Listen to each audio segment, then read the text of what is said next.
or the fortuitous role, or arbitrariness therein. Ranks, guilds, and hereditary trade privileges succeeded, with the help of this belief, in rearing those extraordinary broad towers of society which distinguished the Middle Ages, and of which at all events one thing remains to their credit: capacity for duration.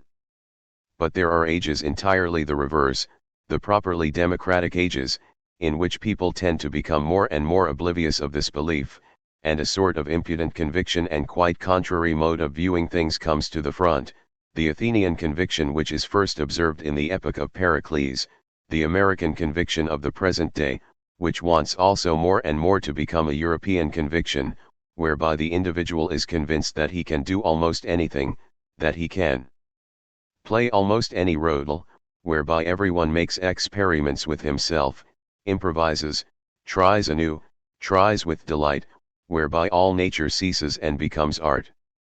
The Greeks, having adopted this role creed and artist creed, if you will, underwent step by step, as is well known, a curious transformation, not in every respect worthy of imitation. They became actual stage players, and as such they enchanted, they conquered all the world, and at last even the conqueror of the world. What I fear, however, and what is at present obvious, if we desire to perceive it, is that we modern men are quite on the same road already, and whenever a man begins to discover in what respect he plays a role, and to what extent he can be a stage player, he becomes a stage player. A new flora and fauna of men thereupon springs up, which cannot grow in more stable, more restricted eras, or is left at the bottom, under the ban and suspicion of infamy. Thereupon the most interesting and insane periods of history always make their appearance, in which stage players, all kinds of stage players, are the real masters. Precisely thereby another species of man is always more and more injured, and in the end made impossible. Above all the great architects, the building power is now being paralyzed, the courage that makes plans for the distant future is disheartened, there begins to be a lack of organizing geniuses. Who is there who would now venture to undertake works for the completion of which millenniums would have to be reckoned upon? The fundamental belief is dying out, on the basis of which one could calculate, promise and anticipate the future in one's plan, and offer it as a sacrifice thereto, that in fact man has only value and significance in so far as he is a stone in a great building, for which purpose he has first of all to be solid, he has to be a stone. Above all, not a stage player. In short, alas, this fact will be hushed up for some considerable time to come. That which from henceforth will no longer be built, and can no longer be built, is a society in the old sense of the term. To build that structure everything is lacking, above all, the material. None of us are any longer material for a society, that is a truth which is seasonable at present. It seems to me a matter of indifference that meanwhile the most short-sighted, perhaps the most honest, and at any rate the noisiest species of men of the present day, our friends the socialists, believe, hope, dream, and above all scream and scribble almost the opposite. In fact, one already reads their watchword of the future, free society, on all tables and walls. Free society? Indeed. Indeed. But you know, gentlemen, sure enough whereof one builds it? Out of wooden iron. Out of the famous wooden iron. And not even out of wooden. 357. The old problem, what is German? Let us count up apart the real acquisitions of philosophical thought for which we have to thank German intellects. Are they in any allowable sense to be counted also to the credit of the whole race? Can we say that they are at the same time the work of the German soul, or at least a symptom of it, in the sense in which we are accustomed to think, for example, of Plato's idiomania, his almost religious madness for form as an event and an evidence, the Greek soul? Or would the reverse perhaps be true? Were they individually as much to the spirit of the race, as was, for example, Goethe's paganism with a good conscience? Or as Bismarck's Machiavellism was with a good conscience, his so-called practical politics and Germany? Did our philosophers perhaps even go counter to the need of the German soul? In short, were the German philosophers really philosophical _Germans_? but over all who had philosophized up to his time that consciousness is only an accident of mental attribute, that consequently what we call consciousness only constitutes a state of our spiritual and psychical world. Let us take thirdly, the astonishing hit of Hegel, who stuck at no logical usage or fastidiousness when he ventured to teach that the conceptions of kinds develop out of one another, with which theory the thinkers in Europe were prepared for the last great scientific movement, for Darwinism, for without Hegel there would have been no Darwin. Is there anything German in this Hegelian innovation which first introduced the decisive conception of evolution into science? Yes, without doubt we feel that there is something of ourselves discovered and divined in all three cases. We are thankful for it, and at the same time surprised. Each of these three principles is a thoughtful piece of German self-confession, self-understanding, and self-knowledge. We feel with Leibniz that our inner world is far richer, ampler, and more concealed. As Germans we are doubtful, like Kant, about the ultimate validity of scientific knowledge of nature, and in general about whatever can be known qua saliter. The knowable as such now appears to us of less worth. We Germans should still have been Hegelians, even though there had never been a Hegel, inasmuch as we instinctively attribute to becoming, to evolution, a profounder significance and higher value than to that which is. We hardly believe at all in the validity of the concept being. This is all the more the case because we are not inclined to concede to our human logic that it is logic in itself, that it is the only kind of logic. A fourth question would be whether also Schopenhauer with his pessimism, that is to say, the problem of the worth of existence, had to be a German. I think not. The event after which this problem was to be expected with certainty, so that an astronomer of the soul could have calculated the day and the hour for it, namely, the decay of the belief in the Christian God, the victory of scientific atheism, is a universal European event, in which all races are to have their share of service and honor. On the contrary, it has to be ascribed precisely to the Germans, those with whom Schopenhauer was contemporary, that they delayed this victory of atheism longest, and endangered it most. Hegel especially was its retarder par excellence, in virtue of the grandiose attempt which he made to persuade us at the very last of the divinity of existence, with the help of our sixth sense, the historical sense. As philosopher, Schopenhauer was the first avowed and inflexible atheist we Germans have had. His hostility to Hegel had here its motive. The non-divinity of existence was regarded by him as something understood, palpable, indisputable. He always lost his philosophical composure and got into a passion when he saw anyone hesitate and beat about the bush here. It is at this point that his thorough uprightness of character comes in. Unconditional, honest atheism is precisely the preliminary condition for his raising the problem, as a final and hard-won victory of the European conscience, as the most prolific act of 2,000 years' discipline to truth, which in the end no longer tolerates the lie of the belief in a God.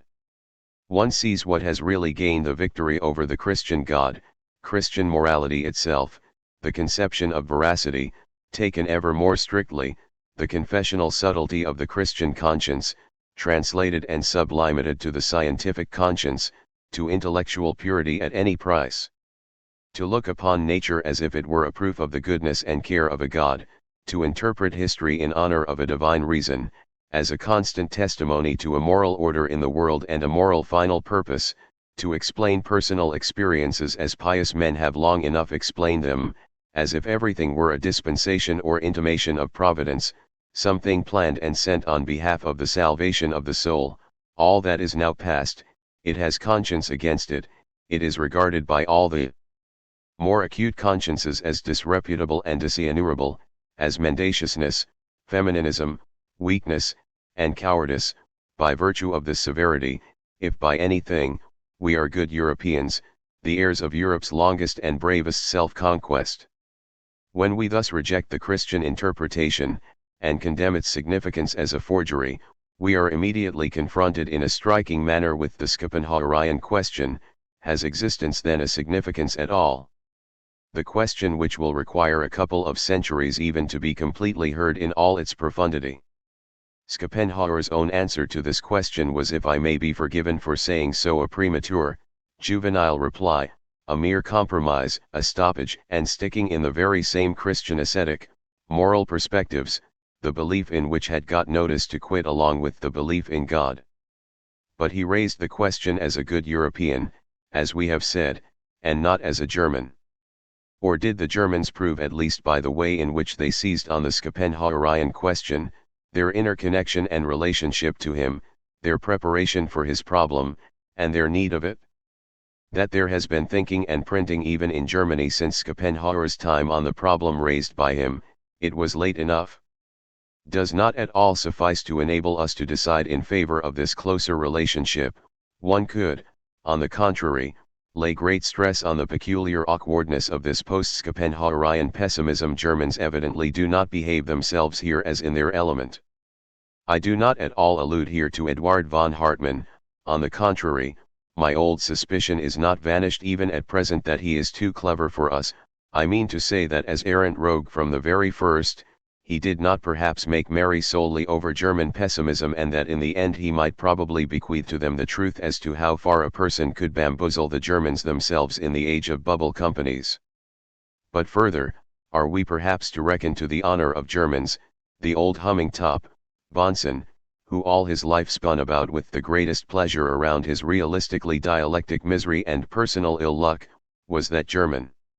Or would it be proper to count such dilettanti and old maids as the mawkish apostle of virginity, Mainlander, among the genuine Germans? After all, he was probably a Jew. Neither Bonson, nor Mainlander, nor even Eduard von Hartmann, give us a reliable grasp of the question whether the pessimism of Schopenhauer was not only an exceptional case among Germans, but a German event, while everything else which stands in the foreground, like our valiant politics and our joyful jingoism, are capable, rests on the belief that an exceptional man in this respect will also be an exceptional man in other respects. It is precisely here that the popular belief in something superhuman in man, in a miracle, in the saving God in man, has its most subtle and insidious advocate. After Luther had given a wife to the priest, he had to take from him auricular Konfession. That was psychologically right, but thereby he practically did away with the Christian priest himself, whose profoundest utility has ever consisted in his being a sacred ear, a silent well, and a grave for secrets. Every man his own priest behind such formula, and their bucolic slyness, there was concealed in Luther the profoundest hatred of higher men, and of the rule of higher men, as the Church had conceived them. Luther disowned an ideal which he did not know how to attain, while he seemed to combat and detest the degeneration thereof. As a matter of fact, he, the impossible monk, repudiated the rule of the homines religiosi. He consequently brought about precisely the same thing within the ecclesiastical social order that he combated so impatiently in the civic order, namely a peasant insurrection. As to all that grew out of his Reformation afterwards, good and bad, which can at present be almost counted up, who would be naive enough to praise or blame Luther simply on account of these results? He is innocent of all, he knew not what he did. The art of making the European spirit shallower, especially in the North, or more good-natured, if people would rather hear it designated by a moral expression, undoubtedly took a clever step in advance in the Lutheran Reformation, and similarly there grew out of it the mobility and disquietude of the spirit, its thirst for independence, its belief in the right to freedom, and its naturalness. People wish to ascribe to the Reformation in the last instance the merit of having prepared and favored that which we at present honor as modern science.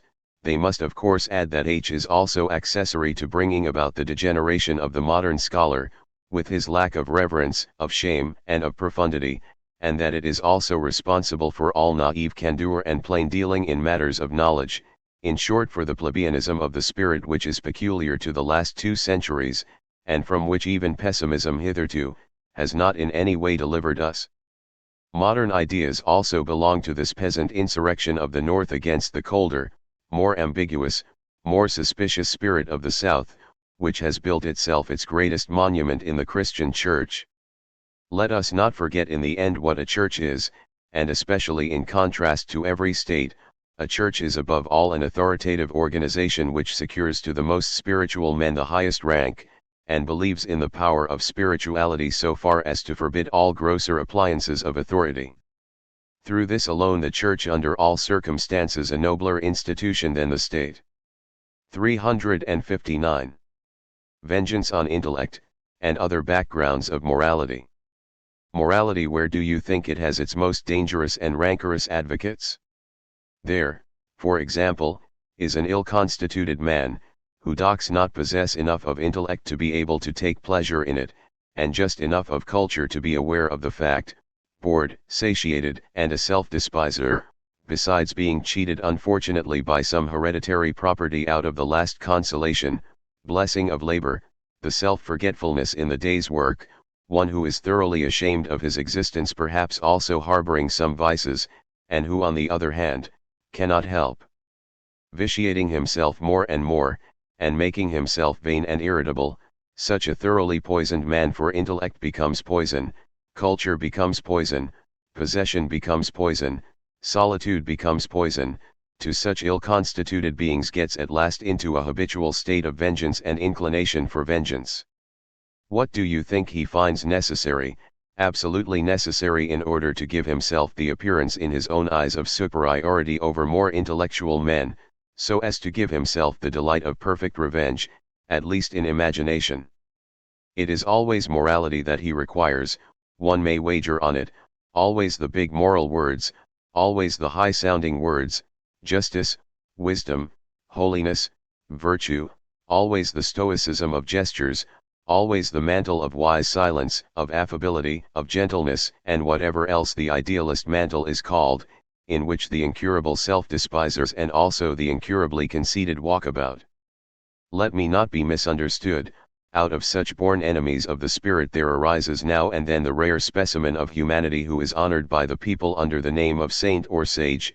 It is out of such men that there arise those prodigies of morality that make a noise, and make history. Saint Augustine was one of these men. Fear of the intellect, vengeance on the intellect. Oh, how often have these powerfully impelling vices become the root of virtues? Yeah, virtue itself. And asking the question among ourselves, even the philosopher's pretension to wisdom, which has occasionally been made here and there on the earth, the maddest and most immodest of all pretensions, has it not always been above all in India as well as in Greece, a means of concealment? Sometimes, perhaps, from the point of view of education which hallows so many lies, it is a tender regard for growing and evolving persons, for disciples who have often to be guarded against themselves by means of the belief in a person. In most cases, however, it is a means of concealment for a philosopher, behind which he seeks protection, owing to exhaustion, age, chilliness, or hardening, as a feeling of the approaching end, as the sagacity of the instinct which animals have before their death. They go apart, remain at rest, choose solitude, creep into caves, become wise. What? Wisdom a means of concealment of the philosopher from intellect? 360. Two kinds of causes which are confounded. It seems to me one of my most essential steps and advances that I have learned to distinguish the cause of an action generally from the cause of an action in a particular manner, say, in this direction, with this aim. The first kind of cause is a quantum of stored-up force, which waits to be used in some manner, for some purpose. The second kind of cause, on the contrary, is something quite unimportant in comparison with the first, an insignificant hazard for the most part.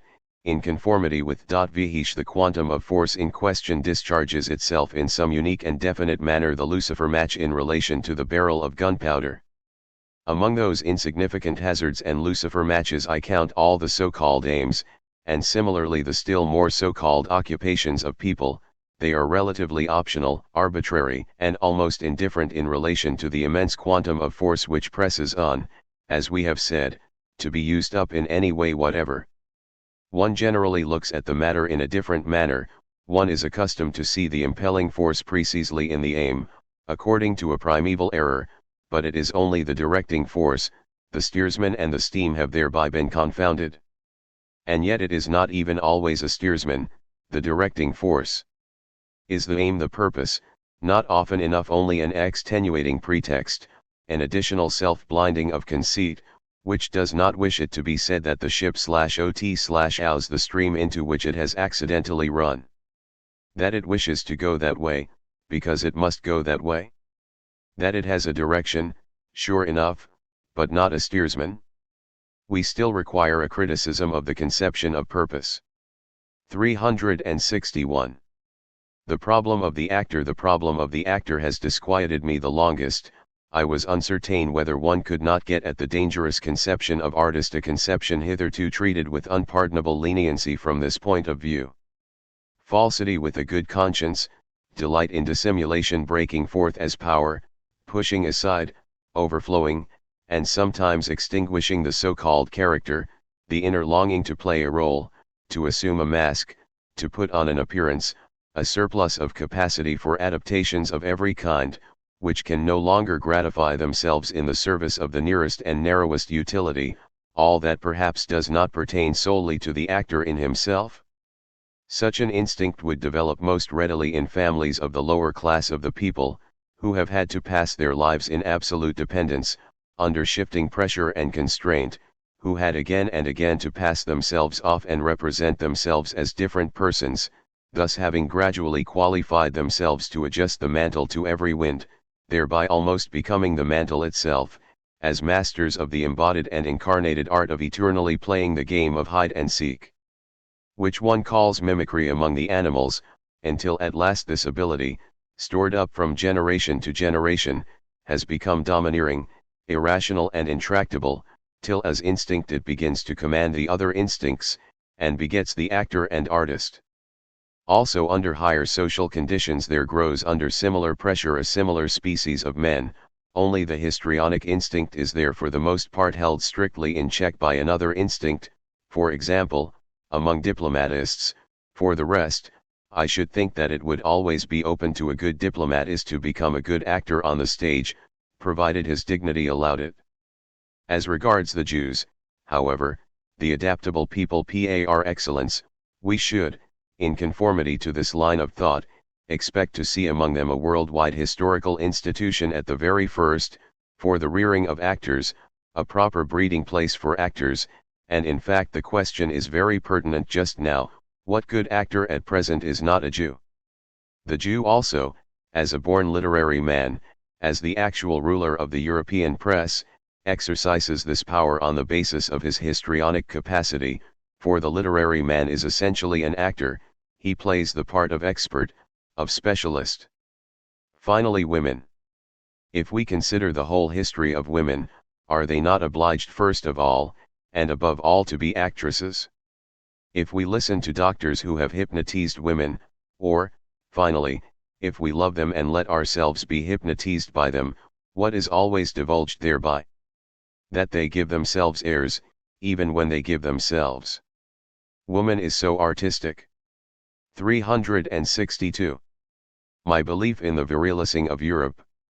We owe it to Napoleon that several warlike centuries, which have not had their like in past history, may now follow one another. In short, that we have entered upon the classical age of war, war at the same time scientific and popular, on the grandest scale, to which all coming millenniums will look back with envy and awe as a work of perfection, for the national movement out of which this martial glory springs, is only the counter against Napoleon, and would not have existed without him.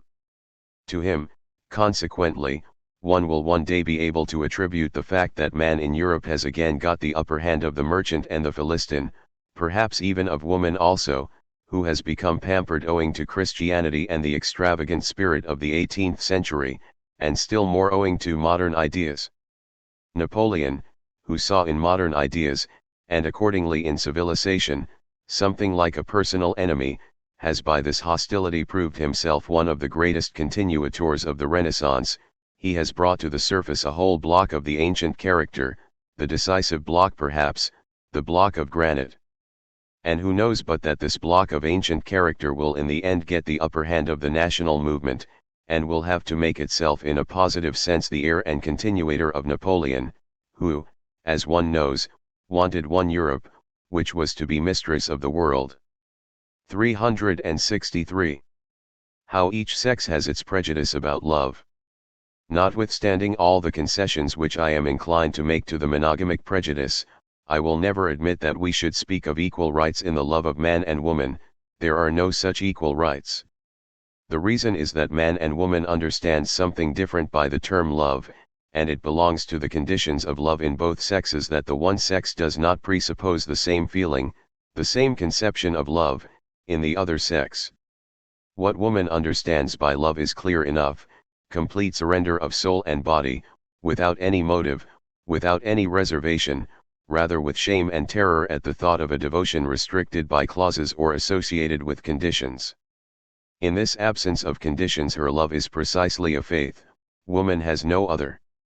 Man, when he loves a woman, wants precisely this love from her.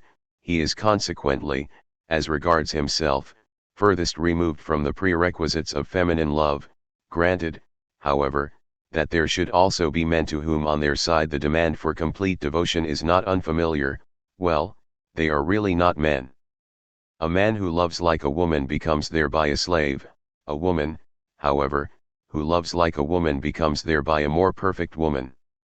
The passion of woman in its unconditional renunciation of its own rights presupposes in fact that there does not exist on the other side an equal pathos, an equal desire for renunciation, for if both renounced themselves out of love, there would result, well, I don't know what, perhaps a horror vacui. Woman wants to be taken and accepted as a possession, she wishes to be merged in the conceptions of possession and possessed, consequently she wants one who takes, who does not offer and give himself away, but who reversely is rather to be made richer in himself by the increase of power, happiness, and faith which the woman herself gives to him. Woman gives herself, man takes her. I do not think one will get over this natural contrast by any social contract, or with the very best will to do justice, however desirable it may be to avoid bringing the severe, frightful, enigmatical, and unmoral elements of this antagonism constantly before our eyes. For love, regarded as complete, great, and full, is nature, and as nature, is to all eternity something unmoral. Fidelity is accordingly included in woman's love. It follows from the definition thereof, with man fidelity may readily result in consequence of his love, perhaps as gratitude or idiosyncrasy of taste, and so-called elective affinity, but it does not belong to the essence of his love, and indeed so little, that one might almost be entitled to speak of a natural opposition between love and fidelity in man, whose love is just a desire to possess, and not a renunciation and giving away. The desire to possess, however, comes to an end every time with the possession. As a matter of fact, it is the more subtle and jealous thirst for possession in a man, which makes his love continue. In that case it is even possible that his love may increase after the surrender. He does not readily own that a woman has nothing more to surrender to him. 364. The Ancho-Rite speaks. The art of associating with men rests essentially on one's skillfulness in accepting a repast, in taking a repast, in the cuisine of which one has no confidence. Provided one comes to the table with the hunger of a wolf, everything is easy, but one has not always this wolf's hunger when one needs it. Alas! How difficult are our fellow men to digest. First principle, to stake one's courage as in a misfortune, to seize boldly, to admire oneself at the same time, to take one's repugnance between one's teeth, to cram down one's disgust. Second principle, to improve one's fellow man, by praise for example, so that he may begin to sweat out his self-complacency, or to seize a tuft of his good or interesting qualities, and pull at it till one gets his whole virtue out, and can put him under the folds of it. Third principle, self-hypnotism. To fix one's eye on the object of one's intercourse as on a glass knob, until, suppose a household recipe used in married life and in friendship, well tested and prized as indispensable, but not yet scientifically formulated, proper name is patience. 365. The Ancho-Rite speaks once more. We also have intercourse with men, we also modestly put on the clothes in which people know us, respect us and seek us, and we thereby mingle in society, that is to say, among the disguised who do not wish to be so called. We also do like a prudent masqueraders, and courteously dismiss all curiosity which has not reference merely to our clothes. There are however other modes and artifices for going about among men and associating with them, for example, as a ghost, which is very advisable when one wants to scare them, and get rid of them easily. An example: a person grasps at us, and is unable to seize us. Tha frightens him. Or we enter by a closed door, when the lights are extinguished. Or after we are dead. The latter is the artifice of posthumous men par excellence. 366. At the sight of a learned book. We do not belong to those who only get their thoughts from books, or at the prompting of books. It is our custom to think in the open air, walking, leaping, climbing, or dancing on lonesome mountains by preference, or close to the sea, where even the paths become thoughtful. Our first question concerning the value of a book, a man, or a piece of music is, can it walk? Or still better, can it dance? We seldom read, we do not read the worse for that. Oh, how quickly we divine how a person has arrived at his thoughts, if it is by sitting before an ink bottle with compressed belly and head bent over the paper. Oh, how quickly we are then done with his book. The constipated bowels betray themselves, one may wager on it, just as the atmosphere of the room, the ceiling of the room, the smallness of the room, betray themselves. These were my feelings when closing a straightforward, learned book, thankful, very thankful, but also relieved. In the book of a learned man there is almost always something oppressive and oppressed. The specialist comes to light somewhere, his ardor, his seriousness, his wrath, his overestimation of the nook in which he sits and spins, his hump. Every specialist has his hump. A learned book also always mirrors a distorted soul. Every trade distorts. Look at our friends again with whom we have spent our youth, after they have taken possession of their science. Alas! How the reverse has always taken place. Alas! How they themselves are now forever occupied and possessed by their science. Grown into their nook, crumpled into unrecognizability, constrained, deprived of their equilibrium, emaciated and angular everywhere, perfectly round only in one place. We are moved and silent when we find them so.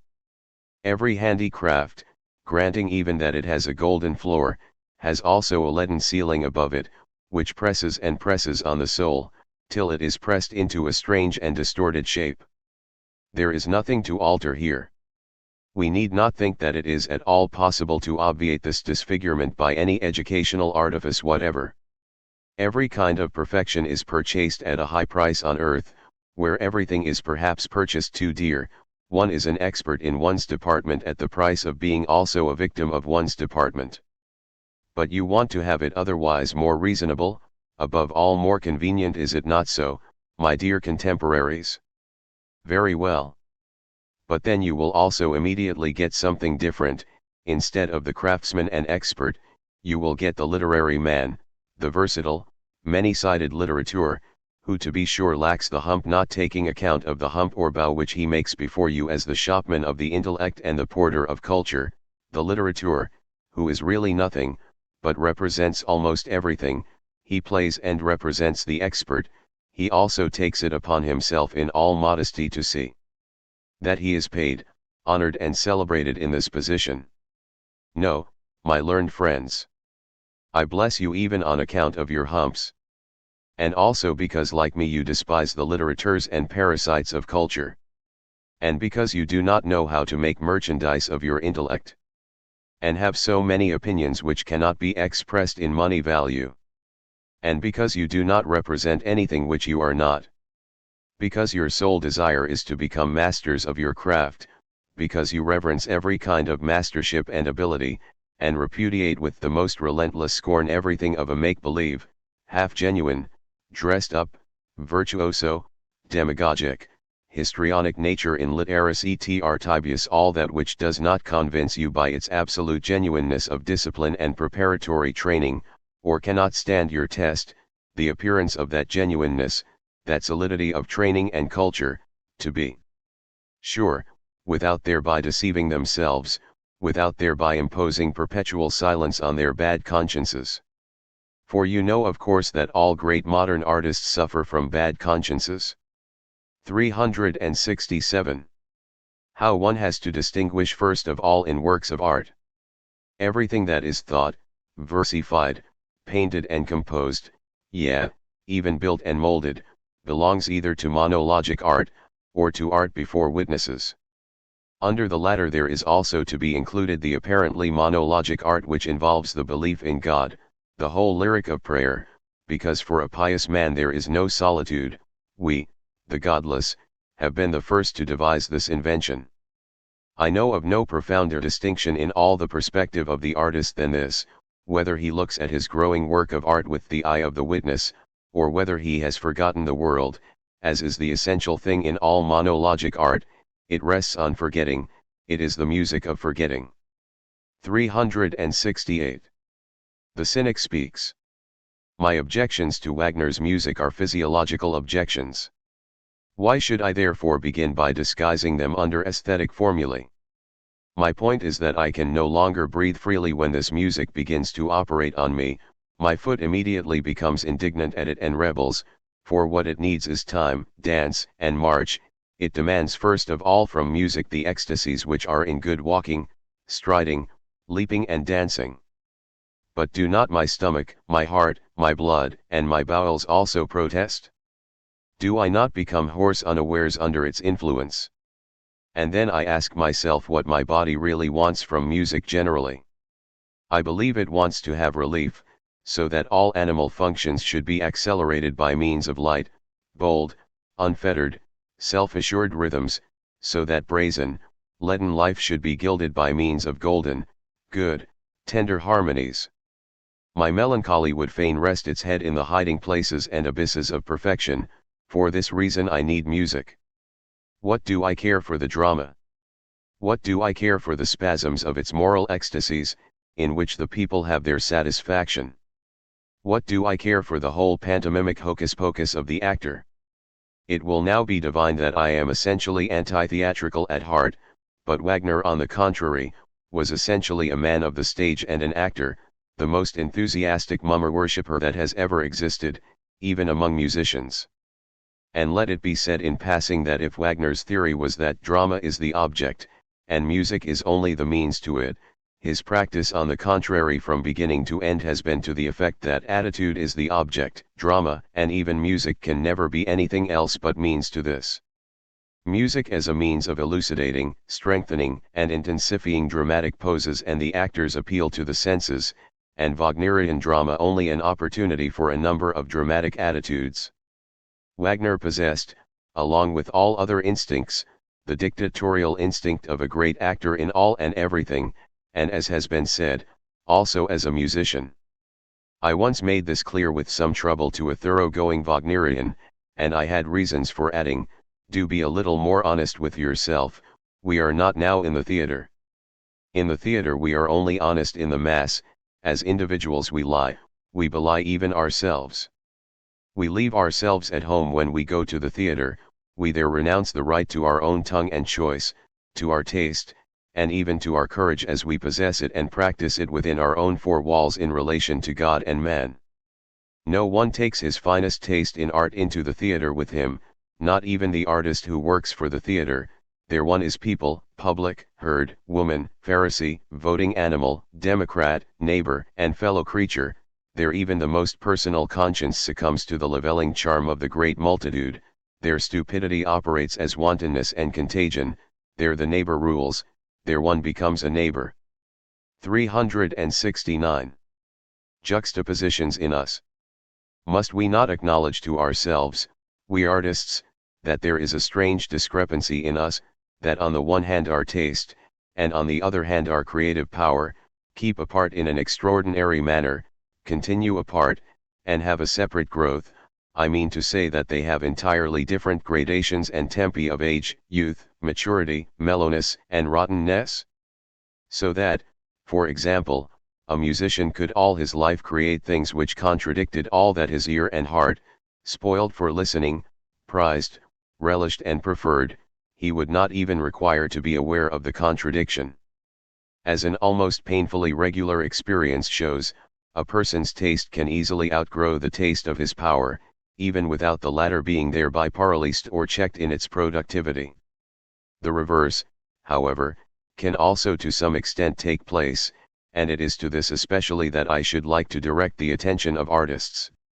A constant producer, a man who is a mother in the grand sense of the term, one who no longer knows or hears of anything except pregnancies and childbeds of his spirit, who has no time at all to reflect and make comparisons with regard to himself and his work, who is also no longer inclined to exercise his taste, but simply forgets it, letting it take its chance of standing, lying or falling.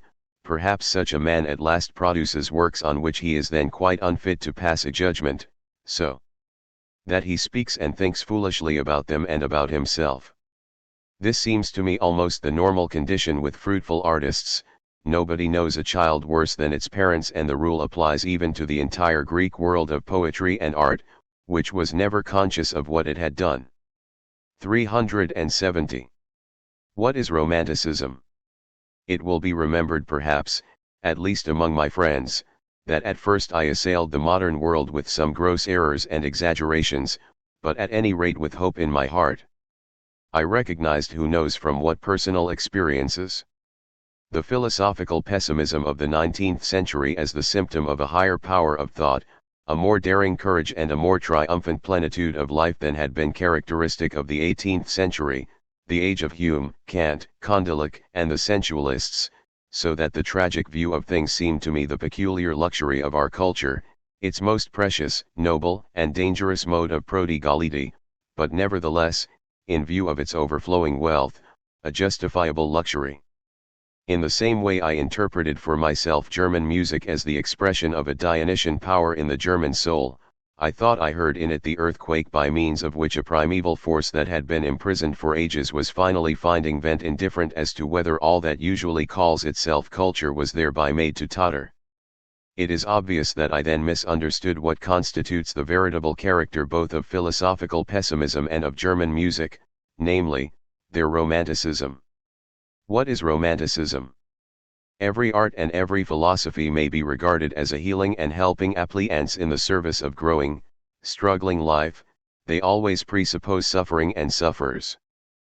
But there are two kinds of sufferers: on the one hand those that suffer from overflowing vitality, who need Dionysian art, and require a tragic view and insight into life, and on the other hand those who suffer from reduced vitality, who seek repose, quietness, calm seas, and deliverance from themselves through art or knowledge, or else intoxication, spasm, bewilderment, and madness. All romanticism in art and knowledge responds to the twofold craving of the latter. To them Schopenhauer as well as Wagner responded, to name those most celebrated and decided romanticists, who were then misunderstood by me. The being richest in overflowing vitality, the Dionysian god and man, may not only allow himself the spectacle of the horrible and questionable, but even the fearful deed itself, and all the luxury of destruction, disorganization, and negation. With him evil, senselessness and ugliness seem as it were licensed, in consequence of the overflowing plenitude of procreative, fructifying power, which can convert every desert into a luxuriant orchard. Conversely, the greatest sufferer, the man poorest in vitality, would have most need of mildness, peace, and kindliness in thought and action. He would need, if possible, a God who is specially the God of the sick, a Savior. Similarly he would have need of logic, the abstract intelligibility of existence, for logic soothes and gives confidence. In short, he would need a certain warm, fear-dispelling narrowness and imprisonment within optimistic horizons. In this manner I gradually began to understand Epicurus, the opposite of a Dionysian pessimist, in a similar manner also the Christian, who in fact is only a type of Epicurean, and like him essentially a romanticist, and my vision has always become keener in tracing that most difficult and insidious of all forms of retrospective inference, in which most mistakes have been made: the inference from the work to its author, from the deed to its doer, from the ideal to him who needs it, from every mode of thinking and valuing to the imperative want behind it. In regard to all aesthetic values I now avail myself of this radical distinction. I ask in every single case, has hunger or superfluity become creative here? At the outset another distinction might seem to recommend itself more. It is far more conspicuous, namely, to have in view whether the desire for rigidity, for perpetuation, for being is the cause of the creating, or the desire for destruction, for change, for the new, for the future, for becoming. But when looked at more carefully, both these kinds of desire prove themselves ambiguous, and are explicable precisely according to the before-mentioned, and, as it seems to me, rightly preferred scheme. The desire for destruction, change, and becoming, may be the expression of overflowing power, pregnant with futurity, but it may also be the hatred of the ill-constituted, destitute, and unfortunate, which destroys, and must destroy, because the enduring, all that endures, in fact all being, excites and provokes it. To understand this emotion we have but to look closely at our anarchists. The will to perpetuation requires equally a double interpretation. It may on the one hand proceed from gratitude and love. Art of this origin will always be an art of apotheosis, perhaps dithyrambic, as with Rubens, mocking divinely, as with Hafiz, or clear and kind-hearted as with Goethe, and spreading a Homeric brightness and glory over everything. It may also, however, be the tyrannical will of a sorely suffering, struggling or tortured being, who would like to stamp his most personal, individual, and narrow characteristics, the very idiosyncrasy of his suffering, as an obligatory law and constraint on others, who, as it were, takes revenge on all things, in that he imprints, enforces, and brands his image, the image of his torture, upon them. The latter is romantic pessimism in its most extreme form, whether it be as Schopenhauerian will philosophy, or as Wagnerian music, romantic pessimism, the last great event in the destiny of our civilization. 371. We unintelligible ones. Have we ever complained among ourselves of being misunderstood, misjudged, and confounded with others, of being calumniated, misheard, and not heard? That is just our lot, alas, for a long time yet. Say, to be modest, until 1901, it is also our distinction, we should not have sufficient respect for ourselves if we wished it otherwise. People confound us with others. The reason of it is that we ourselves grow, we change continually, we cast off old bark, we still slough every spring, we always become younger, higher, stronger, as men of the future, we thrust per roots always more powerfully into the deep, into evil, while at the same time we embrace the heavens ever more lovingly, more extensively, and suck in their light ever more eagerly with all our branches and leaves. We grow like trees. That is difficult to understand, like all life. Not in one place, but everywhere, not in one direction only, but upwards and outwards, as well as inwards and downwards. At the same time our force shoots forth in stem, branches, and roots. We are really no longer free to do anything separately, or to be anything separately. Such is our lot, as we have said, we grow in height, and even should it be our calamity, for we dwell ever closer to the lightning. Well, we honor it none the less on that account. It is that which we do not wish to share with others, which we do not wish to bestow upon others, the fate of all elevation, our fate. 372. Why we are not idealists. Formerly philosophers were afraid of the senses. Have we, perhaps, been far too forgetful of this fear? We are at present all of us sensualists, we representatives of the present and of the future in philosophy, not according to theory, however, but in praxis, in practice. Those former philosophers, on the contrary, thought that the senses lured them out of their world, the cold realm of ideas, to a dangerous southern island, where they were afraid that their philosopher virtues would melt away like snow in the sun. Wax in the ears was then almost a condition of philosophizing.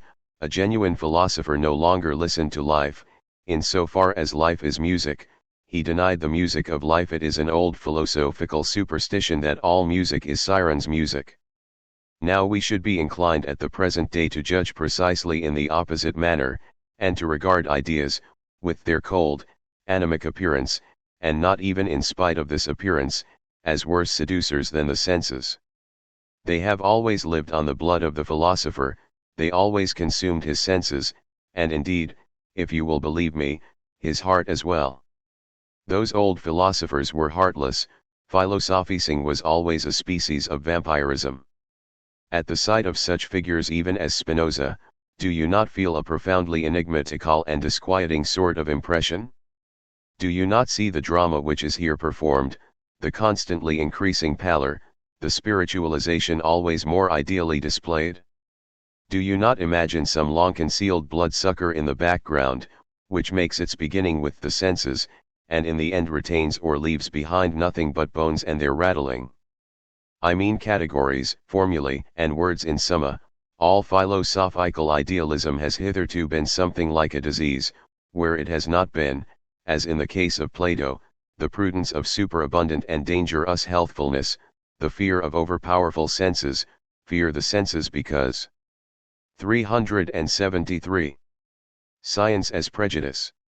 It follows from the laws of class distinction that the learned, in so far as they belong to the intellectual middle class, are debarred from getting even a sight of the really great problems and notes of interrogation.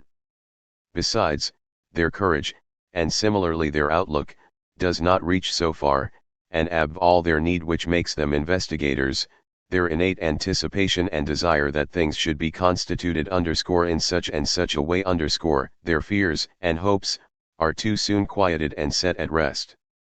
For example, that which makes the pedantic Englishman, Herbert Spencer, so enthusiastic in his way, and impels him to draw a line of hope, a horizon of desirability, the final reconciliation of egoism and altruism of which he dreams, that almost causes nausea to people like us, a humanity with such Spencerian perspectives as ultimate perspectives would seem to us deserving of contempt, of extermination. But the fact that something has to be taken by him as his highest hope, which is regarded and may well be regarded by others merely as a distant cephal possibility, is a note of interrogation which Spencer could not have foreseen. It is just the same with the belief with which at present so many materialistic natural scientists are content, the belief in a world which is supposed to have its equivalent and measure in human thinking and human valuations, a world of truth at which we might be able ultimately to arrive with the help of our insignificant, four-cornered human reason. What? Do we actually wish to have existence debased in that fashion to a ready reckoner exercise and calculation for stay-at-home mathematicians? We should not, above all, seek to divest existence of its ambiguous character. Good taste forbids it, gentlemen, the taste of reverence for everything that goes beyond your horizon. That a world interpretation is alone right by which you maintain your position, by which investigation and work can go on scientifically in your sense. But I think that we are today at least far from the ludicrous immodesty of decreeing from our nook that there can only be legitimate perspectives from that nook. The world, on the contrary, has once more become infinite to us, in so far we cannot dismiss the possibility that it contains infinite interpretations.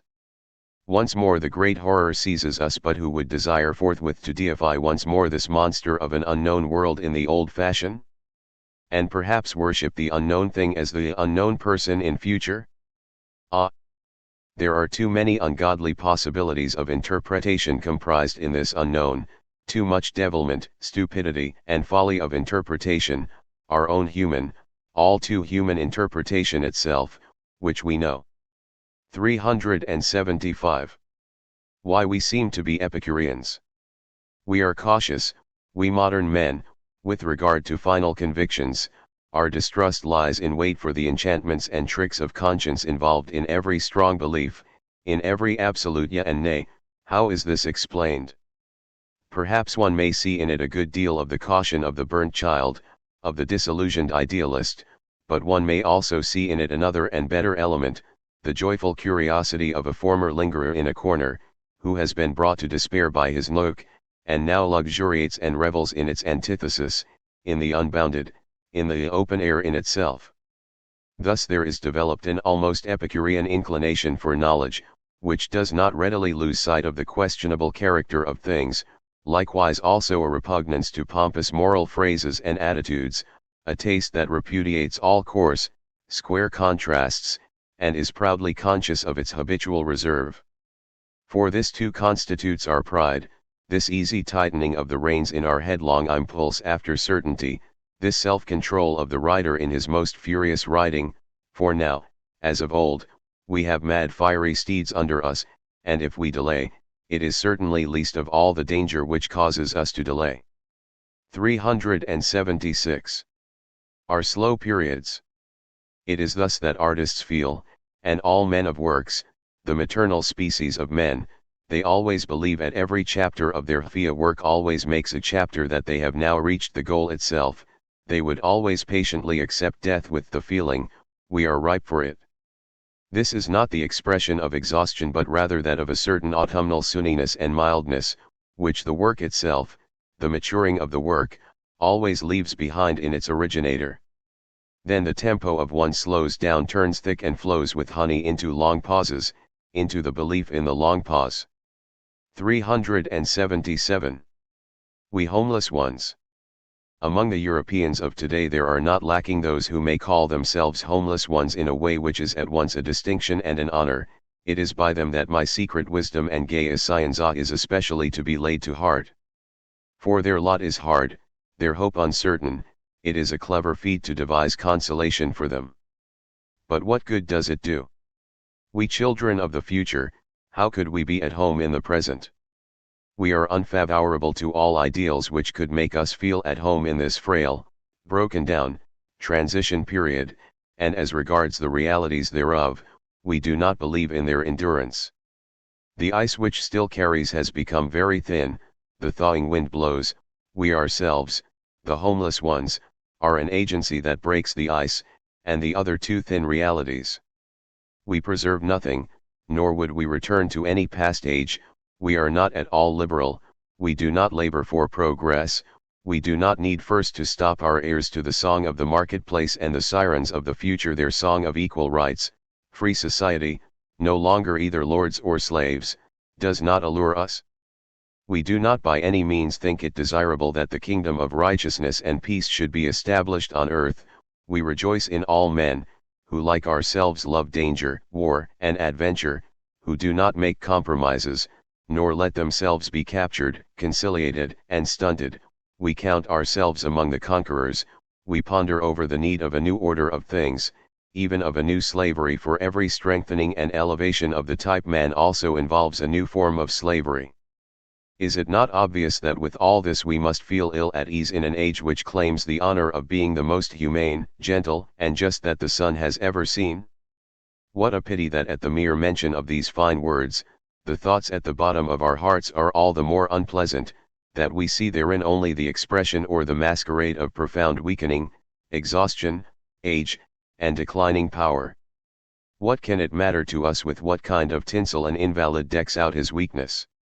He may parade it as his virtue, there is no doubt whatever that weakness makes people gentle, alas, so gentle, so just, so inoffensive, so humane. The religion of pity, to which people would like to persuade us, yes, we know sufficiently well the hysterical little men and women who need this religion at present as a cloak and adornment. We are no humanitarians, we should not dare to speak of our love of mankind, for that, a person of our stamp is not enough of an actor. Or not sufficiently saint, Simonist, not sufficiently French. A person must have been affected with a Gallic excess of erotic susceptibility and amorous impatience even to approach mankind honorably with his lewdness. Mankind. Was there ever a more hideous old woman among all old women? No, we do not love mankind.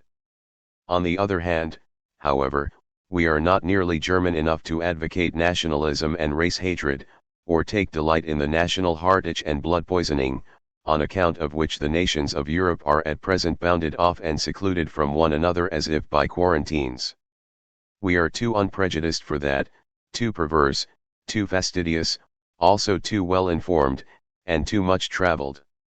We prefer much rather to live on mountains, apart and out of season, in past or coming centuries, in order merely to spare ourselves the silent rage to which we know we should be condemned as witnesses of a system of politics which makes the German nation barren by making it vain, and which is a petty system besides, will it not be necessary for the system to plant itself between two mortal hatreds, lest its own creation should immediately collapse? Will it not be obliged to desire the perpetuation of the petty state system of Europe? We homeless ones are too diverse and mixed in race and descent for modern men, and are consequently little tempted to participate in the falsified racial self-admiration and lewdness which at present display themselves in Germany, as signs of German sentiment, and which strike one as doubly false and unbecoming in the people with the historical sense. We are, in a word, and it shall be our word of honor, good Europeans, the heirs of Europe, the rich, over-wealthy heirs, but too deeply obligated heirs of millenniums of European thought. As such, we have also outgrown Christianity, and are disinclined to it, and just because we have grown out of it, because our forefathers were Christians uncompromising in their Christian integrity, who willingly sacrificed possessions and positions, blood and country, for the sake of their belief. We do the same. For what, then? For our unbelief? For all sorts of unbelief? Nay, you know better than that, my friends. The hidden yet in you is stronger than all the nays and perhaps, of which you and your age are sick, and when you are obliged to put out to sea, you emigrants, it is once more a faith which urges you thereto. 378. And once more grow clear. We, the generous and rich in spirit, who stand at the sides of the streets like open fountains and would hinder no one from drinking from us, we do not know, alas, how to defend ourselves when we should like to do so. We have no means of preventing ourselves being made turbid and dark, we have no means of preventing the age in which we live casting its up-to-date rubbish into us, or of hindering filthy birds throwing their excrement, the boys their trash, and fatigued resting travelers their misery, great and small, into us. But we do as we have always done, we take whatever is cast into us down into our depths, for we are deep, we do not forget, and once more grow clear. 379. The Foot's interruption. It is not a misanthrope who has written this book. The hatred of men costs too dear today.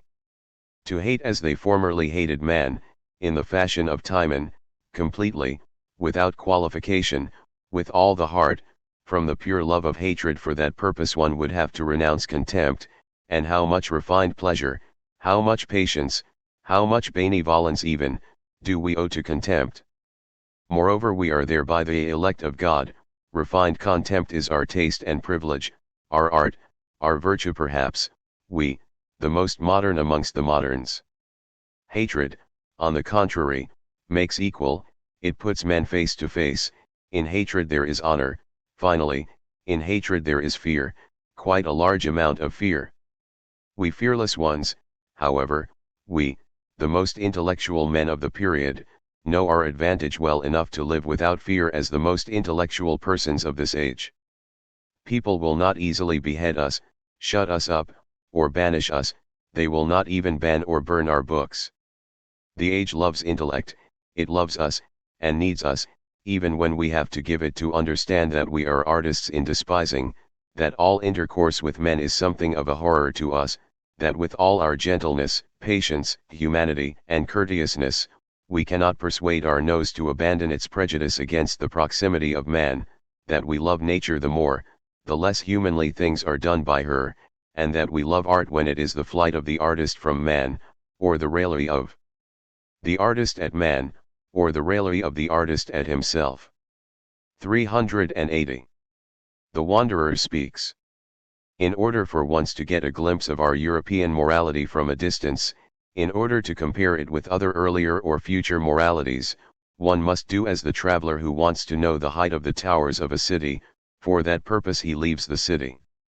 Thoughts concerning moral prejudices, if they are not to be prejudices concerning prejudices, presuppose a position outside of morality, some sort of world beyond good and evil, to which one must ascend, climb, or fly, and in the given case at any rate, a position beyond our good and evil, an emancipation from all Europe, understood as a sum of inviolable valuations which have become part and parcel of our flesh and blood.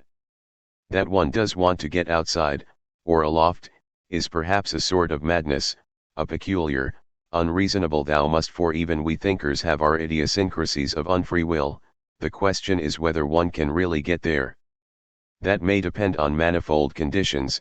In the main it is a question of how light or how heavy we are, the problem of our specific gravity. One must be very light in order to impel one's will to knowledge to such a distance, and as it were beyond one's age, in order to create eyes for oneself for the survey of millenniums, and a pure heaven in these eyes besides. One must have freed oneself from many things by which we Europeans of today are oppressed, hindered, held down, and made heavy. The man of such a beyond, who wants to get even in sight of the highest standards of worth of his age, must first of all surmount this age in himself. It is the test of his power, and consequently not only his age, but also his past aversion and opposition to his age, his suffering caused by his age, his unseasonableness, his romanticism. 381. The question of intelligibility. One not only wants to be understood when one writes, but also quite as certainly not to be understood. It is by no means an objection to a book when someone finds it unintelligible. Perhaps this might just have been the intention of its author, perhaps he did not want to be understood by anyone. A distinguished intellect and taste, when it wants to communicate its thoughts, always selects its hearers. By selecting them, it at the same time closes its barriers against the others. It is there that all the more refined laws of style have their origin. They at the same time keep off, they create distance, they prevent access while they open the ears of those who are acoustically related to them. And to say it between ourselves and with reference to my own case, I do not desire that either my ignorance, or the vivacity of my temperament, should prevent me being understood by you, my friends. I certainly do not desire that my vivacity should have that effect, however much it may impel me to arrive quickly at an object, in order to arrive at it at all. For I think it is best to do with profound problems as with a cold bath, quickly in, quickly out. That one does not thereby get into the depths, that one does not get deep enough down, is a superstition of the hydrophobic, the enemies of cold water. They speak without experience. Oh! The great cold makes one quick. And let me ask, by the way, is it a fact that a thing has been misunderstood and unrecognized when it has only been touched upon in passing, glanced at, flashed at? Must one absolutely sit upon it in the first place? Must one have brooded on it as on an egg? Diu noctuc incubando, as Newton said of himself? At least there are truths of a peculiar shyness and ticklishness which one can only get hold of suddenly, and in no other way, which one must either take by surprise, or leave alone. Finally, my brevity has still another value. On those questions which preoccupy me, I must say a great deal briefly, in order that it may be heard yet more briefly. For as immoralist, one has to take care lest one ruins innocence, I mean the asses and old maids of both sexes, who get nothing from life but their innocence. Moreover, my writings are meant to fill them with enthusiasm, to elevate them, to encourage them in virtue. I should be at a loss to know of anything more amusing than to see enthusiastic old asses and maids moved by the sweet feelings of virtue, and that have I seen, spake Zarathustra. So much with respect to brevity. The matter stands worse as regards my ignorance, of which I make no secret to myself. There are hours in which I am ashamed of it. To be sure, there are likewise hours in which I am ashamed of this shame. Perhaps we philosophers, all of us, are badly placed at present with regard to knowledge. Science is growing, the most learned of us are on the point of discovering that we know too little. But it would be worse still if it were otherwise. If we knew too much, our duty is and remains first of all, not to get into confusion about ourselves. We are different from the learned, although it cannot be denied that amongst other things we are also learned. We have different needs, a different growth, a different digestion. We need more, we need also less. There is no formula as to how much an intellect needs for its nourishment. If, however, its taste be in the direction of independence, rapid coming and going, traveling, and perhaps adventure, for which only the swiftest are qualified, it prefers rather to live free on poor fare, than to be unfree and plethoric.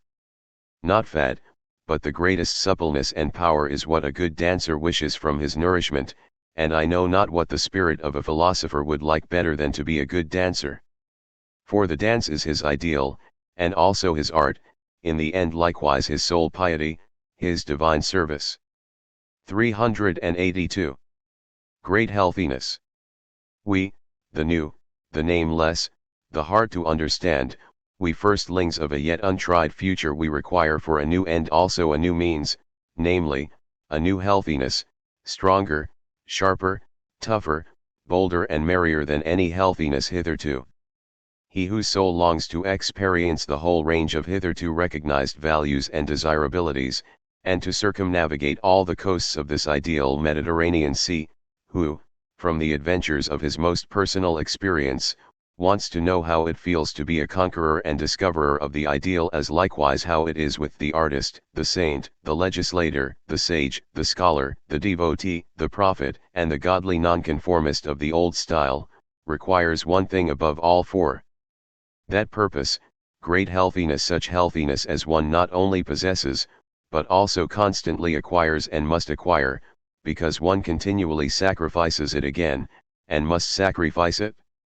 And now, after having been long on the way in this fashion, we Argonauts of the ideal, who are more courageous perhaps than prudent, and often enough shipwrecked and brought to grief, nevertheless, as said above, healthier than people would like to admit, dangerously healthy, always healthy again, it would seem, as if in recompense for it all, that we have a still undiscovered country before us, the boundaries of which no one has yet seen, a beyond to all countries and corners of the ideal known hitherto, a world so overrich in the beautiful, the strange, the questionable, the frightful, and the divine, that our curiosity as well as our thirst for possession thereof, have got out of hand, alas! That nothing will now any longer satisfy us. How could we still be content with the man of the present day after such peeps, and with such a craving in our conscience and consciousness? What a pity, but it is unavoidable that we should look on the worthiest aims and hopes of the man of the present day with ill-concealed amusement, and perhaps should no longer look at them.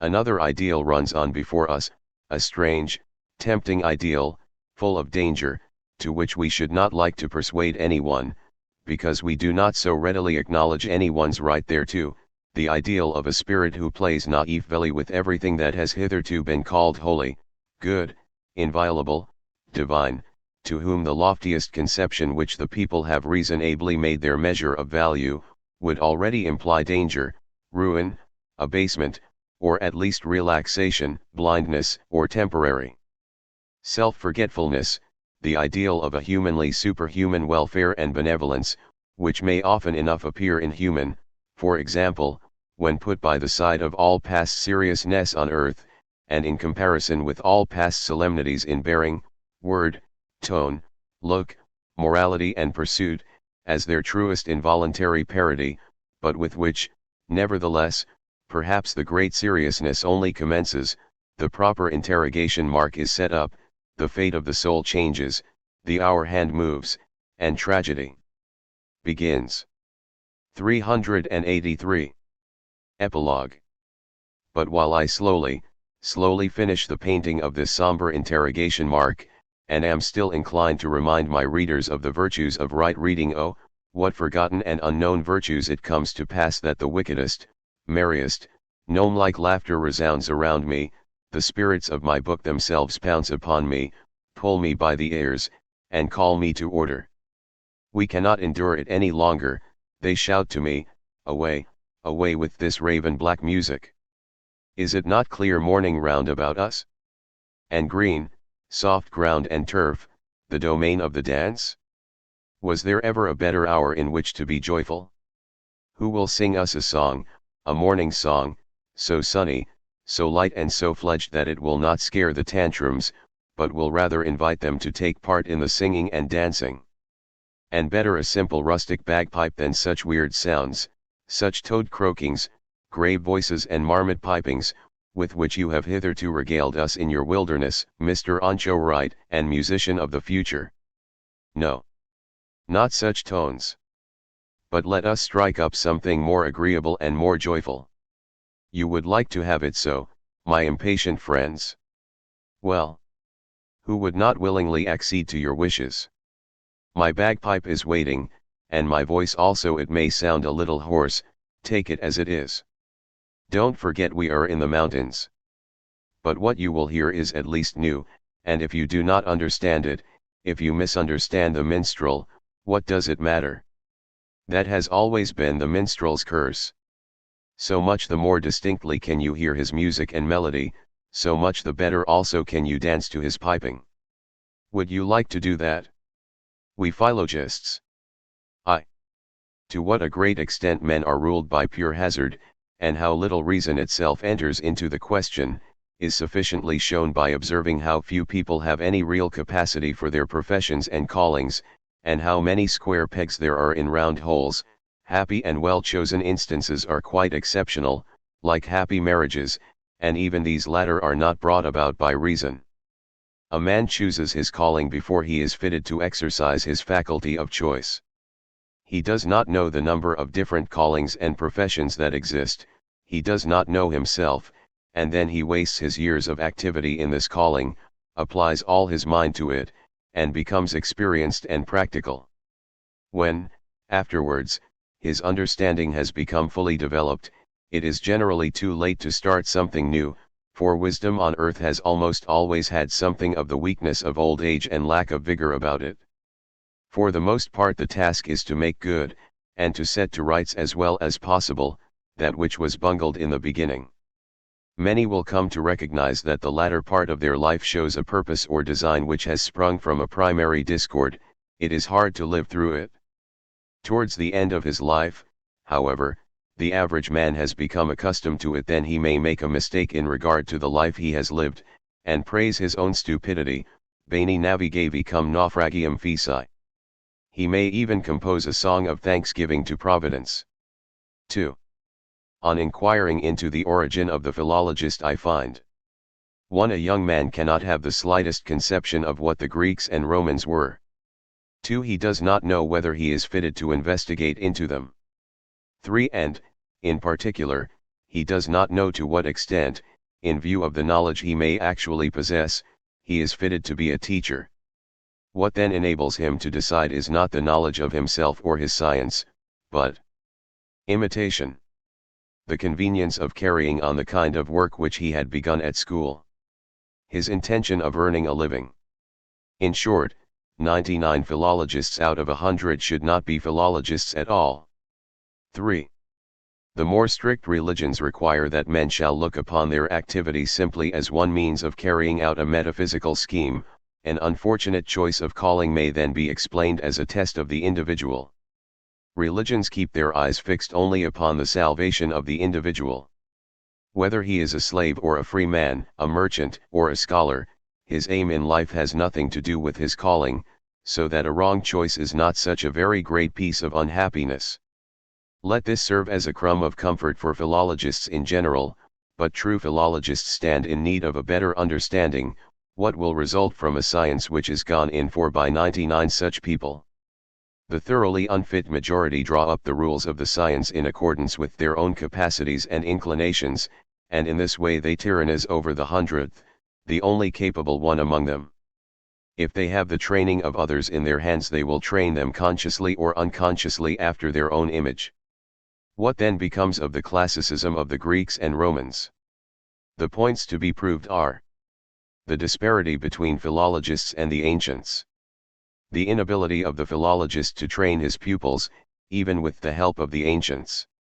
The falsifying of the science by the majority, the wrong requirements held in view, the renunciation of the real aim of this science. 4. All this affects the sources of our present philology, a sceptical and melancholy attitude. But how otherwise are philologists to be produced? The imitation of antiquity, is not this a principle which has been refuted by this time? The flight from actuality to the ancients, does not this tend to falsify our conception of antiquity? 5. We are still behindhand in one type of contemplation, to understand how the greatest productions of the intellect have a dreadful and evil background. The sceptical type of contemplation. Greek antiquity is now investigated as the most beautiful example of life. As man assumes a skeptical and melancholy attitude towards his life's calling, so we must skeptically examine the highest life's calling of a nation, in order that we may understand what life is. 6. My words of consolation apply particularly to the single tyrannized individual out of 100, such exceptional ones should simply treat all the unenlightened majorities as their subordinates, and they should in the same way take advantage of the prejudice, which is still widespread, in favor of classical instruction. They need many helpers. But they must have a clear perception of what their actual goal is.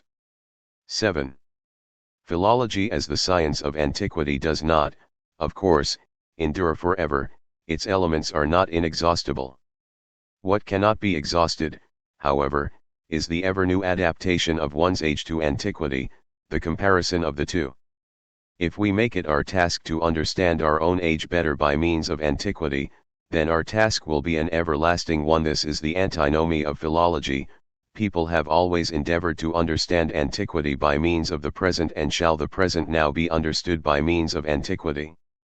Better, people have explained antiquity to themselves out of their own experiences, and from the amount of antiquity thus acquired they have assessed the value of their experiences.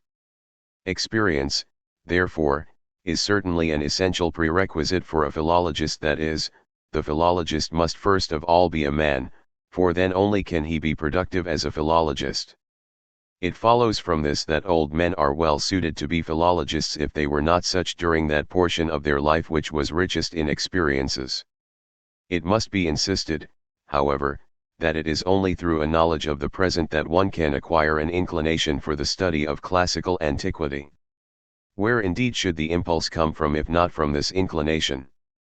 When we observe how few philologists there actually are, except those that have taken up philology as a means of livelihood, we can easily decide for ourselves what is the matter with this impulse for antiquity. It hardly exists at all, for there are no disinterested philologists. Our task then is to secure for philology the universally educative results which it should bring about. The means, the limitation of the number of those engaged in the philological profession. Criticism of the philologist. The value of antiquity, it sinks with you, how deeply you must have sunk, since its value is now so little. 8. It is a great advantage for the true philologist that a great deal of preliminary work has been done in his science, so that he may take possession of this inheritance if he is strong enough for it. I refer to the valuation of the entire Hellenic mode of thinking. So long as philologists work simply at details, a misunderstanding of the Greeks was the consequence. The stages of this undervaluation are the sophists of the 2nd century, the philologist poets of the Renaissance, and the philologist as the teacher of the higher classes of society.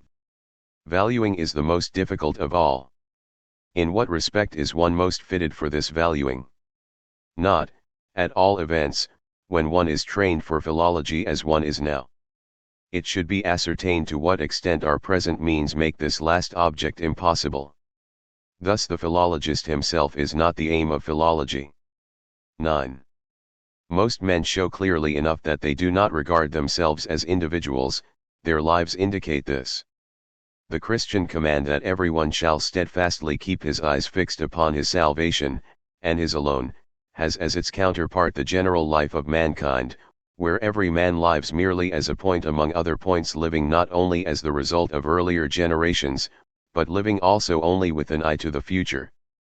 There are only 3 forms of existence in which a man remains an individual: as a philosopher, as a savior, and as an artist. But just let us consider how a scientific man bungles his life. What has the teaching of Greek particles to do with the sense of life? Thus we can also observe how innumerable men merely live, as it were, a preparation for a man, the philologist, for example, as a preparation for the philosopher, who in his turn knows how to utilize his ant-like work to pronounce some opinion upon the value of life. When such ant-like work is not carried out under any special direction, the greater part of it is simply nonsense, and quite superfluous. 10. Besides the large number of unqualified philologists, there is, on the other hand, a number of what may be called born philologists, who from some reason or other are prevented from becoming such. The greatest obstacle, however, which stands in the way of these born philologists is the bad representation of philology by the unqualified philologists. Leopardi is the modern ideal of a philologist, the German philologists can do nothing. 11. Let it be considered how differently a science is propagated from the way in which any special talent in a family is transmitted. The bodily transmission of an individual science is something very rare. Do the sons of philologists easily become philologists? Dubito. Thus there is no such accumulation of philological capacity as there was, let us say, in Beethoven's family of musical capacity. Most philologists begin from the beginning, and even then they learn from books, and not through travels, and see. They get some training, of course. 12. Most men are obviously in the world accidentally, no necessity of a higher kind is seen in them. They work at this and that, their talents are average. How strange! The manner in which they live shows that they think very little of themselves, they merely esteem themselves in so far as they waste their energy on trifles. In the so-called life's calling, which everyone must choose, we may perceive a touching modesty on the part of mankind. They practically admit in choosing thus. We are called upon to serve and to be of advantage to our equals. The same remark applies to our neighbor and to his neighbor, so everyone serves somebody else, no one is carrying out the duties of his calling for his own sake, but always for the sake of others, and thus we are like geese which support one another by the one leaning against the other. When the aim of each one of us is centered in another, then we have all no object in existing, and this existing for others is the most comical of comedies. 13. Vanity is the involuntary inclination to set oneself up for an individual while not really being one, that is to say, trying to appear independent when one is dependent. The case of wisdom is the exact contrary, it appears to be dependent while in reality it is independent. 14. The Hades of Homer, from what type of existence is it really copied? I think it is the description of the philologist. It is better to be a day laborer than to have such an anemic recollection of the past. 15. The attitude of the philologist towards antiquity is apologetic, or else dictated by the view that what our own age values can likewise be found in antiquity. The right attitude to take up, however, is the reverse one, viz., to start with an insight into our modern topsy-turviness, and to look back from antiquity to it, and many things about antiquity which have hitherto displeased us will then be seen to have been most profound necessities. We must make it clear to ourselves that we are acting in an absurd manner when we try to defend or to beautify antiquity. Who are we? 16. We are under a false impression when we say that there is always some caste which governs a nation's culture, and that therefore savants are necessary, for savants only possess knowledge concerning culture. Among learned men themselves there might be a few, certainly not a caste, but even these would indeed be rare. 17. One very great value of antiquity consists in the fact that its writings are the only ones which modern men still read carefully. Overstraining of the memory very common among philologists, together with a poor development of the judgment. 18. Busying ourselves with the culture epochs of the past, is this gratitude? We should look backwards in order to explain to ourselves the present conditions of culture. We do not become too laudatory in regard to our own circumstances, but perhaps we should do so in order that we may not be too severe on ourselves. 19. He who has no sense for the symbolical has none for antiquity, let pedantic philologists bear this in mind. 20. My aim is to bring about a state of complete enmity between our present culture and antiquity. Whoever wishes to serve the former must hate the latter. 21. Careful meditation upon the past leads to the impression that we are a multiplication of many pasts, so how can we be a final aim? But why not? In most instances, however, we do not wish to be this. We take up our positions again in the ranks, work in our own little corner, and hope that what we do may be of some small profit to our successors. But that is exactly the case of the cask of the Danaic, and this is useless. we must again set about doing everything for ourselves, and only for ourselves, measuring science by ourselves, for example with the question, what is science to us? Not what are we to science? People really make life too easy for themselves when they look upon themselves from such a simple historical point of view, and make humble servants of themselves. Your own salvation above everything, that is what you should say, and there are no institutions which you should prize more highly than your own soul. Now, however, man learns to know himself, he finds himself miserable, despises himself, and is pleased to find something worthy of respect outside himself. Therefore he gets rid of himself, so to speak, makes himself subservient to a cause, does his duty strictly, and atones for his existence. He knows that he does not work for himself alone, he wishes to help those who are daring enough to exist on account of themselves, like Socrates. The majority of men are as it were suspended in the air like toy balloons, every breath of wind moves them. As a consequence, the savant must be such out of self-knowledge, that is to say, out of contempt for himself. In other words, he must recognize himself to be merely the servant of some higher being who comes after him. Otherwise he is simply a sheep. 22. It is the duty of the free man to live for his own sake, and not for others. It was on this account that the Greeks looked upon handicrafts as unseemly. As a complete entity, Greek antiquity has not yet been fully valued. I am convinced that if it had not been surrounded by its traditional glorification, the men of the present day would shrink from it horror-stricken. This glorification, then, is spurious, gold paper. 23. The false enthusiasm for antiquity in which many philologists live. When antiquity suddenly comes upon us in our youth, it appears to us to be composed of innumerable trivialities. In particular, we believe ourselves to be above its ethics. And Homer and Walter Scott who carries off the palm? Let us be honest. If this enthusiasm were really felt, people could scarcely seek their life's calling in it.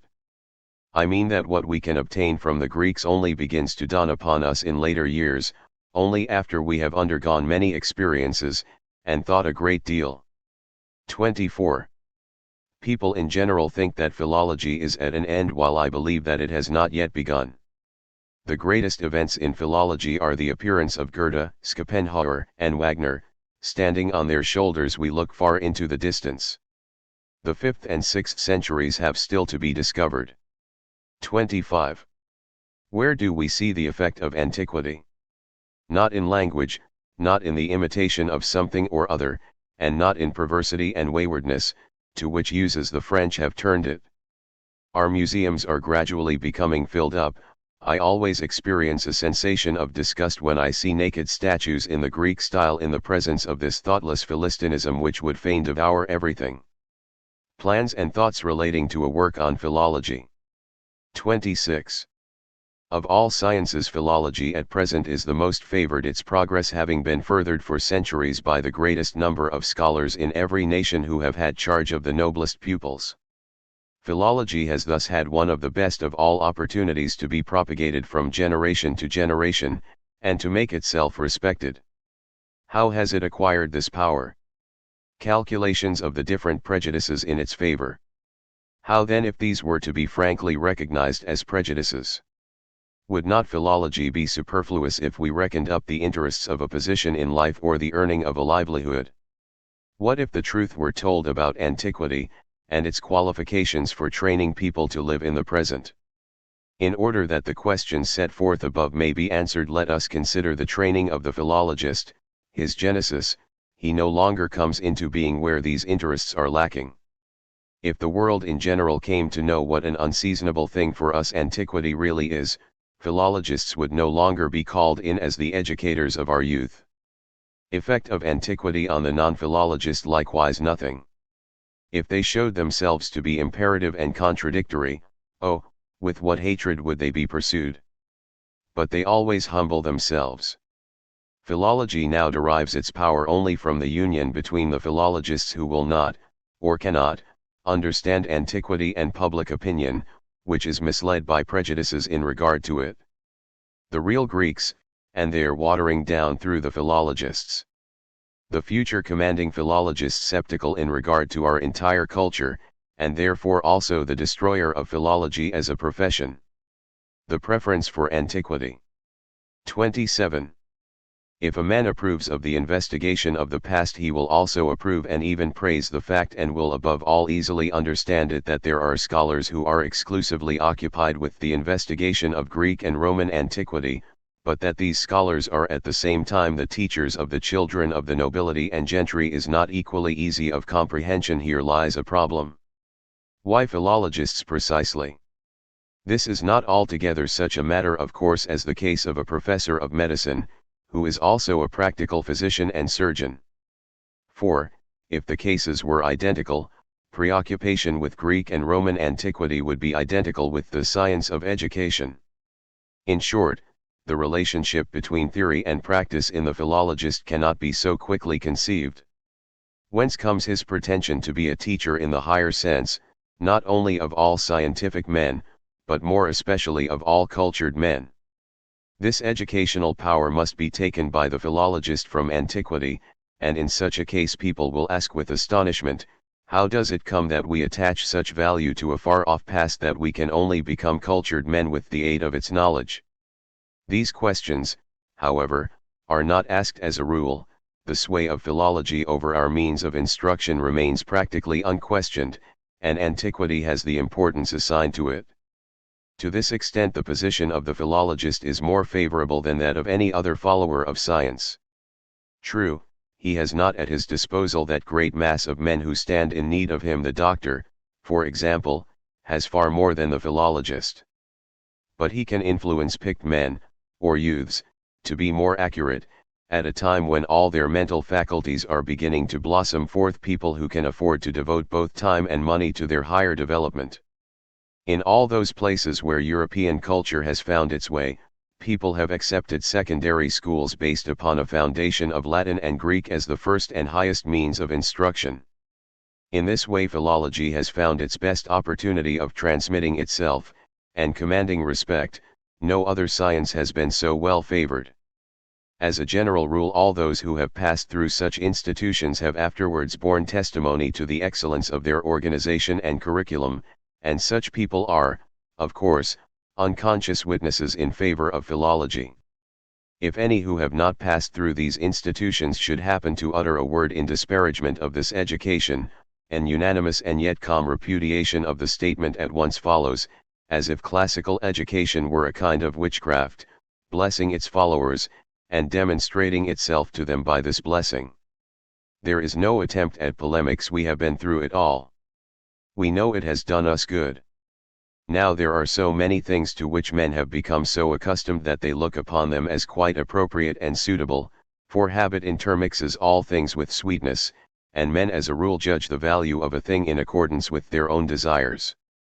The desire for classical antiquity as it is now felt should be tested, and, as it were, taken to pieces and analyzed with a view to seeing how much of this desire is due to habit, and how much to mere love of adventure. I refer to that inward and active desire, new and strange, which gives rise to a productive conviction from day to day, the desire for a higher goal, and also the means thereto, as the result of which people advance step by step from one unfamiliar thing to another, like an alpine climber.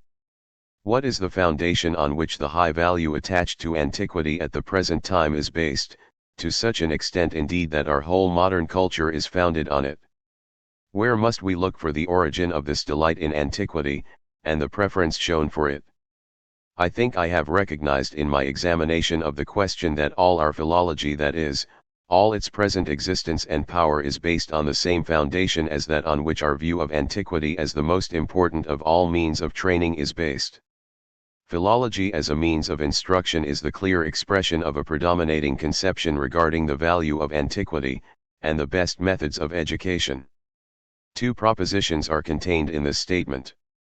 In the first place, all higher education must be a historical one, and secondly, Greek and Roman history differs from all others in that it is classical. Thus the scholar who knows this history becomes a teacher. We are not here going into the question as to whether higher education ought to be historical or not, but we may examine the second and ask, in how far is it classic? On this point there are many widespread prejudices. In the first place there is the prejudice expressed in the synonymous concept, the study of the humanities. Antiquity is classic because it is the school of the humane. Secondly, antiquity is classic because it is enlightened. 28. It is the task of all education to change certain conscious actions and habits into more or less unconscious ones, and the history of mankind is in this sense its education. The philologist now practices unconsciously a number of such occupations and habits. It is my object to ascertain how his power, that is, his instinctive methods of work, is the result of activities which were formerly conscious, but which he has gradually come to feel as such no longer, but that consciousness consisted of prejudices. The present power of philologists is based upon these prejudices, for example the value attached to the ratio as in the cases of Bentley and Herman. Prejudices are, as Lichtenberg says, the art impulses of men. 29. It is difficult to justify the preference for antiquity since it has arisen from prejudices. 1. From ignorance of all non-classical antiquity. 2. From a false idealization of humanitarianism, whilst Hindus and Chinese are at all events more humane. 3. From the pretensions of school teachers. 4. From the traditional admiration which emanated from antiquity itself.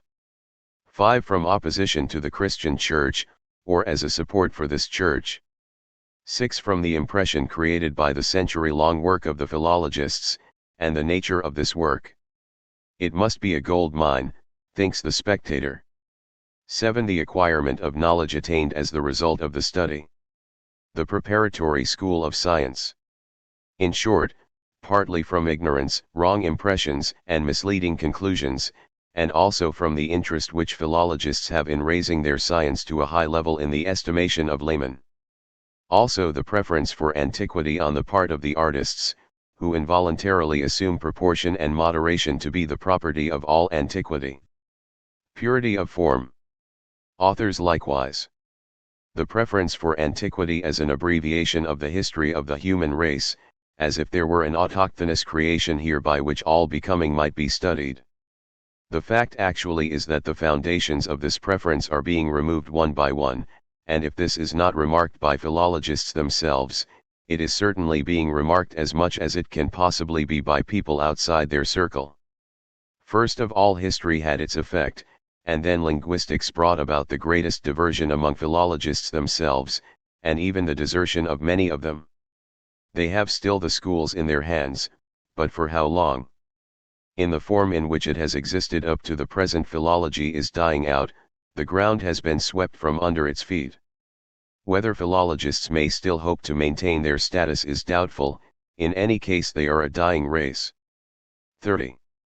The peculiarly significant situation of philologists, a class of people to whom we entrust our youth, and who have to investigate quite a special antiquity. The highest value is obviously attached to this antiquity. But if this antiquity has been wrongly valued, then the whole foundation upon which the high position of the philologist is based suddenly collapses.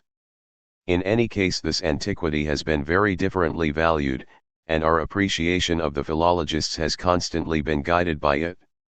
These people have borrowed their power from the strong prejudices in favor of antiquity. This must be made clear. Philologists now feel that when these prejudices are at last refuted, and antiquity depicted in its true colors, the favorable prejudices towards them will diminish considerably. It is thus to the interest of their profession not to let a clear impression of antiquity come to light, in particular the impression that antiquity in its highest sense renders one out of season, i.e., an enemy to one's own time. It is also to the interest of philologists as a class not to let their calling as teachers be regarded from a higher standpoint than that to which they themselves can correspond. 31. It is to be hoped that there are a few people who look upon it as a problem why philologists should be the teachers of our noblest youths. Perhaps the case will not be always so. It would be much more natural per se if our children were instructed in the elements of geography, natural science, political economy, and sociology, if they were gradually led to a consideration of life itself, and if finally, but much later, the most noteworthy events of the past were brought to their knowledge. A knowledge of antiquity should be among the last subjects which a student would take up, and would not this position of antiquity in the curriculum of a school be more honorable for it than the present one? Antiquity is now used merely as a propedeutic for thinking, speaking, and writing, but there was a time when it was the essence of earthly knowledge, and people at that time wished to acquire by means of practical learning what they now seek to acquire merely by means of a detailed plan of study, a plan which, corresponding to the more advanced knowledge of the age, has entirely changed. Thus the inner purpose of philological teaching has been entirely altered.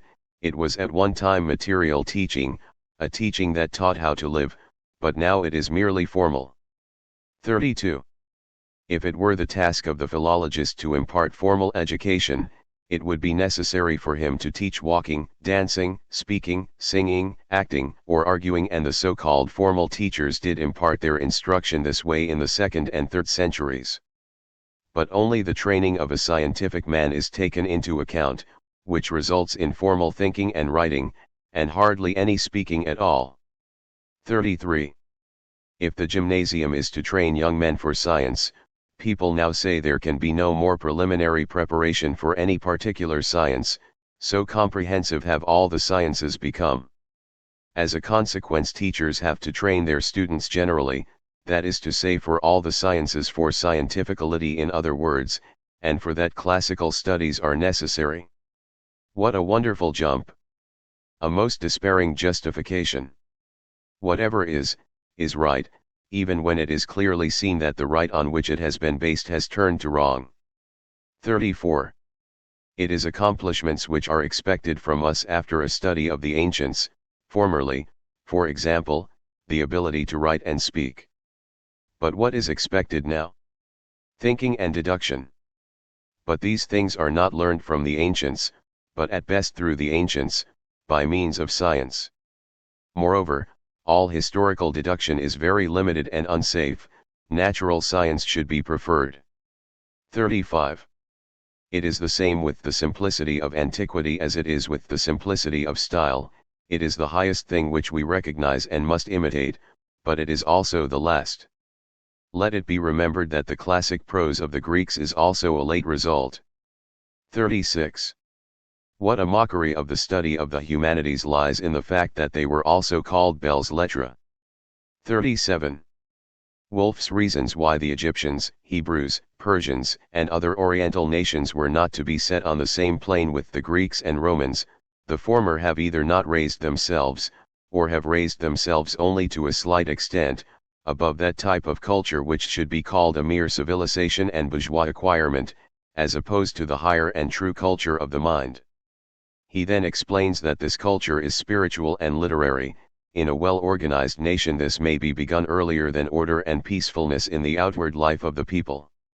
He then contrasts the inhabitants of easternmost Asia with the Greeks. 38. Our terminology already shows how prone we are to judge the ancients wrongly.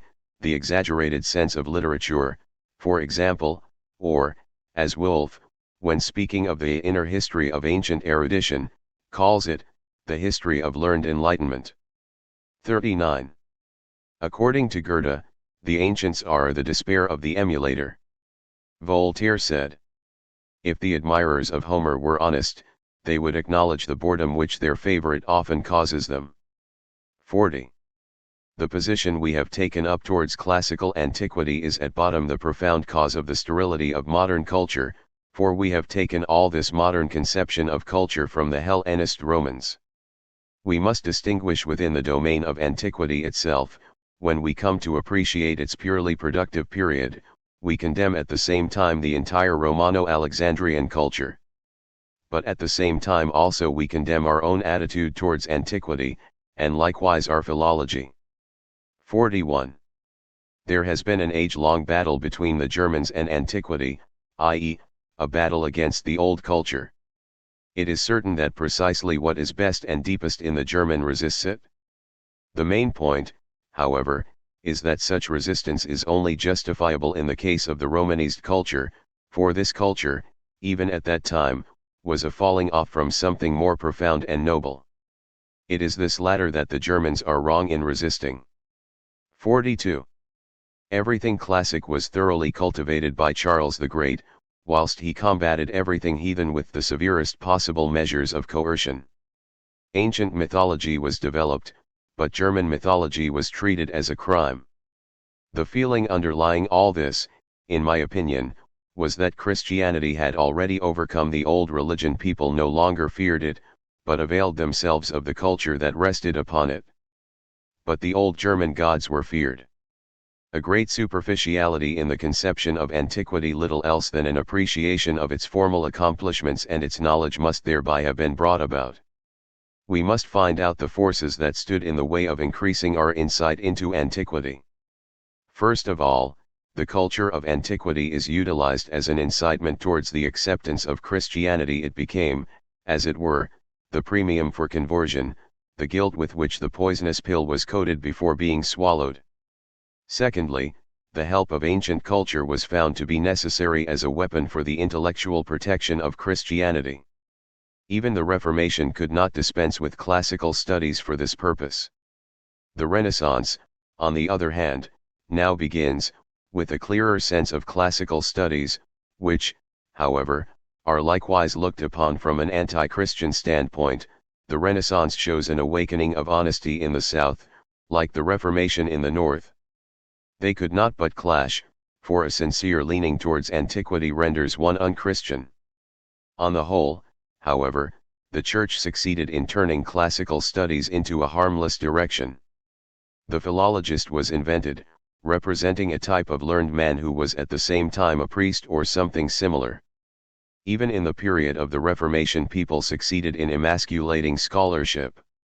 It is on this account that Friedrich August Wolff is noteworthy. He freed his profession from the bonds of theology.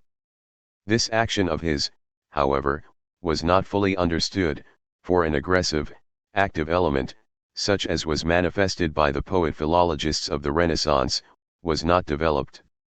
The freedom obtained benefited science, but not man. 43.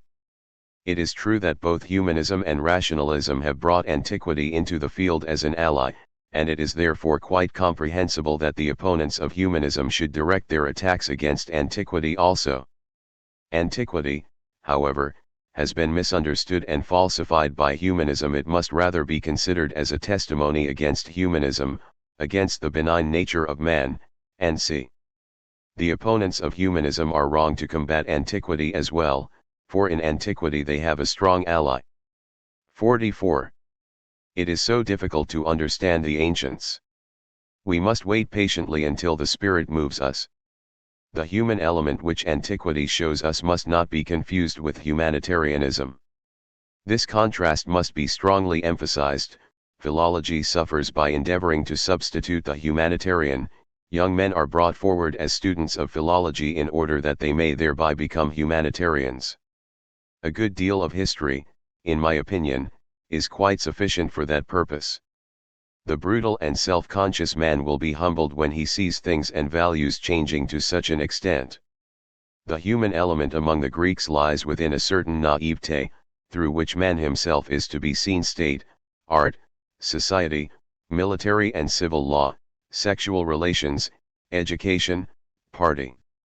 It is precisely the human element which may be seen everywhere and among all peoples, but among the Greeks it is seen in a state of nakedness and inhumanity which cannot be dispensed with for purposes of instruction.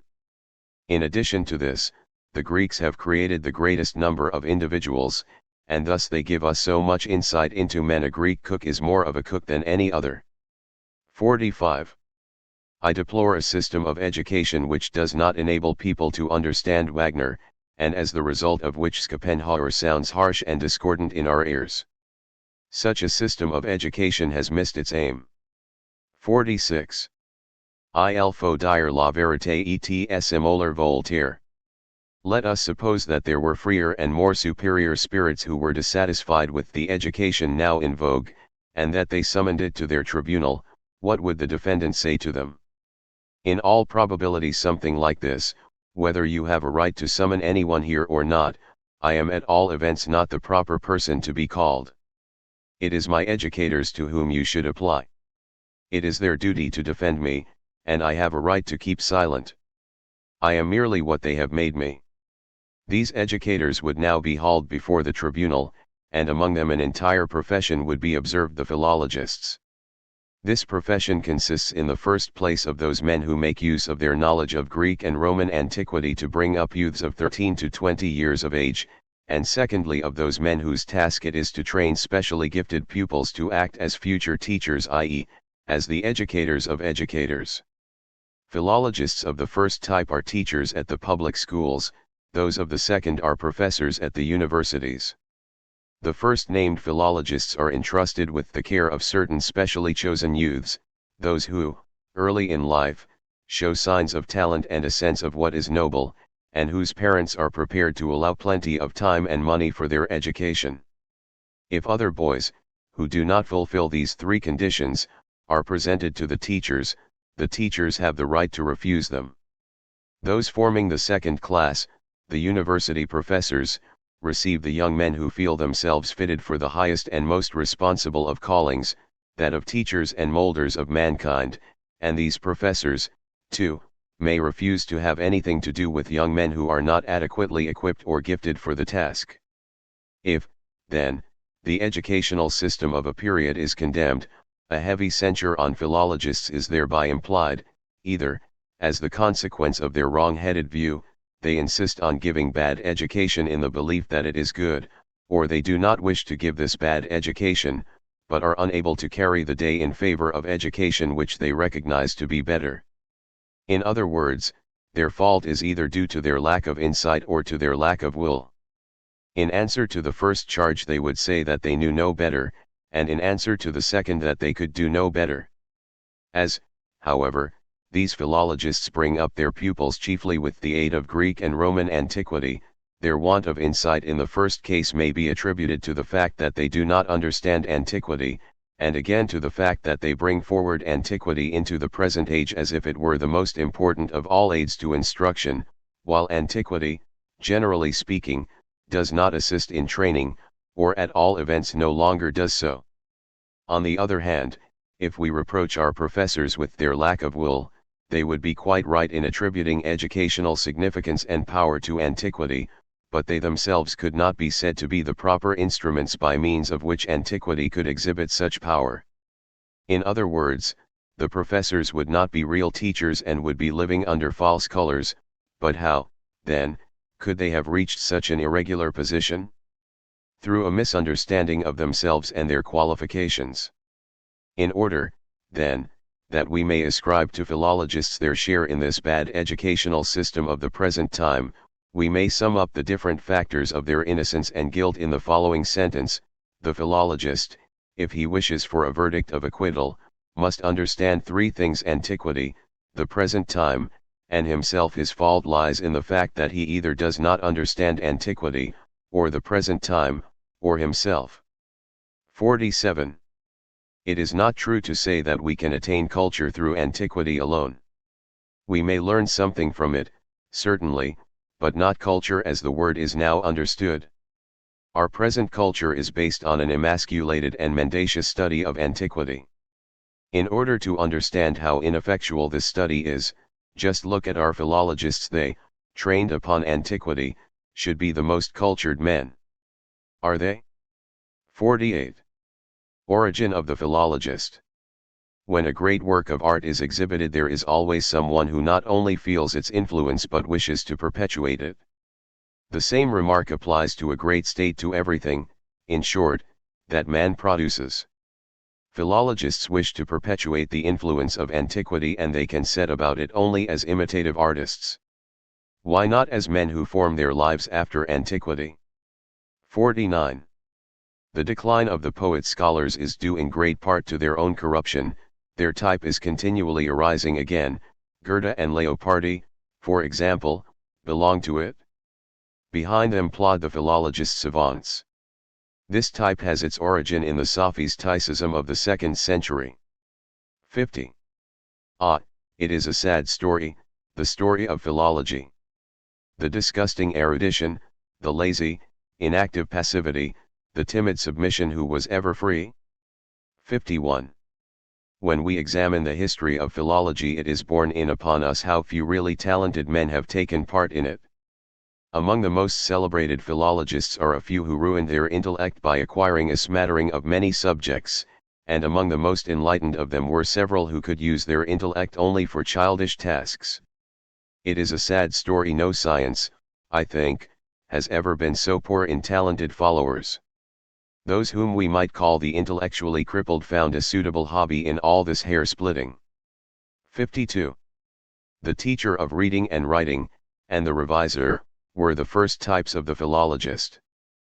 53. Friedrich August Wolff reminds us how apprehensive and feeble were the first steps taken by our ancestors in molding scholarship, how even the Latin classics, for example, had to be smuggled into the university market under all sorts of pretexts, as if they had been contraband goods. In the Göttingen lexicon of 1737, J. M. Gessner tells us of the Odes of Horace, ut imprimis, quid prod esse inseverit oribus studiis possint, ostendat. 54. I was pleased to read of Bentley non tam grande pretium emendatia unculis mi statuere solio, ut singularum aliquam gratiam in sperme ut exigam. Newton was surprised that men like Bentley and Hare should quarrel about a book of ancient comedies, since they were both theological dignitaries. 55. Horace was summoned by Bentley as before a judgment seat, the authority of which he would have been the first to repudiate. The admiration which a discriminating man acquires as a philologist is in proportion to the rarity of the discrimination to be found in philologists. Bentley's treatment of Horace has something of the schoolmaster about it. It would appear at first sight as if Horace himself were not the object of discussion, but rather the various scribes and commentators who have handed down the text. In reality, however, it is actually Horace who is being dealt with. It is my firm conviction that to have written a single line which is deemed worthy of being commented upon by scholars of a later time, far outweighs the merits of the greatest critic. There is a profound modesty about philologists. The improving of texts is an entertaining piece of work for scholars, it is a kind of riddle solving, but it should not be looked upon as a very important task. It would be an argument against antiquity if it should speak less clearly to us because a million words stood in the way. 56. A school teacher said to Bentley, "Sir, I will make your grandchild as great a scholar as you are yourself." "How can you do that," replied Bentley, "when I have forgotten more than you ever knew?" 57. Bentley's clever daughter Joanna once lamented to her father that he had devoted his time and talents to the criticism of the works of others instead of writing something original. Bentley remained silent for some time as if he were turning the matter over in his mind. At last he said that her remark was quite right, he himself felt that he might have directed his gifts in some other channel. Earlier in life, nevertheless, he had done something for the glory of God and the improvement of his fellow men, but afterwards the genius of the pagans had attracted him, and, despairing of attaining their level in any other way, he had mounted upon their shoulders so that he might thus be able to look over their heads. 58. Bentley, says Wolff, both as man of letters and individual, was misunderstood and persecuted during the greater part of his life, or else praised maliciously. Markland, towards the end of his life, as was the case with so many others like him, became imbued with a repugnance for all scholarly reputation, to such an extent, indeed, that he partly tore up and partly burned several works which he had long had in hand. Wolff says, "The amount of intellectual food that can be got from well-digested scholarship is a very insignificant item." In Winckelmann's youth there were no philological studies apart from the ordinary bread-winning branches of the science people read and explain the ancients in order to prepare themselves for the better interpretation of the Bible and the Corpus Juris. 59. In Wolff's estimation, a man has reached the highest point of historical research when he is able to take a wide and general view of the whole and of the profoundly conceived distinctions in the developments in art and the different styles of art. Wolff acknowledges, however, that Winckelmann was lacking in the more common talent of philological criticism, or else he could not use it properly, a rare mixture of a cool head and a minute and restless solicitude for hundreds of things which, insignificant in themselves, were combined in his case with a fire that swallowed up those little things, and with a gift of divination which is a vexation and an annoyance to the uninitiated. 60. Wolff draws our attention to the fact that antiquity was acquainted only with theories of oratory and poetry which facilitated production, tau chi nu alpha iota, and arts that formed real orators and poets, while at the present day we shall soon have theories upon which it would be as impossible to build up a speech or a poem as it would be to form a thunderstorm upon a brontological treatise. 61. Wolff's judgment on the amateurs of philological knowledge is noteworthy, if they found themselves provided by nature with a mind corresponding to that of the ancients. Or if they were capable of adapting themselves to other points of view and other circumstances of life, then, with even a nodding acquaintance with the best writers, they certainly acquired more from those vigorous natures, those splendid examples of thinking and acting, than most of those did who during their whole life merely offered themselves to them as interpreters. 62. Says Wolff again, in the end, only those few ought to attain really complete knowledge who are born with artistic talent and furnished with scholarship, and who make use of the best opportunities of securing, both theoretically and practically, the necessary technical knowledge. True. 63. Instead of forming our students on the Latin models, I recommend the Greek, especially Demos then simplicity. This may be seen by a reference to Leopardi, who is perhaps the greatest stylist of the century. 64. Classical education, what do people see in it?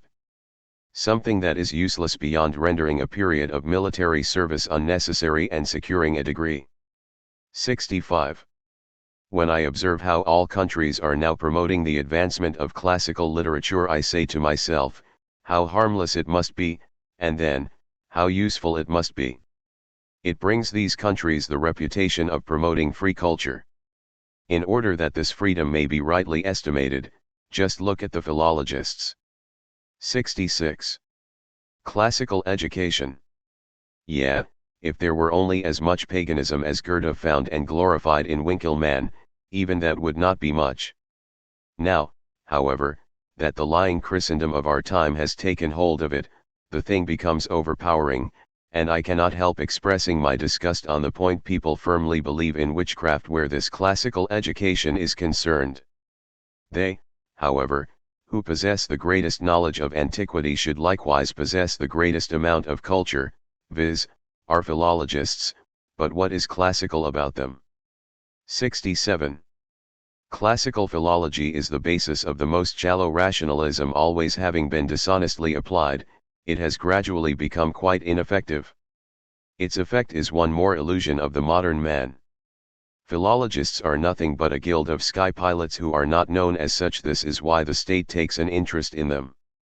The utility of classical education is completely used up, whilst, for example, the history of Christianity still shows its power. 68. Philologists, when discussing their science, never get down to the root of the subject. They never set forth philology itself as a problem. Bad conscience. Or merely thoughtlessness. 69. We learn nothing from what philologists say about philology, it is all mere tittle-tattle. For example, John's The Meaning and Place of the Study of Antiquity in Germany. There is no feeling for what should be protected and defended, thus speak people who have not even thought of the possibility that anyone could attack them. 70. Philologists are people who exploit the vaguely felt dissatisfaction of modern man, and his desire for something better, in order that they may earn their bread and butter. I know them, I myself am one of them. 71. Our philologists stand in the same relation to true educators as the medicine men of the wild Indians do to true physicians. What astonishment will be felt by a later age. 72. What they lack is a real taste for the strong and powerful characteristics of the ancients. They turn into mere panegyrists, and thus become ridiculous. 73. They have forgotten how to address other men, and, as they cannot speak to the older people, they cannot do so to the young. 74. When we bring the Greeks to the knowledge of our young students, we are treating the latter as if they were well-informed and matured men. What, indeed, is there about the Greeks and their ways which is suitable for the young? In the end we shall find that we can do nothing for them beyond giving them isolated details. Are these observations for young people? What we actually do, however, is to introduce our young scholars to the collective wisdom of antiquity. Or do we not? The reading of the ancients is emphasized in this way. My belief is that we are forced to concern ourselves with antiquity at a wrong period of our lives. At the end of the 20s its meaning begins to dawn on one. 75. There is something disrespectful about the way in which we make our young students known to the ancients. What is worse, it is unpedagogical, or what can result from a mere acquaintance with things which a youth cannot consciously esteem. Perhaps he must learn to believe, and this is why I object to it. 76.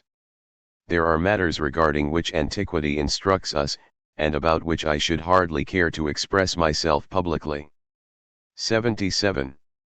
All the difficulties of historical study to be elucidated by great examples. Why our young students are not suited to the Greeks. The consequences of philology. Arrogant expectation. Culture philistinism. Superficiality. Too high an esteem for reading and writing. Estrangement from the nation and its needs. The philologists themselves, the historians, philosophers, and jurists all end in smoke. Our young students should be brought into contact with real sciences. Likewise with real art. In consequence, when they grew older, a desire for real history would be shown. 78. In humanity, even in the Antigone, even in Goethe's Iphigenia. The want of rationalism in the Greeks. Young people cannot understand the political affairs of antiquity. The poetic element, a bad expectation. 79. Do the philologists know the present time? Their judgments on it as Periclean, their mistaken judgments when they speak of Freytag's genius as resembling that of Homer, and so on, their following in the lead of the litterateurs, their abandonment of the pagan sense, which was exactly the classical element that Goethe discovered in Winckelmann. 80. The condition of the philologists may be seen by their indifference at the appearance of Wagner. They should have learned even more through him than through Goethe, and they did not even glance in his direction. That shows that they are not actuated by any strong need, or else they would have an instinct to tell them where their food was to be found. 81. Wagner prizes his art too highly to go and sit in a corner with it, like Schumann. He either surrenders himself to the public or he makes the public surrender itself to him. He educates it up to his music. Minor artists, too, want their public, but they try to get it by inartistic means, such as through the press, Hans Lick, and c. 82. Wagner perfected the inner fancy of man. Later generations will see a renaissance in sculpture. Poetry must precede the plastic art. 83. I observe in philologists 1. Want of respect for antiquity. 2. Tenderness and flowery oratory, even an apologetic tone. 3. Simplicity in their historical comments. 4. Self-conceit. 5. Underestimation of the talented philologists. 84. Philologists appear to me to be a secret society who wish to train our youth by means of the culture of antiquity. I could well understand this society and their views being criticized from all sides. A great deal would depend upon knowing what these philologists understood by the term culture of antiquity. If I saw, for example, that they were training their pupils against German philosophy and German music, I should either set about combating them or combating the culture of antiquity, perhaps the former, by showing that these philologists had not understood the culture of antiquity. Now I observe 1. A great indecision in the valuation of the culture of antiquity on the part of philologists. 2. Something very non-ancient in themselves, something non-free. 3. Want of clearness in regard to the particular type of ancient culture they mean. 4. Want of judgment in their methods of instruction, example scholarship. 5. Classical education is served out mixed up with Christianity. 85. It is now no longer a matter of surprise to me that, with such teachers, the education of our time should be worthless. I can never avoid depicting this want of education in its true colors, especially in regard to those things which ought to be learned from antiquity if possible, for example, writing, speaking, and so on. 86. The transmission of the emotions is hereditary, let that be recollected when we observe the effect of the Greeks upon philologists. 87. Even in the best of cases, philologists seek for no more than mere rationalism and Alexandrian culture, not Hellenism. 88. Very little can be gained by mere diligence, if the head is dull. Philologist after philologist has swooped down on Homer in the mistaken belief that something of him can be obtained by force. Antiquity speaks to us when it feels a desire to do so, not when we do. 89. The inherited characteristic of our present-day philologists, a certain sterility of insight, has resulted, for they promote the science, but not the philologist. 90. The following is one way of carrying on classical studies, and a frequent one: a man throws himself thoughtlessly, or is thrown, into some special branch or other, whence he looks to the right and left and sees a great deal that is good and new. Then, in some unguarded moment, he asks himself, but what the devil has all this to do with me? In the meantime he has grown old and has become accustomed to it all, and therefore he continues in his rut, just as in the case of marriage. 91. In connection with the training of the modern philologist, the influence of the science of linguistics should be mentioned and judged. A philologist should rather turn aside from it. The question of the early beginnings of the Greeks and Romans should be nothing to him. How can they spoil their own subject in such a way? 92. A morbid passion often makes its appearance from time to time in connection with the oppressive uncertainty of divination, a passion for believing and feeling sure at all costs, for example, when dealing with Aristotle, or in the discovery of magic numbers, which, in Lachmann's case, is almost an illness. 93. The consistency which is prized in a savant is pedantry if applied to the Greeks. 94. The Greeks. The philologists are. Render homage to beauty, develop the body, speak clearly, are religious transfigurers of everyday occurrences, are listeners and observers, have an aptitude for the symbolical, are in full possession of their freedom as men can look innocently out into the world, are the pessimists of thought. Babblers and triflers, ugly-looking creatures, stammerers, filthy pedants, quibblers and scarecrows, unfit for the symbolical, ardent slaves of the state, Christians in disguise, Philistines. 95. Berg's History of Literature, not a spark of Greek fire or Greek sense. 96. People really do compare our own age with that of Pericles, and congratulate themselves on the reawakening of the feeling of patriotism. I remember a parody on the funeral oration of Pericles by G. Freytag, in which this prim and straight-laced poet depicted the happiness now experienced by 60-year-old men, all pure and simple caricature. So this is the result. And sorrow and irony and seclusion are all that remain for him who has seen more of antiquity than this. 97.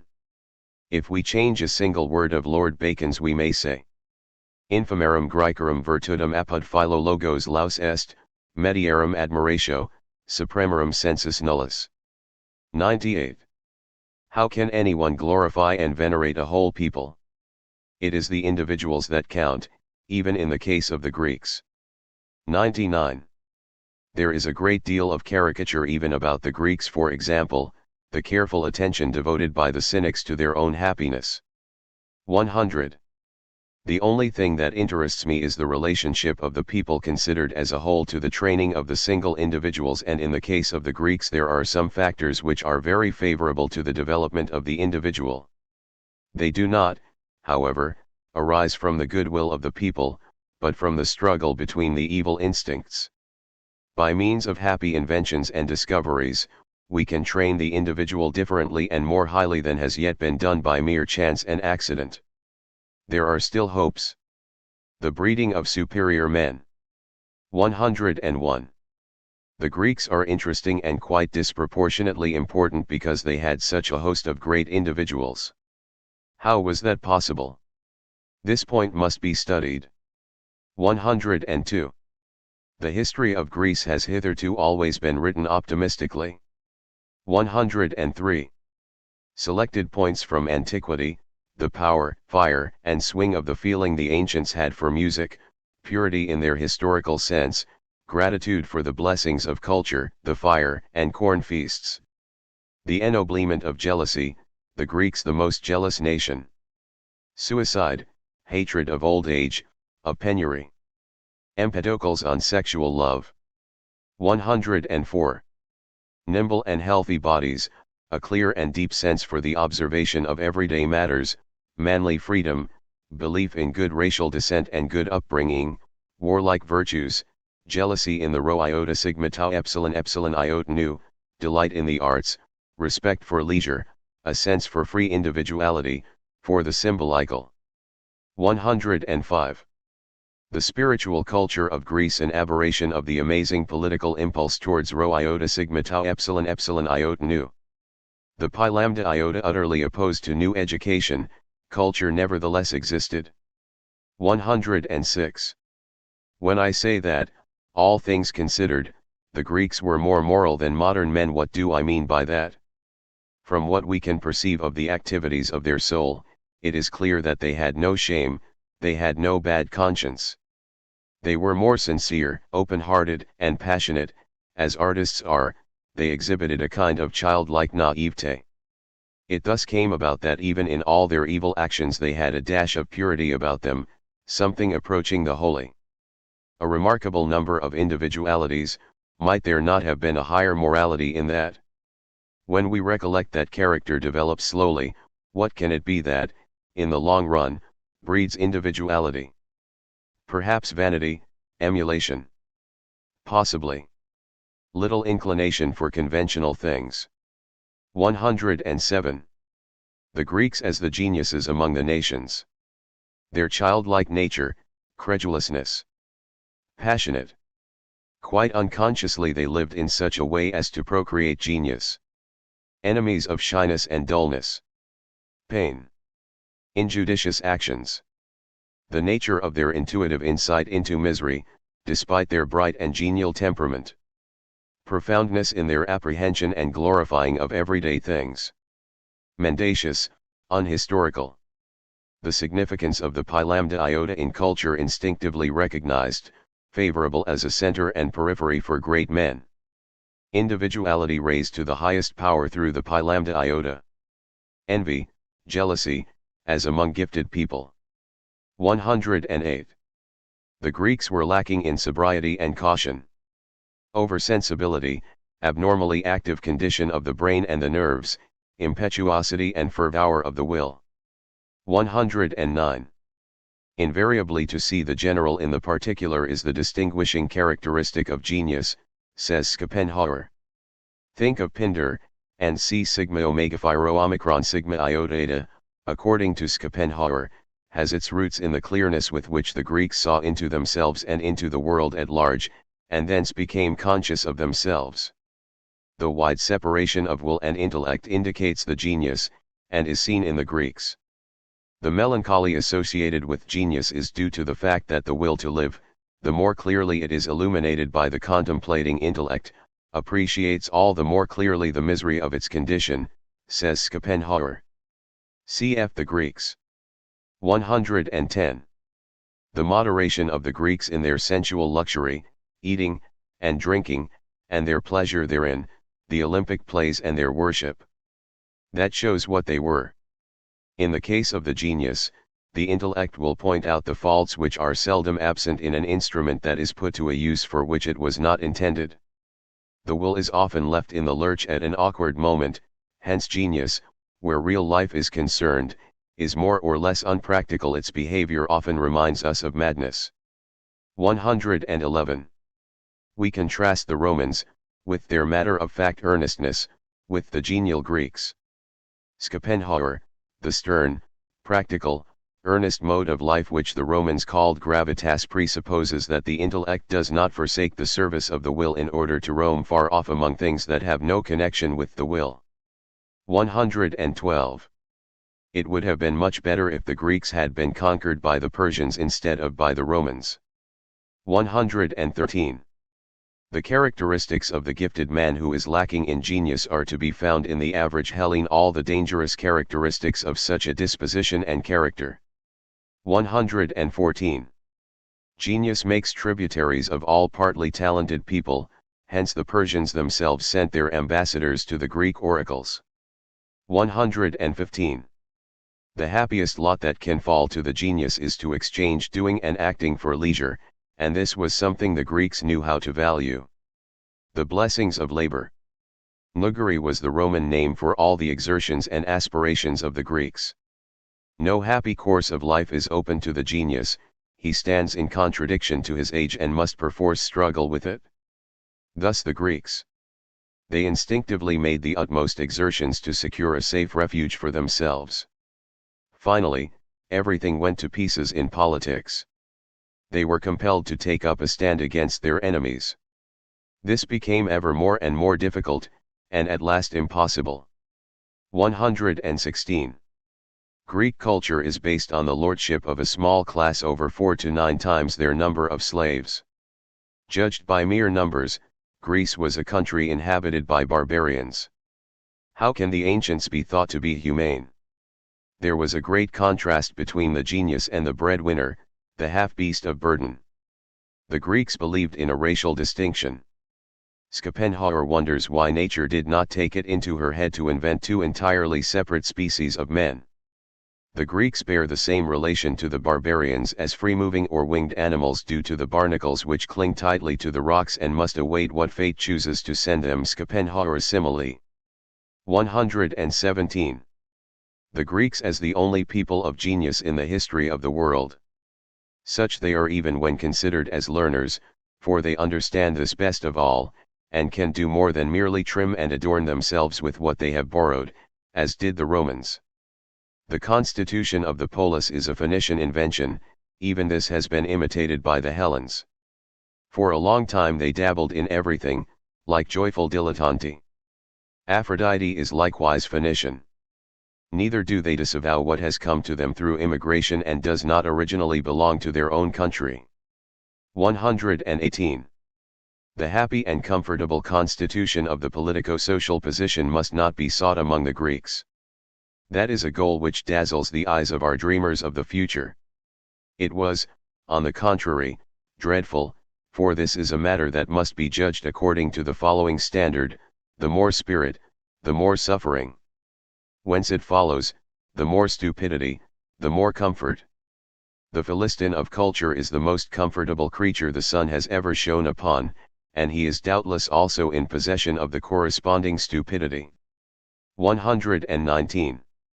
The Greek polis and the alpha epsilon nu rho iota sigma tau epsilon epsilon iota nu grew up out of mutual enmity. Hellenic and philanthropic are contrary adjectives, although the ancients flattered themselves sufficiently. Homer is, in the world of the Hellenic discord, the pan-Hellenic Greek. The gaminu of the Greeks is also manifested in the symposium in the shape of witty conversation. 120. Wanton, mutual annihilation inevitable, so long as a single polis wished to exist, its envy for everything superior to itself, its cupidity, the disorder of its customs, the enslavement of the women, lack of conscience in the keeping of oaths, in murder and in cases of violent death. Tremendous power of self-control, for example in a man like Socrates, who was capable of everything evil. 121.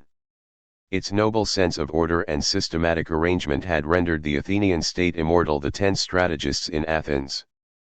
Foolish. Too big a sacrifice on the altar of jealousy.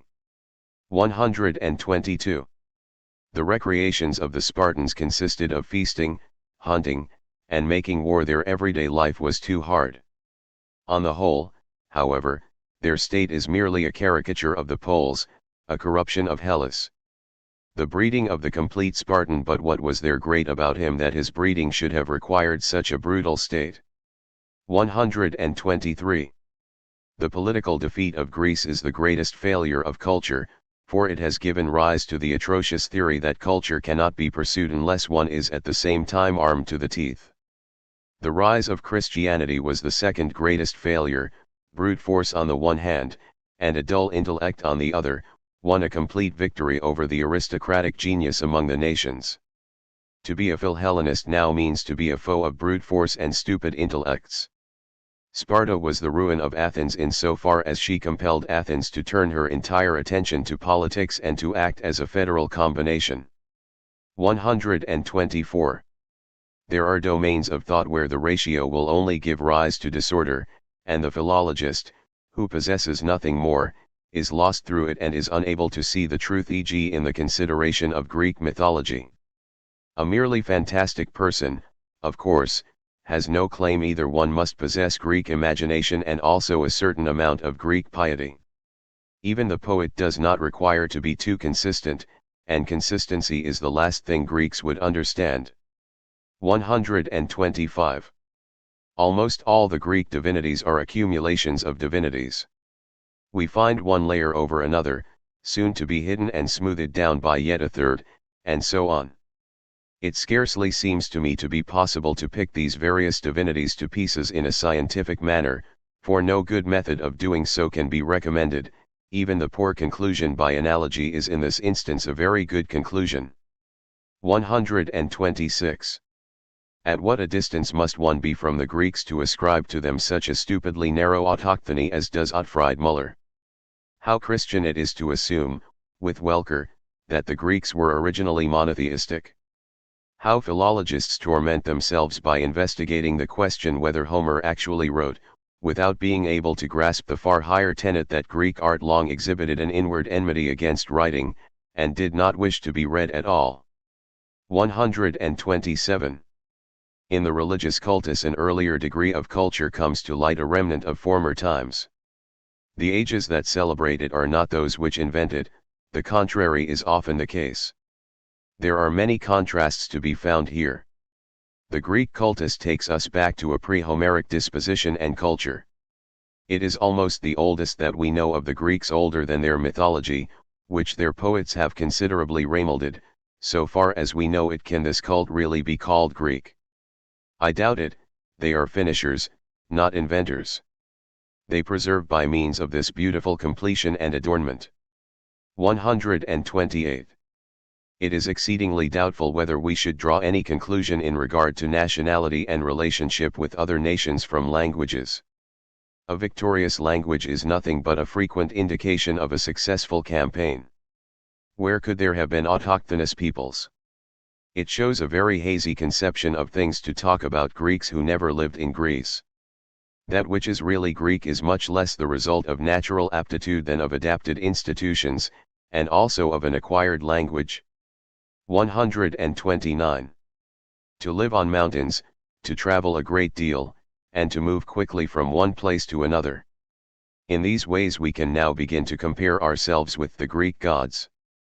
We know the past, too, and we almost know the future. What would a Greek say, if only he could see us? 130. The gods make men still more evil, this is the nature of man. If we do not like a man, we wish that he may become worse than he is, and then we are glad. This forms part of the obscure philosophy of hate, a philosophy which has never yet been written, because it is everywhere the pudendum that every one feels. 131. The Pan-Hellenic Homer finds his delight in the frivolity of the gods, but it is astounding how he can also give them dignity again. This amazing ability to raise oneself again, however, is Greek. 132. What, then, is the origin of the envy of the gods? People did not believe in a calm, quiet happiness, but only in an exuberant one. This must have caused some displeasure to the Greeks, for their soul was only too easily wounded. It embittered them to see a happy man. That is Greek. If a man of distinguished talent appeared, the flock of envious people must have become astonishingly large. If any one met with a misfortune, they would say of him, "Ah, no wonder, he was too frivolous and too well off."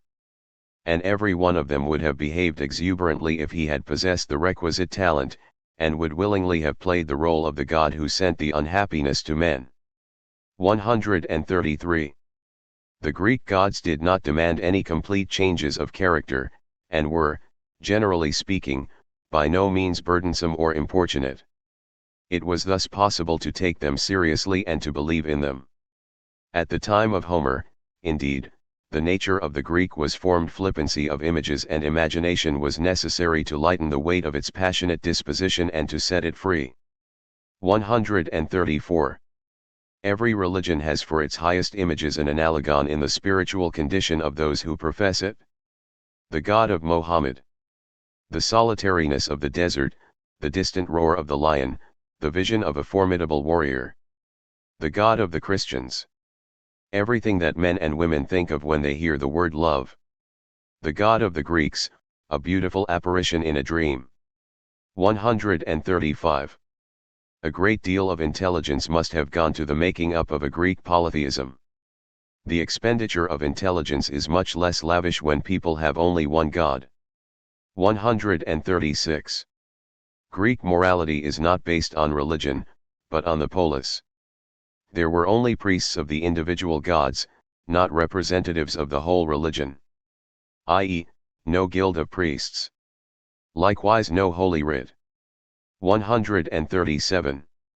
The light-hearted gods. This is the highest adornment which has ever been bestowed upon the world, with the feeling, how difficult it is to live. 138. If the Greeks let their reason speak, their life seems to them bitter and terrible. They are not deceived. But they play round life with lies. Simonides advises them to treat life as they would a play. Earnestness was only too well known to them in the form of pain. The misery of men is a pleasure to the gods when they hear the poets singing of it.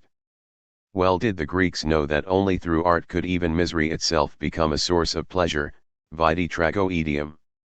139. It is quite untrue to say that the Greeks only took this life into their consideration. They suffered also from thoughts of death and hell. But no repentance or contrition. 140. The incarnate appearance of gods, as in Sappho's invocation to Aphrodite, must not be taken as poetic license. They are frequently hallucinations. We conceive of a great many things, including the will to die, too superficially as rhetorical. 141. The martyr is Hellenic, Prometheus, Hercules. The hero myth became pan-Hellenic, a poet must have had a hand in that. 142. How realistic the Greeks were even in the domain of pure inventions. They poetized reality, not yearning to lift themselves out of it. The raising of the present into the colossal and eternal, example by Pindar. 143. What condition do the Greeks premise as the model of their life in Hades? Anemic, dreamlike, weak. It is the continuous accentuation of old age, when the memory gradually becomes weaker and weaker, and the body still more so. The senility of senility. This would be our state of life in the eyes of the Hellenes. 144. The naive character of the Greeks observed by the Egyptians. 145. The truly scientific people, the literary people, were the Egyptians and not the Greeks. That which has the appearance of science among the Greeks, originated among the Egyptians and later on returned to them to mingle again with the old current. Alexandrian culture is an amalgamation of Hellenic and Egyptian. And when our world again founds its culture upon the Alexandrian culture, then. 146. The Egyptians are far more of a literary people than the Greeks. I maintain this against Wolff. The first grain in Eleusis, the first vine in Thebes, the first olive tree and fig tree. The Egyptians had lost a great part of their mythology. 147. The unmathematical undulation of the column in Paestum is analogous to the modification of the tempo, animation in place of a mechanical movement. 148. The desire to find something certain and fixed in aesthetic led to the worship of Aristotle. I think, however, that we may gradually come to see from his works that he understood nothing about art, and that it is merely the intellectual conversations of the Athenians, echoing in his pages, which we admire. 149. In Socrates we have as it were lying open before us a specimen of the consciousness out of which, later on, the instincts of the theoretic man originated, that one would rather die than grow old and weak in mind. 150. At the twilight of antiquity there were still wholly unchristian figures, which were more beautiful, harmonious, and pure than those of any Christians, example Proclus. His mysticism and syncretism were things that precisely Christianity cannot reproach him with. In any case, it would be my desire to live together with such people. In comparison with them, Christianity looks like some crude brutalization, organized for the benefit of the mob and the criminal classes. Proclus, who solemnly invokes the rising moon. 151. With the advent of Christianity, a religion attained the mastery which corresponded to a pre-Greek condition of mankind, belief in witchcraft in connection with all and everything, bloody sacrifices, superstitious fear of demoniacal punishments, despair in oneself, ecstatic brooding and hallucination, man's self become the arena of good and evil spirits and their struggles. 152. All branches of history have experimented with antiquity. Critical consideration alone remains. By this term I do not mean conjectural and literary historical criticism. 153. Antiquity has been treated by all kinds of historians and their methods. We have now had enough experience, however, to turn the history of antiquity to account without being shipwrecked on antiquity itself. 154. We can now look back over a fairly long period of human existence. What will the humanity be like which is able to look back at us from an equally long distance? Which finds us lying intoxicated among the debris of old culture? Which finds its only consolation in being good and in holding out the helping hand, and turns away from all other consolations? Does beauty, too, grow out of the ancient culture? I think that our ugliness arises from our metaphysical remnants. Our confused morals, the worthlessness of our marriages, and so on, are the cause. The beautiful man, the healthy, moderate, and enterprising man, molds the objects around him into beautiful shapes after his own image. 155. Up to the present time all history has been written from the standpoint of success, and, indeed, with the assumption of a certain reason in this success. This remark applies also to Greek history, so far we do not possess any.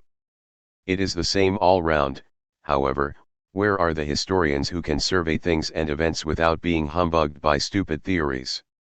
I know of only one, Burckhardt. Everywhere the widest possible optimism prevails in science.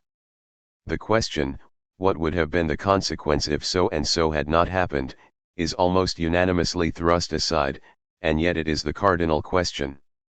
Thus everything becomes ironical. Let us only consider our own lives. If we examine history in accordance with a preconceived plan, let this plan be sought in the purposes of a great man, or perhaps in those of a sex, or of a party. Everything else is a chaos. Even in natural science we find this deification of the necessary. Germany has become the breeding place of this historical optimism. Hegel is perhaps to blame for this. Nothing, however, is more responsible for the fatal influence of German culture. Everything that has been kept down by success gradually rears itself up, history as the scorn of the conqueror, a servile sentiment and a kneeling down before the actual fact, a sense for the state, they now call it, as if that had still to be propagated. He who does not understand how brutal and unintelligent history is will never understand the stimulus to make it intelligent. Just think how rare it is to find a man with as great an intelligent knowledge of his own life as Goethe had. What amount of rationality can we expect to find arising out of these other veiled and blind existences as they work chaotically with and in opposition to each other? And it is especially naive when Hellwald, the author of A History of Culture, warns us away from all ideals, simply because history has killed them off one after the other. 156. To bring to light without reserve the stupidity and the want of reason in human things, that is the aim of our brethren and colleagues. People will then have to distinguish what is essential in them, what is incorrigible, and what is still susceptible of further improvement.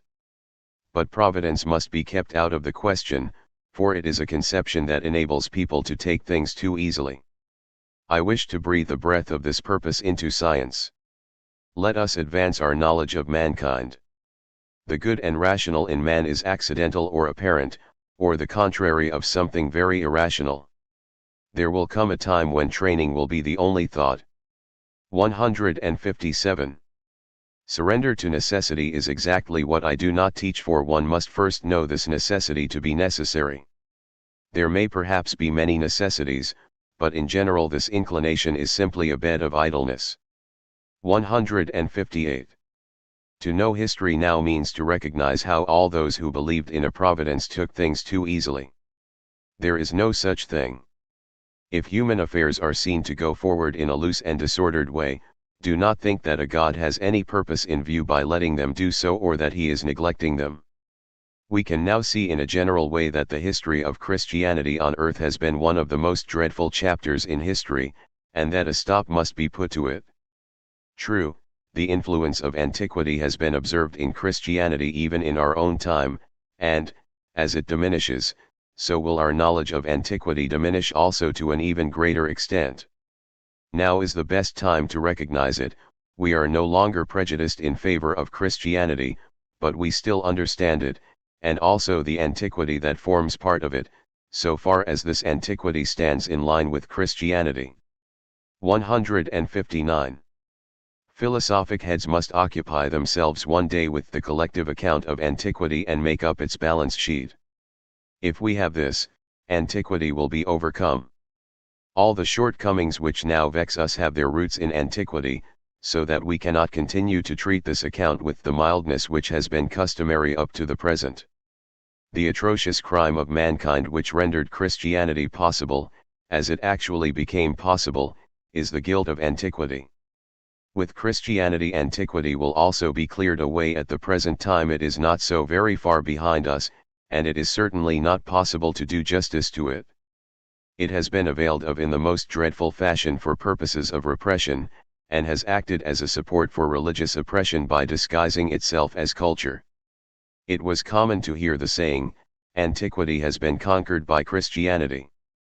This was a historical fact, and it was thus thought that no harm could come of any dealings with antiquity. Yes, it is so plausible to say that we find Christian ethics deeper than Socrates. Plato was easier to compete with. We are at the present time, so to speak, merely chewing the cud of the very battle which was fought in the first centuries of the Christian era, with the exception of the fact that now, instead of the clearly perceptible antiquity which then existed, we have merely its pale ghost, and, indeed, even Christianity itself has become rather ghost-like. It is a battle fought after the decisive battle, a post-vibration. In the end, all the forces of which antiquity consisted have reappeared in Christianity in the crudest possible form. It is nothing new, only quantitatively extraordinary. 160. What severs us forever from the culture of antiquity is the fact that its foundations have become too shaky for us. A criticism of the Greeks is at the same time a criticism of Christianity, for the bases of the spirit of belief, the religious cult, and witchcraft, are the same in both. There are many rudimentary stages still remaining, but they are by this time almost ready to collapse. This would be a task. To characterize Greek antiquity as irretrievably lost, and with it Christianity also, and the foundations upon which, up to the present time, our society and politics have been based. 161. Christianity has conquered antiquity. Yes, that is easily said. In the first place, it is itself a piece of antiquity. In the second place, it has preserved antiquity. In the third place, it has never been in combat with the pure ages of antiquity. Or rather, in order that Christianity itself might remain, it had to let itself be overcome by the spirit of antiquity, for example, the idea of empire, the community, and so forth. We are suffering from the uncommon want of clearness and uncleanliness of human things, from the ingenious mendacity which Christianity has brought among men. 162. It is almost laughable to see how nearly all the sciences and arts of modern times grow from the scattered seeds which have been wafted towards us from antiquity, and how Christianity seems to us here to be merely the evil chill of a long night, a night during which one is almost inclined to believe that all is over with reason and honesty among men. The battle waged against the natural man has given rise to the unnatural man. 163. With the dissolution of Christianity, a great part of antiquity has become incomprehensible to us, for instance, the entire religious basis of life. On this account an imitation of antiquity is a false tendency. The betrayers or the betrayed are the philologists who still think of such a thing. We live in a period when many different conceptions of life are to be found, hence the present age is instructive to an unusual degree, and hence also the reason why it is so ill, since it suffers from the evils of all its tendencies at once. The man of the future. The European man. 164. The German Reformation widened the gap between us and antiquity. Was it necessary for it to do so? It once again introduced the old contrast of paganism and Christianity, and it was at the same time a protest against the decorative culture of the Renaissance. It was a victory gained over the same culture as had formerly been conquered by early Christianity. In regard to worldly things, Christianity preserved the grosser views of the ancients. All the nobler elements in marriage, slavery, and the state are unchristian. It required the distorting characteristics of worldliness to prove itself. 165. The connection between humanism and religious rationalism was emphasized as a Saxonian trait by Kückli. The type of this philologist is Gottfried Hermann. 166.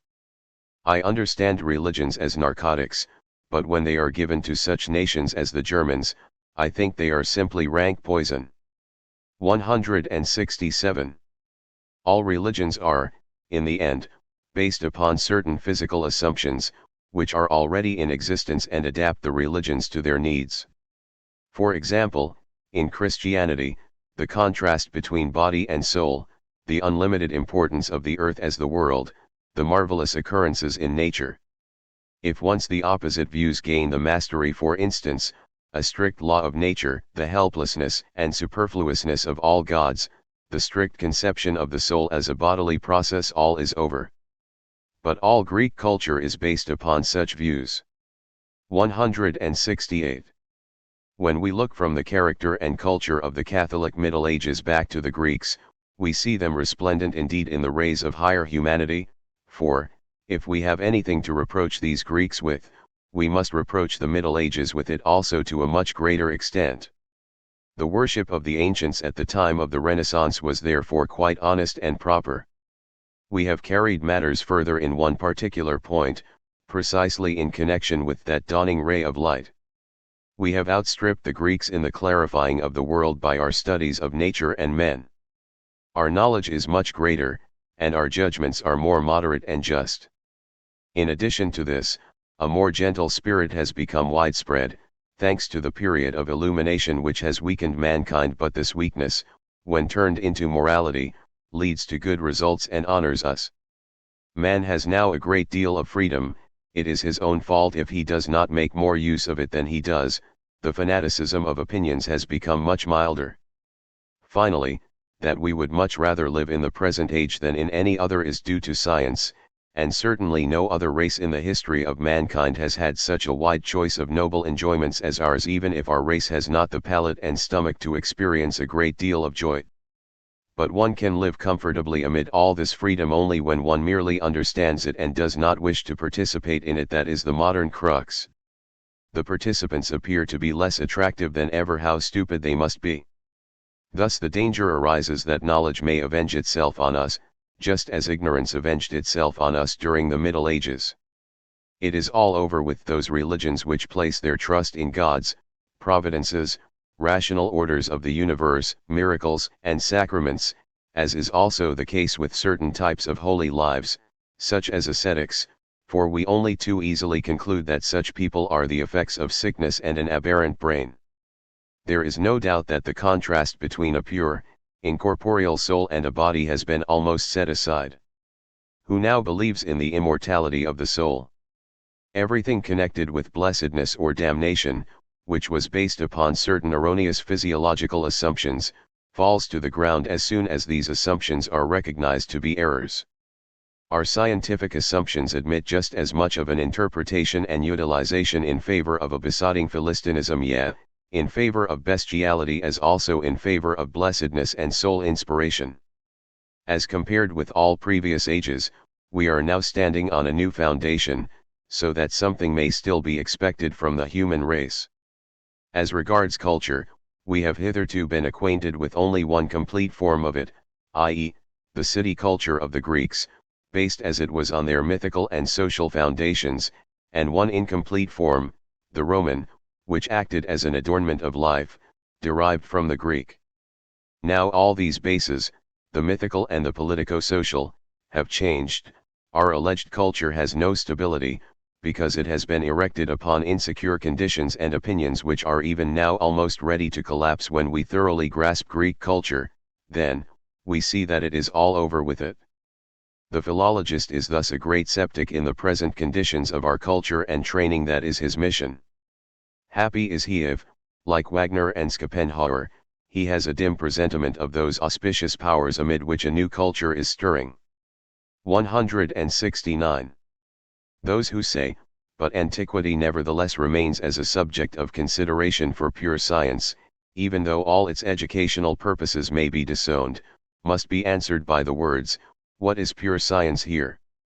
Actions and characteristics must be judged, and those who judge them must stand above them, so you must first devote your attention to overcoming antiquity.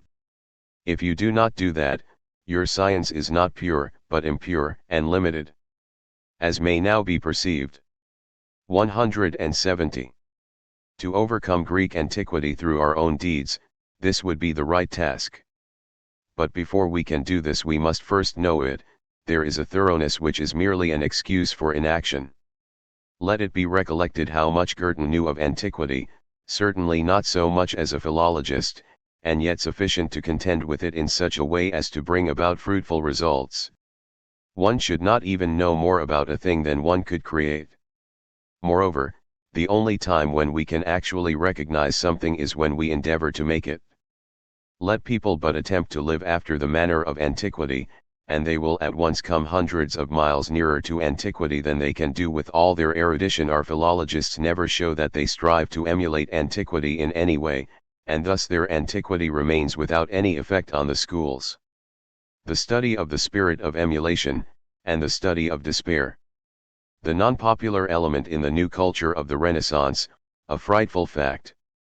171. The worship of classical antiquity, as it was to be seen in Italy, may be interpreted as the only earnest, disinterested, and fecund worship which has yet fallen to the lot of antiquity. It is a splendid example of Don Quixotism, and philology at best is such Don Quixotism. Already at the time of the Alexandrian savants, as with all the sophists of the 1st and 2nd centuries, the Attikists, and the scholars are imitating something purely and simply chimerical and pursuing a world that never existed. The same trait is seen throughout antiquity. The manner in which the Homeric heroes were copied, and all the intercourse held with the myths, show traces of it. Gradually all Greek antiquity has become an object of Don Quixotism. It is impossible to understand our modern world if we do not take into account the enormous influence of the purely fantastic. This is now confronted by the principle there can be no imitation. Imitation, however, is merely an artistic phenomenon, i.e., it is based on appearance. We can accept manners, thoughts, and so on through imitation, but imitation can create nothing. True, the creator can borrow from all sides and nourish himself in that way. And it is only as creators that we shall be able to take anything from the Greeks. But in what respect can philologists be said to be creators? There must be a few dirty jobs, such as knackers men, and also text revisers. Are the philologists to carry out tasks of this nature? 172. What, then, is antiquity now, in the face of modern art, science, and philosophy? It is no longer the treasure chamber of all knowledge, for in natural and historical science we have advanced greatly beyond it. Oppression by the Church has been stopped. A pure knowledge of antiquity is now possible, but perhaps also a more ineffective and weaker knowledge. This is right enough, if effect is known only as effect on the masses, but for the breeding of higher minds antiquity is more powerful than ever. Goethe as a German poet-philologist, Wagner as a still higher stage, his clear glance for the only worthy position of art. No ancient work has ever had so powerful an effect as the Orestes had on Wagner. The objective, emasculated philologist, who is but a Philistine of culture and a worker in pure science, is, however, a sad spectacle. 173. Between our highest art and philosophy and that which is recognized to be truly the oldest antiquity, there is no contradiction, they support and harmonize with one another. It is in this that I place my hopes. 174. The main standpoints from which to consider the importance of antiquity. 1. There is nothing about it for young people, for it exhibits man with an entire freedom from shame. 2. It is not for direct imitation, but it teaches by which means art has hitherto been perfected in the highest degree. 3. It is accessible only to a few, and there should be a police d'amours in charge of it, as there should be also in charge of bad pianists who play Beethoven. 4. These few apply this antiquity to the judgment of our own time, as critics of it, and they judge antiquity by their own ideals and are thus critics of antiquity. 5. The contract between the Hellenic and the Roman should be studied, and also the contrast between the early Hellenic and the late Hellenic explanation of the different types of culture. 175. The advancement of science at the expense of man is one of the most pernicious things in the world. The stunted man is a retrogression in the human race, he throws a shadow over all succeeding generations. The tendencies and natural purpose of the individual science become degenerate, and science itself is finally shipwrecked. It has made progress, but has either no effect at all on life or else an immoral one. 176. Men not to be used like things. From the former very incomplete philology and knowledge of antiquity there flowed out a stream of freedom, while our own highly developed knowledge produces slaves and serves the idol of the state. 177. There will perhaps come a time when scientific work will be carried on by women, while the men will have to create, using the word in a spiritual sense, states, laws, works of art, and c. People should study typical antiquity just as they do typical men, i.e., imitating what they understand of it, and, when the pattern seems to lie far in the distance, considering ways and means and preliminary preparations, and devising stepping stones. 178.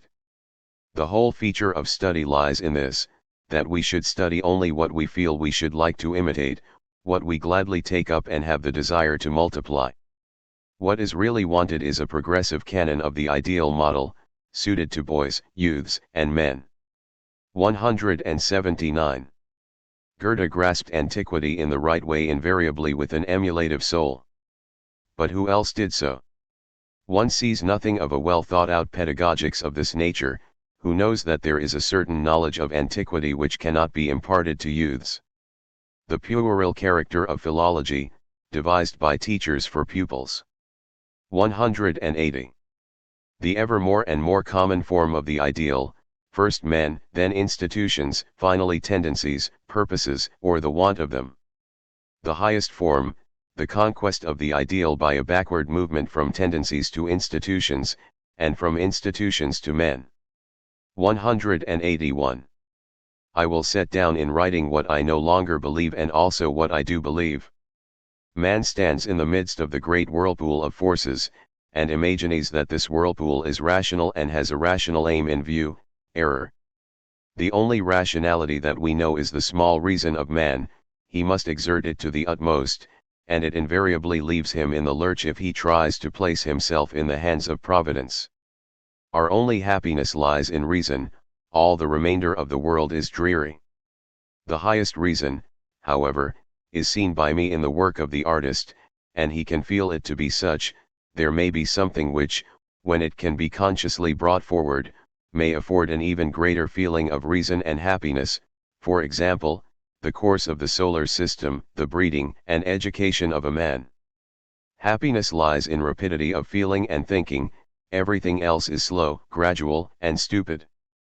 The man who could feel the progress of a ray of light would be greatly enraptured, for it is very rapid. Thinking of oneself affords little happiness. But when we do experience happiness therein, the reason is that we are not thinking of ourselves, but of our ideal. This lies far off, and only the rapid man attains it and rejoices. An amalgamation of a great center of men for the breeding of better men is the task of the future. The individual must become familiarized with claims that, when he says yet to his own will, he also says yet to the will of that center, for example, in reference to a choice, as among women for marriage, and likewise as to the manner in which his child shall be brought up. Until now no single individuality, or only the very rarest, have been free. They were influenced by these conceptions, but likewise by the bad and contradictory organization of the individual purposes. 182. Education is in the first place instruction in what is necessary, and then in what is changing and inconstant. The youth is introduced to nature, and the sway of laws is everywhere pointed out to him, followed by an explanation of the laws of ordinary society. Even at this early stage the question will arise, was it absolutely necessary that this should have been so? He gradually comes to need history to ascertain how these things have been brought about. He learns at the same time, however, that they may be changed into something else. What is the extent of man's power over things? This is the question in connection with all education. To show how things may become other than what they are, we may, for example, point to the Greeks. We need the Romans to show how things became what they were. 183. If, then, the Romans had spurned the Greek culture, they would perhaps have gone to pieces completely. When could this culture have once again arisen? Christianity and Romans and barbarians, this would have been an onslaught, it would have entirely wiped out culture. We see the danger amid which genius lives. Cicero was one of the greatest benefactors of humanity, even in his own time. There is no providence for genius, it is only for the ordinary run of people and their wants that such a thing exists. They find their satisfaction, and later on their justification. 184. Thesis: the death of ancient culture inevitable. Greek culture must be distinguished as the archetype, and it must be shown how all culture rests upon shaky conceptions. The dangerous meaning of art, as the protectress and galvanization of dead and dying conceptions, history, in so far as it wishes to restore to us feelings which we have overcome. To feel historically or just towards what is already past, is only possible when we have risen above it. But the danger in the adoption of the feelings necessary for this is very great. Let the dead bury their dead, so that we ourselves may not come under the influence of the smell of the corpses. The death of the old culture. 1. The signification of the studies of antiquity hitherto pursued, obscure, mendacious. 2. As soon as they recognize the goal they condemn themselves to death, for their goal is to describe ancient culture itself as one to be demolished. 3. The collection of all the conceptions out of which Hellenic culture has grown up. Criticism of religion, art, society, state, morals. 4. Christianity is likewise denied. 5. Art and history dangerous. 6. The replacing of the study of antiquity which has become superfluous for the training of our youth. Thus the task of the science of history is completed and it itself has become superfluous, if the entire inward continuous circle of past efforts has been condemned. Its place must be taken by the science of the future. 185. Signs and miracles are not believed, only a providence stands in need of such things. There is no help to be found either in prayer or asceticism or in vision. If all these things constitute religion, then there is no more religion for me. My religion, if I can still apply this name to something, lies in the work of breeding genius. From such training everything is to be hoped. All consolation comes from art. Education is love for the offspring, an excess of love over and beyond our self-love. Religion is love beyond ourselves. The work of art is the model of such a love beyond ourselves, and a perfect model at that. 186. The stupidity of the will is Schopenhauer's greatest thought, if thoughts be judged from the standpoint of power. We can see in Hartmann how he juggled away this thought.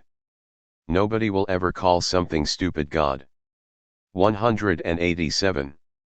This, then, is the new feature of all the future progress of the world. Men must never again be ruled over by religious conceptions. Will they be any worse? It is not my experience that they behave well and morally under the yoke of religion. I am not on the side of Demophiles. The fear of a beyond, and then again the fear of divine punishments will hardly have made men better. 188. Where something great makes its appearance and lasts for a relatively long time, we may premise a careful breeding, as in the case of the Greeks. How did so many men become free among them? Educate educators. But the first educators must educate themselves. And it is for these that I write. 189. The denial of life is no longer an easy matter. A man may become a hermit or a monk, and what is thereby denied? This conception has now become deeper. It is above all a discerning denial, a denial based upon the will to be just, not an indiscriminate and wholesale denial. 190. The seer must be affectionate, otherwise men will have no confidence in him. Cassandra. 191. The man who today wishes to be good and saintly has a more difficult task than formerly.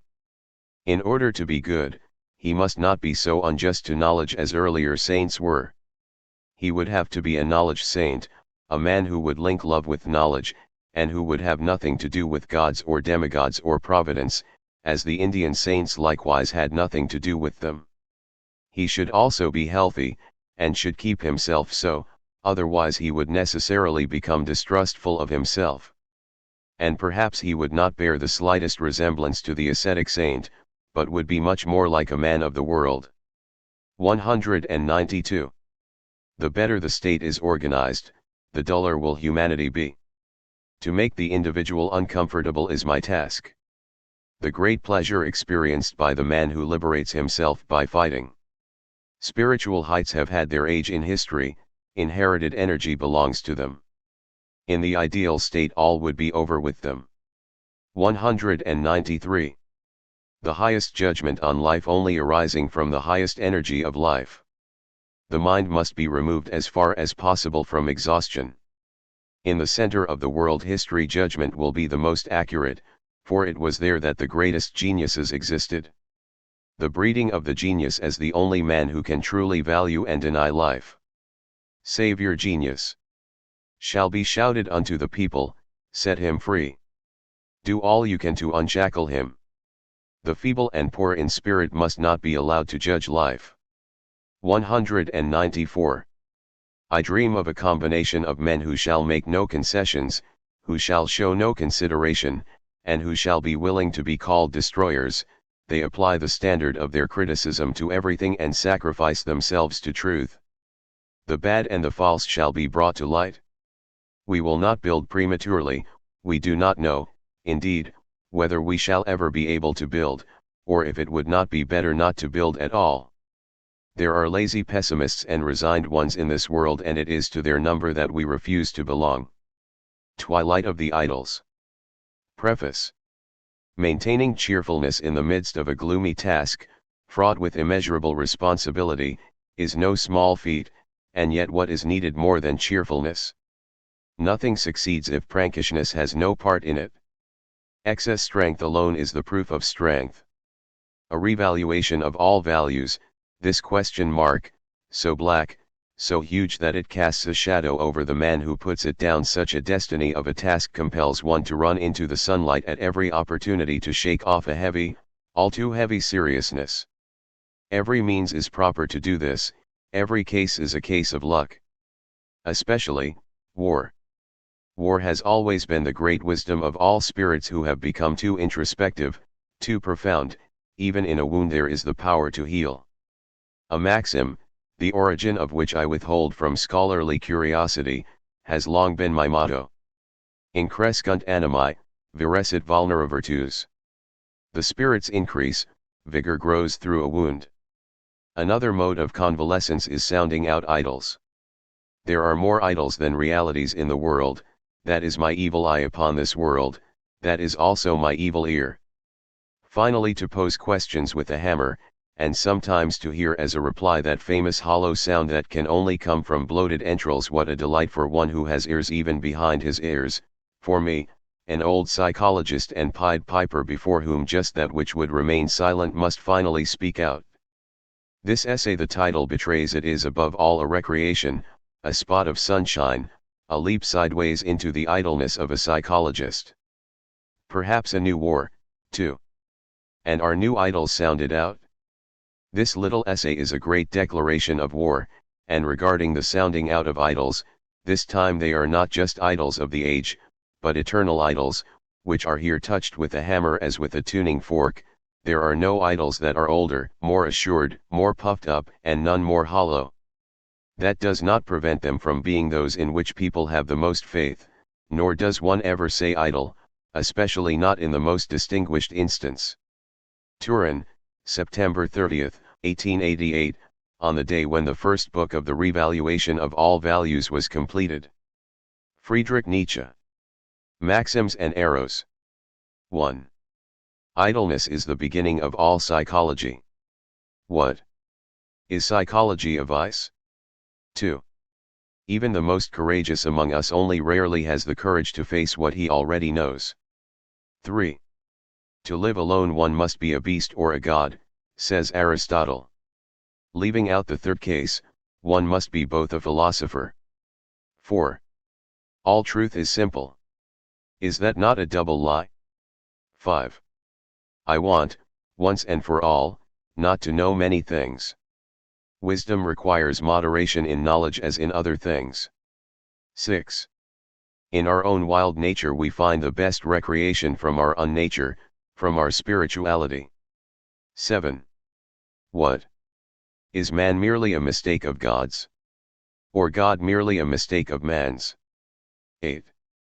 Out of life's school of war, what does not destroy me, makes me stronger.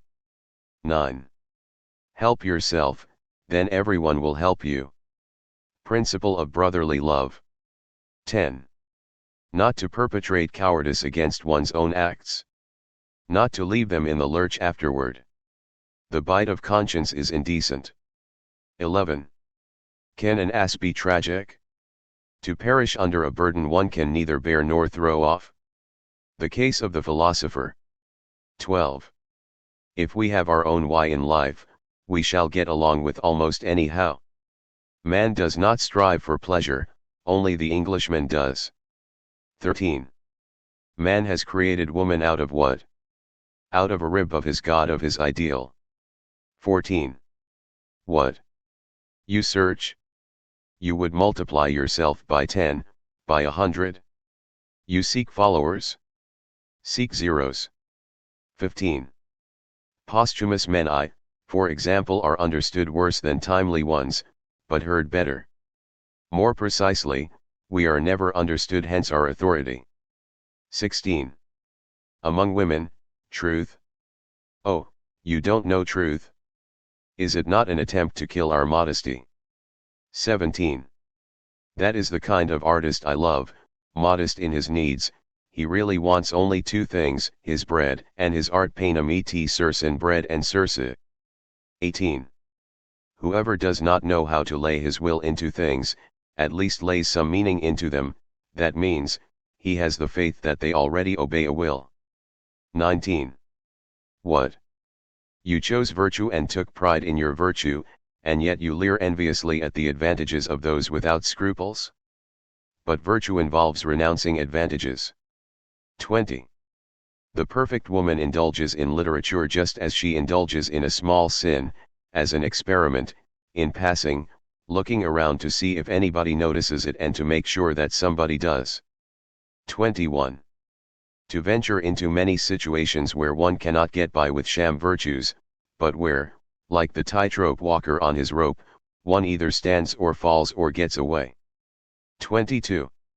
Evil men have no songs. How is it, then, that the Russians have songs? 23. German spirit, for the past 18 years a contradiction in terms. 24. By searching out origins, one becomes a crab. The historian looks backward, eventually he also believes backward. 25. Being pleased with oneself protects even against the cold. Has a woman who knew herself to be well dressed ever caught a cold? I am assuming that she was barely dressed. 26. I mistrust all systematizers and avoid them. The will to a system is a lack of integrity. 27. Women are considered profound. Why? Because we never fathom their depths. But women aren't even shallow. 28. If a woman has only manly virtues, we run away, and if she has no manly virtues, she runs away herself. 29. How much has conscience had to chew on in the past? And what excellent teeth it had. And today what is lacking? A dentist's question. 30. One rarely falls into a single error. Falling into the first one always does too much. So one usually perpetrates another one and now one does too little. 31.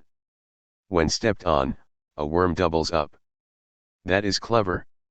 In that way he lessens the probability of being stepped on again. In the language of morality, humility. 32. We hate lies and hypocrisy because our sense of honor is easily provoked. But the same hatred can arise from cowardice, since lies are forbidden by divine commandment. In that case, we are too cowardly to lie. 33. How little is required for pleasure? The sound of a bagpipe. Without music, life would be an error. The German imagines that even God sings songs. 34. On ne put penser et écrire tu assis one cannot think and write except when seated. There I have caught you, nihilist. The sedentary life is the very sin against the Holy Spirit. Only thoughts reached by walking have value. 35. There are cases in which we are like horses, we psychologists, and become skittish, we see our own shadow looming up before us. A psychologist must turn his eyes from himself to see anything at all. 36. Are we immoralists harming virtue? No more than anarchists harm princes. Only because the latter are shot at do they once more sit securely on their thrones. Morality must be shot at. 37. You run ahead? Are you doing it as a shepherd? Or as an exception? A third case would be as a fugitive. First question of conscience. 38. Are you genuine? Or merely an actor? A representative? Or that which is represented? In the end, perhaps you are merely a copy of an actor. Second question of conscience. 40. Are you one who looks on? Or one who lends a hand? Or one who looks away and walks off? Third question of conscience. 41. Do you want to walk along? Or walk ahead? Or walk by yourself? One must know what one wants and that one wants. Fourth question of conscience. 39. The disappointed one speaks. I searched for great human beings, I always found only the imitators of their ideals.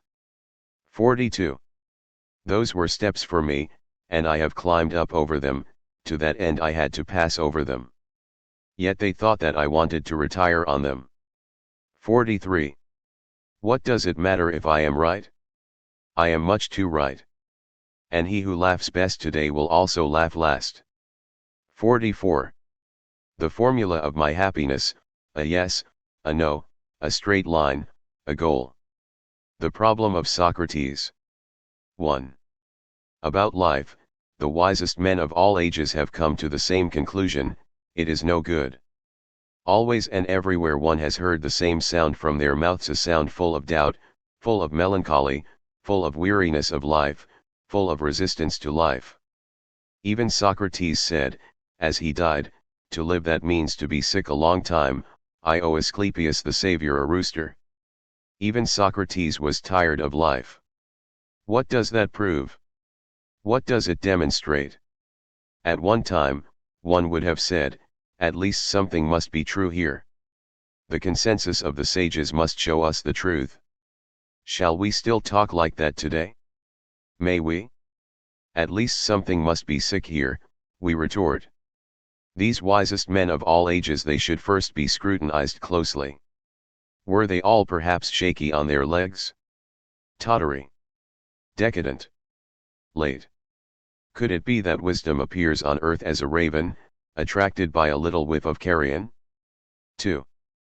The irreverent idea that the great sages are types of decline first occurred to me precisely in a case where it is most strongly opposed by both scholarly and unscholarly prejudice.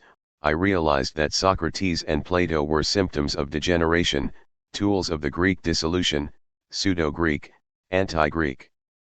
The consensus of the sages, I recognized this ever more clearly, proves least of all that they were right in what they agreed on.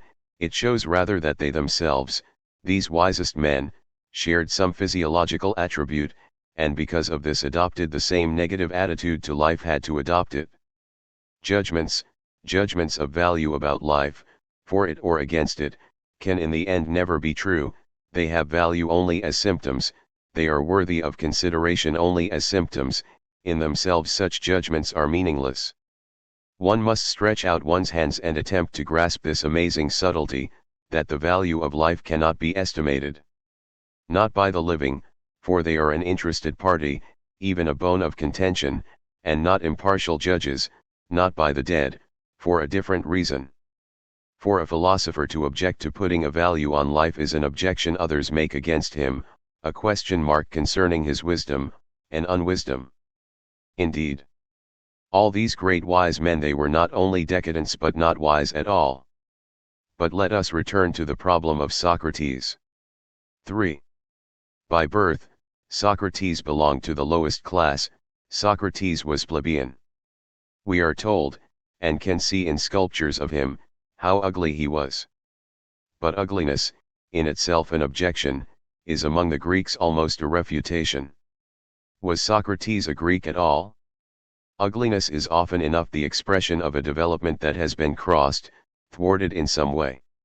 Or it appears as declining development.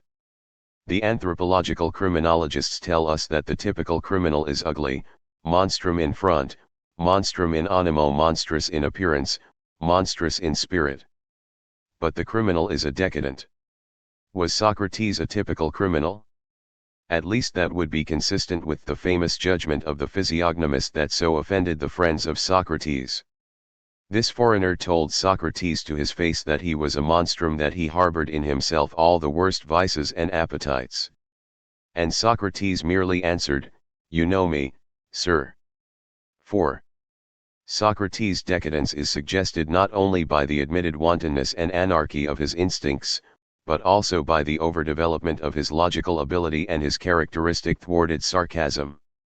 Nor should we forget those auditory hallucinations which, as the dime onion of Socrates, have been given a religious interpretation.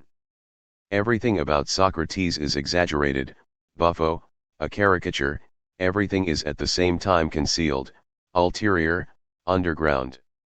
I want to understand what idiosyncrasy begot that Socratic idea that reason and virtue equal happiness, that most bizarre of all equations, which is, moreover, opposed to every instinct of the earlier Greeks. 5. With Socrates, Greek taste changes in favor of logical argument. What really happened there? Above all, a noble taste is vanquished. With dialectics the plebs come to the top. Before Socrates, argumentative conversation was repudiated in good society, it was considered bad manners, compromising. The young were warned against it. Furthermore, any presentation of one's motives was distrusted. Honest things, like honest men, do not have to explain themselves so openly. What must first be proved is worth little. Wherever authority still forms part of good bearing, where one does not give reasons but commands, the logician is a kind of buffoon. One laughs at him, one does not take him seriously. Socrates was the buffoon who got himself taken seriously. What really happened there? 6. One chooses logical argument only when one has no other means. One knows that one arouses mistrust with it, that it is not very persuasive. Nothing is easier to nullify than a logical argument, the tedium of long speeches proves this. It is a kind of self-defense for those who no longer have other weapons.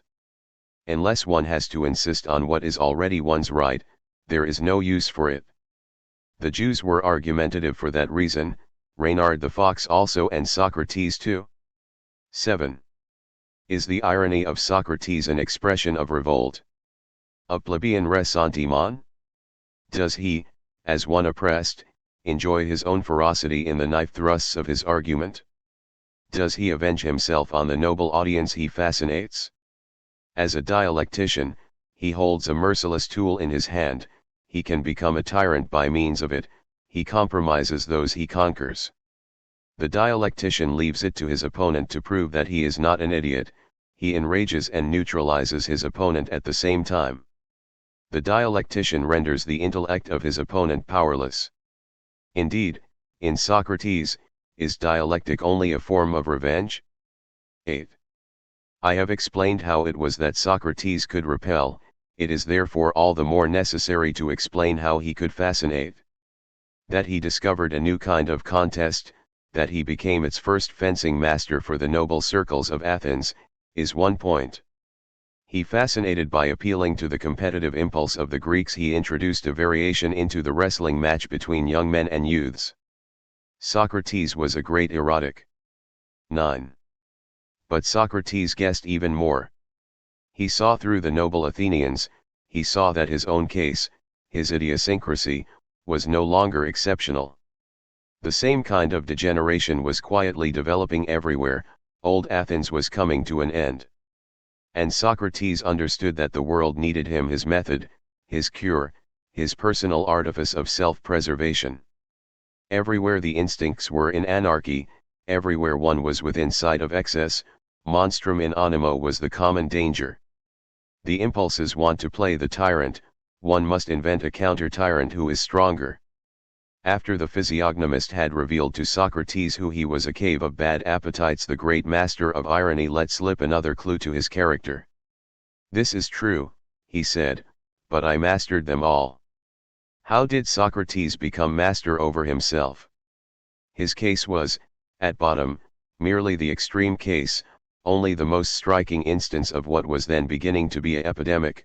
No one was any longer master over himself, the instincts turned against themselves. He fascinated, being an extreme case, his awe-inspiring ugliness proclaimed him as such to all who could see. He fascinated, of course, even more as an answer, a solution, an apparent cure for this disease. 10. When one finds it necessary to turn reason into a tyrant, as Socrates did, the danger cannot be slight that something else threatens to play the tyrant. Rationality was hit upon as a savior, neither Socrates nor his patients had any choice about being rational, it was necessary, it was the last resort. The fanaticism with which all Greek reflection throws itself upon rationality betrays a desperate situation. There was danger, there was but one choice, either to perish or to be absurdly rational. The moralism of the Greek philosophers from Plato on is pathologically conditioned, so is their reverence for logical argument. Reason equals virtue and happiness, that means merely that one must imitate Socrates and counter the dark appetites with a permanent daylight, the daylight of reason. One must be clever, clear, bright at any price. Any concession to the instincts, to the unconscious, leads downward. 11. I have explained how Socrates fascinated his audience. He seemed to be a physician, a savior. Is it necessary to go on to demonstrate the error in his faith in rationality at any price? It is a self-deception on the part of philosophers and moralists if they believe that they are extricating themselves from decadence by waging war against it. Extrication lies beyond their strength. What they choose as a means, as salvation, is itself but another expression of decadence. They change the form of decadence, but they do not get rid of decadence itself. Socrates was a misunderstanding. Any improvement morality, including Christianity, is a misunderstanding. The most blinding daylight, rationality at any price, life, bright, cold, cautious, conscious, without instinct, in opposition to the instincts. All this was a kind of disease, merely a disease, and by no means a return to virtue, to health, to happiness. To have to fight the instincts, that is the definition of decadence. As long as life is ascending, happiness equals instinct. 12. Did he himself understand this most brilliant of all self-deceivers? Was this what he said to himself in the end, in the wisdom of his courage to die? Socrates wanted to die, not Athens, but he himself chose the hemlock. He forced Athens to sentence him. Socrates is no physician, he said softly to himself, here death alone is the physician. Socrates himself has only been sick a long time. Reason in philosophy. 1. You ask me which of the philosophers' traits are most characteristic? For example, their lack of historical sense, their hatred of the very idea of becoming, their Egypticism. They think that they show their respect for a subject when they dehistoricize it sub specie aeternitas, when they turn it into a mummy. Everything that philosophers handled over the past thousands of years turned into concept mummies, nothing real escaped their grasp alive. Whenever these venerable concept idolaters revere something, they kill it and stuff it, they suck the life out of everything they worship. Death, change, old age, as well as procreation and growth, are to their minds objections, even refutations. Whatever has being does not become, whatever becomes does not have being. Now they all believe, desperately even, in what has being. But since they never grasp it, they seek for reasons why it is kept from them. There must be mere appearance, there must be some deception which prevents us from perceiving that which has being. Where is the deceiver? We have found him, they cry jubilantly, it is the senses. These senses, so immoral in other ways too, deceive us concerning the true world. Moral, let us free ourselves from the deception of the senses, from becoming, from history, from lies. History is nothing but faith in the senses, faith in lies. Moral, let us say no to all who have faith in the senses, to all the rest of mankind, they are all mob. Let us be philosophers. Let us be mummies. Let us represent monotonotheism by adopting the manner of a grave digger. And above all, away with the body, this wretched idée fixe of the senses, disfigured by all the fallacies of logic, refuted, even impossible, although it is impudent enough to behave as if it were real. 2. With the highest respect, I exclude the name of Heraclitus. When the rest of the philosophic crowd rejected the testimony of the senses because it showed multiplicity and change, he rejected their testimony because it represented things as if they had permanence and unity. Heraclitus too did the senses an injustice. They lie neither in the way the Eleatics believed, nor as he believed. They do not lie at all. What we make of their testimony, that alone introduces lies, for example, the lie of unity, the lie of thinghood, of substance, of permanence. Reason is the reason we falsify the testimony of the senses. Insofar as the senses show becoming, passing away, and change, they do not lie. But Heraclitus will remain eternally right with his assertion that being is an empty fiction. The apparent world is the only one, the true world is merely added by a lie. 3. And what magnificent instruments of observation we possess in our senses. This nose, for example, of which no philosopher has yet spoken with reverence and gratitude, is actually the most delicate instrument so far at our disposal.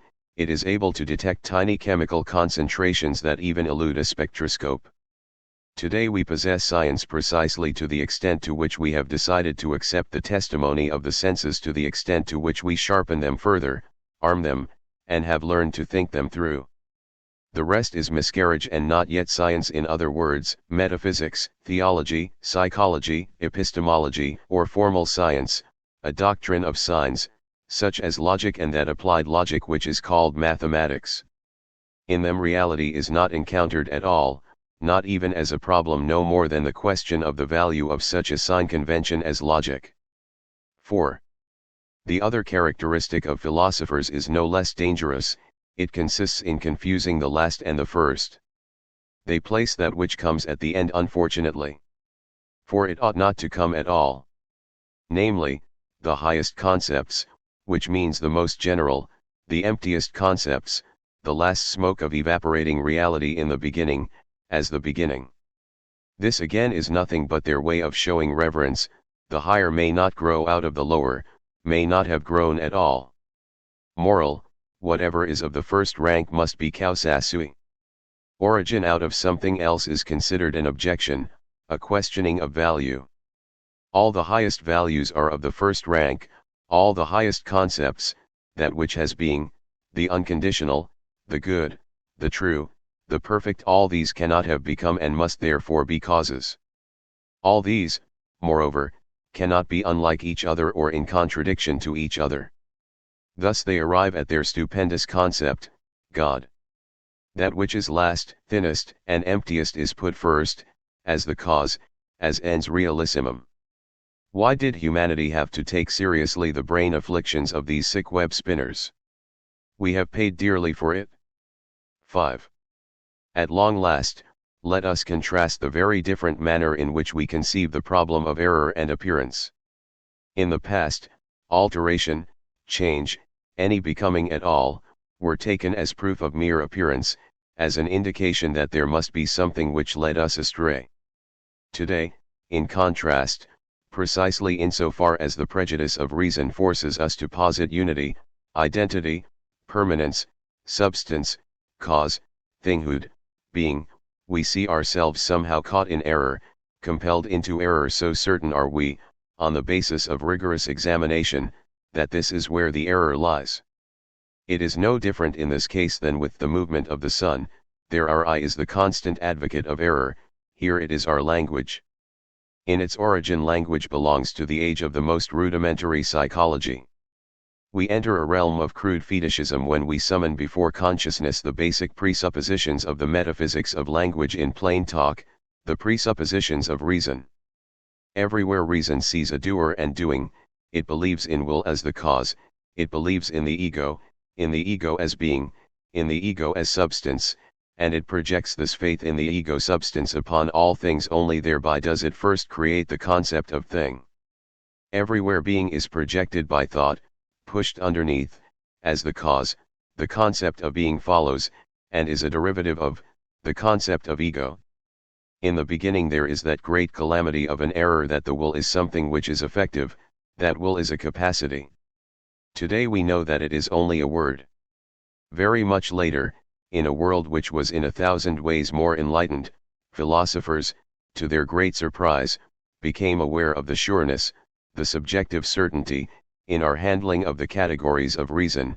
They concluded that these categories could not be derived from anything empirical, for everything empirical plainly contradicted them. Whence, then, were they derived?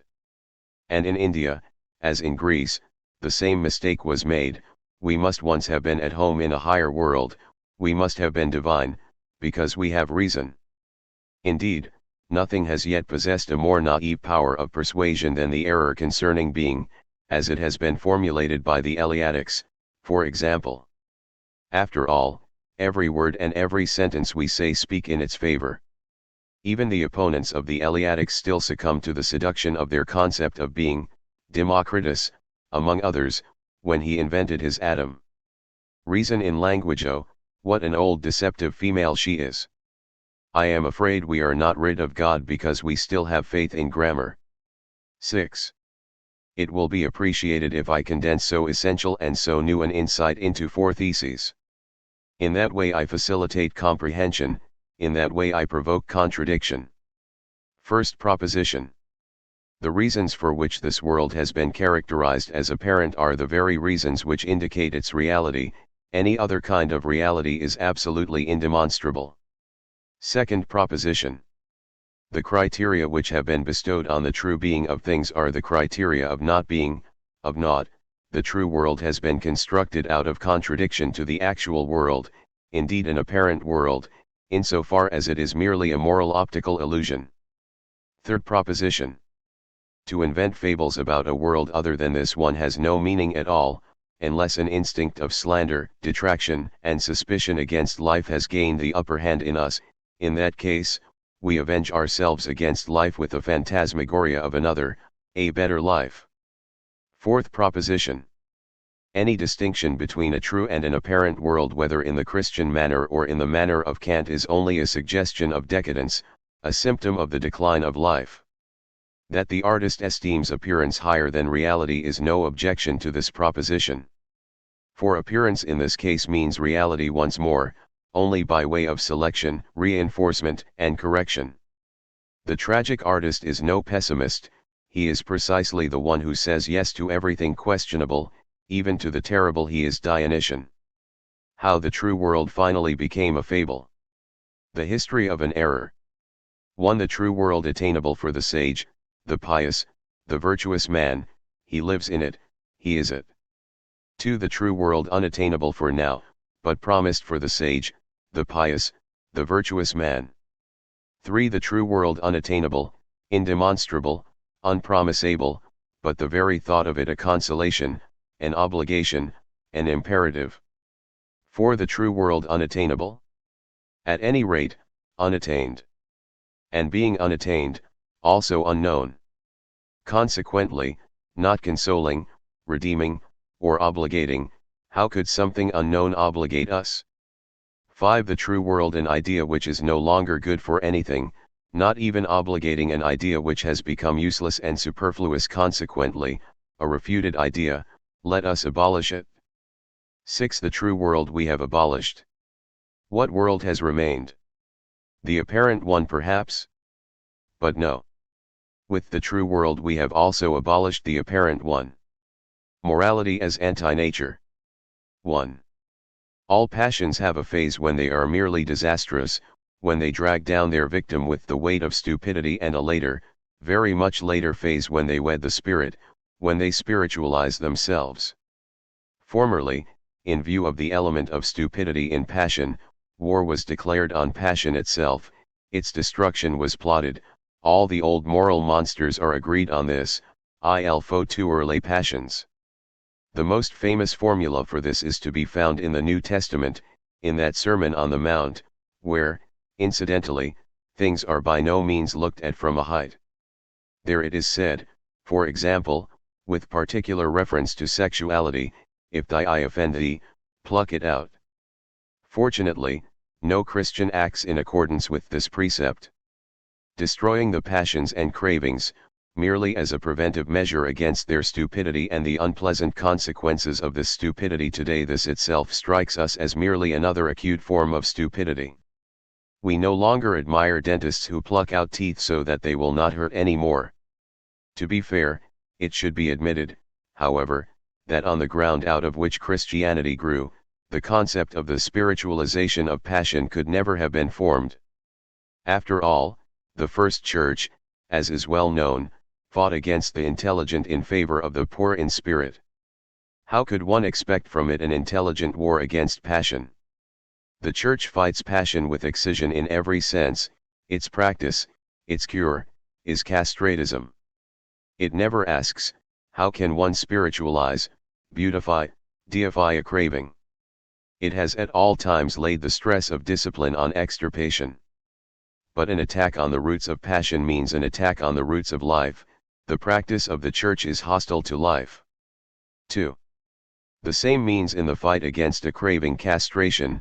Extirpation is instinctively chosen by those who are too weak-willed, too degenerate, to be able to impose moderation on themselves, by those who are so constituted that they require la trappe, to use a figure of speech, or some kind of definitive declaration of hostility, a cleft between themselves and the passion. Radical means are indispensable only for the degenerate, the weakness of the will, or, to speak more definitely, the inability not to respond to a stimulus is itself merely another form of degeneration. The radical hostility, the deadly hostility against sensuality, is always a symptom to reflect on. It entitles us to suppositions concerning the total state of one who is excessive in this manner. This hostility, this hatred, by the way, reaches its climax only when such types lack even the firmness for this radical cure, for this renunciation of their devil. One should survey the whole history of the priests and philosophers, including the artists. The most poisonous things against the senses have been said not by the impotent, nor by ascetics, but by the impossible ascetics, by those who really were in dire need of being ascetics. 3. The spiritualization of sensuality is called love. It represents a great triumph over Christianity. Another triumph is our spiritualization of hostility.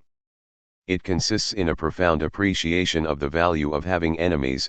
In short, it means acting and thinking in the opposite way from that which has been the rule. The Church always wanted the destruction of its enemies.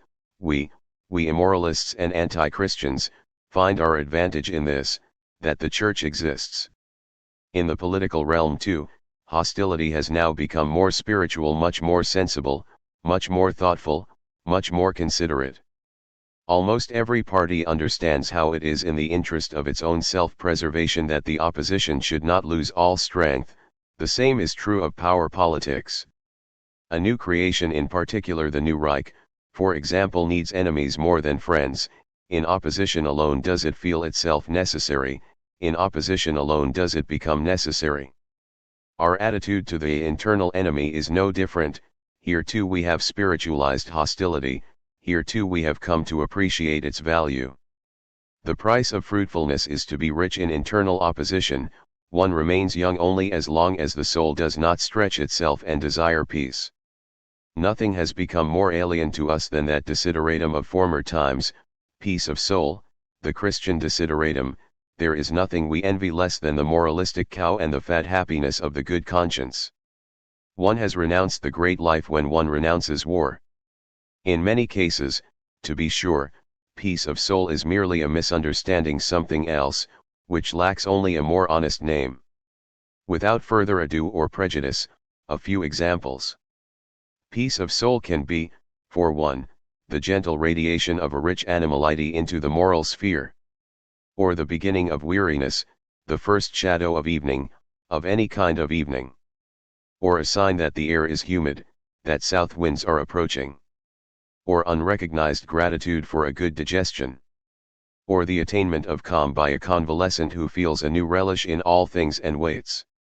Or the state which follows a thorough satisfaction of our dominant passion, the well-being of a rare repletion. Or the senile weakness of our will, our cravings, our vices. Or laziness, persuaded by vanity to give itself moral airs.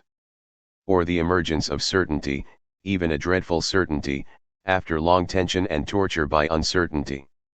Or the expression of maturity and mastery in the midst of doing, creating, working, and willing calm breathing, attained freedom of the will. Twilight of the idols, who knows? Perhaps also only a kind of peace of soul. I reduce a principle to a formula. Every naturalism in morality, that is, every healthy morality, is dominated by an instinct of life. Some commandment of life is fulfilled by a determinate canon of shalt and shalt not. Some inhibition and hostile element on the path of life is thus removed. Anti-natural morality, that is, almost every morality which has so far been taught, revered, and preached, turns, conversely, against the instincts of life. It is condemnation of these instincts, now secret, now outspoken and impudent. When it says, God looks at the heart, it says no to both the lowest and the highest desires of life, and posits God as the enemy of life. The saint in whom God delights is the ideal eunuch. Life has come to an end where the kingdom of God begins. 5. Once one has comprehended the outrage of such a revolt against life as has become almost sacrosanct in Christian morality, one has, fortunately, also comprehended something else, the futility, apparentness, absurdity, and mendaciousness of such a revolt. A condemnation of life by the living remains in the end a mere symptom of a certain kind of life. The question whether it is justified or unjustified is not even raised thereby. One would require a position outside of life, and yet have to know it as well as one, as many, as all who have lived it, in order to be permitted even to touch the problem of the value of life. Reasons enough to comprehend that this problem is for us an unapproachable problem. When we speak of values, we speak with the inspiration, with the way of looking at things, which is part of life. Life itself forces us to posit values, life itself values through us when we posit values. From this it follows that even that anti-natural morality which conceives of God as the counter-concept and condemnation of life is only a value judgment of life, but of what life? Of what kind of life? I have already given the answer, of declining, weakened, weary, condemned life. Morality, as it has so far been understood, as it has in the end been formulated once more by Schopenhauer, as negation of the will to life, is the very instinct of decadence, which makes an imperative of itself. It says, perish. It is a condemnation pronounced by the condemned. 6. Let us finally consider how naive it is altogether to say, man ought to be such and such. Reality shows us an enchanting wealth of types, the abundance of a lavish play and change of forms, and some wretched loafer of a moralist comments, no. Man ought to be different. He even knows what man should be like, this wretched bigot and prig. He paints himself on the wall and comments, ecce homo. But even when the moralist addresses himself only to the single human being and says to him, you ought to be such and such, he does not cease to make himself ridiculous. The single human being is a piece of fatum from the front and from the rear, one law more, one necessity more for all that is yet to come and to be.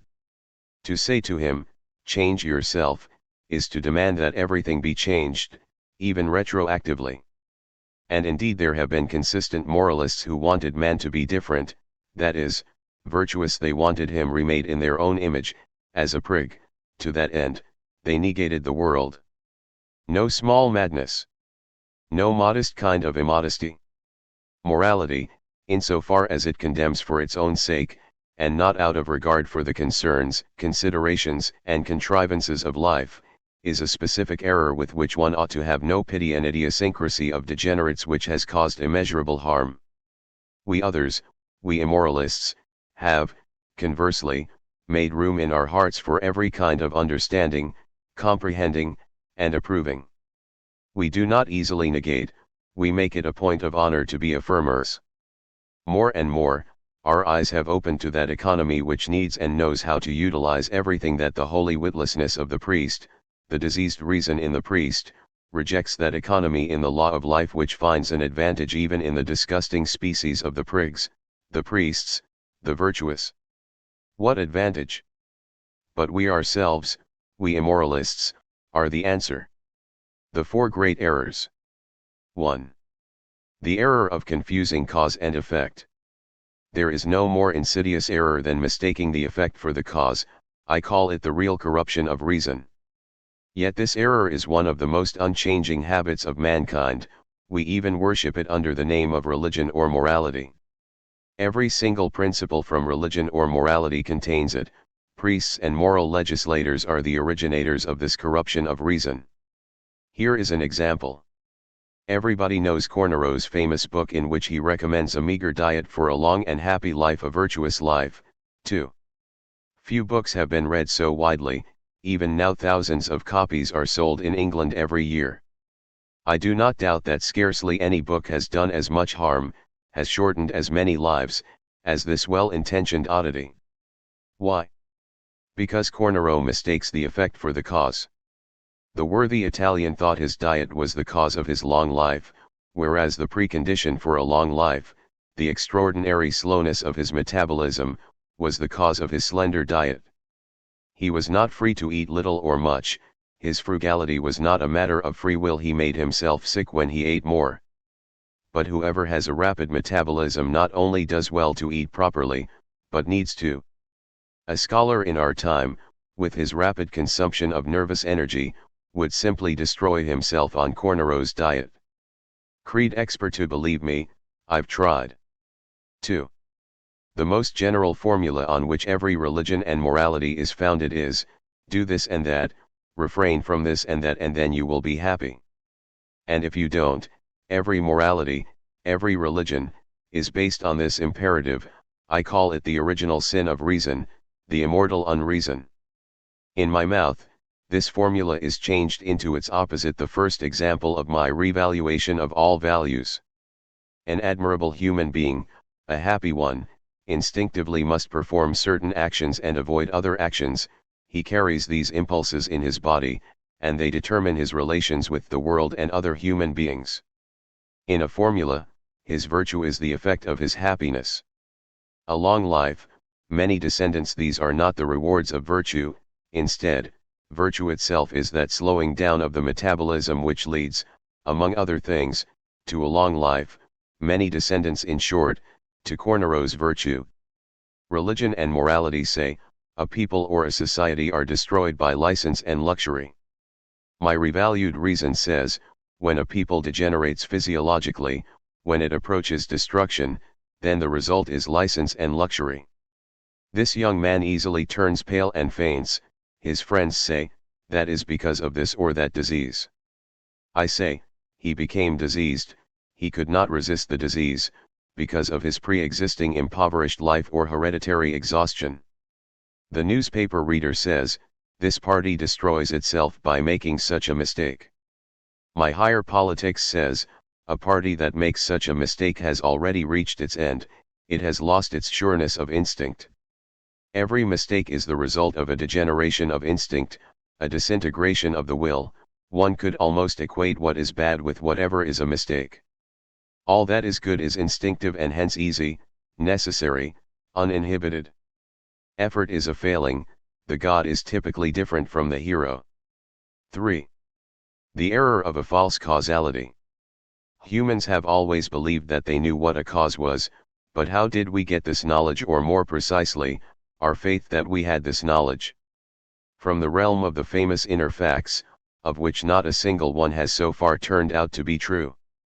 We believe that we are the cause of our own will, we think that here at least we can see a cause at work. Nor did we doubt that all the antecedents of our will, its causes, were to be found in our own consciousness or in our personal motives. Otherwise, we would not be responsible for what we choose to do. Who would deny that his thoughts have a cause, and that his own mind caused the thoughts? Of these inward facts that seem to demonstrate causality, the primary and most persuasive one is that of the will as cause. The idea of consciousness, or, later, that of the ego as a cause, are only afterbirths.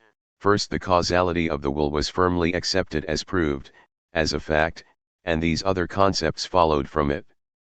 But we have reservations about these concepts. Today we no longer believe any of this is true. The inner world is full of phantoms and illusions, the will being one of them. The will no longer moves anything, hence it does not explain anything, it merely accompanies events. It can also be completely absent.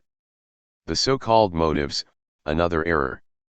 Merely a surface phenomenon of consciousness, something shadowing the deed that is more likely to hide the causes of our actions than to reveal them.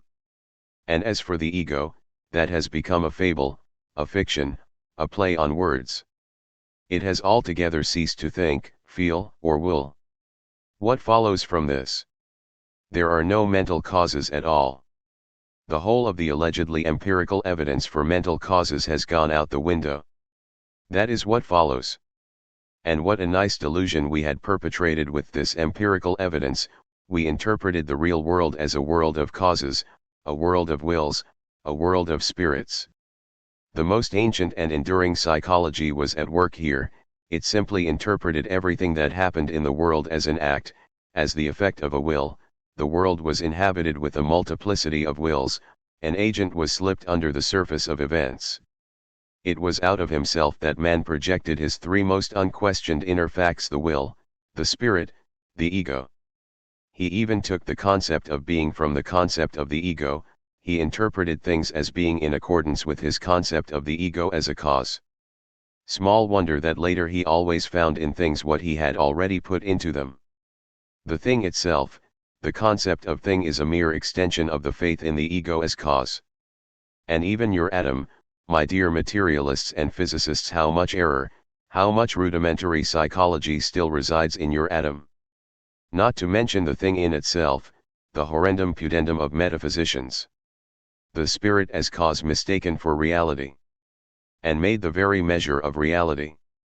And called God. 4. The error of imaginary causes.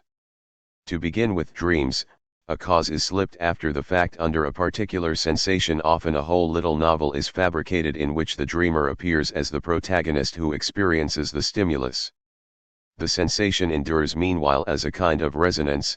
It waits, so to speak, until the causal interpretation permits it to step into the foreground, not as a random occurrence but as a meaningful event. The cannon shot appears in a causal mode, in an apparent reversal of time. What is really later is experienced first, often with 100 details that pass like lightning before the shot is heard. What has happened? The representations which were produced in reaction to certain stimulus have been misinterpreted as its causes. In fact, we do the same thing when awake. Most of our general feelings, every kind of inhibition, pressure, tension, and impulsion in the ebb and flow of our physiology, and particularly in the state of the nervous system, excites our causal instinct. We want to have a reason for feeling this way or that, for feeling bad or good. We are never satisfied merely to state the fact that we feel this way or that. We admit this fact only, become conscious of it only when we have fabricated some kind of explanation for it. Memory, which swings into action in such cases without our awareness, brings up earlier states of the same kind, together with the causal interpretations associated with them, not their actual causes. Of course, the faith that such representations or accompanying conscious processes are the causes is also brought forth by memory. Thus originates a habitual acceptance of a particular causal interpretation, which, as a matter of fact, inhibits any investigation into the real cause. It even excludes it. 5. The psychological explanation, to extract something familiar from something unknown, relieves, comforts, and satisfies us, besides giving us a feeling of power. With the unknown, one is confronted with danger, discomfort, and care. The first instinct is to abolish these painful states. First principle: any explanation is better than none. Because it is fundamentally just our desire to be rid of an unpleasant uncertainty, we are not very particular about how we get rid of it. The first interpretation that explains the unknown in familiar terms feels so good that one accepts it as true. We use the feeling of pleasure as our criterion for truth. A causal explanation is thus contingent on a feeling of fear.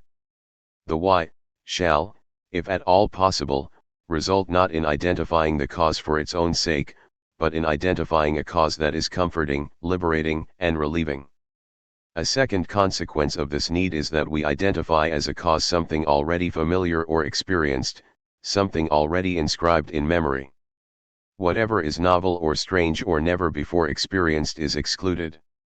Thus one searches not just for any explanation to serve as a cause, but for a specific and preferred type of explanation, that which has most quickly and most frequently abolished the feeling of the strange, new, and hitherto unexperienced in the past. Our most habitual explanations.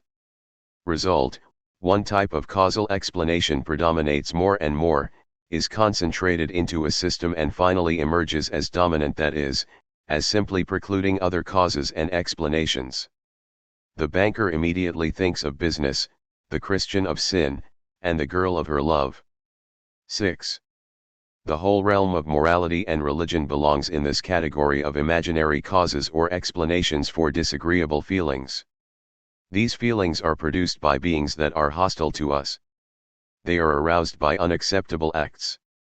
They are produced as punishments, as payment for something we should not have done, for something we should not have desired. They are the effects of ill-considered actions that turn out badly. We explain agreeable general feelings as produced by our trust in God, and by our consciousness of good deeds. They are produced by the successful termination of some enterprise. They are produced by faith, charity, and hope, the Christian virtues. In fact, all these supposed causes are actually effects, and as it were, translate pleasant or unpleasant feelings into a misleading terminology. One is in a state of hope because the basic physiological feeling is once again strong and rich. One trusts in God because the feeling of fullness and strength gives a sense of rest. Morality and religion belong entirely to the psychology of error. In every single case, cause and effect are confused, or truth is confused with the effects of believing something to be true, or a state of consciousness is confused with its physiological origins. 7. The error of free will. Today we no longer have any tolerance for the idea of free will, we see it only too clearly for what it really is: the foulest of all theological fictions, intended to make mankind responsible in a religious sense, that is, dependent upon priests. Here I simply analyze the psychological assumptions behind any attempt at making responsible. Whenever responsibility is assigned, it is usually so that judgment and punishment may follow. Becoming has been deprived of its innocence when any acting the way you did is traced back to will, to motives, to responsible choices. The doctrine of the will has been invented essentially to justify punishment through the pretext of assigning guilt. All primitive psychology, the psychology of will, arises from the fact that its interpreters, the priests at the head of ancient communities, wanted to create for themselves the right to punish, or wanted to create this right for their God. Men were considered free only so that they might be considered guilty, could be judged and punished. Consequently, every act had to be considered as willed, and the origin of every act had to be considered as lying within the consciousness. Today, we immoralists have embarked on a counter-movement and are trying with all our strength to take the concepts of guilt and punishment out of the world, to cleanse psychology, history, nature, and social institutions and sanctions of these ideas. And there is in our eyes no more radical opposition than that of the theologians, who continue to infect the innocence of becoming by means of the concepts of a moral world order, guilt, and punishment. Christianity is religion for the executioner. 8. What alone can be our doctrine? That no one gives a man his qualities, neither God, nor society, nor his parents and ancestors, nor he himself. No one is responsible for a man's being here at all, for his being such and such, or for his being in these circumstances or in this environment. The fatality of his existence is not to be disentangled from the fatality of all that has been and will be. Human beings are not the effect of some special purpose, or will, or end, nor are they a medium through which society can realize an ideal of humanity or an ideal of happiness or an ideal of morality. It is absurd to wish to devolve one's essence on some end or other. We have invented the concept of end. In reality there is no end. A man is necessary, a man is a piece of faithfulness, a man belongs to the whole, a man is in the whole. There is nothing that could judge, measure, compare, or sentence his being, for that would mean judging, measuring, comparing, or sentencing the whole. But there is nothing besides the whole. That nobody is held responsible any longer, that the mode of being may not be traced back to a primary cause, that the world does not form a unity either as a sensorium or as spirit, that alone is the great liberation. With that idea alone we absolve our becoming of any guilt. The concept of God was until now the greatest objection to existence. We deny God, we deny the responsibility that originates from God, and thereby we redeem the world. The improvers of mankind. 1. My demand of the philosopher is well known, that he take his stand beyond good and evil and treat the illusion of moral judgment as beneath him. This demand follows from an insight that I was the first to articulate, that there are no moral facts. Moral and religious judgments are based on realities that do not exist. Morality is merely an interpretation of certain phenomena, more precisely, a misinterpretation. Moral judgments, like religious ones, belong to a stage of ignorance in which the very concept of the real, and the distinction between what is real and imaginary, are still lacking. Truth at this stage designates all sorts of things that we today call figments of the imagination. Moral judgments are therefore never to be taken literally. So understood, they are always merely absurd. Semiotically, however, they remain invaluable. They reveal, at least for those who can interpret them, the most valuable realities of cultures and psychologies that did not know how to understand themselves.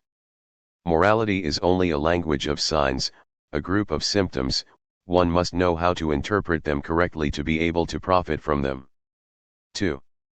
A first, tentative example: at all times morality has aimed to improve men. This aim is above all what was called morality. Under the same word, however, the most divergent tendencies have been concealed. but improvement has meant both taming the beast called man, and breeding a particular kind of man. Such zoological concepts are required to express the realities of which the typical improver, the priest, admittedly neither knows anything nor wants to know anything. To call the taming of an animal its improvement sounds almost like a joke to our ears. Whoever knows what goes on in kennels doubts that dogs are improved there. They are weakened, they are made less harmful, and through the depressive effect of fear, through pain, through wounds, and through hunger, they become sickly beasts. It is no different with the tamed man whom the priest has improved. In the early Middle Ages, when the church was indeed, above all, a kennel, the most perfect specimens of the blond beast were hunted down everywhere, and the noble Teutons, for example, were improved. But how did such an improved Teuton look after he had been drawn into a monastery? Like a caricature of man, a miscarriage, he had become a sinner, he was stuck in a cage, tormented with all sorts of painful concepts. And there he lay, sick, miserable, hateful to himself, full of evil feelings against the impulses of his own life, full of suspicion against all that was still strong and happy. In short, a Christian. Physiologically speaking, in the struggle with beasts, making them sick may be the only way to make them weak. The Church understood this, it sickened and weakened man and by so doing improved him. 3. Let us consider the other method for improving mankind, the method of breeding a particular race or type of man. The most magnificent example of this is furnished by Indian morality, sanctioned as religion in the form of the law of Manu.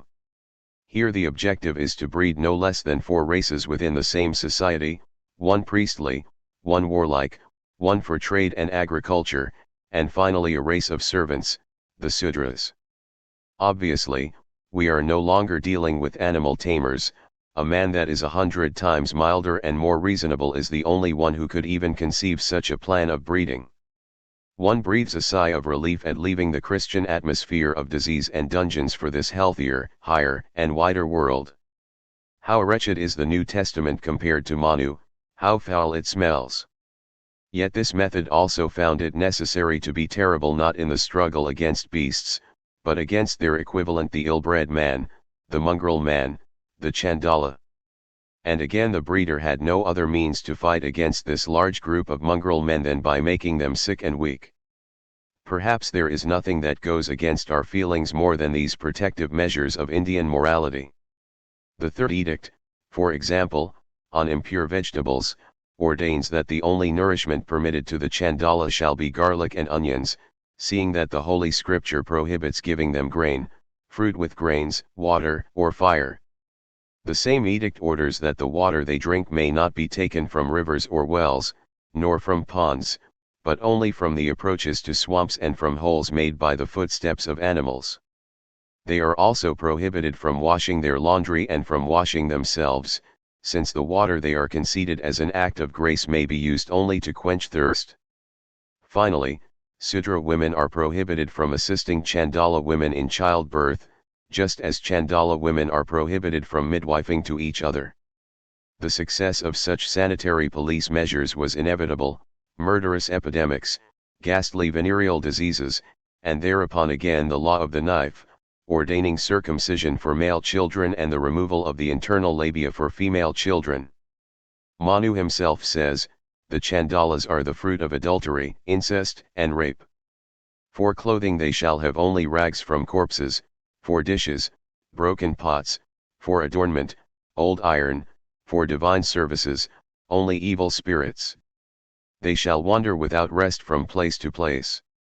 They are prohibited from writing from left to right, and from using the right hand in writing. The use of the right hand and of from left to right is reserved for the virtuous, for the people of pure blood. 4. These regulations are instructive enough. We encounter Aryan humanity at its purest and most primordial. We learn that the concept of pure blood is very far from being a harmless concept. On the other hand, it becomes obvious in which people the Chandala hatred against this Aryan humaneness has become a religion, eternalized itself, and become genius primarily in the Gospels, even more so in the Book of Enoch. Christianity, sprung from Jewish roots and comprehensible only as a growth on this soil, represents the counter-movement to any morality of breeding, of race, privilege. It is the anti-Aryan religion par excellence. Christianity, the revaluation of all Aryan values, the victory of Chandala values, the gospel preached to the poor and base, the general revolt of all the downtrodden, the wretched, the failures, the less favored, against race. The undying Chandala hatred is disguised as a religion of love. 5. The morality of breeding, and the morality of taming, are, in the means they use, entirely worthy of each other. We may proclaim it as a supreme principle that to make men moral one must have the unconditional resolve to act immorally. This is the great, the uncanny problem which I have been pursuing the longest, the psychology of the improvers of mankind. A small, and at bottom modest, fact that of the so-called Pia Frau's holy lie offered me the first insight into this problem. The Pia Frau's, the heirloom of all philosophers and priests who improved mankind. Neither Manu nor Plato nor Confucius nor the Jewish and Christian teachers have ever doubted their right to lie. They have not doubted that they had very different rights too. Expressed in a formula, one might say, all the means by which one has so far attempted to make mankind moral were through and through immoral. What the Germans lack. 1. Among Germans today it is not enough to have spirit, one must arrogate it, one must have the arrogance to have spirit. Perhaps I know the Germans, perhaps I may even tell them some truths. The new Germany represents a large quantum of fitness, both inherited and acquired by training, so that for a time it may expend its accumulated store of strength, even squander it. It is not a high culture that has thus become the master, and even less a delicate taste, a noble beauty of the instincts, but more virile virtues than any other country in Europe can show. Much cheerfulness and self-respect, much assurance in social relations and in the reciprocity of duties, much industriousness, much perseverance, and an inherited moderation which needs the spur rather than the brake. I add that here one still obeys without feeling that obedience humiliates. And nobody despises his opponent. One will notice that I wish to be just to the Germans. I do not want to break faith with myself here. I must therefore also state my objections to them. One pays heavily for coming to power, power makes stupid. The Germans, once they were called the people of thinkers, do they think at all today? The Germans are now bored with the spirit, the Germans now mistrust the spirit.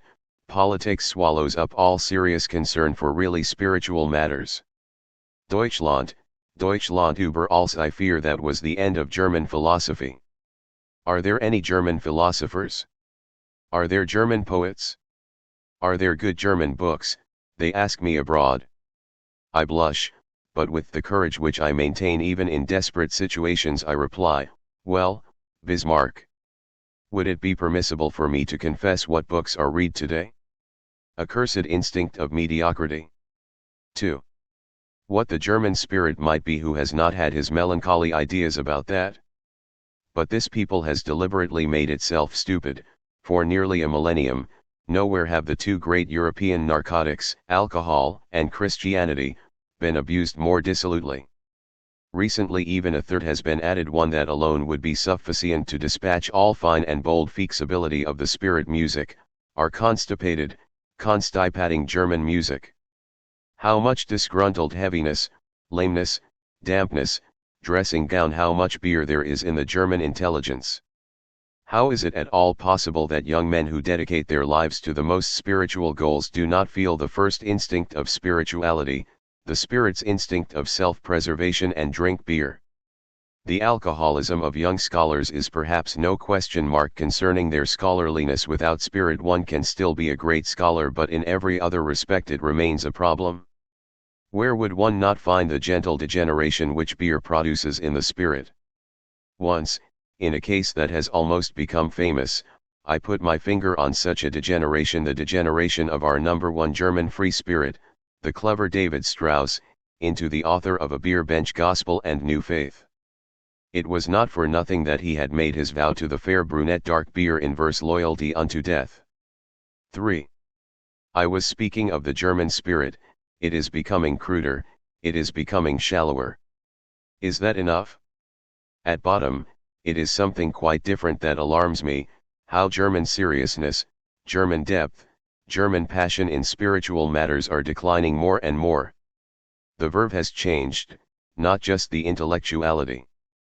Here and there I come into contact with German universities, what an atmosphere prevails among their scholars, what desolate spirituality and how contented and lukewarm it has become. It would be a profound misunderstanding if one wanted to adduce German science against me. It would also be proof that one has not read a word I have written.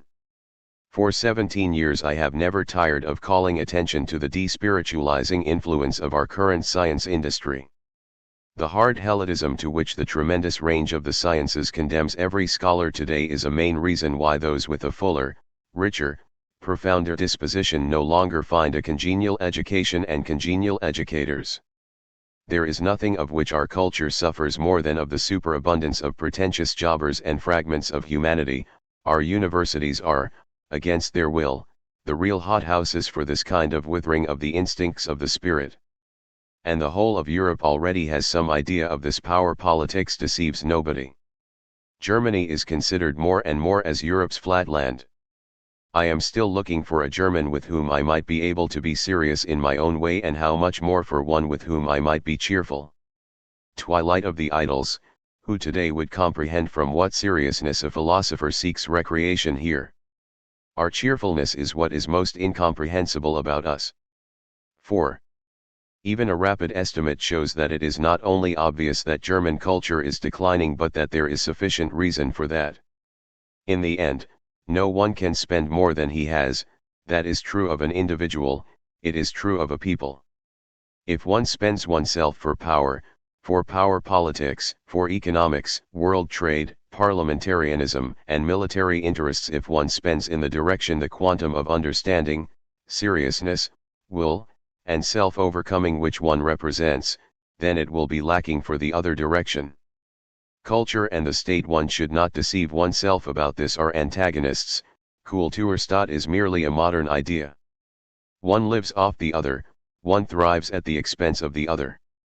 All great ages of culture are ages of political decline. What is great culturally has always been unpolitical, even anti-political. Goethe's heart opened at the phenomenon of Napoleon, it closed at the wars of liberation. At the same moment when Germany comes up as a great power, France gains a new importance as a cultural power. Even today much new seriousness, much new passion of the spirit, have migrated to Paris. The question of pessimism, for example, the question of Wagner, and almost all psychological and artistic questions are there weighed incomparably more delicately and thoroughly than in Germany. The Germans are altogether incapable of this kind of seriousness. In the history of European culture, the rise of the Reich means one thing above all, a displacement of the center of gravity. It is already known everywhere, in what matters most and that always remains culture, the Germans are no longer worthy of consideration. One asks, can you point to even a single spirit who counts from a European point of view, as your Goethe, your Hegel, your Heinrich Heine, your Schopenhauer counted? That there is no longer a single German philosopher about that, there is no end of astonishment. 5. The entire system of higher education in Germany has lost what matters most, the end as well as the means to the end. That education, that Bildung, is itself an end and not the Reich, and that educators are needed to that end, and not secondary school teachers and university scholars, that has been forgotten. Educators are needed who have themselves been educated, superior, noble spirits, proved at every moment, proved by words and silence, representing culture which has grown ripe and sweet, not the learned louts whom secondary schools and universities today offer our youth as higher wet nurses. Educators are lacking, not counting the most exceptional of exceptions, the very first condition of education, hence the decline of German culture. One of this rarest of exceptions is my venerable friend, Jacob Burckhardt in Basel. It is primarily to him that Basel owes its preeminence in humaneness. What the higher schools in Germany really achieve is a brutal training, designed to prepare huge numbers of young men, with as little loss of time as possible, to become usable, abusable, in government service. Higher education and huge numbers, that is a contradiction to start with. All higher education belongs only to the exception, one must be privileged to have a right to so high a privilege. All great, all beautiful things can never be common property, pulchrum est pauperum hominum. What contributes to the decline of German culture? That higher education is no longer a privilege, the democratism of Bildung, which has become common too common. Let it not be forgotten that military privileges really compel an all too great attendance in the higher schools, and thus their downfall. In present-day Germany no one is any longer free to give his children a noble education. Our higher schools are all set up for the most ambiguous mediocrity, with their teachers, curricula, and teaching aims. And everywhere an indecent haste prevails, as if something would be lost if the young man of 23 were not yet finished, or if he did not yet know the answer to the main question, which calling? A higher kind of human being, if I may say so, does not like callings, precisely because he knows himself to be called. He has time, he takes time, he does not even think of finishing. At 31 is, in the sense of high culture, a beginner, a child. Our overcrowded secondary schools, our overworked, stupefied secondary school teachers, are a scandal. For one to defend such conditions, as the professors at Heidelberg did recently, there may perhaps be causes, reasons there are none. 6. I put forward at once, lest I break with my style, which is affirmative and deals with contradiction and criticism only as a means, only involuntarily, the three tasks for which educators are required. One must learn to see, one must learn to think, one must learn to speak and write. The goal in all three is a noble culture. Learning to see, accustoming the eye to calmness, to patience, to letting things come up to it, postponing judgment, learning to go around and grasp each individual case from all sides. That is the first preliminary schooling for spirituality, not to react at once to a stimulus, but to gain control of all the inhibiting, excluding instincts. Learning to see, as I understand it, is almost what, unphilosophically speaking, is called a strong will. The essential feature is precisely not to will, to be able to suspend decision. All unspirituality, all vulgar commonness, depend on the inability to resist a stimulus. One must react, one follows every impulse. In many cases, such a compulsion is already pathology, decline, a symptom of exhaustion. Almost everything that unphilosophical crudity designates with the word vice is merely this physiological inability not to react. A practical application of having learned to see, as a learner, one will have become altogether slow, mistrustful, recalcitrant. One will let strange, new things of every kind come up to oneself, inspecting them with hostile calm and withdrawing one's hand. To have all doors standing open, to lie servilely on one's stomach before every little fact, always to be prepared for the leap of putting oneself into the place of, or of plunging into, others and other things. In short, the famous modern objectivity is bad taste, is ignoble par excellence. 7. Learning to think. In our schools one no longer has any idea of this. Even in the universities, even among the real scholars of philosophy, logic as a theory, as a practice, as a craft, is beginning to die out. One need only read German books. There is no longer the remotest recollection that thinking requires a technique, a teaching curriculum, a will to mastery, that thinking wants to be learned like dancing, as a kind of dancing. Who among Germans still knows from experience the delicate shudder which light feet in spiritual matters send into every muscle? The stiff clumsiness of the spiritual gesture, the bungling hand at grasping, that is German to such a degree that abroad one mistakes it for the German character as such. The German has no fingers for nuances. That the Germans have been able to stand their philosophers at all, especially that most deformed concept cripple of all time, the great Kant, provides not a bad notion of German grace. For one cannot subtract dancing in every form from a noble education to be able to dance with one's feet, with concepts, with words. Need I still add that one must be able to dance with the pen too, that one must learn to write? But at this point I should become completely enigmatic for German readers. Skirmishes of an untimely man. 1. My impossible ones. Seneca, or the Toreador of virtue. Rousseau, or the return to nature in Impurus Naturalibus in natural filth. Schiller, or the moral trumpeter of Sackingen. Dante, or the hyena who writes poetry in tombs. Kant, or Kant as an intelligible character. Victor Hugo, or the Pharos at the sea of nonsense. Liszt, or the school of smoothness with women. George Sand, or Lactea Ubertas in translation, the milk cow with a beautiful style. Michelet, or the enthusiasm which takes off its coat. Carlyle, or pessimism as a poorly digested dinner. John Stuart Mill, or insulting clarity. Les Frères de Goncourt, or the two Ajaxes in battle with Homer music by Offenbach. Zola, or the delight in stinking. 2. Renan. Theology, or the corruption of reason by original sin.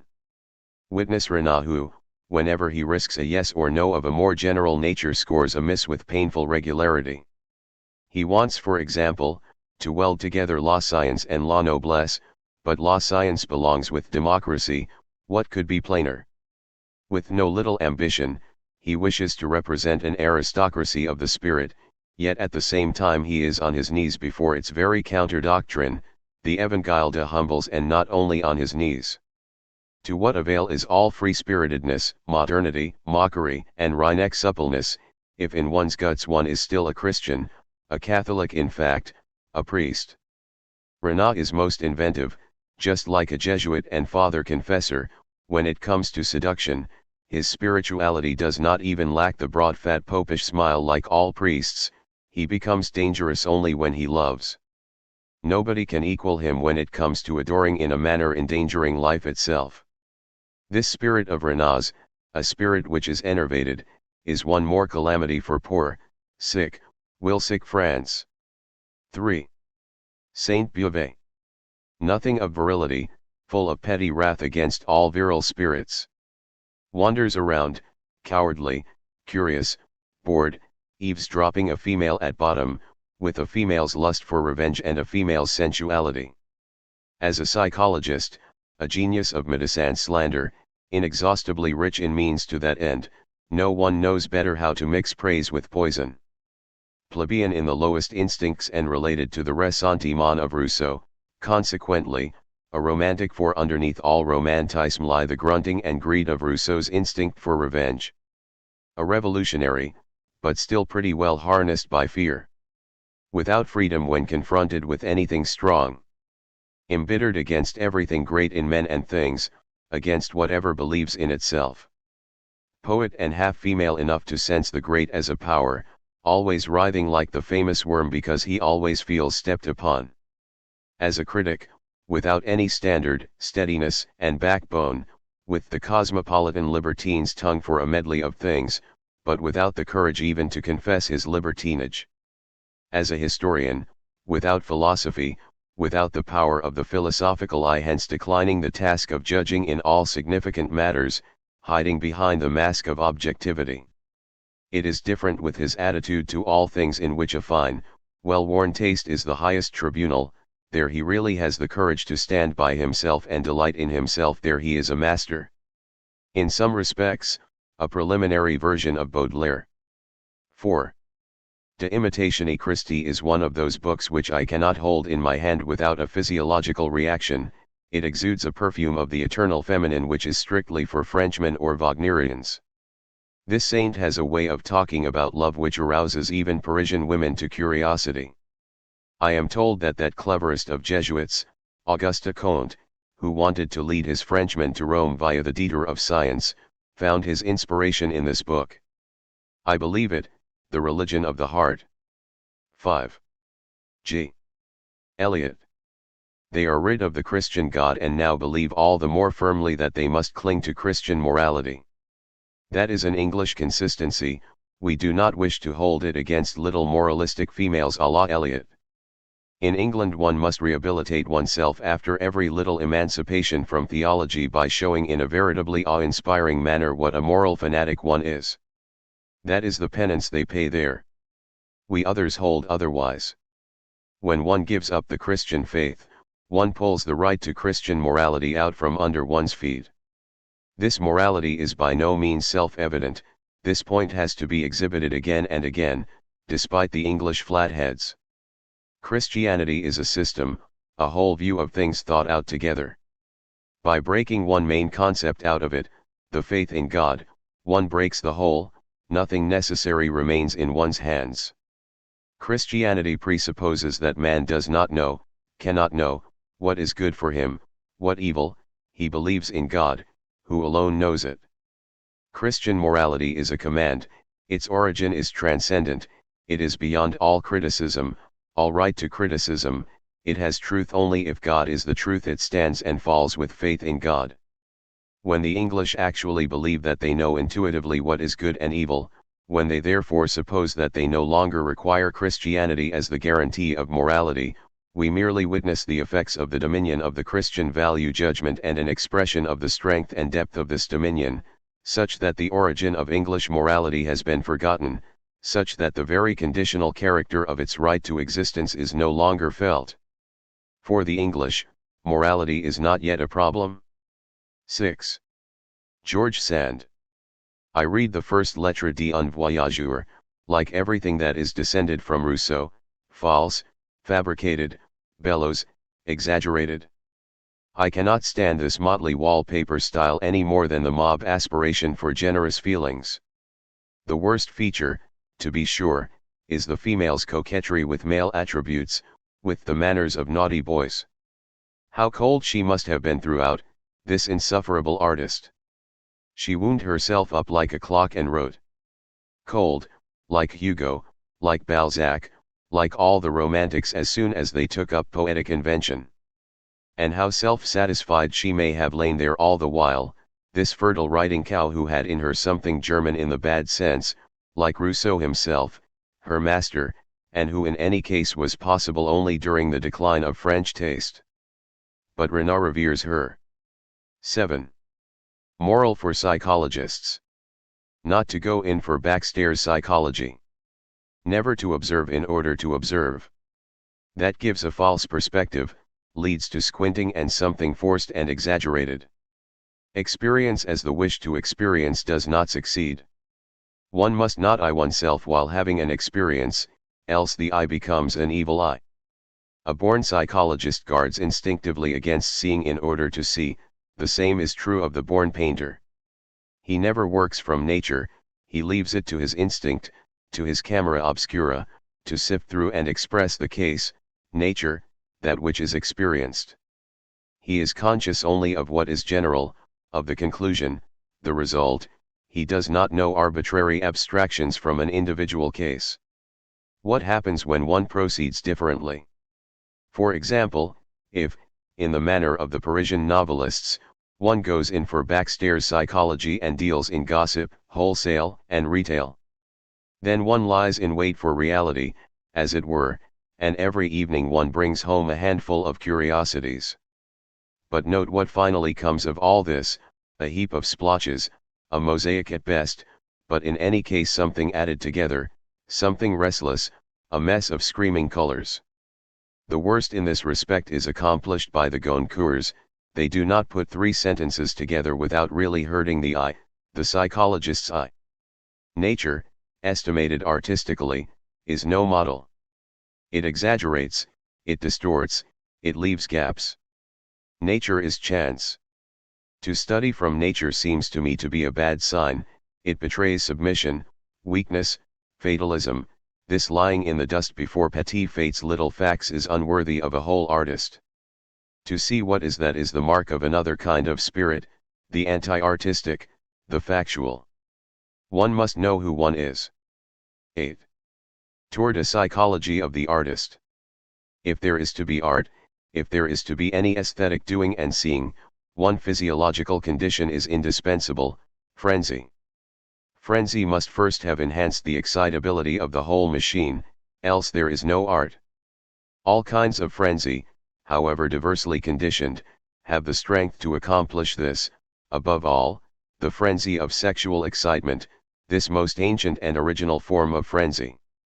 Also the frenzy that follows all great cravings, all strong affects, the frenzy of feasts, contests, feats of daring, victory, all extreme movement, the frenzy of cruelty, the frenzy in destruction, the frenzy under certain meteorological influences, as for example the frenzy of spring, or under the influence of narcotics, and finally the frenzy of will, the frenzy of an overcharged and swollen will.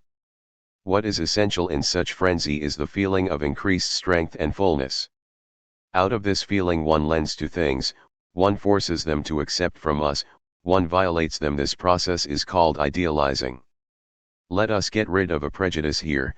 Idealizing does not consist, as is commonly held, in subtracting or discounting the petty and inconsequential. What is decisive is rather a tremendous drive to bring out the main features so that the others disappear in the process. 9.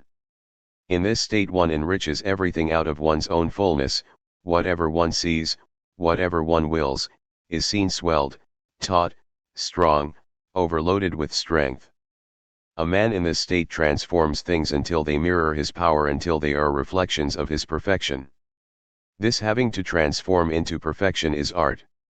Even everything that he is not yet, becomes for him an occasion of joy in himself. In art man enjoys himself as perfection. It would be permissible to imagine an opposite state, a specific anti-artistry by instinct, a mode of being which would impoverish all things, making them thin and consumptive.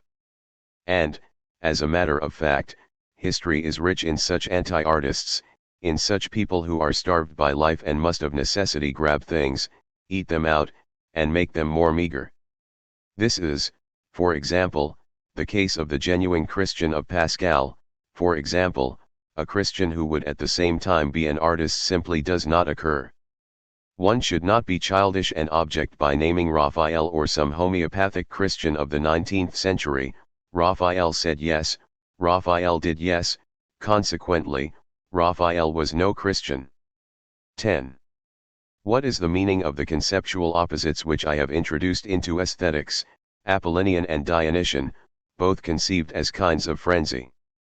The Apollinian frenzy excites the eye above all, so that it gains the power of vision. The painter, the sculptor, the epic poet are visionaries par excellence. In the Dionysian state, on the other hand, the whole affective system is excited and enhanced, so that it discharges all its means of expression at once and drives forth simultaneously the power of representation, imitation, transfiguration, transformation, and every kind of mimicking and acting. The essential feature here remains the ease of metamorphosis, the inability not to react. It is impossible for the Dionysian type not to understand any suggestion. He does not overlook any sign of an affect.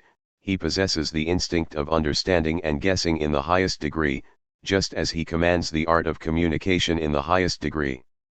He enters into any skin, into any affect, he constantly transforms himself. Music, as we understand it today, is also a total excitement and a total discharge of the affects, but even so only the remnant of a much fuller world of expression of the affects, a mere residue of the Dionysian histrionicism. To make music possible as a separate art, a number of senses, especially the muscle sense, have been immobilized, so that man no longer bodily imitates and represents everything he feels. Nevertheless, that is really the normal Dionysian state, at least the original state. Music is the specialization of the state attained slowly at the expense of those faculties which are most closely related to it. 11. The actor, the mime, the dancer, the musician, and the lyric poet are basically related in their instincts and, at bottom, one, but gradually they have become specialized and separated from each other, even to the point of mutual opposition. The lyric poet remained united with the musician for the longest time, the actor, with the dancer.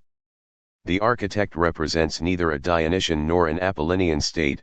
Here it is the great act of will, the will that moves mountains, the frenzy of the great will which aspires to art. The most powerful human beings have always inspired architects. The architect has always been under the spell of power. His buildings are supposed to render pride visible, and the victory over gravity, the will to power. Architecture is a kind of eloquence of power in forms now persuading, even flattering, now only commanding. The highest feeling of power and sureness finds expression in a grand style. The power which no longer needs any proof, which spurns pleasing, which does not answer lightly, which feels no witness near, which lives oblivious of all opposition to it, which reposes within itself, fatalistically, a law among laws that speaks of itself as a grand style. 12. I have been reading the life of Thomas Carlyle, this unconscious and involuntary farce, this heroic moralistic interpretation of dyspeptic states. Carlyle, a man of strong words and attitudes, a reader from need, constantly lured by the craving for a strong faith and the feeling of his incapacity for it. The craving for a strong faith is no proof of a strong faith, but quite the contrary. If one has such a faith, then one can afford the beautiful luxury of skepticism, one is sure enough, firm enough, has ties enough for that. Carlyle drugs something in himself with the fortissimo of his veneration of men of strong faith and with his rage against the less simple-minded. He requires noise. A constant passionate dishonesty against himself, that is his proprium. In this respect he is and remains interesting. Of course, in England he is admired precisely for his honesty. Well, that is English, and in view of the fact that the English are the people of consummate cant, it is even as it should be, and not only comprehensible. At bottom, Carlyle is an English atheist who makes it a point of honor not to be one. 13. Emerson. Much more enlightened, more roving, more manifold, subtler than Carlyle, above all, happier. One who instinctively nourishes himself only on ambrosia, leaving behind what is indigestible in things. Compared with Carlyle, a man of taste. Carlyle, who loved him very much, nevertheless said of him, "He does not give us enough to chew on," which may be true, but is no reflection on Emerson. Emerson has that gracious and clever cheerfulness which discourages all seriousness. He simply does not know how old he is already and how young he is still going to be. He could say of himself, quoting Lope de Vega, "Yo me susto a mí mismo, I am my own heir." His spirit always finds reasons for being satisfied and even grateful, and at times he touches on the cheerful transcendency of the worthy gentleman who returned from an amorous rendezvous, tamquam rebenigusta, as if he had accomplished his mission.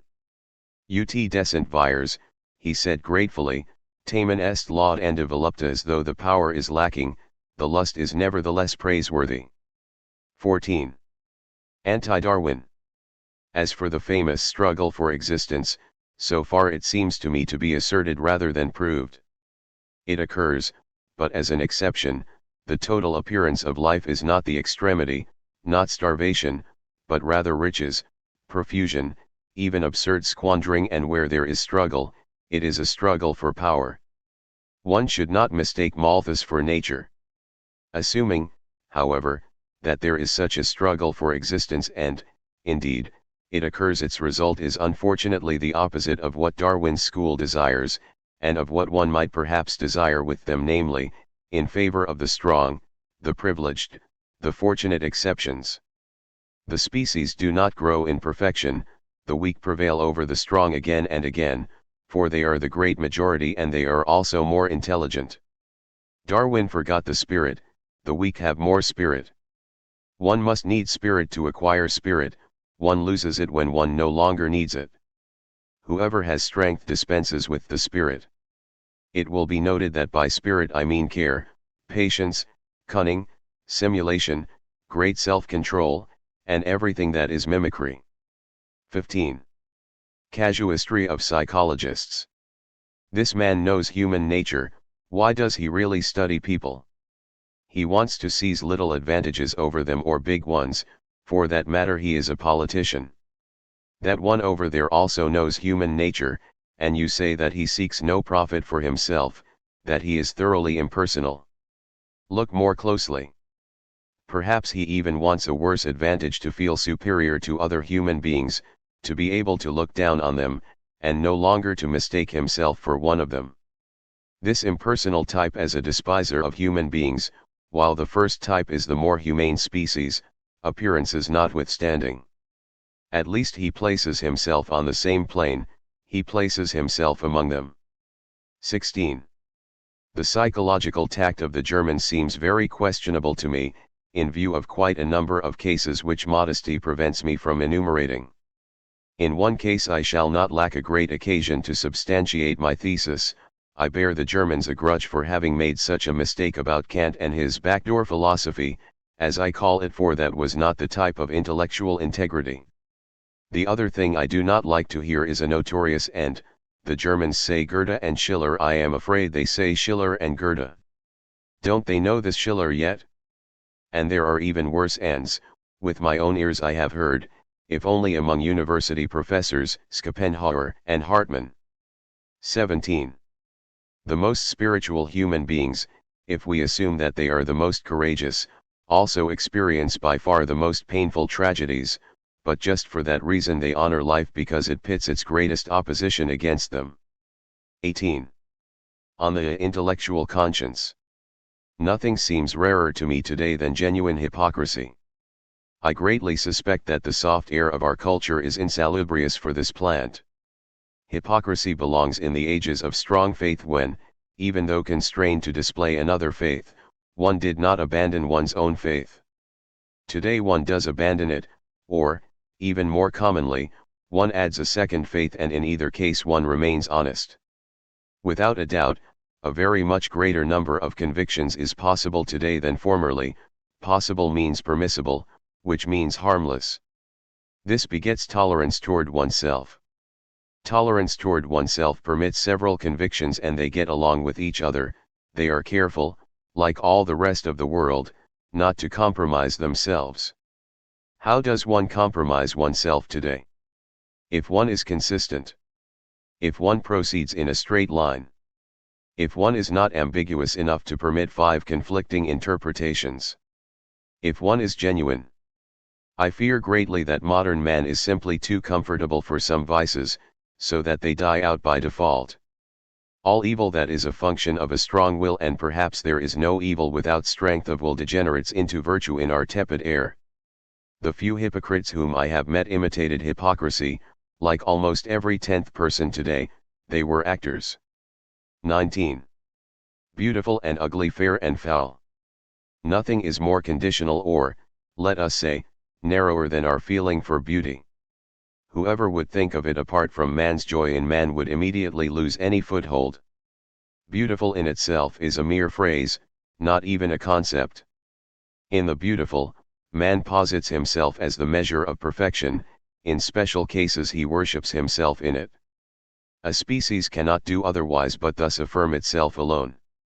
Its lowest instinct, that of self-preservation and self-expansion, still radiates in such sublimities. Man believes the world itself to be overloaded with beauty, and he forgets himself as the cause of this. He alone has presented the world with beauty, alas! Only with a very human, all too human beauty. At bottom, man mirrors himself in things. He considers everything beautiful that reflects his own image. The judgment beautiful is the vanity of his species. For a little suspicion may whisper this question into the skeptic's ear: is the world really beautified by the fact that man thinks it beautiful? He has humanized it, that is all. But nothing, absolutely nothing, guarantees that man should be the model of beauty.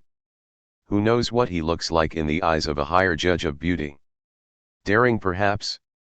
Perhaps even amusing? Perhaps a little arbitrary?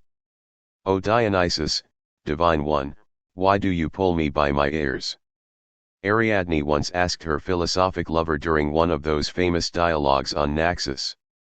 I find a kind of humor in your ears, Ariadne, why are they not even longer?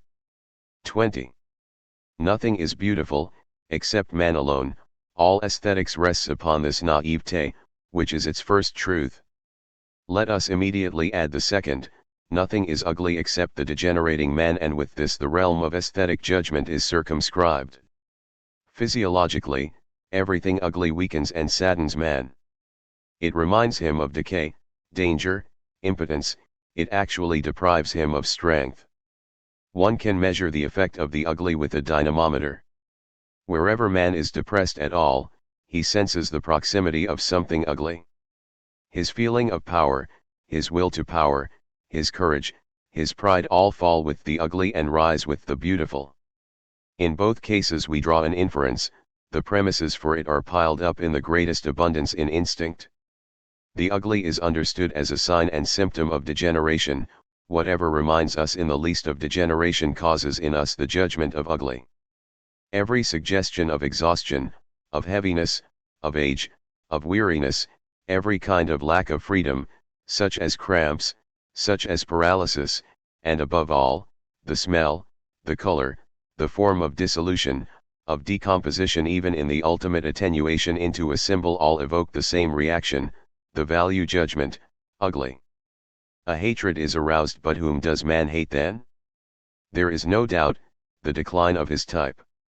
Here he hates out of the deepest instinct of the species. In this hatred there is a shudder, caution, depth, farsightedness. It is the deepest hatred there is. It is because of this that art is deep. 21. Schopenhauer. Schopenhauer, the last German worthy of consideration, is for a psychologist a first-rate case, namely, as a maliciously ingenious attempt to adduce in favor of a nihilistic total depreciation of life precisely the counter-instances, the great self-affirmations of the will to life, life's forms of exuberance. He has interpreted art, heroism, genius, beauty, great sympathy, knowledge, the will to truth, and tragedy, in turn, as consequences of negation or of the will's need to negate the greatest psychological counterfeit in all history, not counting Christianity. On closer inspection, he is at this point merely the heir of the Christian interpretation, only he knew how to approve that which Christianity had repudiated, the great cultural facts of humanity, albeit in a Christian, that is, nihilistic, manner. 22. I take a single case. Schopenhauer speaks of beauty with a melancholy fervor. Why? Because he sees in it a bridge on which one will go farther, or develop a thirst to go farther. Beauty is for him a momentary redemption from the will allure to eternal redemption.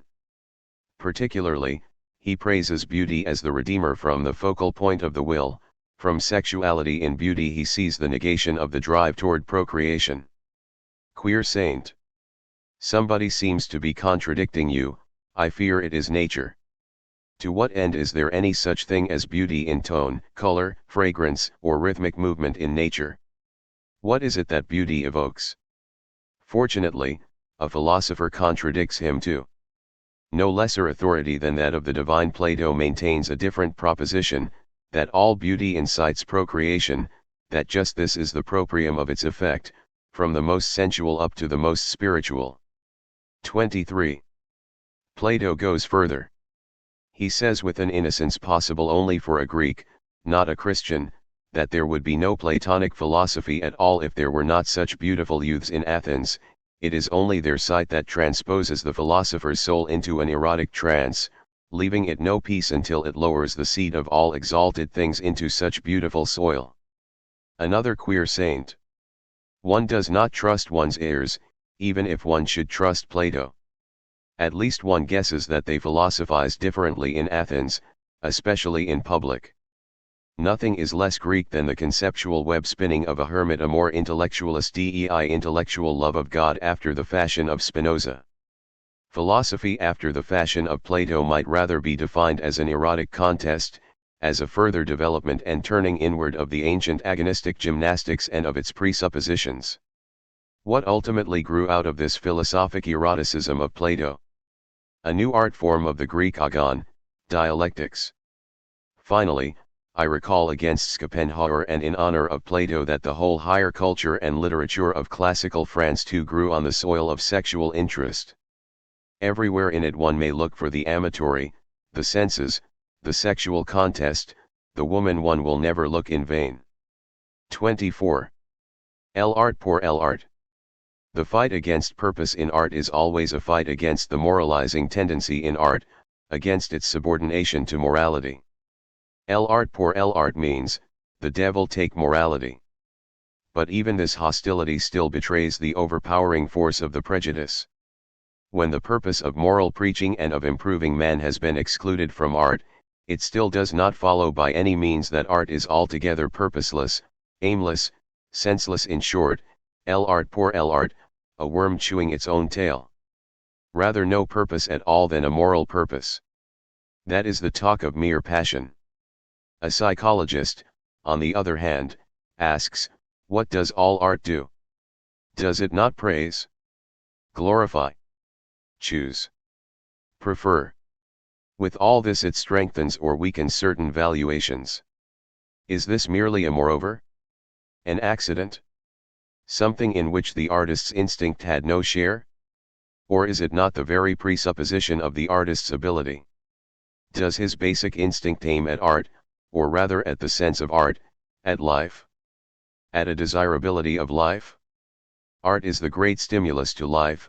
How could one understand it as purposeless, as aimless, as l'art pour l'art?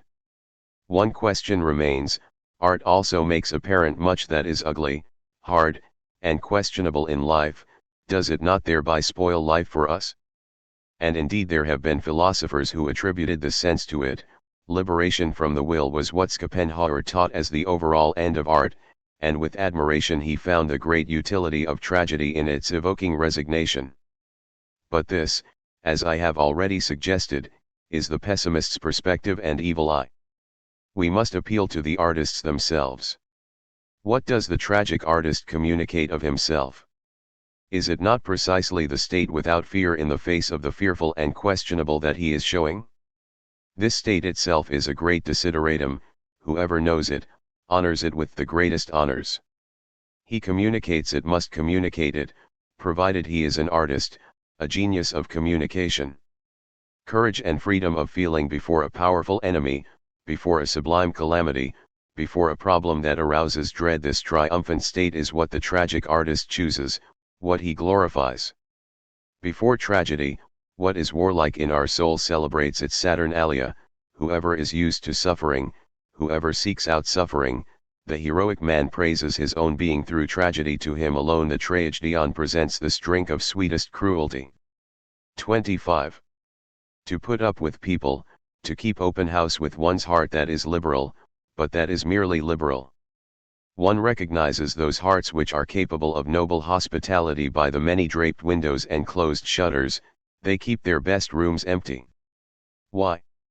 Because they expect guests with whom one does not put up. 26. We no longer have sufficiently high esteem for ourselves when we communicate. Our true experiences are not at all garrulous. They could not communicate themselves even if they tried. They lack the right words. We have already gone beyond whatever we have words for. In all talk there is a grain of contempt. Language, it seems, was invented only for what is average, medium, communicable. By speaking the speaker immediately vulgarizes himself. Out of a morality for deaf mutes and other philosophers. 27. This picture is enchantingly beautiful. The literary female, unsatisfied, excited, her heart and entrails void, ever listening, full of painful curiosity, to the imperative which whispers from the depths of her organism, aut liberi aut libri, either children or books. The literary female, educated enough to understand the voice of nature even when it speaks Latin, and yet vain enough and goose enough to speak secretly with herself in French, je me verrai, je me lirai, jem extasirai et je dirai, possible, kjaieeu tant. D'esprit. I shall see myself, I shall read myself, I shall go into ecstasies, and I shall say, is it possible that I should have had so much wit? 28. The impersonal get a word in. Nothing is easier for us than to be wise, patient, and superior. We drip with the oil of forgiveness and sympathy, we are absurdly just, we pardon everything. For that very reason we ought to be a little more strict with ourselves. For that very reason we ought to breed a little affect in ourselves from time to time, a little vice of an affect. It may be hard on us, and among ourselves we may even laugh at the sight we thus offer. But what can be done about it? No other way of self-overcoming is left to us any more, This is our asceticism, our penance. Developing personal traits, the virtue of the impersonal. 29. From a doctoral examination. What is the task of all higher education? To turn men into machines. What are the means? Man must learn to be bored. How is that accomplished? By means of the concept of duty. Who serves as the model? The philologist, he teaches grinding. Who is the perfect man? The civil servant. Which philosophy offers the highest formula for the civil servant? Kant's, the civil servant as a thing in itself, raised up to be judge over the civil servant as phenomenon. 30. The right to stupidity. The weary laborer who breathes slowly, looks genial, and lets things go as they may. This typical figure, encountered today, in the age of labor, in all classes of society, claims art, no less, as his proper sphere, including books and, above all, magazines, and even more the beauties of nature, Italy.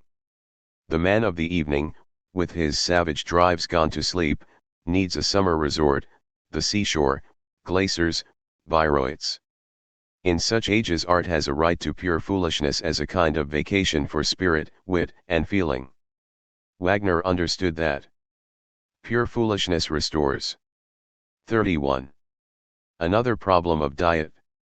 The means by which Julius Caesar defended himself against sickliness and headaches, tremendous marches, the most frugal way of life, uninterrupted sojourn in the open air, continuous exertion, these are, in general, the universal rules of preservation and protection against the extreme vulnerability of that subtle machine, working under the highest pressure, which we call genius.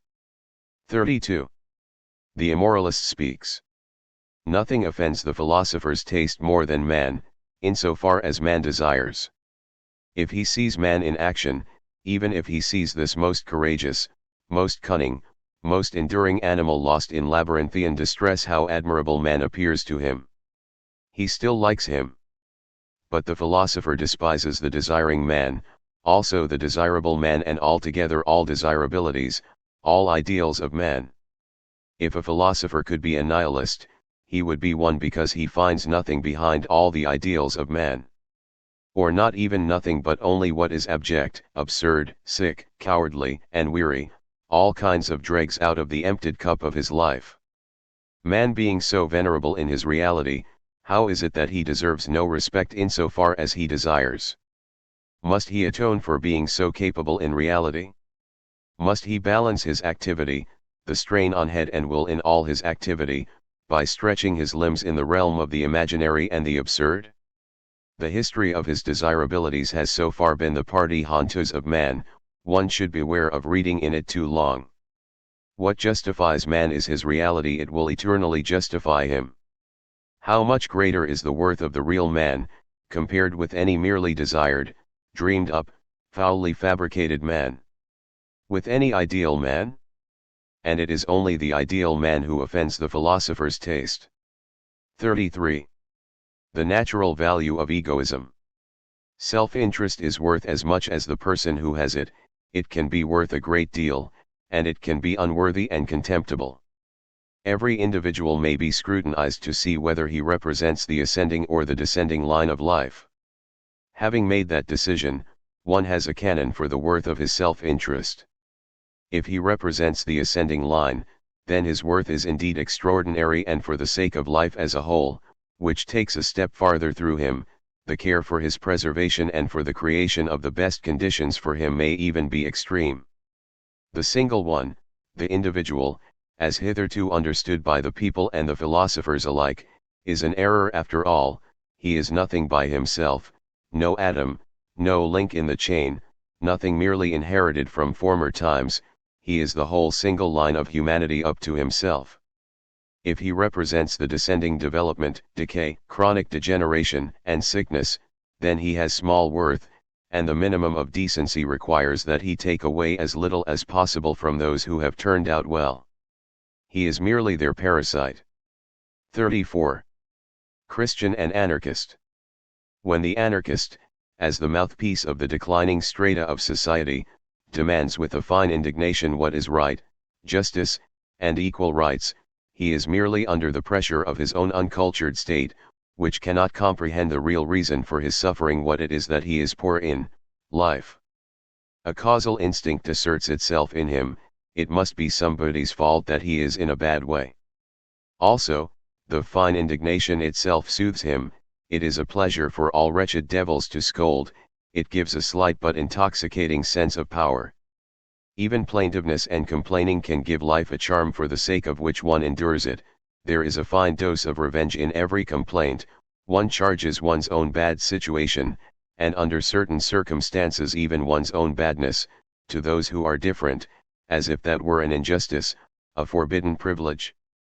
If I am canile, you ought to be too. On such logic are revolutions made. Complaining is never any good, it stems from weakness. Whether one charges one's misfortune to others or to oneself, the socialist does the former, the Christian, for example, the latter really makes no difference. The common and, let us add, the unworthy thing is that it is supposed to be somebody's fault that one is suffering, in short, that the sufferer prescribes the honey of revenge for himself against his suffering. The objects of this need for revenge, as a need for pleasure, are mere occasions. Everywhere the sufferer finds occasions for satisfying his little revenge. If he is a Christian, to repeat it once more, he finds them in himself. The Christian and the anarchist are both decadents. When the Christian condemns, slanders, and besmirches the world, his instinct is the same as that which prompts the socialist worker to condemn, slander, and besmirch society. The last judgment is the sweet comfort of revenge, the revolution, which the socialist worker also awaits, but conceived as a little farther off. The beyond, why a beyond, if not as a means for besmirching this world? 35. Critique of the morality of decadence. An altruistic morality, a morality in which self-interest wilts away, remains a bad sign under all circumstances. This is true of individuals, it is particularly true of nations. The best is lacking when self-interest begins to be lacking. Instinctively to choose what is harmful for oneself, to feel attracted by disinterested motives, that is virtually the formula of decadence. Not to seek one's own advantage, that is merely the moral fig leaf for quite a different, namely, a physiological, state of affairs. I no longer know how to find my own advantage. Disintegration of the instincts. Man is finished when he becomes altruistic. Instead of saying naively, I am no longer worth anything, the moral lie in the mouth of the decadent says, nothing is worth anything, life is not worth anything.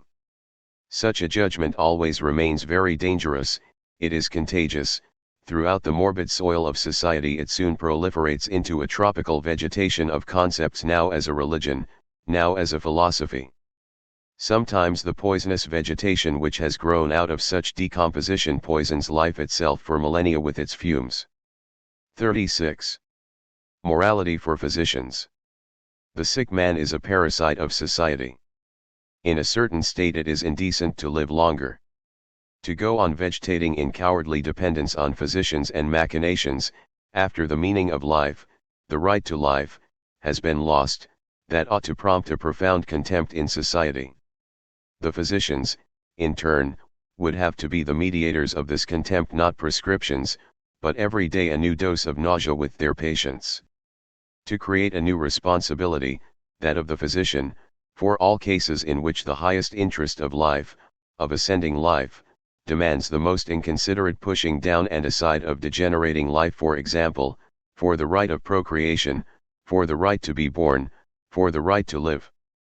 To die proudly when it is no longer possible to live proudly. Death freely chosen, death at the right time, brightly and cheerfully accomplished amid children and witnesses, then a real farewell is still possible, as the one who is taking leave is still there, also a real estimate of what one has achieved and what one has wished, drawing the sum of one's life, all in opposition to the wretched and revolting comedy that Christianity has made of the hour of death. One should never forget that Christianity has exploited the weakness of the dying for a rape of the conscience, and the manner of death itself, for value judgments about man and the past.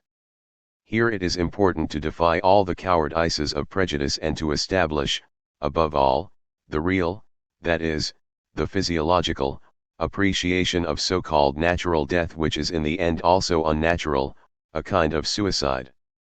One never perishes through anybody but oneself. But usually it is death under the most contemptible conditions, an unfree death, death not at the right time, a coward's death. From love of life, one should desire a different death, free, conscious, without accident, without ambush. Finally, some advice for our dear pessimists and other decadents. It is not in our hands to prevent our birth, but we can correct this mistake, for in some cases it is a mistake. When one does away with oneself, one does the most estimable thing possible, one almost earns the right to live. Society, what am I saying? Life itself derives more advantage from this than from any life of renunciation, anemia, and other virtues. One has liberated the others from one's sight, one has liberated life from an objection. Pessimism, pervert, is proved only by the self-refutation of our dear pessimists. One must advance a step further in its logic and not only negate life with will and representation, as Schopenhauer did. One must first of all negate Schopenhauer. Incidentally, however contagious pessimism is, it still does not increase the sickliness of an age, of a generation as a whole. It is an expression of this sickliness. One falls victim to it as one falls victim to cholera. One has to be morbid enough in one's whole predisposition. Pessimism itself does not create a single decadent more. I recall the statistics which show that the years in which cholera rages do not differ from other years in the total number of deaths. 37. Whether we have become more moral. Against my conception of beyond good and evil, as was to be expected, the whole ferocity of moral habitation, mistaken for morality itself in Germany, as is well known, has gone into action. I could tell fine stories about that. Above all, I was asked to consider the undeniable superiority of our age in moral judgment, the real progress we have made here. Compared with us, a Cesare Borgia is by no means to be represented after any manner as a higher man, a kind of overman. A Swiss editor of the Bund went so far that he understood the meaning of my work not without expressing his respect for my courage and daring to be a demand for the abolition of all decent feelings. Thank you. In reply, I take the liberty of raising the question whether we have really become more moral. That all the world believes this to be the case merely constitutes an objection. We modern men, very tender, very easily hurt, and offering as well as receiving consideration 100-fold, really have the conceit that this tender humanity which we represent, this attained unanimity in sympathetic regard, in readiness to help, in mutual trust, represents positive progress, and that in this respect we are far above the men of the Renaissance. But that is how every age thinks, how it must think. What is certain is that we may not place ourselves in Renaissance conditions, not even by an act of thought. Our nerves would not endure that reality, not to speak of our muscles. But such incapacity does not prove progress, only another, later constitution, one which is weaker, frilier, more easily hurt, and which necessarily generates a morality rich in consideration. Were we to think away our frailty and lateness, our physiological senescence, then our morality of humanization would immediately lose its value too. It would even arouse disdain. On the other hand, let us not doubt that we moderns, with our thickly padded humanity, which at all costs wants to avoid bumping into a stone, would have provided Cesare Borgia's contemporaries with a comedy at which they could have laughed themselves to death. Indeed, we are unwittingly funny beyond all measure with our modern virtues. The decrease in instincts which are hostile and arouse mistrust, and that is all our progress amounts to, represents but one of the consequences attending the general decrease in vitality. It requires 100 times more trouble and caution to make so conditional and late an existence prevail. Hence each helps the other, hence everyone is to a certain extent sick, and everyone is a nurse for the sick. And that is called virtue. Among men who still knew life differently, fuller, more squandering, more overflowing, it would have been called by another name, cowardice perhaps, wretchedness, old ladies' morality. Our softening of manners, that is my proposition, that is, if you will, my innovation is a consequence of decline. The hardness and terribleness of morals, conversely, can be a consequence of an excess of life. For in that case much may also be dared, much challenged, and much squandered. What was once the spice of life would be poison for us. To be indifferent, that too is a form of strength, for that we are likewise too old, too late. Our morality of sympathy, against which I was the first to issue a warning, that which one might call l'impressionisme moral, is just another expression of that physiological overexcitability which is characteristic of everything decadent. That movement which tried to introduce itself scientifically with Schopenhauer's morality of pity, a very unfortunate attempt. Is the real movement of decadence in morality. As such, it is profoundly related to Christian morality. Strong ages, noble cultures, all consider pity, neighbor love, and the lack of self and self-assurance as something contemptible. Ages must be measured by their positive strength, and then that lavishly squandering and fatal age of the Renaissance appears as the last great age, and we moderns, with our anxious self-solicitude and neighbor love, with our virtues of work, modesty, legality, and scientism accumulating, economic, machine-like, appear as a weak age. Our virtues are conditional on, are provoked by, our weaknesses. Equality as a certain factual increase in similarity, which merely finds expression in the theory of equal rights, is an essential feature of decline. The cleavage between man and man, status and status, the plurality of types, the will to be oneself, to stand out, what I call the pathos of distance, that is characteristic of every strong age. The strength to withstand tension, the width of the tensions between extremes, becomes ever smaller today. Finally, the extremes themselves become blurred to the point of similarity. All our political theories and constitutions, and the German Reich is by no means an exception, are consequences, necessary consequences, of decline. The unconscious effect of decadence has assumed mastery even over the ideals of some of the sciences. My objection against the whole of sociology in England and France remains that it knows from experience only the forms of social decay, and with perfect innocence accepts its own instincts of decay as the norm of sociological value judgments. The decline of life, the decrease in the power to organize, that is, to separate, tear open clefts, subordinate and superordinate, all this has been formulated as the ideal in contemporary sociology. Our socialists are decadents, but Mr. Herbert Spencer is a decadent too. He considers the triumph of altruism desirable. 38. My conception of freedom. The value of a thing sometimes does not lie in that which one attains by it, but in what one pays for it, what it costs us. I shall give an example. Liberal institutions cease to be liberal as soon as they are attained. Later on, there are no worse and no more thorough injurers of freedom than liberal institutions. Their effects are known well enough. They undermine the will to power, they level mountain and valley, and call that morality. They make men small, cowardly, and hedonistic every time it is the herd animal that triumphs with them. Liberalism, in other words, herd animalization. These same institutions produce quite different effects while they are still being fought for, than they really promote freedom in a powerful way. On closer inspection, it is war that produces these effects, the war for liberal institutions, which, as a war, permits illiberal instincts to continue. And war educates for freedom. For what is freedom? That one has the will to assume responsibility for oneself. That one maintains the distance which separates us. That one becomes more indifferent to difficulties, hardships, privation, even to life itself. That one is prepared to sacrifice human beings for one's cause, not excluding oneself.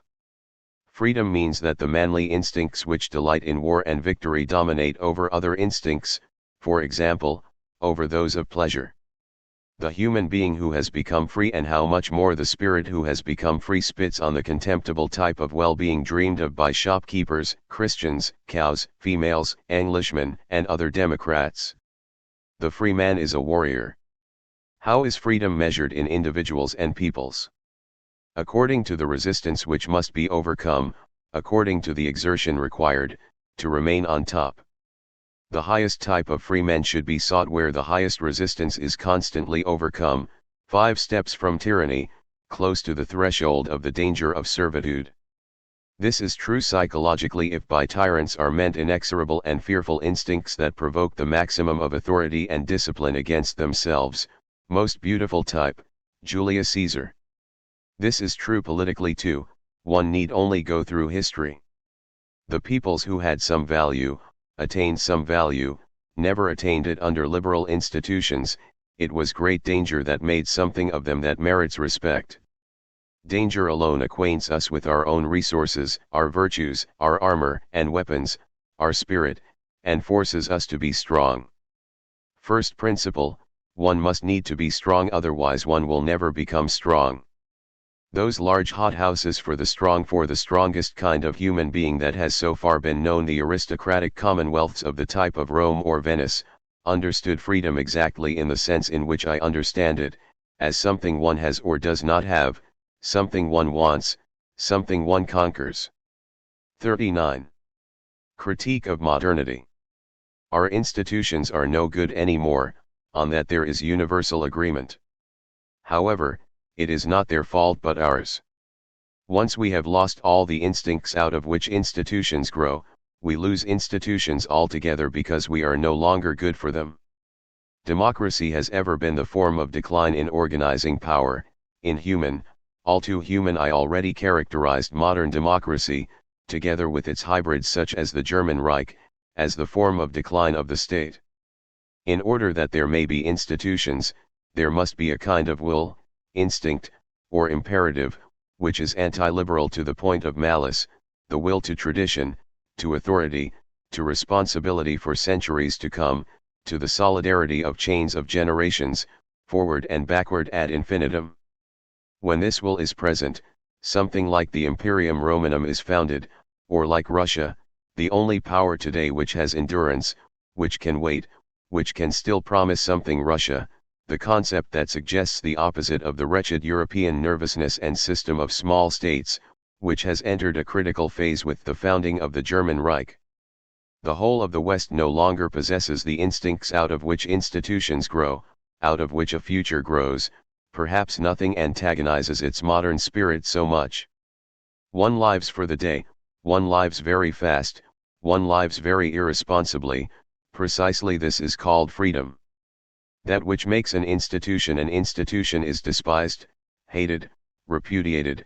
One fears the danger of a new slavery the moment the word authority is even spoken out loud. That is how far decadence has advanced in the value instincts of our politicians, of our political parties. Instinctively they prefer what disintegrates, what hastens the end. Witness modern marriage. All rationality has clearly vanished from modern marriage, yet that is no objection to marriage, but to modernity. The rationality of marriage that lay in the husband's sole juridical responsibility, which gave marriage a center of gravity, while today it limps on both legs. The rationality of marriage that lay in its indissolubility in principle, which lent it an accent that could be heard above the accident of feeling, passion, and what is merely momentary. It also lay in the family's responsibility for the choice of a spouse. With the growing indulgence of love matches, the very foundation of marriage has been eliminated, that which alone makes an institution of it. Never, absolutely never, can an institution be founded on an idiosyncrasy. One cannot, as I have said, found marriage on love. It can be founded on the sex drive, on the property drive, on the drive to dominate, which continually organizes for itself the smallest structure of domination, the family, and which needs children and heirs to hold fast physiologically to an attained measure of power, influence, and wealth, in order to prepare for long-range tasks, for a solidarity of instinct between the centuries. Marriage as an institution involves the affirmation of the largest and most enduring form of organization. When society cannot affirm itself as a whole, down to the most distant generations, then marriage has altogether no meaning. Modern marriage has lost its meaning, consequently one abolishes it. 40. The labor question. The stupidity at bottom, the degeneration of instinct, which is today the cause of all stupidities, is that there is a labor question at all. Certain things one does not question, that is the first imperative of instinct. I simply cannot see what one proposes to do with the European worker now that one has made a question of him. He is far too well off not to ask for more and more, not to ask more immodestly. In the end, he has numbers on his side. The hope is gone forever that a modest and self-sufficient kind of man, a Chinese type, might here develop as a class, and there would have been reason in that, it would almost have been a necessity. But what was done? Everything to nip in the bud, even the preconditions for this, the instincts by virtue of which the worker becomes possible as a class, possible in his own eyes, have been destroyed through and through with the most irresponsible thoughtlessness. The worker was qualified for military service, granted the right to organize and to vote. Is it any wonder that the worker today experiences his own existence as distressing, morally speaking, as an injustice? But what is wanted? I ask once more. If one wants an end, one must also want the means. If one wants slaves, then one is a fool if one educates them to be masters. 41. Freedom, which I do not mean. In times like these, abandonment to one's instincts is one calamity more. Our instincts contradict, disturb, destroy each other. I have already defined what is modern as physiological self-contradiction. Rationality in education would require that under iron pressure at least one of these instinct systems be paralyzed to permit another to gain in power, to become strong, to become master.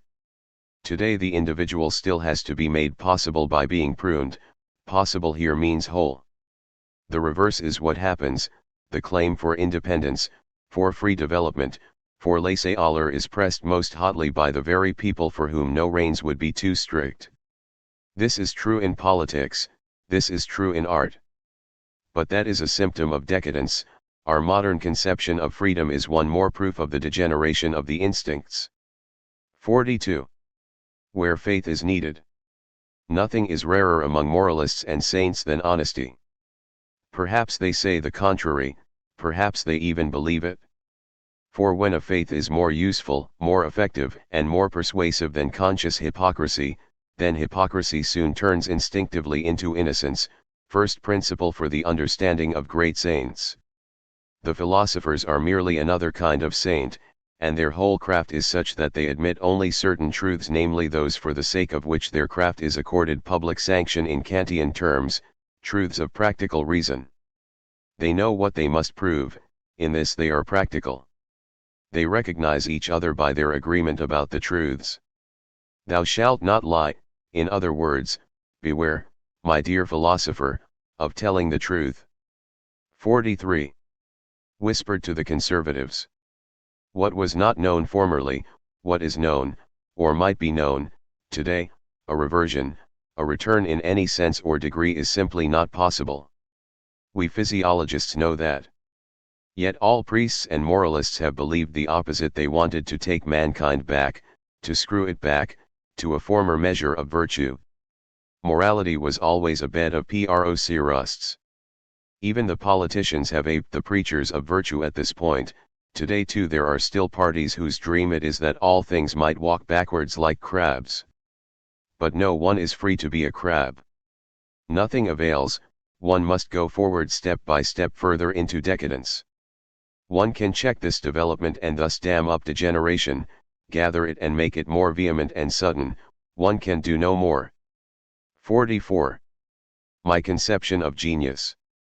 Great men, like great ages, are explosives in which a tremendous force is stored up. Their precondition is always, historically and physiologically, that for a long time much has been gathered, stored up, saved up, and conserved for them, that there has been no explosion for a long time. Once the tension in the mass has become too great, then the most accidental stimulus suffices to summon into the world the genius, the deed, the great destiny. What does the environment matter then, or the age, or the spirit of the age, or public opinion? Take the case of Napoleon. Revolutionary France, and even more, pre-revolutionary France, would have brought forth the opposite type. In fact, it did. Because Napoleon was different, the heir of a stronger, older, more ancient civilization than the one which was then perishing in France, he became the master there, he was the only master. Great men are necessary, the age in which they appear is accidental, that they almost always become masters over their age is only because they are stronger, because they are older, because for a longer time much was gathered for them. The relationship between a genius and his age is like that between strong and weak, or between old and young. The age is relatively always much younger, thinner, more immature, less assured, more childish. That in France today they think quite differently on this subject, that the milieu theory, which is truly a neurotics theory, has become sacrosanct and almost scientific and has found adherents even among physiologists, that smells bad and arouses sad reflections. It is no different in England, but that will not grieve anybody. For the English there are only two ways of coming to terms with the genius and the great man, either democratically in the manner of Buckle or religiously in the manner of Carlyle.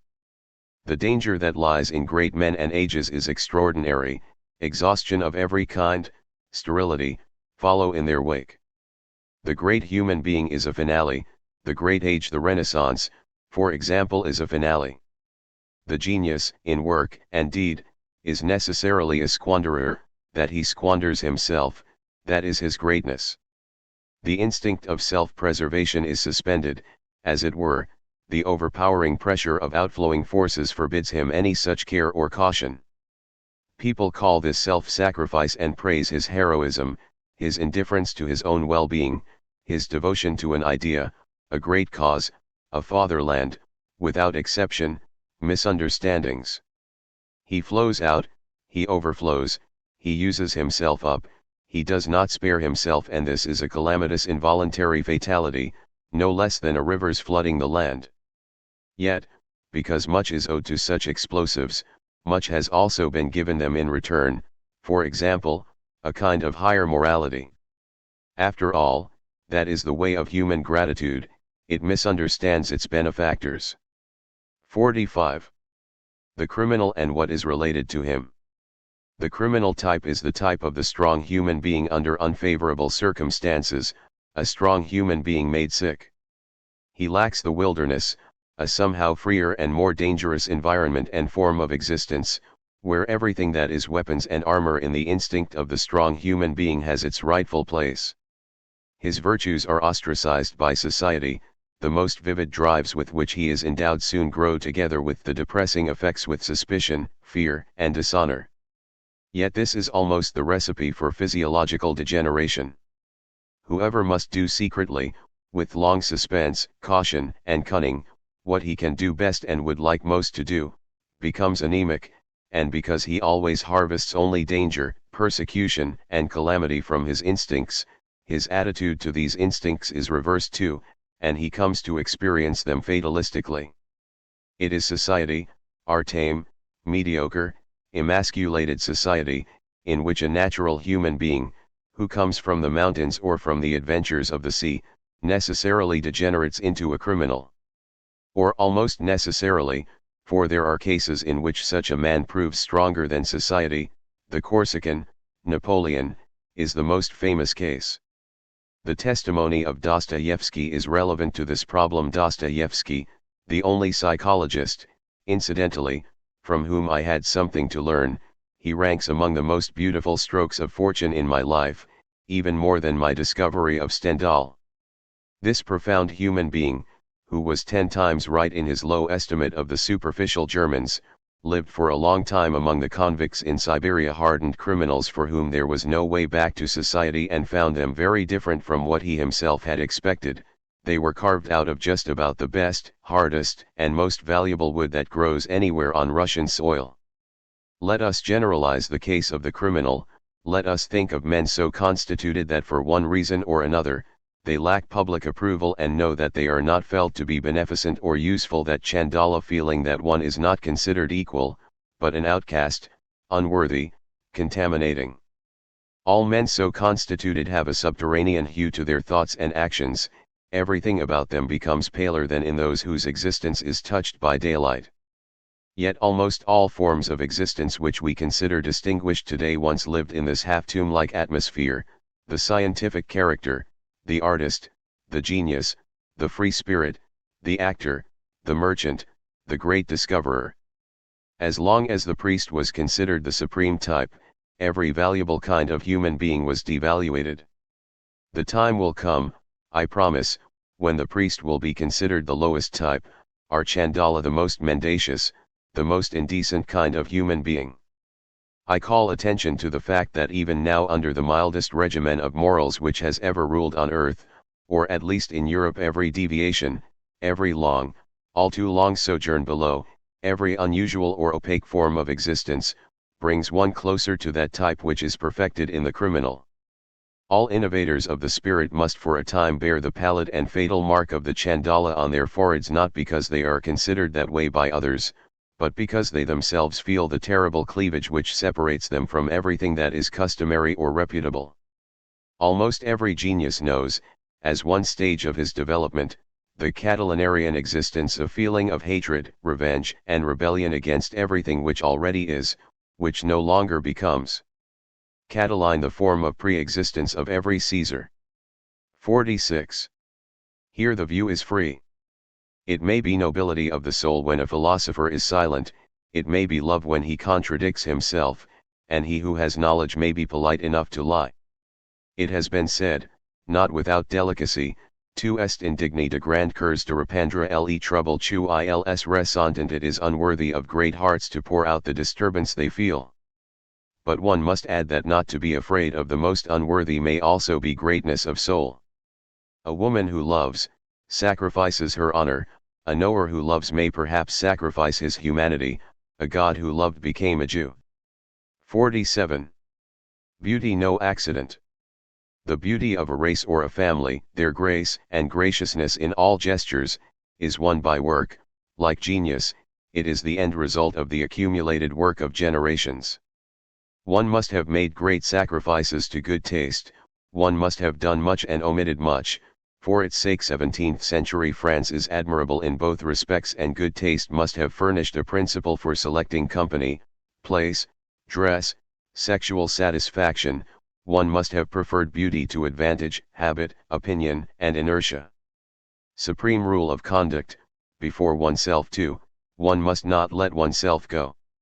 The good things are immeasurably costly, and the law always holds that those who have them are different from those who acquire them.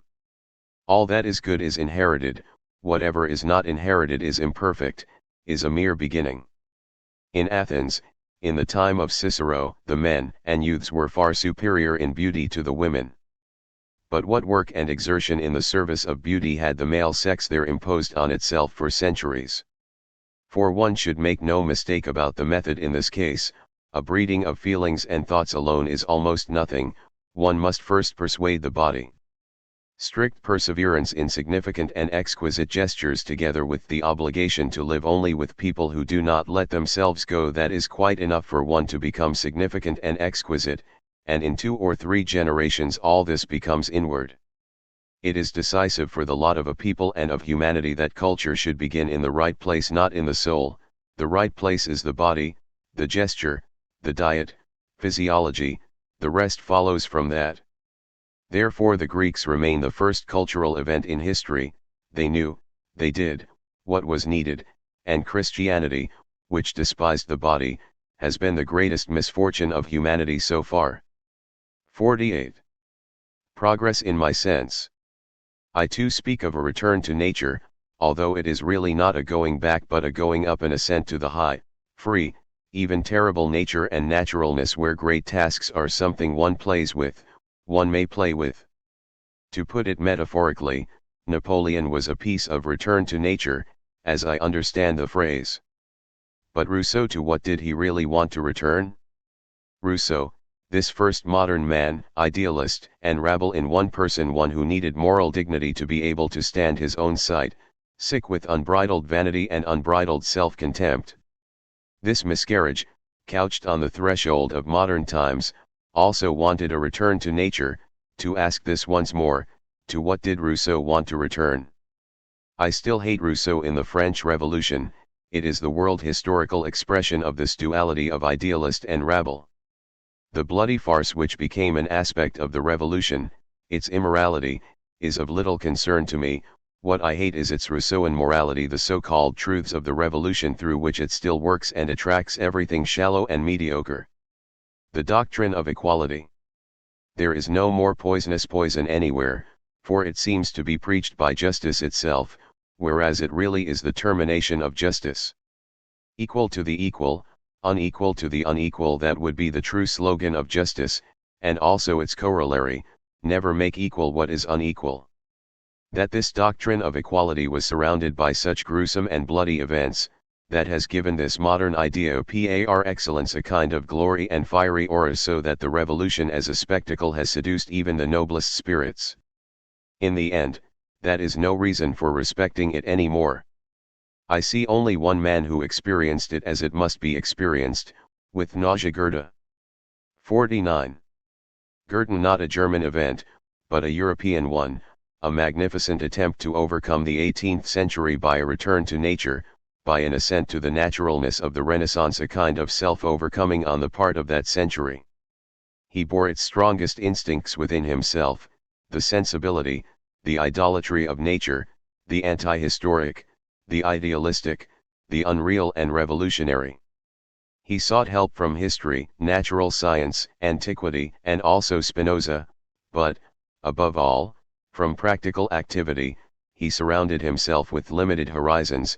He did not retire from life but put himself into the midst of it. He was not faint-hearted but took as much as possible upon himself, over himself, into himself. What he wanted was totality. He fought the mutual extraneousness of reason, senses, feeling, and will. He disciplined himself to wholeness. He created himself. In the middle of an age with an unreal outlook, Goethe was a convinced realist. He said yes to everything that was related to him in this respect, and he had no greater experience than that ens realissimum, most real being called Napoleon. Goethe conceived a human being who would be strong, highly educated, skillful in all bodily matters, self-controlled, reverent toward himself, and who might dare to afford the whole range and wealth of being natural, being strong enough for such freedom, the man of tolerance, not from weakness but from strength, because he knows how to use to his advantage even that from which the average nature would perish, the man for whom there is no longer anything that is forbidden unless it be weakness, whether called vice or virtue.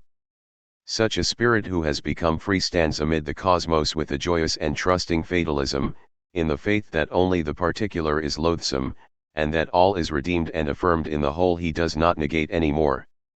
Such a faith, however, is the highest of all possible faiths. I have baptized it with the name of Dionysus. 50. One might say that in a certain sense the 19th century also strove for all that which Goethe as a person had striven for, universality in understanding and in welcoming, letting everything come close to oneself, an audacious realism, a reverence for everything factual.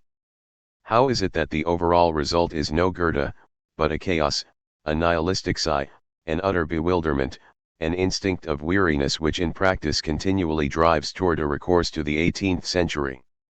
Is not the 19th century, especially at its close, merely an intensified, brutalized 18th century, that is, a century of decadence? So that Goethe would have been not merely for Germany, but for all of Europe a mere interlude, a beautiful in vain?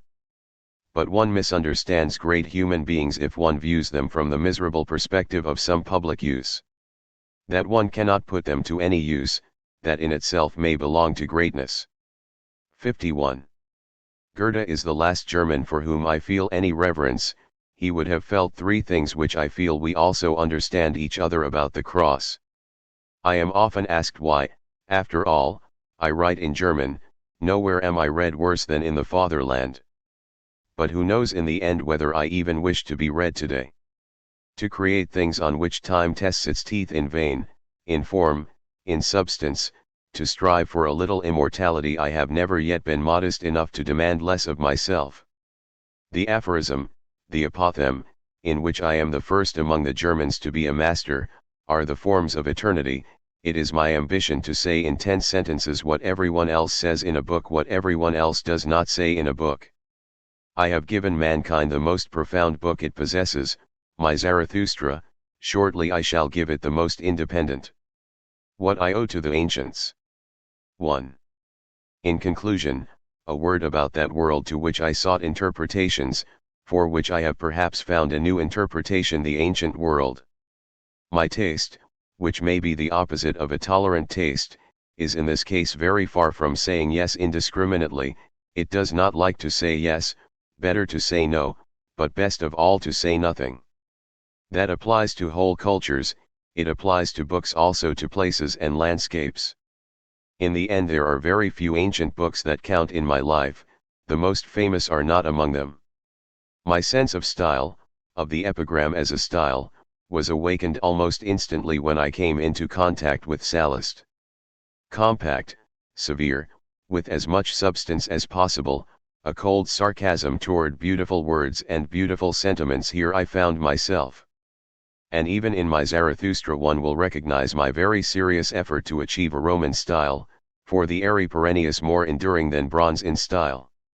Nor was my experience any different in my first contact with Horace. To this day, no other poet has given me the same artistic delight that Auretienne Ode gave me from the first.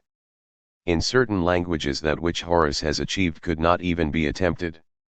This mosaic of words, in which every word as sound, as place, as concept pours out its strength right and left and over the whole, this minimum in the extent and number of the signs, and the maximum thereby attained in the energy of the signs, all that is Roman and, if you will believe me, noble par excellence. All the rest of poetry becomes, in contrast, something too popular, mere sentimental blather. 2. From the Greeks I have not at all felt similarly strong impressions, and to be blunt, they cannot mean as much to me as the Romans. We do not learn from the Greeks, their manner is too foreign and too fluid to create a commanding, classical effect. Who could ever have learned to write from a Greek? Who could ever have learned to write without the Romans? Please do not throw Plato at me. I am a complete skeptic about Plato, and I have never been able to join in the customary scholarly admiration for Plato the artist. The subtlest judges of taste among the ancients themselves are here on my side. Plato, it seems to me, throws all stylistic forms together and is thus a first-rate decadent in style. His responsibility is thus comparable to that of the Cynics, who invented the Satyromenope. To be attracted to the Platonic dialogue, this horribly self-satisfied and childish kind of dialectic, one must never have read good French writers, Fontenelle, for example. Plato is boring. In the end, my mistrust of Plato goes deep.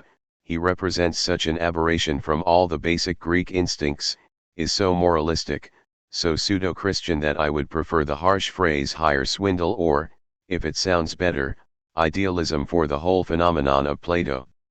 We have paid dearly for the fact that this Athenian got his schooling from the Egyptians. In that great calamity called Christianity, Plato represents that ambiguity and fascination, called an ideal, which made it possible for the nobler spirits of antiquity to misunderstand themselves and to set foot on the bridge leading to the cross. And how much Plato there still is in the concept church, in the construction, system, and practice of the church. My recreation, my preference, my cure from all Platonism has always been Thucydides. Thucydides and, perhaps, Machiavelli's Il Principe are most closely related to me by the unconditional will not to delude oneself, but to see reason in reality, not in reason, still less in morality. For that wretched distortion of the Greeks into a cultural ideal, which the classically educated youth carries into life as a reward for all his classroom lessons, there is no more complete cure than Thucydides. One must follow him line by line and read no less clearly between the lines. There are few thinkers who say so much between the lines. With him the culture of the sophists, by which I mean the culture of the realists, reaches its perfect expression, this inestimable movement amid the moralistic and idealistic swindle set loose on all sides by the Socratic schools. Greek philosophy, the decadence of the Greek instinct. Thucydides, the great sum, the last revelation of that strong, severe, hard factuality which was instinctive with the older Greeks. In the end, it is courage in the face of reality that distinguishes a man like Thucydides from a man like Plato. Plato is a coward before reality, consequently he flees into the ideal. Thucydides has control of himself, consequently he also maintains control of things. 3.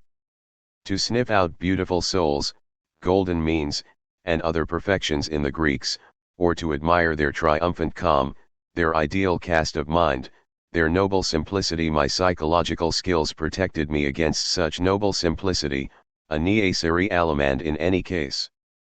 I saw their strongest instinct, the will to power.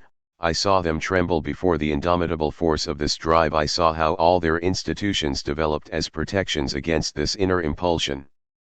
The tremendous inward tension that resulted discharged itself in terrible and ruthless hostility toward the outside world. The city-states tore each other apart as the citizens tried to find resolution to this will to power they all felt. One needed to be strong, danger was near, it lurked everywhere. The magnificent physical suppleness, the audacious realism and immoralism which distinguished the Greek constituted a need, not nature. It was an outcome, it was not there from the start. And with festivals and the arts they also aimed at nothing other than to feel on top, to show themselves on top. These are means of glorifying oneself, and in certain cases, of inspiring fear of oneself. How could one possibly judge the Greeks by their philosophers, as the Germans have done, or use the Philistine moralism of the Socratic schools as a clue to what was basically Hellenic? After all, the philosophers are the decadence of Greek culture, the counter-movement against the ancient, noble taste. The Socratic virtues were preached because the Greeks had lost them, excitable, timid, fickle comedians every one of them. They had a few reasons too many for having morals preached to them. Not that it did any good, but big words and attitudes suit decadence so well. 4. As the key to understanding the older, inexhaustibly rich and even overflowing Greek instinct, I was the first to take seriously that wonderful phenomenon which bears the name of Dionysus, which is only explicable in terms of an excess of force. Whoever followed the Greeks, like that most profound student of their culture in our time, Jacob Burckhardt in Basel, knew immediately that something had been achieved thereby, and Burckhardt added a special section on this phenomenon to his Civilization of the Greeks.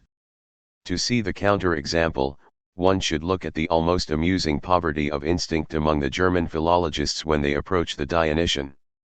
The famous Lobeck, above all, crawled into this world of mysterious states with all the venerable sureness of a worm dried up between books, and persuaded himself that it was scientific of him to be glib and childish to the point of nausea, and with the utmost erudition, Lobeck gave us to understand that all these curiosities really did not amount to anything. In fact, the priests could have told the participants in such orgies some not altogether worthless things, for example, that wine excites lust, that men can sometimes live on fruit, that plants bloom in the spring and wither in the fall. And the astonishing wealth of rites, symbols, and myths of orgiastic origin, with which the ancient world is literally overrun, gave Lobeck an opportunity to become still more ingenious. The Greeks, he said, when they had nothing else to do, laughed, jumped, and ran around, or, since man sometimes feels that urge too, they sat down, cried, and lamented.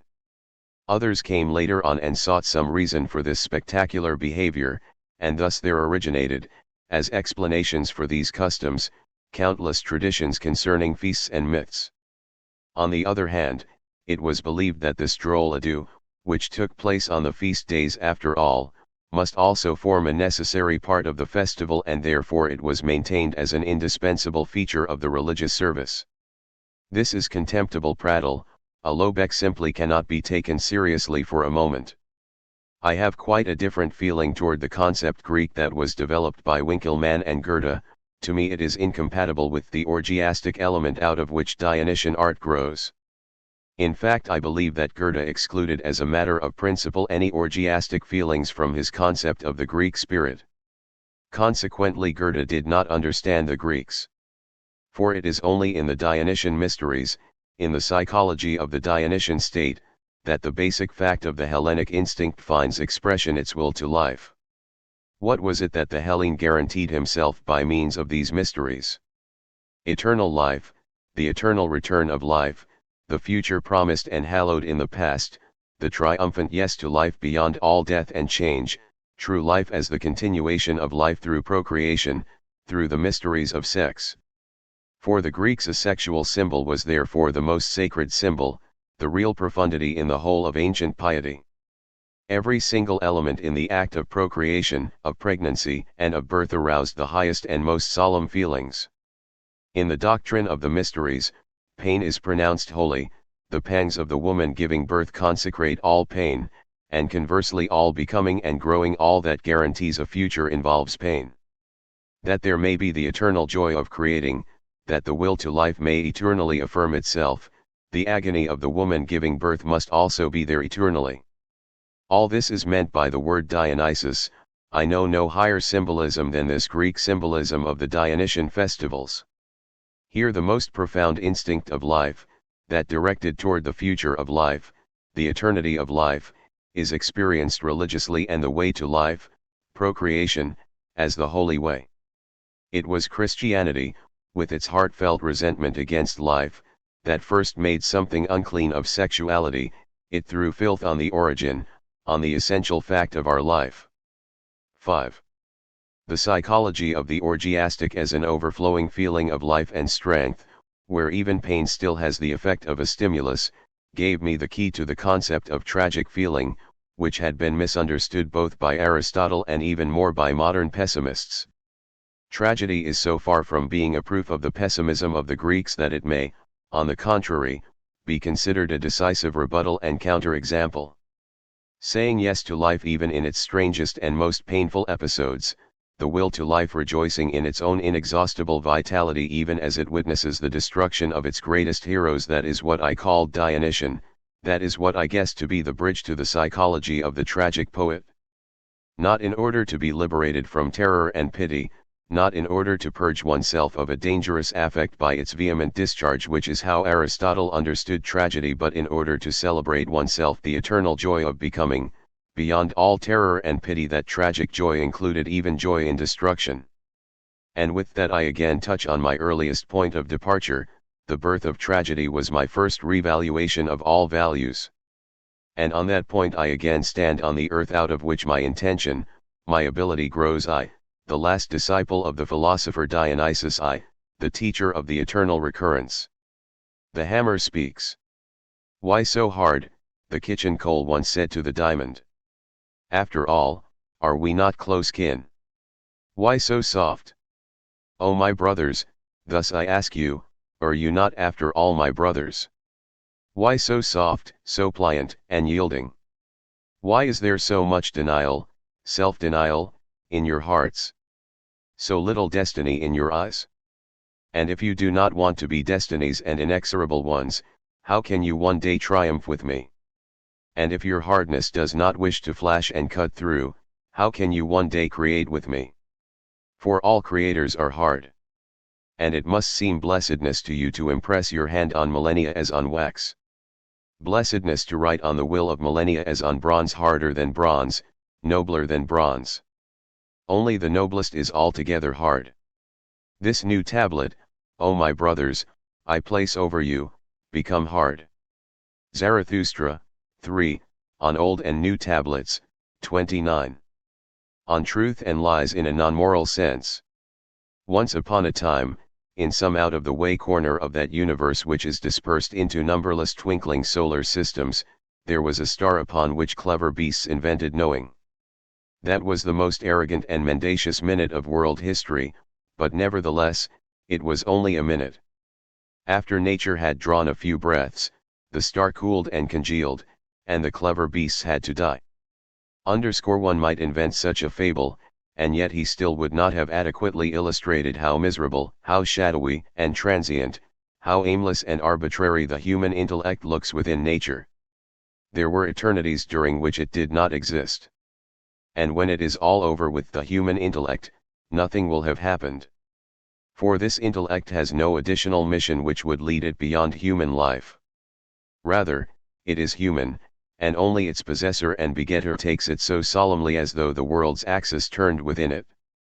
But if we could communicate with the gnat, we would learn that he likewise flies through the air with the same solemnity, that he feels the flying center of the universe within himself.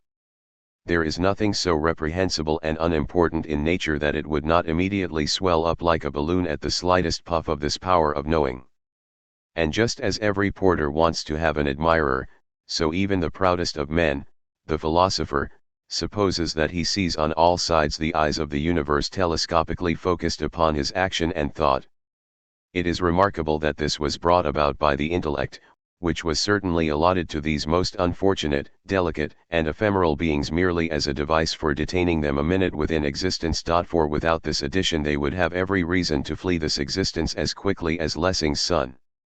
The pride connected with knowing and sensing lies like a blinding fog over the eyes and senses of men, thus deceiving them concerning the value of existence. For this pride contains within itself the most flattering estimation of the value of knowing. Deception is the most general effect of such pride, but even its most particular effects contain within themselves something of the same deceitful character. As a means for the preserving of the individual, the intellect unfolds its principal powers in dissimulation, which is the means by which weaker, less robust individuals preserve themselves, since they have been denied the chance to wage the battle for existence with horns or with the sharp teeth of beasts of prey. This art of dissimulation reaches its peak in man. Deception, flattering, lying, deluding, talking behind the back, putting up a false front, living in borrowed splendor, wearing a mask, hiding behind convention, playing a role for others and for oneself, in short, a continuous fluttering around the solitary flame of vanity, is so much the rule and the law among men that there is almost nothing which is less comprehensible than how an honest and pure drive for truth could have arisen among them. They are deeply immersed in illusions and in dream images, their eyes merely glide over the surface of things and see forms. Their senses nowhere lead to truth, on the contrary, they are content to receive stimuli and, as it were, to engage in a groping game on the backs of things. Moreover, man permits himself to be deceived in his dreams every night of his life. His moral sentiment does not even make an attempt to prevent this, whereas there are supposed to be men who have stopped snoring through sheer willpower. What does man actually know about himself? Is he, indeed, ever able to perceive himself completely, as if laid out in a lighted display case? Does nature not conceal most things from him, even concerning his own body, in order to confine and lock him within a proud, deceptive consciousness, aloof from the coils of the bowels, the rapid flow of the bloodstream, and the intricate quivering of the fibers? She threw away the key. And woe to that fatal curiosity which might one day have the power to peer out and down through a crack in the chamber of consciousness, and then suspect that man is sustained in the indifference of his ignorance by that which is pitiless, greedy, insatiable, and murderous, as if hanging in dreams on the back of a tiger. Given this situation, where in the world could the drive for truth have come from? Insofar as the individual wants to maintain himself against other individuals, he will under natural circumstances employ the intellect mainly for dissimulation. But at the same time, from boredom and necessity, man wishes to exist socially and with the herd, therefore, he needs to make peace and strives accordingly to banish from his world at least the most flagrant bellum omni contra omnes. This peace treaty brings in its wake something which appears to be the first step toward acquiring that puzzling truth drive, to wit, that which shall count as truth from now on is established. That is to say, a uniformly valid and binding designation is invented for things, and this legislation of language likewise establishes the first laws of truth. For the contrast between truth and lie arises here for the first time. The liar is a person who uses the valid designations, the words, in order to make something which is unreal appear to be real. He says, for example, I am rich, when the proper designation for his condition would be poor. He misuses fixed conventions by means of arbitrary substitutions or even reversals of names. If he does this in a selfish and moreover harmful manner, society will cease to trust him and will thereby exclude him. What men avoid by excluding the liar is not so much being defrauded as it is being harmed by means of fraud. Thus, even at this stage, what they hate is basically not deception itself, but rather the unpleasant, hated consequences of certain sorts of deception. It is in a similarly restricted sense that man now wants nothing but truth. He desires the pleasant, life-preserving consequences of truth. He is indifferent toward pure knowledge which has no consequences. Toward those truths which are possibly harmful and destructive he is even hostilely inclined.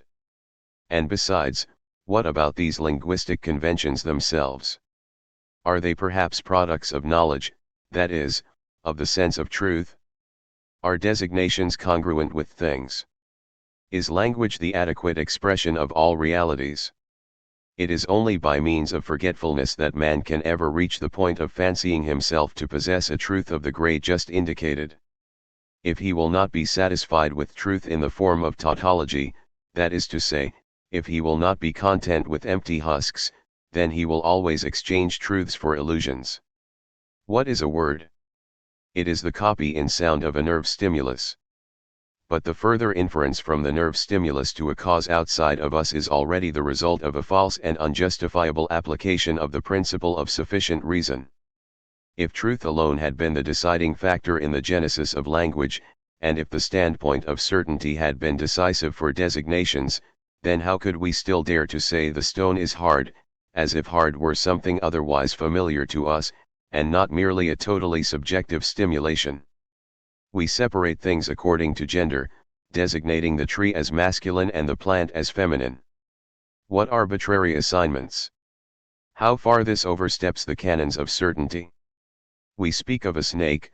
This designation touches only upon its ability to twist itself and could therefore also fit a worm. What arbitrary differentiations! What one-sided preferences, first for this, then for that property of a thing! The various languages placed side by side show that with words it is never a question of truth, never a question of adequate expression, otherwise, there would not be so many languages. The thing in itself is likewise something quite incomprehensible to the creator of language and something not in the least worth striving for. This creator only designates the relations of things to men, and for expressing these relations he lays hold of the boldest metaphors. To begin with, a nerve stimulus is transferred into an image, first metaphor. The image, in turn, is imitated in a sound, second metaphor. And each time there is a complete overleaping of one sphere, right into the middle of an entirely new and different one. One can imagine a man who is totally deaf and has never had a sensation of sound and music. Perhaps such a person will gaze with astonishment at Chladni's sound figures. Perhaps he will discover their causes in the vibrations of the string and will now swear that he must know what men mean by sound. It is this way with all of us concerning language. We believe that we know something about the things themselves when we speak of trees, colors, snow, and flowers, and yet we possess nothing but metaphors for things, metaphors which correspond in no way to the original entities. In the same way that the sound appears as a sand figure, so the mysterious X of the thing in itself first appears as a nerve stimulus, then as an image, and finally as a sound. Thus the genesis of language does not proceed logically in any case, and all the material within and with which the man of truth, the scientist, and the philosopher later work and build, if not derived from Never Never Land, is at least not derived from the essence of things. In particular, let us further consider the formation of concepts. Every word instantly becomes a concept precisely insofar as it is not supposed to serve as a reminder of the unique and entirely individual original experience to which it owes its origin, but rather, a word becomes a concept insofar as it simultaneously has to fit countless more or less similar cases, which means, purely and simply, cases which are never equal and thus altogether unequal. Every concept arises from the equation of unequal things. Just as it is certain that one leaf is never totally the same as another, so it is certain that the concept leaf is formed by arbitrarily discarding these individual differences and by forgetting the distinguishing aspects. This awakens the idea that, in addition to the leaves, there exists in nature the leaf. the original model according to which all the leaves were perhaps woven, sketched, measured, colored, curled, and painted but by incompetent hands, so that no specimen has turned out to be a correct, trustworthy, and faithful likeness of the original model. We call a person honest, and then we ask why has he behaved so honestly today? Our usual answer is, on account of his honesty. Honesty. This in turn means that the leaf is the cause of the leaves. We know nothing whatsoever about an essential quality called honesty, but we do know of countless individualized and consequently unequal actions which we equate by omitting the aspects in which they are unequal and which we now designate as honest actions. Finally, we formulate from them a qualities occulta which has the name honesty. We obtain the concept, as we do the form, by overlooking what is individual and actual, whereas nature is acquainted with no forms and no concepts, and likewise with no species, but only with an X which remains inaccessible and undefinable for us. For even our contrast between individual and species is something anthropomorphic and does not originate in the essence of things, although we should not presume to claim that this contrast does not correspond to the essence of things. That would of course be a dogmatic assertion and, as such, would be just as indemonstrable as its opposite. What then is truth? A movable host of metaphors, metonymies, and anthropomorphisms, in short, a sum of human relations which have been poetically and rhetorically intensified, transferred, and embellished, and which, after long usage, seem to a people to be fixed, canonical, and binding. Truths are illusions which we have forgotten are illusions. They are metaphors that have become worn out and have been drained of sensuous force, coins which have lost their embossing and are now considered as metal and no longer as coins. We still do not yet know where the drive for truth comes from. For so far we have heard only of the duty which society imposes in order to exist. To be truthful means to employ the usual metaphors. Thus, to express it morally, this is the duty to lie according to a fixed convention, to lie with the herd and in a manner binding upon everyone. Now man of course forgets that this is the way things stand for him. Thus he lies in the manner indicated, unconsciously and in accordance with habits which are centuries old, and precisely by means of this unconsciousness and forgetfulness he arrives at his sense of truth. From the sense that one is obliged to designate one thing as red, another as cold, and a third as mute, there arises a moral impulse in regard to truth. The venerability, reliability, and utility of truth is something which a person demonstrates for himself from the contrast with the liar, whom no one trusts and everyone excludes. As a rational being, he now places his behavior under the control of abstractions. He will no longer tolerate being carried away by sudden impressions, by intuitions. First he universalizes all these impressions into less colorful, cooler concepts, so that he can entrust the guidance of his life and conduct to them. Everything which distinguishes man from the animals depends upon this ability to volatilize perceptual metaphors in a schema, and thus to dissolve an image into a concept. For something is possible in the realm of these schemata which could never be achieved with the vivid first impressions, the construction of a pyramidal order according to castes and degrees, the creation of a new world of laws, privileges, subordinations, and clearly marked boundaries, a new world, one which now confronts that other vivid world of first impressions as more solid, more universal, better known, and more human than the immediately perceived world, and thus as the regulative and imperative world. Whereas each perceptual metaphor is individual and without equals and is therefore able to elude all classification, the great edifice of concepts displays the rigid regularity of a Roman columbarium and exhales in logic that strength and coolness which is characteristic of mathematics.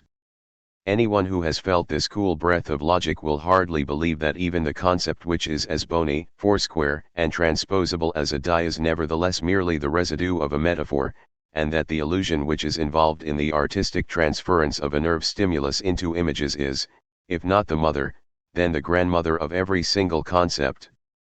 But in this conceptual crap game, truth means using every die in the designated manner, counting its spots accurately, fashioning the right categories, and never violating the order of caste and class rank. Just as the Romans and Etruscans cut up the heavens with rigid mathematical lines and confined a god within each of the spaces thereby delimited, as within a templum, so every people has a similarly mathematically divided conceptual heaven above themselves and henceforth thinks that truth demands that each conceptual god be sought only within his own sphere. Here one may certainly admire man as a mighty genius of construction, who succeeds in piling an infinitely complicated dome of concepts upon an unstable foundation, and, as it were, on running water. Of course, in order to be supported by such a foundation, his construction must be like one constructed of spiders' webs, delicate enough to be carried along by the waves, strong enough not to be blown apart by every wind. As a genius of construction, man raises himself far above the bee in the following way: whereas the bee builds with wax that he gathers from nature, man builds with the far more delicate conceptual material which he first has to manufacture from himself. In this he is greatly to be admired, but not on account of his drive for truth or for pure knowledge of things. When someone hides something behind a bush and looks for it again in the same place and finds it there as well, there is not much to praise in such seeking and finding. Yet this is how matters stand regarding seeking and finding truth within the realm of reason. If I make up the definition of a mammal, and then, after inspecting a camel, declare, "Look, a mammal," I have indeed brought a truth to light in this way, but it is a truth of limited value. That is to say, it is a thoroughly anthropomorphic truth which contains not a single point which would be true in itself or really and universally valid apart from man. At bottom, what the investigator of such truths is seeking is only the metamorphosis of the world into man. He strives to understand the world as something analogous to man, and at best he achieves by his struggles the feeling of assimilation. Similar to the way in which astrologers considered the stars to be in man's service and connected with his happiness and sorrow, such an investigator considers the entire universe in connection with man, the entire universe as the infinitely fractured echo of one original sound man, the entire universe as the infinitely multiplied copy of one original picture man. His method is to treat man as the measure of all things, but in doing so he again proceeds from the error of believing that he has these things which he intends to measure immediately before him as mere objects. He forgets that the original perceptual metaphors are metaphors and takes them to be the things themselves. Only by forgetting this primitive world of metaphor can one live with any repose, security, and consistency, only by means of the petrification and coagulation of a mass of images which originally streamed from the primal faculty of human imagination like a fiery liquid, only in the invincible faith that this sun, this window, this table is a truth in itself, in short, only by forgetting that he himself is an artistically creating subject, does man live with any repose, security, and consistency. If but for an instant he could escape from the prison walls of this faith, his self-consciousness would be immediately destroyed.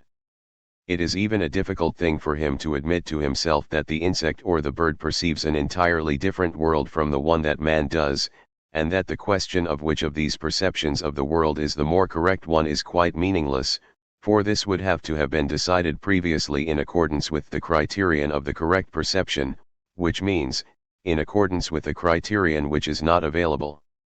But in any case it seems to me that the correct perception, which would mean the adequate expression of an object in the subject, is a contradictory impossibility.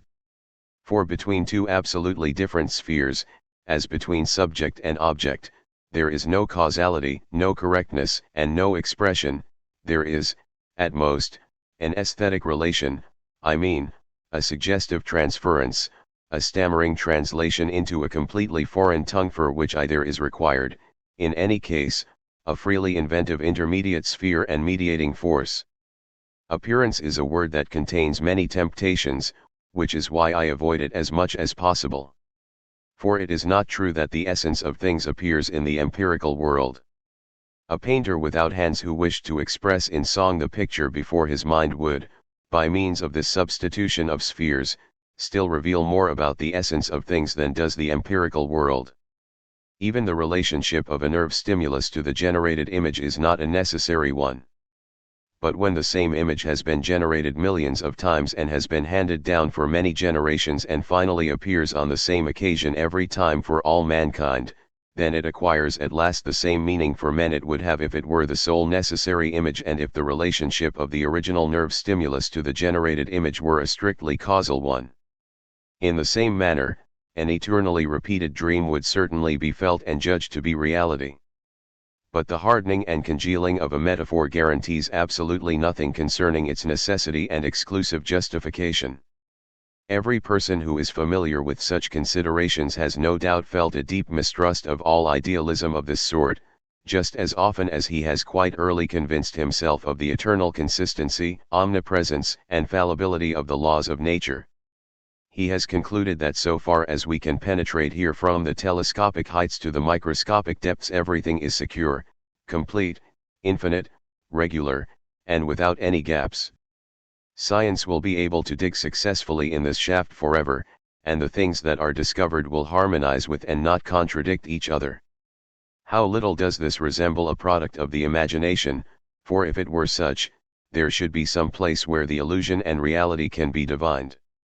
Against this, the following must be said: if each us had a different kind of sense perception, if we could only perceive things now as a bird, now as a worm, now as a plant, or if one of us saw a stimulus as red, another as blue, while a third even heard the same stimulus as a sound, then no one would speak of such a regularity of nature. Rather, nature would be grasped only as a creation which is subjective in the highest degree. After all, what is a law of nature as such for us? We are not acquainted with it in itself, but only with its effects, which means in its relation to other laws of nature which, in turn, are known to us only as sums of relations. Therefore all these relations always refer again to others and are thoroughly incomprehensible to us in their essence. All that we actually know about these laws of nature is what we ourselves bring to them, time and space, and therefore relationships of succession and number. But everything marvelous about the laws of nature, everything that quite astonishes us therein and seems to demand explanation, everything that might lead us to distrust idealism, all this is completely and solely contained within the mathematical strictness and inviolability of our representations of time and space. But we produce these representations in and from ourselves with the same necessity with which the spider spins. If we are forced to comprehend all things only under these forms, then it ceases to be amazing that in all things we actually comprehend nothing but these forms. For they must all bear within themselves the laws of number, and it is precisely number which is most astonishing in things. All that conformity to law, which impresses us so much in the movement of the stars and in chemical processes, coincides at bottom with those properties which we bring to things. Thus it is we who impress ourselves in this way. In conjunction with this, it of course follows that the artistic process of metaphor formation with which every sensation begins in us already presupposes these forms and thus occurs within them. The only way in which the possibility of subsequently constructing a new conceptual edifice from metaphors themselves can be explained is by the firm persistence of these original forms, that is to say, this conceptual edifice is an imitation of temporal, spatial, and numerical relationships in the domain of metaphor. 2. We have seen how it is originally language which works on the construction of concepts, a labor taken over in later ages by science. Just as the bee simultaneously constructs cells and fills them with honey, so science works unceasingly on this great columbarium of concepts, the graveyard of perceptions. It is always building new, higher stories and shoring up, cleaning, and renovating the old cells. Above all, it takes pains to fill up this monstrously towering framework and to arrange therein the entire empirical world, which is to say, the anthropomorphic world. Whereas the man of action binds his life to reason and its concepts so that he will not be swept away and lost, the scientific investigator builds his hut right next to the tower of science so that he will be able to work on it and to find shelter for himself beneath those bulwarks which presently exist. And he requires shelter, for there are frightful powers which continuously break in upon him, powers which oppose scientific truth with completely different kinds of truths which bear on their shields the most varied sorts of emblems. The drive toward the formation of metaphors is the fundamental human drive, which one cannot for a single instant dispense with in thought, for one would thereby dispense with man himself. This drive is not truly vanquished and scarcely subdued by the fact that a regular and rigid new world is constructed as its prison from its own ephemeral products, the concepts. It seeks a new realm and another channel for its activity, and it finds this in myth and in art generally. This drive continually confuses the conceptual categories and cells by bringing forward new transferences, metaphors, and metonymies. It continually manifests an ardent desire to refashion the world which presents itself to waking man, so that it will be as colorful, irregular, lacking in results and coherence, charming, and eternally new as the world of dreams. Indeed, it is only by means of the rigid and regular web of concepts that the waking man clearly sees that he is awake, and it is precisely because of this that he sometimes thinks that he must be dreaming when this web of concepts is torn by art.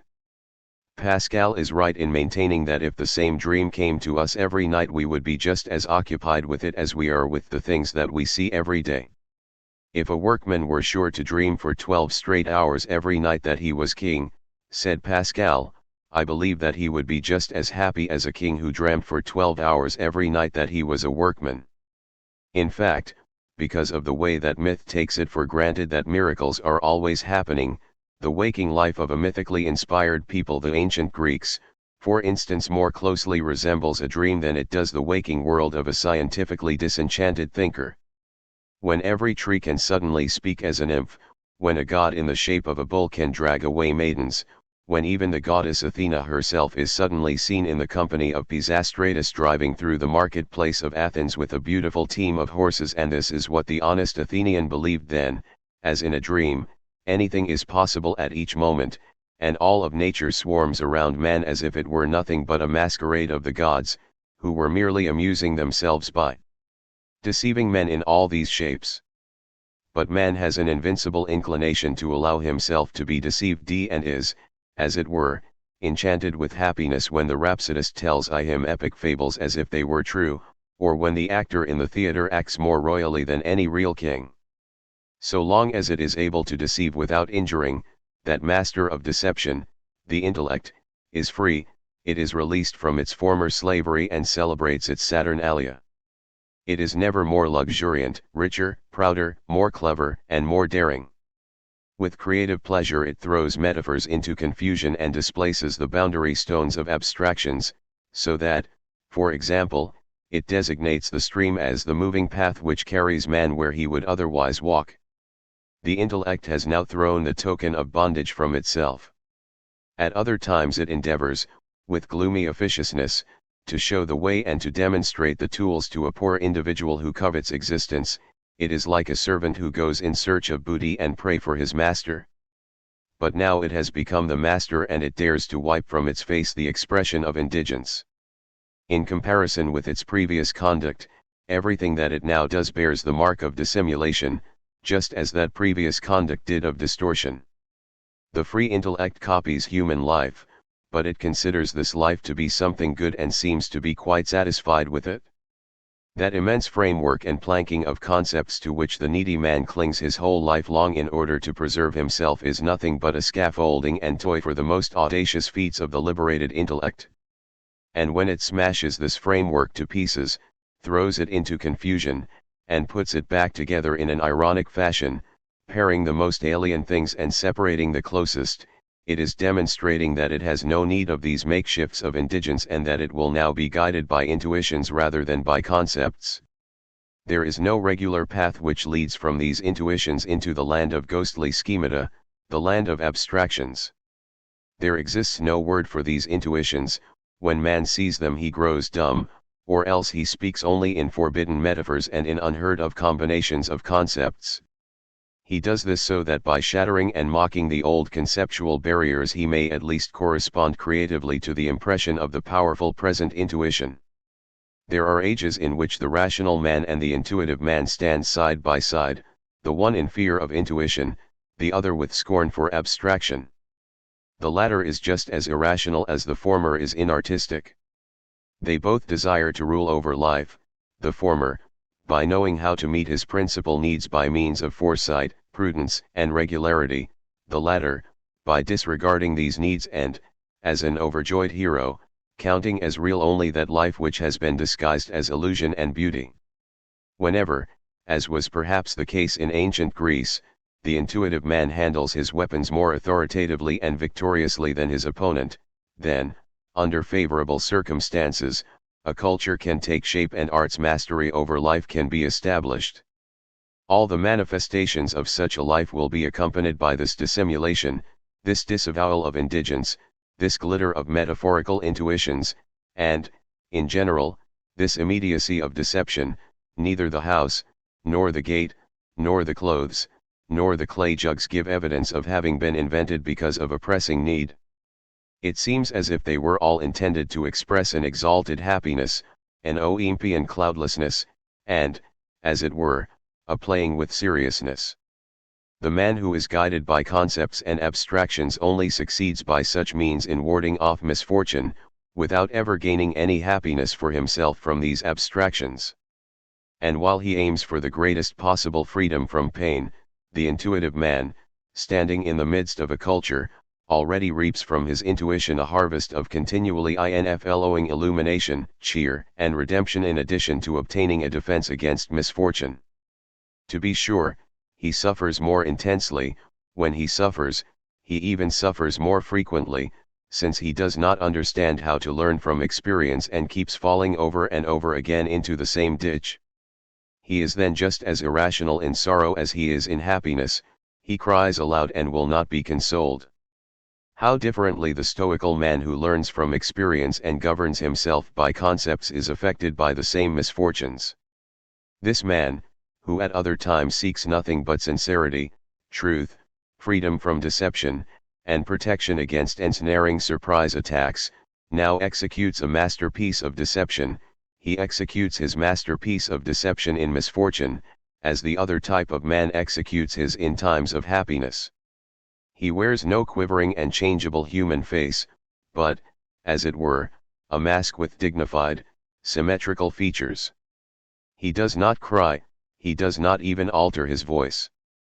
When a real storm cloud thunders above him, he wraps himself in his cloak, and with slow steps he walks from beneath it. Untimely meditations.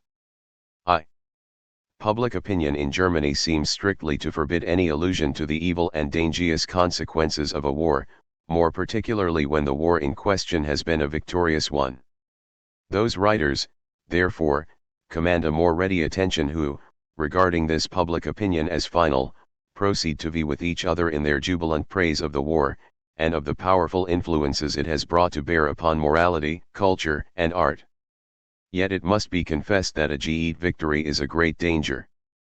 Human nature bears a triumph less easily than a defeat. Indeed, it might even be urged that it is simpler to gain a victory of this sort than to turn it to such account that it may not ultimately prox a serious rout. But of all evil results due to the last contest with France, the most deplorable, perhaps, is that widespread and even universal error of public opinion and of all who think publicly, that German culture was also victorious in the struggle, and that it should now, therefore, be decked with garlands, as a fit recognition of such extraordinary events and successes. This error is in the highest degree pernicious, not because it is an error, for there are illusions which are both salutary and blessed, but because it threatens to convert our victory into a signal defeat. A defeat? I should say rather, into the uprooting of the German mind for the benefit of the German Empire. Even supposing that the fight had been between the two cultures, the standard for the value of the victor would still be a very relative one, and, in any case, would certainly not justify such exaggerated triumph or self-glorification.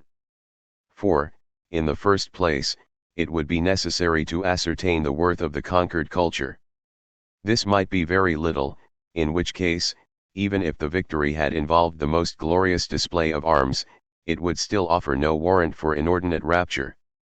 Even so, however, there can be no question, in our case, of the victory of German culture, and for the simple reason, that French culture remains as heretofore, and that we depend upon it as heretofore.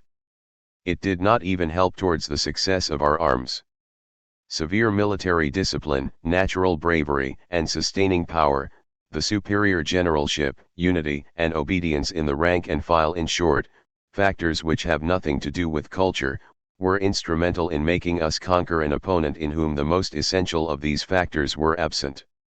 The only wonder is, that precisely what is now called culture in Germany did not prove an obstacle to the military operations which seemed vitally necessary to a great victory. Perhaps, though, this was only owing to the fact that this thing which dubs itself culture saw its advantage, for once, in keeping in the background. If, however, it be permitted to grow and to spread, if it be spoiled by the flattering and nonsensical assurance that it has been victorious, then, as I have said, it will have the power to extirpate German mind, and, when that is done, who knows whether there will still be anything to be made out of the surviving German body.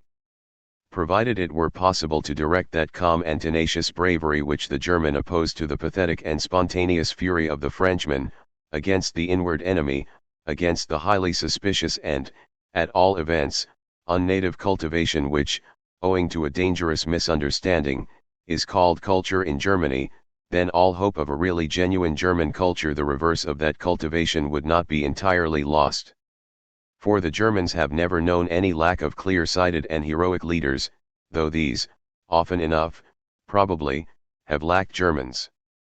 But whether it be possible to turn German bravery into a new direction seems to me to become ever more and more doubtful, for I realize how fully convinced everyone is that such a struggle and such bravery are no longer requisite, on the contrary, that most things are regulated as satisfactorily as they possibly can be, or, at all events, that everything of moment has long ago been discovered and accomplished, in a word, that the seed of culture is already sown everywhere, and is now either shooting up its fresh green blades, or, here and there, even bursting forth into luxuriant blossom. In this sphere, not only happiness but ecstasy reigns supreme. I am conscious of this ecstasy and happiness, in the ineffable, truculent assurance of German journalists and manufacturers of novels, tragedies, poems, and histories, who seem to have conspired to improve the leisure and ruminative hours, that is to say, the intellectual lapses of the modern man, by bewildering him with their printed paper. Since the war, all is gladness, dignity, and self-consciousness in this merry throng. After the startling successes of German culture, it regards itself, not only as approved and sanctioned, but almost as sanctified. It therefore speaks with gravity, affects to apostrophize the German people, and issues complete works, after the manner of the classics, nor does it shrink from proclaiming in those journals which are open to it some few of its adherents as new German classical writers and model authors. It might be supposed that the dangers of such an abuse of success would be recognized by the more thoughtful and enlightened among cultivated Germans, or, at least, that these would feel how painful is the comedy that is being enacted around them, for what in truth could more readily inspire pity than the sight of a cripple strutting like a cock before a mirror, and exchanging complacent glances with his reflection? But the scholar caste willingly allow things to remain as they are, and re too much concerned with their own affairs to busy themselves with the care of the German mind. Moreover, the units of this caste are too thoroughly convinced that their own scholarship is the ripest and most perfect fruit of the age, in fact, of all ages, to see any necessity for a care of German culture in general, since, in so far as they and the legion of their brethren are concerned, preoccupations of this order have everywhere been, so to speak, surpassed. The more conscientious observer, more particularly if he be a foreigner, cannot help noticing withal that no great disparity exists between that which the German scholar regards as his culture and that other triumphant culture of the new German classics, save in respect of the quantum of knowledge. Everywhere, where knowledge and not ability, where information and not art, hold the first rank, everywhere, therefore, where life bears testimony to the kind of culture extant, there is now only one specific German culture, and this is the culture that is supposed to have conquered France. The contention appears to be altogether too preposterous. It was solely to the more extensive knowledge of German officers, to the superior training of their soldiers, and to their more scientific military strategy, that all impartial judges, and even the French nation, in the end, ascribed the victory. Hence, If it be intended to regard German erudition as a thing apart, in what sense can German culture be said to have conquered? In none whatsoever, for the moral qualities of severe discipline, of more placid obedience, have nothing in common with culture. These were characteristic of the Macedonian army, for instance, despite the fact that the Greek soldiers were infinitely more cultivated. To speak of German scholarship and culture as having conquered, therefore, can only be the outcome of a misapprehension, probably resulting from the circumstance that every precise notion of culture has now vanished from Germany.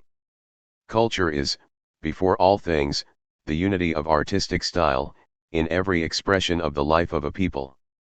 Abundant knowledge and learning, however, are not essential to it, nor are they a sign of its existence, and, at a pinch, they might coexist much more harmoniously with the very opposite of culture, with barbarity, that is to say, with a complete lack of style, or with the riotous jumble of all styles.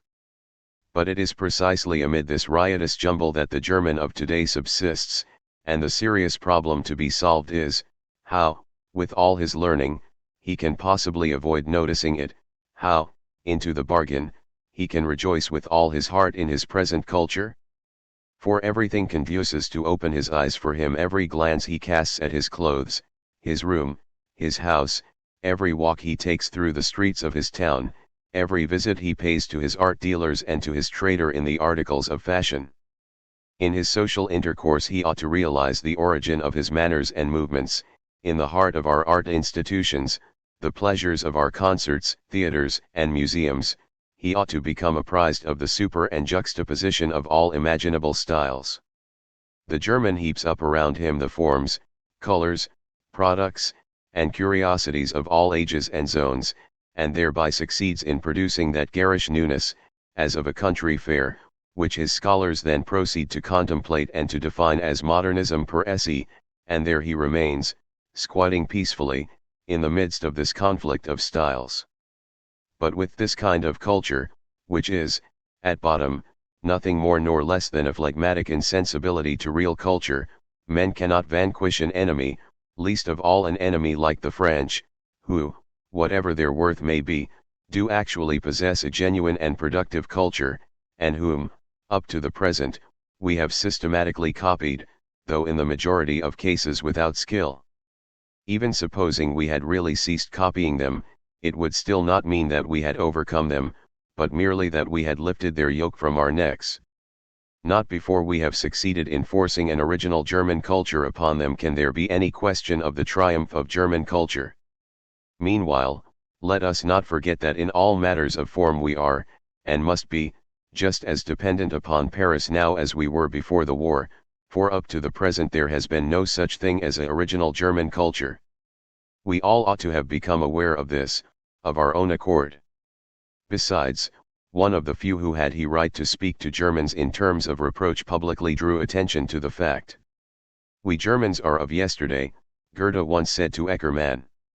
True, for the last 100 years we have diligently cultivated ourselves, but a few centuries may yet have to run their course before our fellow countrymen become permeated with sufficient intellectuality and higher culture to have it said of them, it is a long time since they were barbarians.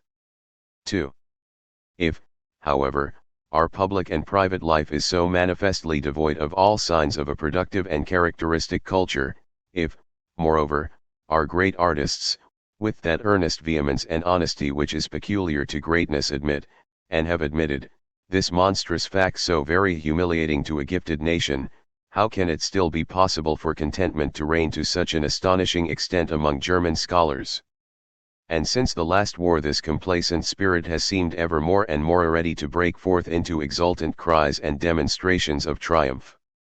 At all events, the belief seems to be rife that we are in possession of a genuine culture, and the enormous incongruity of this triumphant satisfaction in the face of the inferiority which should be patent to all, seems only to be noticed by the few and the select. For all those who think with the public mind have blindfolded their eyes and closed their ears. The incongruity is not even acknowledged to exist. How is this possible? What power is sufficiently influential to deny this existence? What species of men must have attained to supremacy in Germany that feelings which are so strong and simple should he denied or prevented from obtaining expression? This power, this species of men, I will name they are the Philistines of culture. As everyone knows, the word Philistine is borrowed from the vernacular of student life, and, in its widest and most popular sense, it signifies the reverse of a son of the muses, of an artist, and of the genuine man of culture. The Philistine of culture, however, the study of whose type and the hearing of whose confessions have now become tiresome duties, distinguishes himself from the general notion of the order Philistine by means of a superstition. He fancies that he is himself a son of the muses and a man of culture. This incomprehensible error clearly shows that he does not even know the difference between a Philistine and his opposite. We must not be surprised, therefore, if we find him, for the most part, solemnly protesting that he is no Philistine. Owing to this lack of self-knowledge, he is convinced that his culture is the consummate manifestation of real German culture, and, since he everywhere meets with scholars of his own type, since all public institutions, whether schools, universities, or academies, are so organized as to be in complete harmony with his education and needs, wherever he goes he bears with him the triumphant feeling that he is the worthy champion of prevailing German culture, and he frames his pretensions and claims accordingly. If, however, real culture takes unity of style for granted, it is just possible that the confusion underlying the culture Philistine's error may arise from the fact that, since he comes into contact everywhere with creatures cast in the same mold as himself, he concludes that this uniformity among all scholars must point to a certain uniformity in German education, hence to culture. All round him, he sees only needs and views similar to his own. Wherever he goes, he finds himself embraced by a ring of tacit conventions concerning almost everything, but more especially matters of religion and art.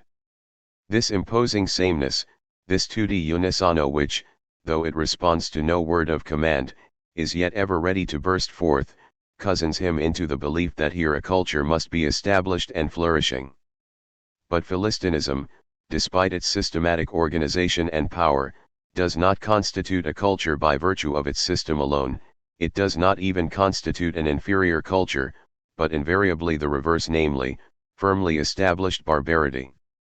For the uniformity of character which is so apparent in the German scholars of today is only the result of a conscious or unconscious exclusion and negation of all the artistically productive forms and requirements of a genuine style.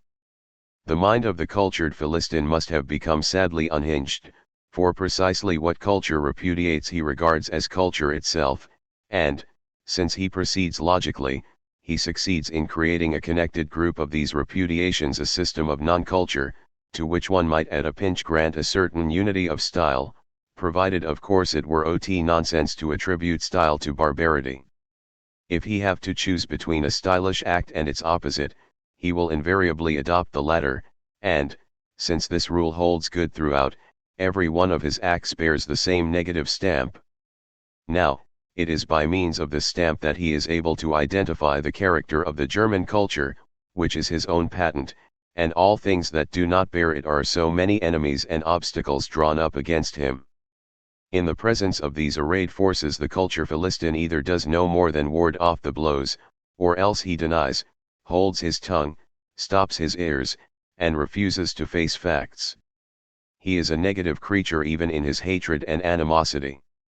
Nobody, however, is more disliked by him than the man who regards him as a Philistine, and tells him what he is, namely, the barrier in the way of all powerful men and creators, the labyrinth for all who doubt and go astray, the swamp for all the weak and the weary, the fetters of those who would run towards lofty goals, the poisonous mist that chokes all germinating hopes, the scorching sand to all those German thinkers who seek for, and thirst after, a new life.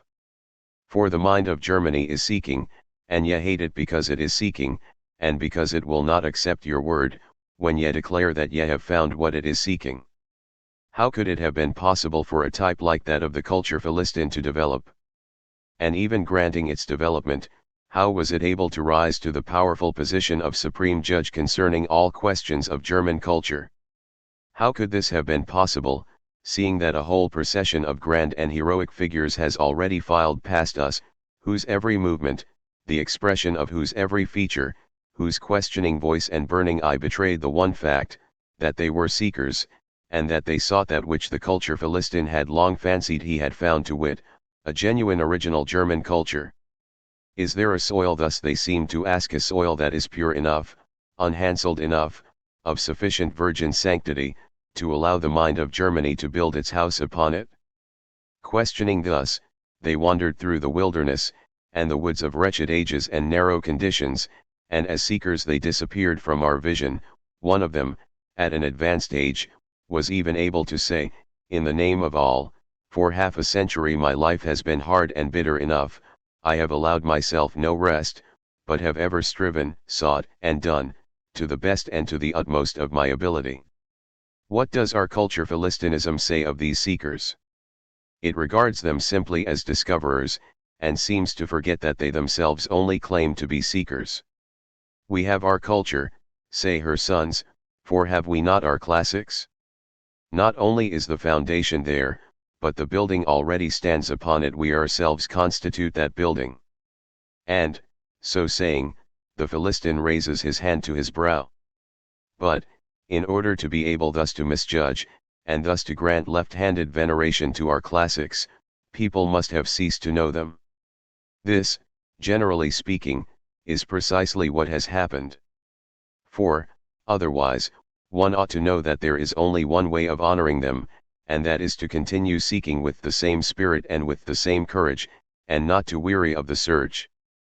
But to foist the doubtful title of classics upon them, and to edify oneself from time to time by reading their works, means to yield to those feeble and selfish emotions which all the paying public may purchase at concert halls and theaters.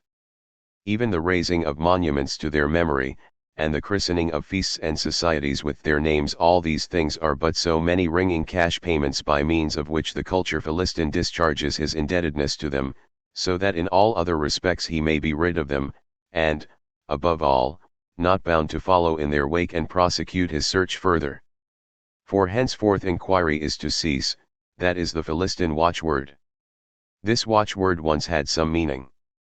In Germany, during the first decade of the 19th century, for instance, when the heyday and confusion of seeking, experimenting, destroying, promising, surmising, and hoping was sweeping in currents and cross-currents over the land, the thinking middle classes were right in their concern for their own security. It was then quite right of them to dismiss from their minds with a shrug of their shoulders the omnium gatherum of fantastic and language-maiming philosophies, and of rabid special pleading historical studies, the carnival of all gods and myths, and the poetical affectations and fooleries which a drunken spirit may be responsible for. In this respect they were quite right, for the Philistine has not even the privilege of license. With the cunning proper to base natures, however, he availed himself of the opportunity, in order to throw suspicion even upon the seeking spirit, and to invite people to join in the more comfortable pastime of finding. His eye opened to the joy of Philistinism, he saved himself from wild experimenting by clinging to the idyllic, and opposed the restless creative spirit that animates the artist, by means of a certain smug ease, the ease of self-conscious narrowness, tranquility, and self-sufficiency.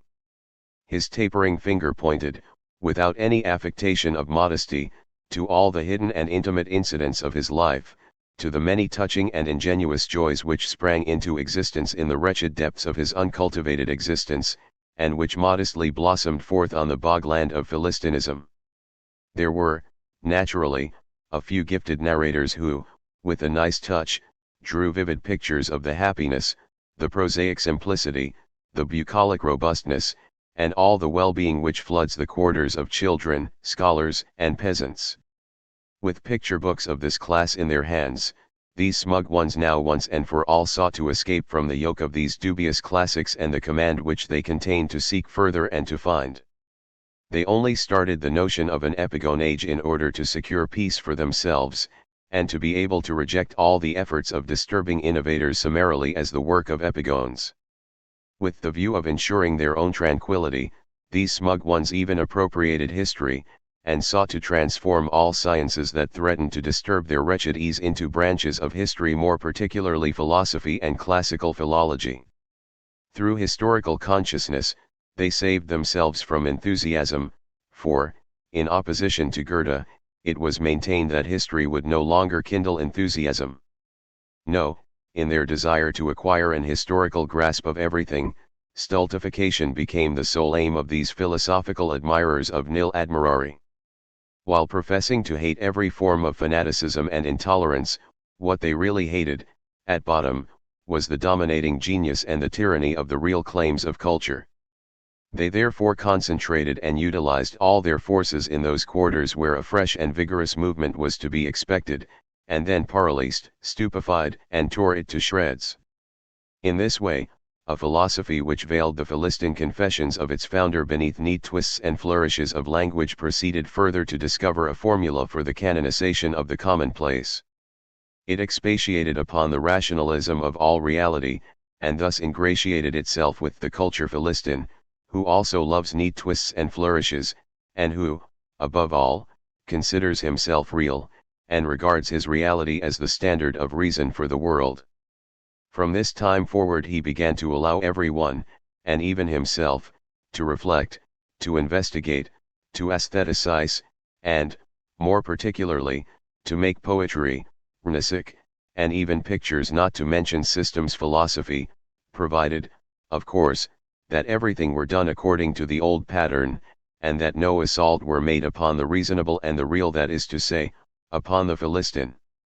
The latter really does not at all mind giving himself up, from time to time, to the delightful and daring transgressions of art or of sceptical historical studies, and he does not underestimate the charm of such recreations and entertainments, but he strictly separates the earnestness of life from such trivialities, and among the latter he includes all things which have any relation to culture.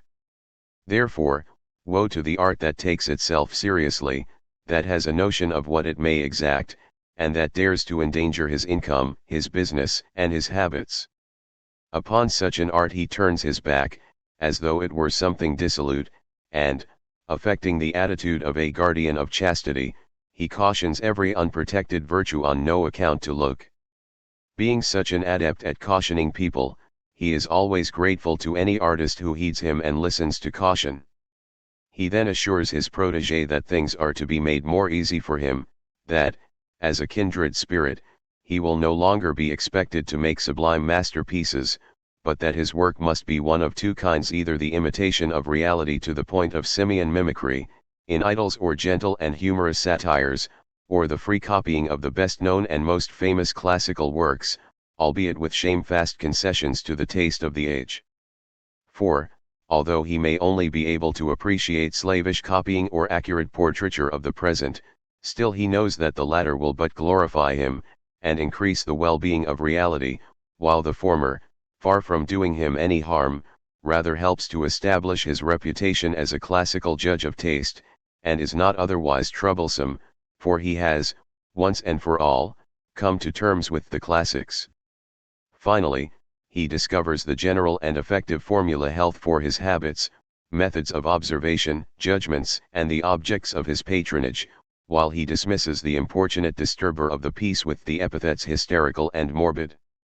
It is thus that David Strauss, a genuine example of the satisfait in regard to our scholastic institutions, and a typical Philistine, it is thus that he speaks of the philosophy of Schopenhauer as being thoroughly intellectual, yet often unhealthy and unprofitable. It is indeed a deplorable fact that intellect should show such a decided preference for the unhealthy and the unprofitable, and even the Philistine, if he be true to himself, will admit that, in regard to the philosophies which men of his stamp produce, he is conscious of a frequent lack of intellectuality, although of course they are always thoroughly healthy and profitable. Now and again, the Philistines, provided they are by themselves, indulge in a bottle of wine, and then they grow reminiscent, and speak of the great deeds of the war, honestly and ingenuously. On such occasions it often happens that a great deal comes to light which would otherwise have been most steadfastly concealed, and one of them may even be heard to blurt out the most precious secrets of the whole brotherhood. Indeed, a lapse of this sort occurred but a short while ago, to a well-known aesthete of the Hegelian school of reasoning. It must, however, be admitted that the provocation thereto was of an unusual character. A company of Philistines were feasting together, in celebration of the memory of a genuine anti-Philistine, one who, moreover, had been, in the strictest sense of the words, wrecked by Philistinism. This man was Hold Erlin, and the aforementioned aesthete was therefore justified, under the circumstances, in speaking of the tragic souls who had foundered on reality being understood, here, to mean Philistine reason. But the reality is now different, and it might well be asked whether Hold Erlin would be able to find his way at all in the present great age. I doubt, says Dr. Vischer, whether his delicate soul could have borne all the roughness which is inseparable from war, and whether it had survived the amount of perversity which, since the war, we now see flourishing in every quarter. Perhaps he would have succumbed to despair. His was one of the unarmed souls, he was the Werther of Greece, a hopeless lover, his life was full of softness and yearning, but there was strength and substance in his will, and in his style, greatness, riches, and life. Here and there it is even reminiscent of Aeschylus. His spirit, however, lacked hardness. He lacked the weapon humor. He could not grant that one may be a Philistine and still be no barbarian. Not the sugary condolence of the postprandial speaker, but this last sentence concerns us. Yes, it is admitted that one is a Philistine, but, a barbarian, no, not at any price. Unfortunately, poor Hold Erlin could not make such flown distinctions. If one reads the reverse of civilization, or perhaps sea pirating, or cannibalism, into the word barbarian, then the distinction is justifiable enough. But what the aesthete obviously wishes to prove to us is, that we may be Philistines and at the same time men of culture. Therein lies the humor which poor Hold Erlin lacked and the need of which ultimately wrecked him. On this occasion a second admission was made by the speaker: it is not always strength of will, but weakness, which makes us superior to those tragic souls which are so passionately responsive to the attractions of beauty, or words to this effect. And this was said in the name of the assembled we, that is to say, the superiors through weakness. Let us content ourselves with these admissions. We are now in possession of information concerning two matters from one of the initiated: first, that these we stand beyond the passion for beauty; secondly, that their position was reached by means of weakness. In less confidential moments, however, it was just this weakness which masqueraded in the guise of a much more beautiful name. It was the famous healthiness of the culture Philistine. In view of this very recent restatement of the case, however, it would be as well not to speak of them any longer as the healthy ones, but as the weakly, or, still better, as the feeble. Oh, if only these feeble ones were not in power! How is it that they concern themselves at all about what we call them? They are the rulers, and he is a poor ruler who cannot endure to be called by a nickname. Yes, if one only have power, one soon learns to poke fun even at oneself. It cannot matter so very much, therefore, even if one do give oneself away, for what could not the purple mantle of triumph conceal? The strength of the culture Philistine steps into the broad light of day when he acknowledges his weakness, and the more he acknowledges it, the more cynically he acknowledges it, the more completely he betrays his consciousness of his own importance and superiority. We are living in a period of cynical Philistine confessions. Just as Friedrich Vischer gave us his in a word, so has David Strauss handed us his in a book, and both that word and that book are cynical. 3. Concerning culture Philistinism, David Strauss makes a double confession, by word and by deed, that is to say, by the word of the confessor, and the act of the writer. His book entitled The Old Faith and the New is, first in regard to its contents, and secondly in regard to its being a book and a literary production, an uninterrupted confession, while, in the very fact that he allows himself to write confessions at all about his faith, there already lies a confession. Presumably, every one seems to have the right to compile an autobiography after his 40th year, for the humblest amongst us may have experienced things, and may have seen them at such close quarters, that the recording of them may prove of use and value to the thinker. But to write a confession of one's faith cannot but be regarded as 1,000 times more pretentious, since it takes for granted that the writer attaches worth, not only to the experiences and investigations of his life, but also to his beliefs. Now, what the nice thinker will require to know, above all else, is the kind of faith which happens to be compatible with natures of the Straussian order, and what it is they have half dreamily conjured up concerning matters of which those alone have the right to speak who are acquainted with them at first hand. Whoever would have desired to possess the confessions, say, of a Ranke or a Mommsen? And these men were scholars and historians of a very different stamp from David Strauss. If, however, they had ever ventured to interest us in their faith instead of in their scientific investigations, we should have felt that they were overstepping their limits in a most irritating fashion. Yet Strauss does this when he discusses his faith. Nobody wants to know anything about it, save, perhaps, a few bigoted opponents of the Straussian doctrines, who, suspecting, as they do, a substratum of satanic principles beneath these doctrines, hope that he may compromise his learned utterances by revealing the nature of those principles. These clumsy creatures may, perhaps, have found what they sought in the last book, but we, who had no occasion to suspect a satanic substratum, discovered nothing of the sort, and would have felt rather pleased than not had we been able to discern even a dash of the diabolical in any part of the volume. But surely no evil spirit could speak as Strauss speaks of his new faith. In fact, spirit in general seems to be altogether foreign to the book, more particularly the spirit of genius. Only those whom Strauss designates as his we, speak as he does, and then, when they expatiate upon their faith to us, they bore us even more than when they relate their dreams, be they scholars, artists, military men, civil employees, merchants, or landed proprietors, come they in their thousands, and not the worst people in the land either.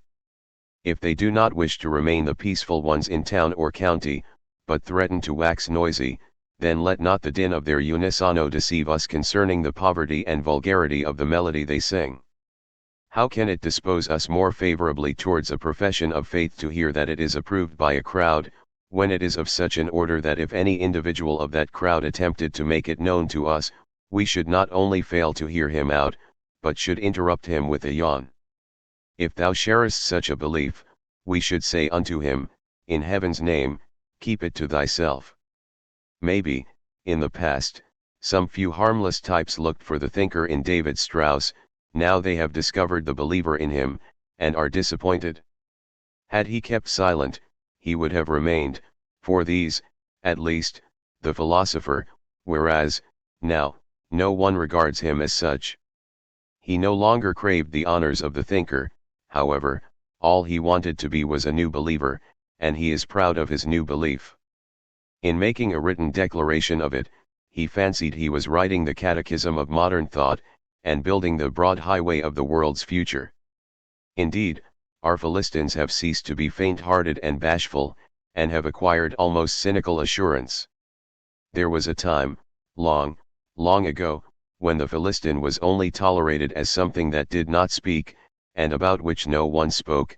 Then a period ensued during which his roughness was smoothed, during which he was found amusing, and people talked about him. Under this treatment he gradually became a prig, rejoiced with all his heart over his rough places and his wrong-headed and candid singularities, and began to talk, on his own account, after the style of Reel's music for the home. But what do I see? Is it a shadow? Is it reality? How long and broad my poodle grows! For now he is already rolling like a hippopotamus along the broad highway of the world's future, and his growling and barking have become transformed into the proud incantations of a religious founder. And is it your own sweet wish, great master, to found the religion of the future? The time seemed to us not yet ripe. It does not occur to us to wish to destroy a church. But why not, great master? One but needs the ability. Besides, to speak quite openly in the latter, you yourself are convinced that you possess this ability. Look at the last page of your book. There you actually state, forsooth, that your new way alone is the future highway of the world, which now only requires partial completion, and especially general use, in order also to become easy and pleasant. Make no further denials, then. The religious founder is unmasked, the convenient and agreeable highway leading to the Straussian paradise is built. It is only the coach in which you wish to convey us that does not altogether satisfy you, unpretentious man that you are. You tell us in your concluding remarks, nor will I pretend that the coach to which my esteemed readers have been obliged to trust themselves with me fulfills every requirement, all through one is much jolted. Ah! You are casting about for a compliment, you gallant old religious founder. But let us be straightforward with you. If your reader so regulates the perusal of the 368 pages of your religious catechism as to read only one page a day, that is to say, if he take it in the smallest possible doses, then, perhaps, we should be able to believe that he might suffer some evil effect from the book, if only as the outcome of his vexation when the results he expected fail to make themselves felt. Gulp down more heartily, however, and as much as possible being taken at each draught, according to the prescription to be recommended in the case of all modern books. The drink can work no mischief, and, after taking it, the reader will not necessarily be either out of sorts or out of temper, but rather merry and well disposed, as though nothing had happened, as though no religion had been assailed, no world's highway been built, and no profession of faith been made. And I do indeed call this a result. The doctor, the drug, and the disease everything forgotten. And the joyous laughter. The continual provocation to hilarity. You are to be envied, sir, for you have founded the most attractive of all religions, one whose followers do honor to its founder by laughing at him. 4. The Philistine as founder of the religion of the future, that is the new belief in its most emphatic form of expression. The Philistine becomes a dreamer, that is the unheard of occurrence which distinguishes the German nation of today. But for the present, in any case, let us maintain an attitude of caution towards this fantastic exaltation. For does not David Strauss himself advise us to exercise such caution, in the following profound passage, the general tone of which leads us to think of the founder of Christianity rather than of our particular author? We know there have been noble enthusiasts of genius.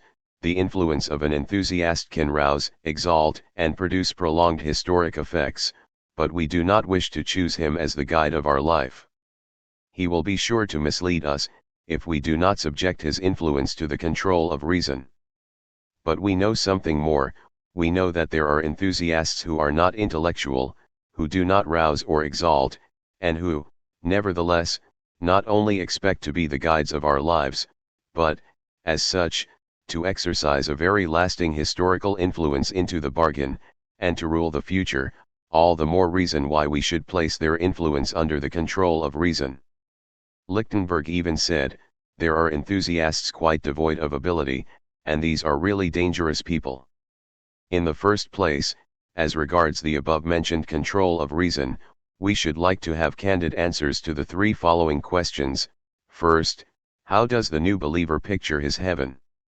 Secondly, how far does the courage lent him by the new faith extend?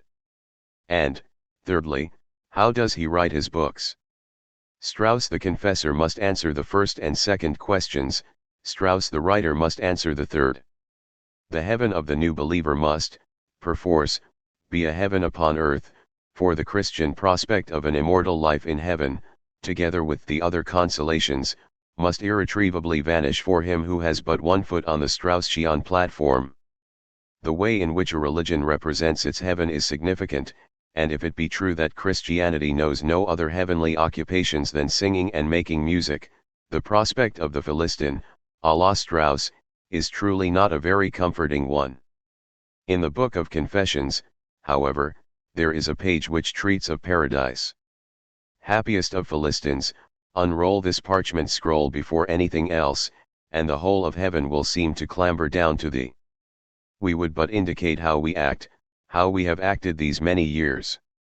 Besides our profession, for we are members of the most various professions, and by no means exclusively consist of scholars or artists, but of military men and civil employees, of merchants and landed proprietors, and again, as I have said already, there are not a few of us, but many thousands, and not the worst people in the country, besides our profession. Then, I say, we are eagerly accessible to all the higher interests of humanity. We have taken a vivid interest, during late years, and each, after his manner, has participated in the great national war, and the reconstruction of the German state, and we have been profoundly exalted by the turn events have taken, as unexpected as glorious, for our much tried nation. To the end of forming just conclusions in these things, we study history, which has now been made easy, even to the unlearned, by a series of attractively and popularly written works. At the same time, we endeavor to enlarge our knowledge of the natural sciences, where also there is no lack of sources of information, and lastly, in the writings of our great poets, in the performances of our great musicians, we find a stimulus for the intellect and heart, for wit and imagination, which leaves nothing to be desired. Thus we live, and hold on our way in joy. Here is our man, cries the Philistine exultingly, who reads this, for this is exactly how we live, it is indeed our daily life. And how perfectly he understands the euphemism.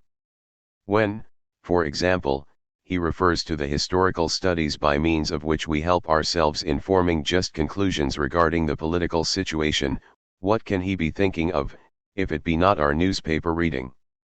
When he speaks of the active part we take in the reconstruction of the German state, he surely has only our daily visits to the beer garden in his mind, and is not a walk in the zoological gardens implied by the sources of information through which we endeavor to enlarge our knowledge of the natural sciences.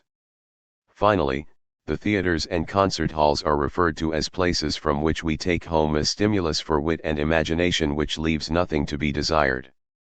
With what dignity and wit he describes even the most suspicious of our doings. Here indeed is our man, for his heaven is our heaven. Thus cries the Philistine, and if we are not quite so satisfied as he, it is merely owing to the fact that we wanted to know more. Scaliger used to say, what does it matter to us whether Montaigne drank red or white wine? But, in this more important case, how greatly ought we to value definite particulars of this sort? If we could but learn how many pipes the Philistine smokes daily, according to the prescriptions of the new faith, and whether it is the Spener or the National Gazette that appeals to him over his coffee. But our curiosity is not satisfied. With regard to one point only do we receive more exhaustive information, and fortunately this point relates to the heaven in heaven, the private little art rooms which will be consecrated to the use of great poets and musicians, and to which the Philistine will go to edify himself, in which, moreover, according to his own showing, he will even get all his stains removed and wiped away, so that we are led to regard these private little art rooms as a kind of bathrooms. But this is only effected for some fleeting moments, it happens and counts only in the realms of fantasy. As soon as we return to rude reality, and the cramping confines of actual life, we are again on all sides assailed by the old cares. Thus our master sighs. Let us, however, avail ourselves of the fleeting moments during which we remain in those little rooms. There is just sufficient time to get a glimpse of the apotheosis of the Philistine, that is to say, the Philistine whose stains have been removed and wiped away, and who is now an absolutely pure sample of his type. In truth, the opportunity we have here may prove instructive. Let no one who happens to have fallen a victim to the confession book lay it aside before having read the two appendices, of our great poets and of our great musicians.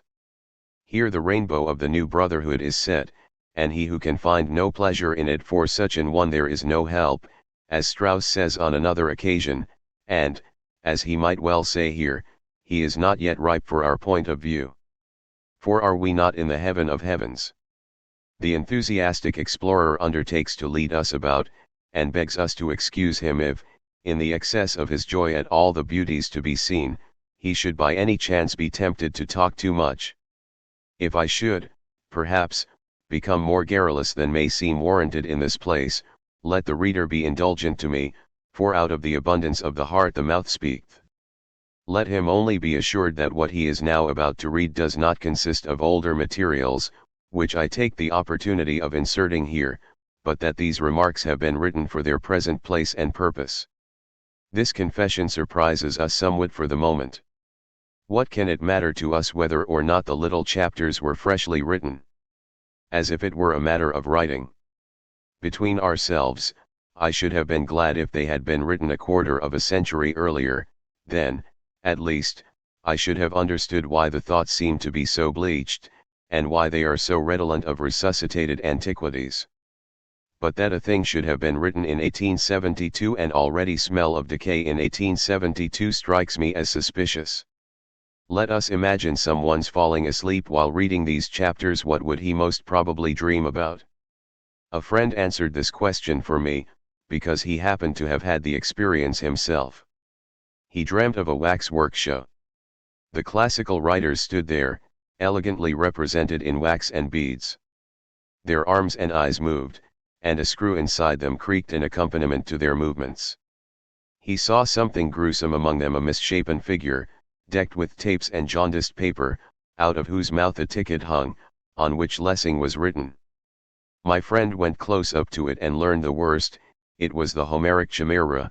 In front it was Strauss, behind it was Gervinus, and in the middle Chimera. The tout ensemble was Lessing.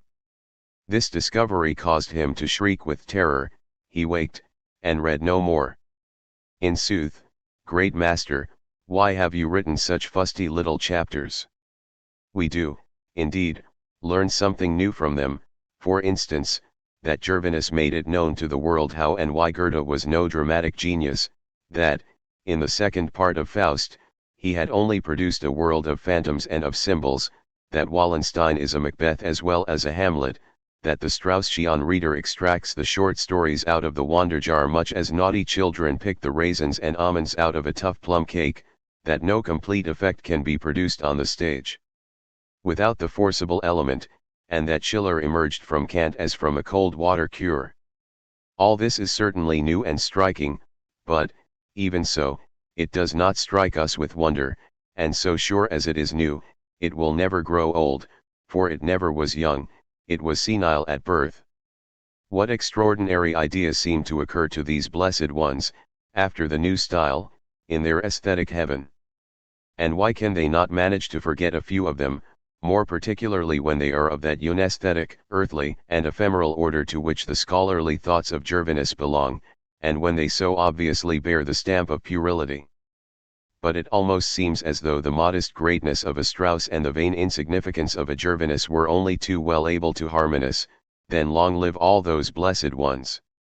May we, the rejected, also live long, if this unchallenged judge of art continues any longer to teach his borrowed enthusiasm, and the gallop of that hired steed of which the honest grill parser speaks with such delightful clearness, until the whole of heaven rings beneath the hoof of that galumphing enthusiasm. Then, at least, things will be livelier and noisier than they are at the present moment, in which the carpet-slippered rapture of our heavenly leader and the lukewarm eloquence of his lips only succeed in the end in making us sick and tired. I should like to know how a hallelujah sung by Strauss would sound. I believe one would have to listen very carefully, lest it should seem no more than a courteous apology or a lisped compliment. Apropos of this, I might adduce an instructive and somewhat forbidding example. Strauss strongly resented the action of one of his opponents who happened to refer to his reverence for Lessing. The unfortunate man had misunderstood. True, Strauss did declare that one must be of a very obtuse mind not to recognize that the simple words of paragraph 86 come from the writer's heart. Now, I do not question this warmth in the very least. On the contrary, the fact that Strauss fosters these feelings towards Lessing has always excited my suspicion.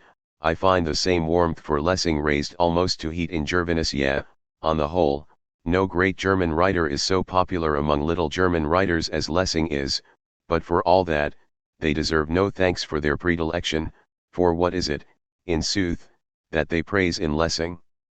At one moment it is his Catholicity, the fact that he was critic and poet, archaeologist and philosopher, dramatist and theologian. Anon, it is the unity in him of the writer and the man, of the head and the heart. The last quality, as a rule, is just as characteristic of the great writer as of the little one, as a rule, a narrow head agrees only too fatally with a narrow heart. And as to the Catholicity, this is no distinction, more especially when, as in Lessing's case, it was a dire necessity. What astonishes one in regard to Lessing enthusiasts is rather that they have no conception of the devouring necessity which drove him on through life and to this Catholicity, no feeling for the fact that such a man is too prone to consume himself rapidly, like a flame, nor any indignation at the thought that the vulgar narrowness and pusillanimity of his whole environment, especially of his learned contemporaries, so saddened, tormented, and stifled the tender and ardent creature that he was. That the very universality for which he is praised should give rise to feelings of the deepest compassion. Have pity on the exceptional man. Goethe cries to us, for it was his lot to live in such a wretched age that his life was one long polemical effort. How can ye, my worthy Philistines, think of Lessing without shame? He who was ruined precisely on account of your stupidity, while struggling with your ludicrous fetishes and idols, with the defects of your theatres, scholars, and theologists, without once daring to attempt that eternal flight for which he had been born.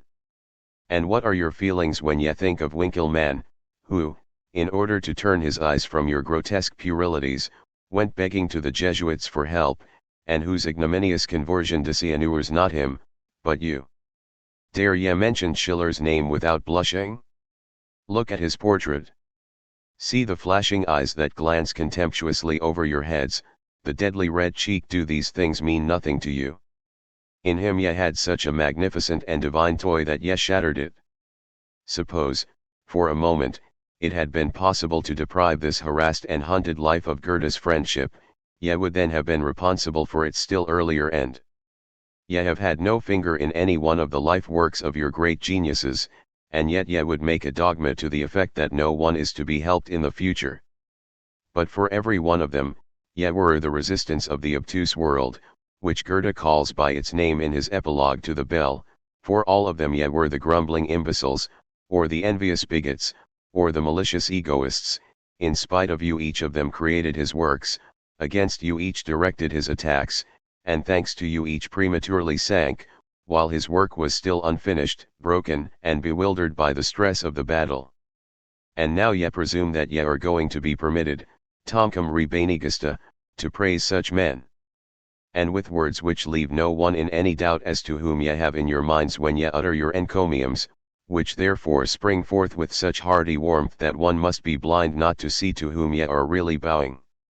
Even Goethe in his day had to cry, upon my honor, we are in need of a Lessing, and woe unto all vain masters and to the whole aesthetic kingdom of heaven, when the young tiger, whose restless strength will be visible in his every distended muscle and his every glance, shall sally forth to seek his prey.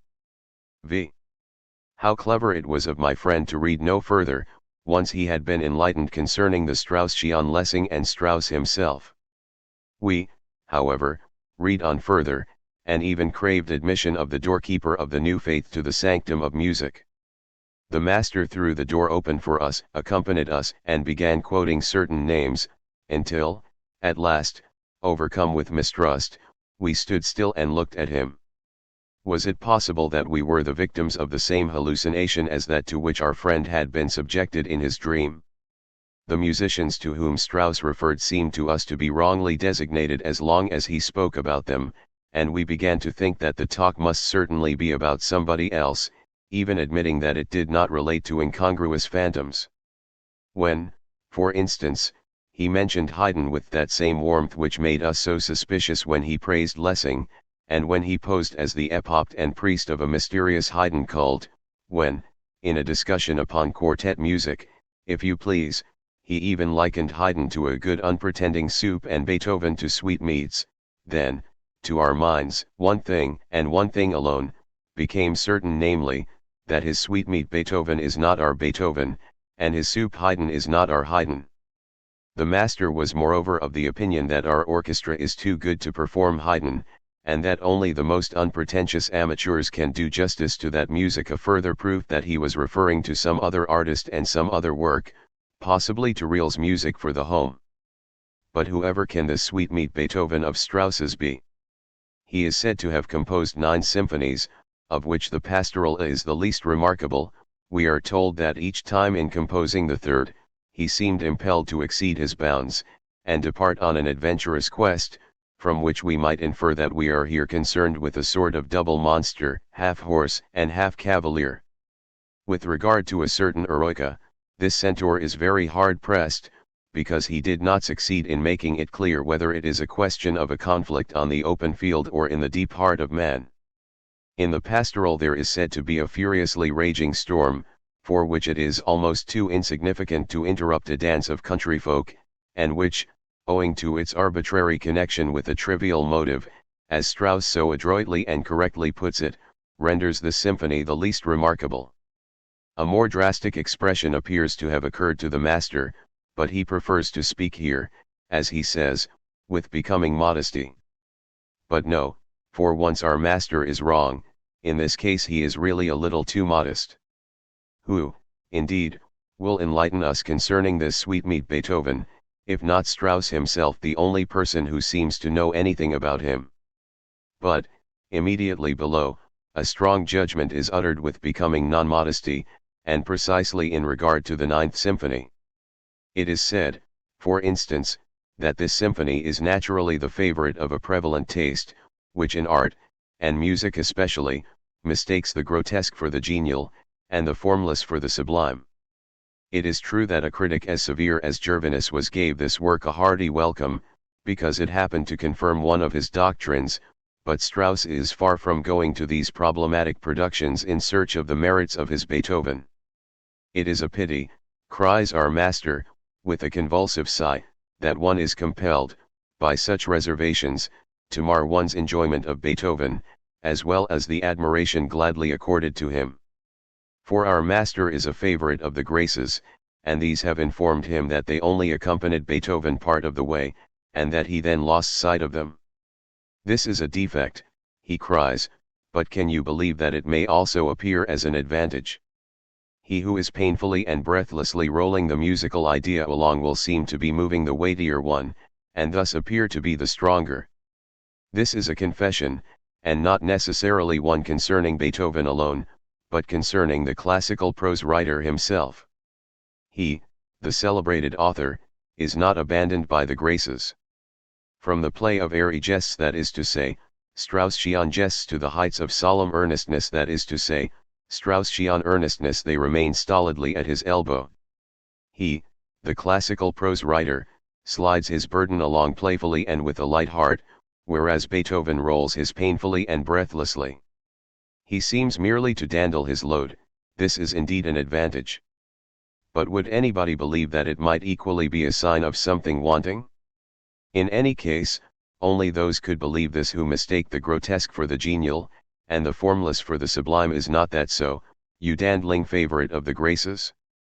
We envy no one the edifying moments he may have, either in the stillness of his little private room or in a new heaven specially fitted out for him, but of all possible pleasures of this order, that of Strauss's is surely one of the most wonderful, for he is even edified by a little holocaust. He calmly throws the sublimest works of the German nation into the flames, in order to cense his idols with their smoke. Suppose, for a moment, that by some accident, the Eroica, the Pastoral, and the Ninth Symphony had fallen into the hands of our priest of the Graces, and that it had been in his power to suppress such problematic productions, in order to keep the image of the master pure, who doubts but what he would have burned them? And it is precisely in this way that the Strausses of our time demean themselves. They only wish to know so much of an artist as is compatible with the service of their rooms, they know only the extreme censing or burning. To all this they are heartily welcome. The one surprising feature of the whole case is that public opinion, in matters artistic, should be so feeble, vacillating, and corruptible as contentedly to allow these exhibitions of indigent Philistinism to go by without raising an objection, yet, that it does not even possess sufficient sense of humor to feel tickled at the sight of an unesthetic little masters sitting in judgment upon Beethoven. As to Mozart, what Aristotle says of Plato ought really to be applied here. Insignificant people ought not to be permitted even to praise him. In this respect, however, all shame has vanished from the public as well as from the master's mind. He is allowed, not merely to cross himself before the greatest and purest creations of German genius, as though he had perceived something godless and immoral in them, but people actually rejoice over his candid confessions and admission of sins, more particularly as he makes no mention of his own, but only of those which great men are said to have committed. Oh, if only our master be in the right! His readers sometimes think, when attacked by a paroxysm of doubt, he himself, however, stands there, smiling and convinced, perorating, condemning, blessing, raising his hat to himself, and is at any minute capable of saying what the Duchesse de la Forte said to Madame de Stael, to wit, "My dear, I must confess that I find no one but myself invariably right." 6. A corpse is a pleasant thought for a worm, and a worm is a dreadful thought for every living creature. Worms fancy their kingdom of heaven in a fat body, professors of philosophy seek theirs in rummaging among Schopenhauer's entrails, and as long as rodents exist, there will exist a heaven for rodents. In this, we have the answer to our first question: how does the believer in the new faith picture his heaven? The Straussian Philistin harbors in the works of our great poets and musicians like a parasitic worm whose life is destruction, whose admiration is devouring, and whose worship is digesting. Now, however, our second question must be answered: how far does the courage lent to its adherents by this new faith extend? Even this question would already have been answered, if courage and pretentiousness had been one, for then Strauss would not be lacking even in the just and veritable courage of a Mameluke. At all events, the becoming modesty of which Strauss speaks in the above-mentioned passage, where he is referring to Beethoven, can only be a stylistic and not a moral manner of speech. Strauss has his full share of the temerity to which every successful hero assumes the right. All flowers grow only for him the conqueror, and he praises the sun because it shines in at his window just at the right time. He does not even spare the venerable old universe in his eulogies, as though it were only now and henceforward sufficiently sanctified by praise to revolve around the central monad David Strauss. The universe, he is happy to inform us, is, it is true, a machine with jagged iron wheels, stamping and hammering ponderously, but, we do not only find the revolution of pitiless wheels in our world machine, but also the shedding of soothing oil. The universe, provided it submit to Strauss's encomiums, is not likely to overflow with gratitude towards this master of weird metaphors, who was unable to discover better similes in its praise. But what is the oil called which trickles down upon the hammers and stampers? And how would it console a workman who chanced to get one of his limbs caught in the mechanism to know that this oil was trickling over him? Passing over the simile as bad, let us turn our attention to another of Strauss's artifices, whereby he tries to ascertain how he feels disposed towards the universe, this question of Marguerite's, he loves me, not loves me, hanging on his lips the while. Now, although Strauss is not telling flower petals or the buttons on his waistcoat, still what he does is not less harmless, despite the fact that it needs perhaps a little more courage. Strauss wishes to make certain whether his feeling for the all is either paralysed or withered, and he pricks himself, for he knows that one can prick a limb that is either paralysed or withered without causing any pain. As a matter of fact, he does not really prick himself, but selects another more violent method, which he describes thus: we open Schopenhauer, who takes every occasion of slapping our idea in the face. Now, as an idea even that of Strauss's concerning the universe has no face, if there be any face in the question at all it must be that of the idealist, and the procedure may be subdivided into the following separate actions. Strauss, in any case, throws Schopenhauer open, whereupon the latter slaps Strauss in the face. Strauss then reacts religiously, that is to say, he again begins to bellabore Schopenhauer, to abuse him, to speak of absurdities, blasphemies, dissipations, and even to allege that Schopenhauer could not have been in his right senses.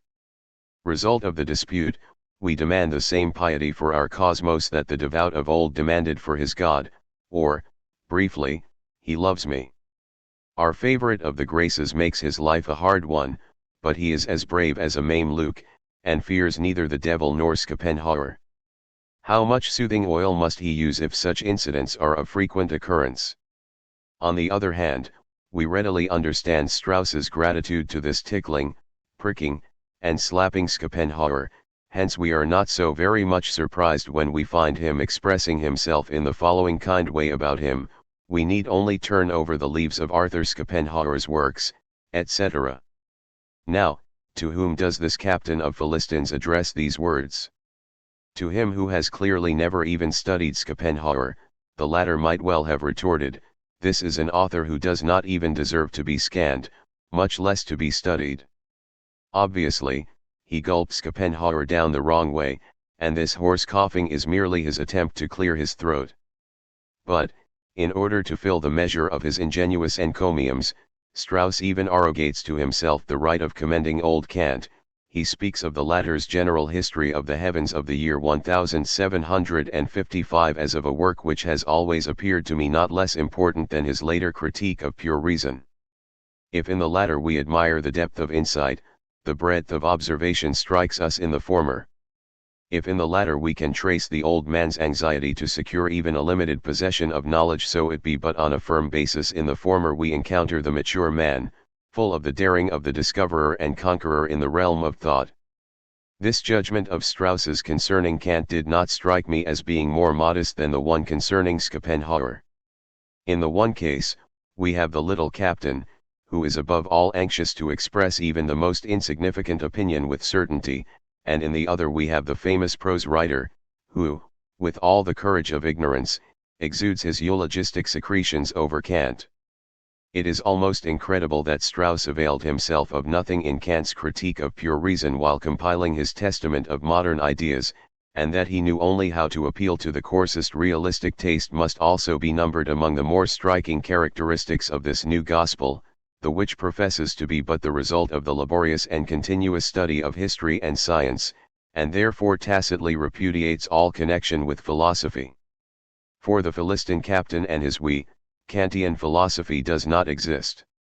He does not dream of the fundamental antinomy of idealism and of the highly relative sense of all science and reason.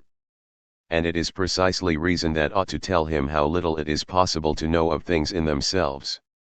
It is true, however, that people of a certain age cannot possibly understand Kant, especially when, in their youth, they understood or fancied they understood that gigantic mind, Hegel, as Strauss did, and had moreover concerned themselves with Schleiermacher, who, according to Strauss, was gifted with perhaps too much acumen. It will sound odd to our author when I tell him that, even now, he stands absolutely dependent upon Hegel and Schleiermacher, and that his teaching of the cosmos, his way of regarding things sub specie bienii, his salams to the state of affairs now existing in Germany, and, above all, his shameless Philistine optimism, can only be explained by an appeal to certain impressions of youth, early habits and disorders, for he who has once sickened on Hegel and Schleiermacher never completely recovers.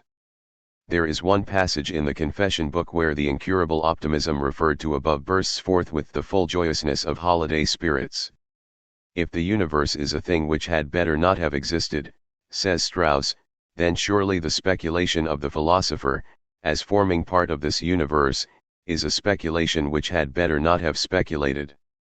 The pessimist philosopher fails to perceive that he, above all, declares his own thought, which declares the world to be bad, as bad also, but if the thought which declares the world to be bad is a bad thought, then it follows naturally that the world is good.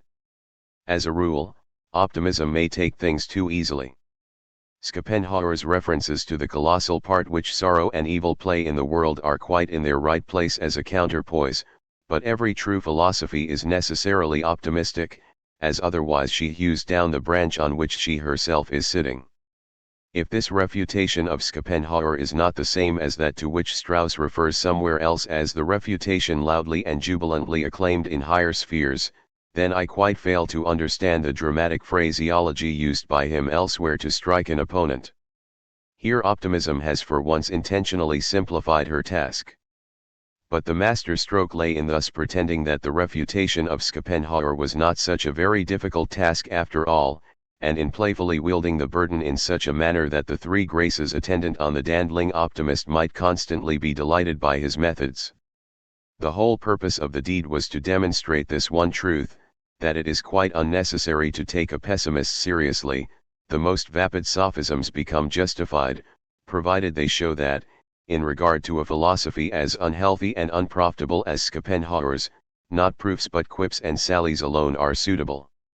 While perusing such passages, the reader will grasp the full meaning of Schopenhauer's solemn utterance to the effect that, where optimism is not merely the idle prattle of those beneath whose flat brows words and only words are stored, it seemed to him not merely an absurd but a vicious attitude of mind, and one full of scornful irony towards the indescribable sufferings of humanity. When a philosopher like Strauss is able to frame it into a system, it becomes more than a vicious attitude of mind, it is then an imbecile gospel of comfort for the I or for the we, and can only provoke indignation. Who could read the following psychological avowal, for instance, without indignation, seeing that it is obviously but an offshoot from this vicious gospel of comfort? Beethoven remarked that he could never have composed a text like Figaro or Don Juan. Life had not been so profuse of its snubs to him that he could treat it so gaily, or deal so lightly with the foibles of men.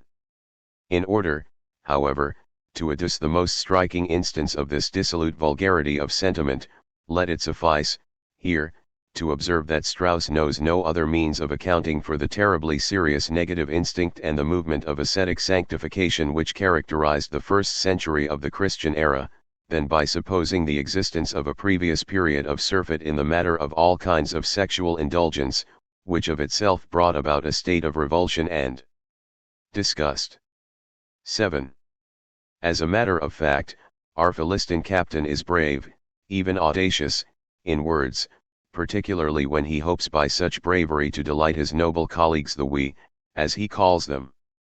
So the asceticism and self-denial of the ancient anchorite and saint was merely a form of katzenjammer? Jesus may be described as an enthusiast who nowadays would scarcely have escaped the madhouse, and the story of the resurrection may be termed a worldwide deception. For once we will allow these views to pass without raising any objection, seeing that they may help us to gauge the amount of courage which our classical Philistine Strauss is capable of. Let us first hear his confession. It is certainly an unpleasant and a thankless task to tell the world those truths which it is least desirous of hearing. It prefers, in fact, to manage its affairs on a profuse scale, receiving and spending after the magnificent fashion of the great, as long as there is anything left. Should any person, however, add up the various items of its liabilities, and anxiously call its attention to the sum total, he is certain to be regarded as an importunate meddler. And yet this has always been the bent of my moral and intellectual nature. A moral and intellectual nature of this sort might possibly be regarded as courageous, but what still remains to be proved is, whether this courage is natural and inborn, or whether it is not rather acquired and artificial. Perhaps Strauss only accustomed himself by degrees to the role of an importunate meddler, until he gradually acquired the courage of his calling. Innate cowardice, which is the Philistine's birthright, would not be incompatible with this mode of development, and it is precisely this cowardice which is perceptible in the want of logic of those sentences of Strauss's which it needed courage to pronounce. They sound like thunder, but they do not clear the air. No aggressive action is performed, aggressive words alone are used, and these he selects from among the most insulting he can find. He moreover exhausts all his accumulated strength and energy in coarse and noisy expression, and when once his utterances have died away he is more of a coward even than he who has always held his tongue. The very shadow of his deeds, his morality, shows us that he is a word hero, and that he avoids everything which might induce him to transfer his energies from mere verbosity to really serious things. With admirable frankness, he announces that he is no longer a Christian, but disclaims all idea of wishing to disturb the contentment of anyone. He seems to recognize a contradiction in the notion of abolishing one society by instituting another, whereas there is nothing contradictory in it at all. With a certain rude self-satisfaction, he swathes himself in the hirsute garment of our simian genealogists, and extols Darwin as one of mankind's greatest benefactors, but our perplexity is great when we find him constructing his ethics quite independently of the question, what is our conception of the universe? In this department he had an opportunity of exhibiting native pluck, for he ought to have turned his back on his we, and have established a moral code for life out of bellum omnium contra omnes and the privileges of the strong. But it is to be feared that such a code could only have emanated from a bold spirit like that of Hobbes, and must have taken its root in a love of truth quite different from that which was only able to vent itself in explosive outbursts against parsons, miracles, and the worldwide humbug of the resurrection. For, whereas the Philistine remained on Strauss's side in regard to these explosive outbursts, he would have been against him had he been confronted with a genuine and seriously constructed ethical system, based upon Darwin's teaching. Says Strauss, I should say that all moral action arises from the individuals acting in consonance with the idea of kind. Put quite clearly and comprehensively, this means, live as a man, and not as an ape or a seal.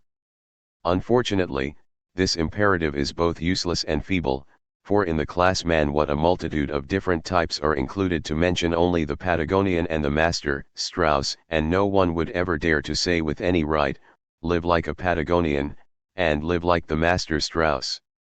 Should anyone, however, make it his rule to live like a genius, that is to say, like the ideal type of the genus man, and should he perchance at the same time be either a Patagonian or Strauss himself, what should we then not have to suffer from the importunities of genius-mad eccentrics, who with savage cries would compel us to listen to the confession of their most recent belief? Strauss has not yet learned that no idea can ever make man better or more moral, and that the preaching of a morality is as easy as the establishment of it is difficult. His business ought rather to have been, to take the phenomena of human goodness, such for instance as pity, love, and self-abnegation, which are already to hand, and seriously to explain them and show their relation to his Darwinian first principle. But no, he preferred to soar into the imperative, and thus escape the task of explaining. But even in his flight he was irresponsible enough to soar beyond the very first principles of which we speak. Ever remember, says Strauss, that thou art human, not merely a natural production. Ever remember that all others are human also, and, with all individual differences, the same as thou, having the same needs and claims as thyself. This is the sum and the substance of morality. But where does this imperative hail from? How can it be intuitive in man, seeing that, according to Darwin, man is indeed a creature of nature, and that his ascent to his present stage of development has been conditioned by quite different laws, by the very fact that B was continually forgetting that others were constituted like him and shared the same rights with him, by the very fact that he regarded himself as the stronger, and thus brought about the gradual suppression of weaker types.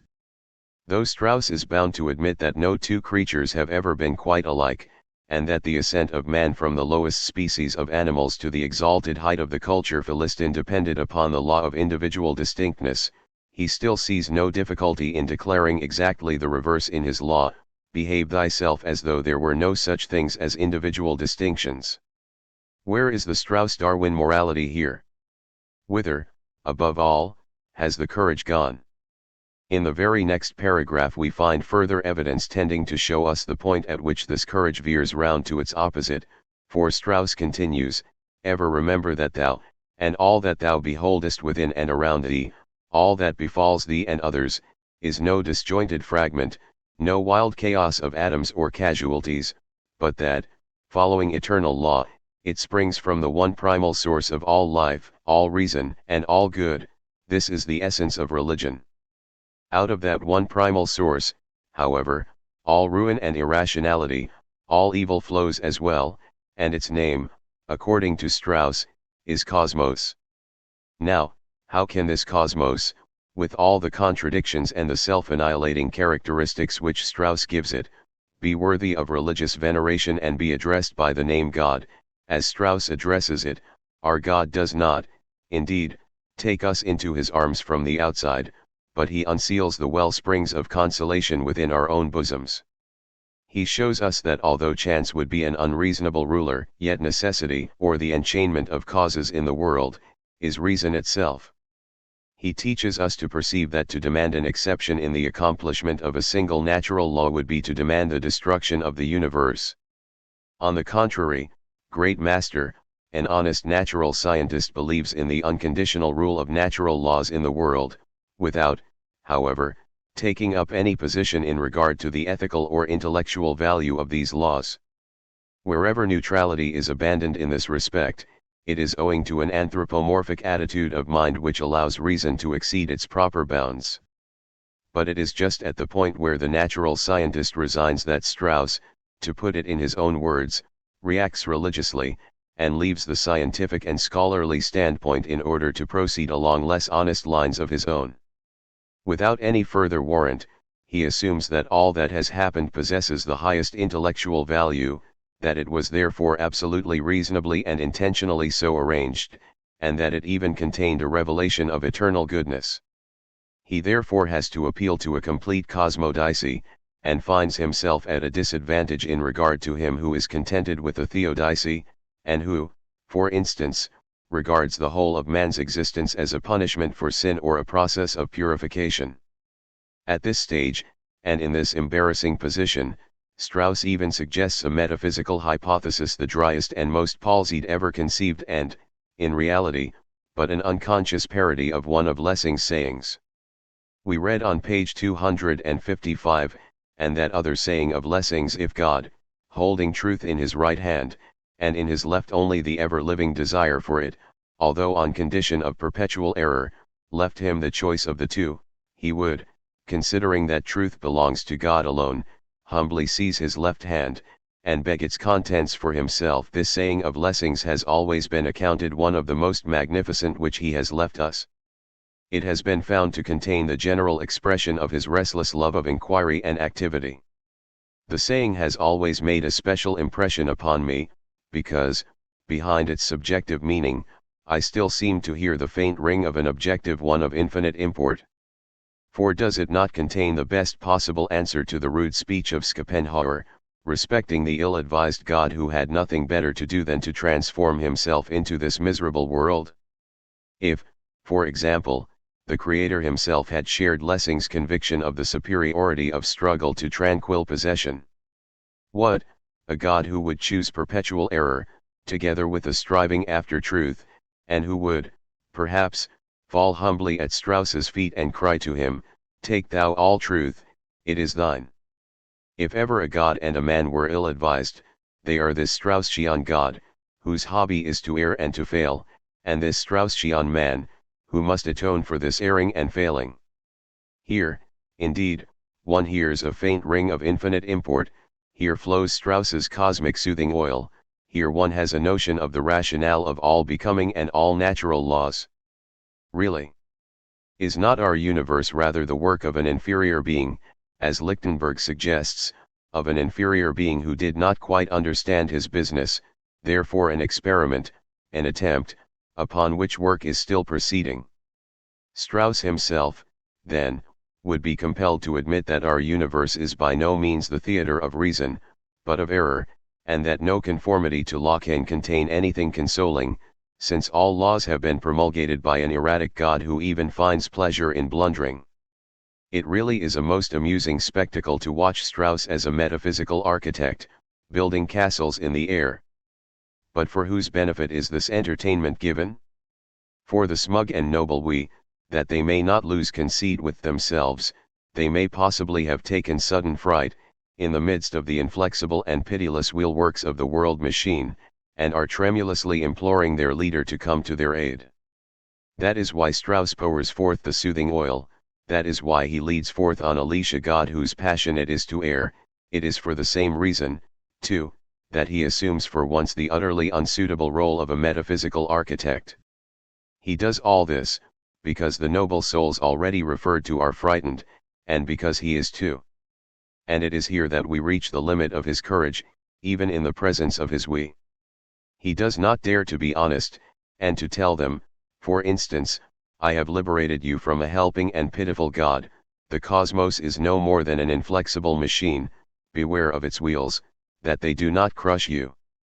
He dare not do this. Consequently, he must enlist the help of a witch, and he turns to metaphysics. To the Philistine, however, even Strauss's metaphysics is preferable to Christianity's, and the notion of an erratic God more congenial than that of one who works miracles. For the Philistin himself errs, but has never yet performed a miracle. Hence his hatred of the genius, for the latter is justly famous for the working of miracles. It is therefore highly instructive to ascertain why Strauss, in one passage alone, suddenly takes up the cudgels for genius and the aristocracy of intellect in general.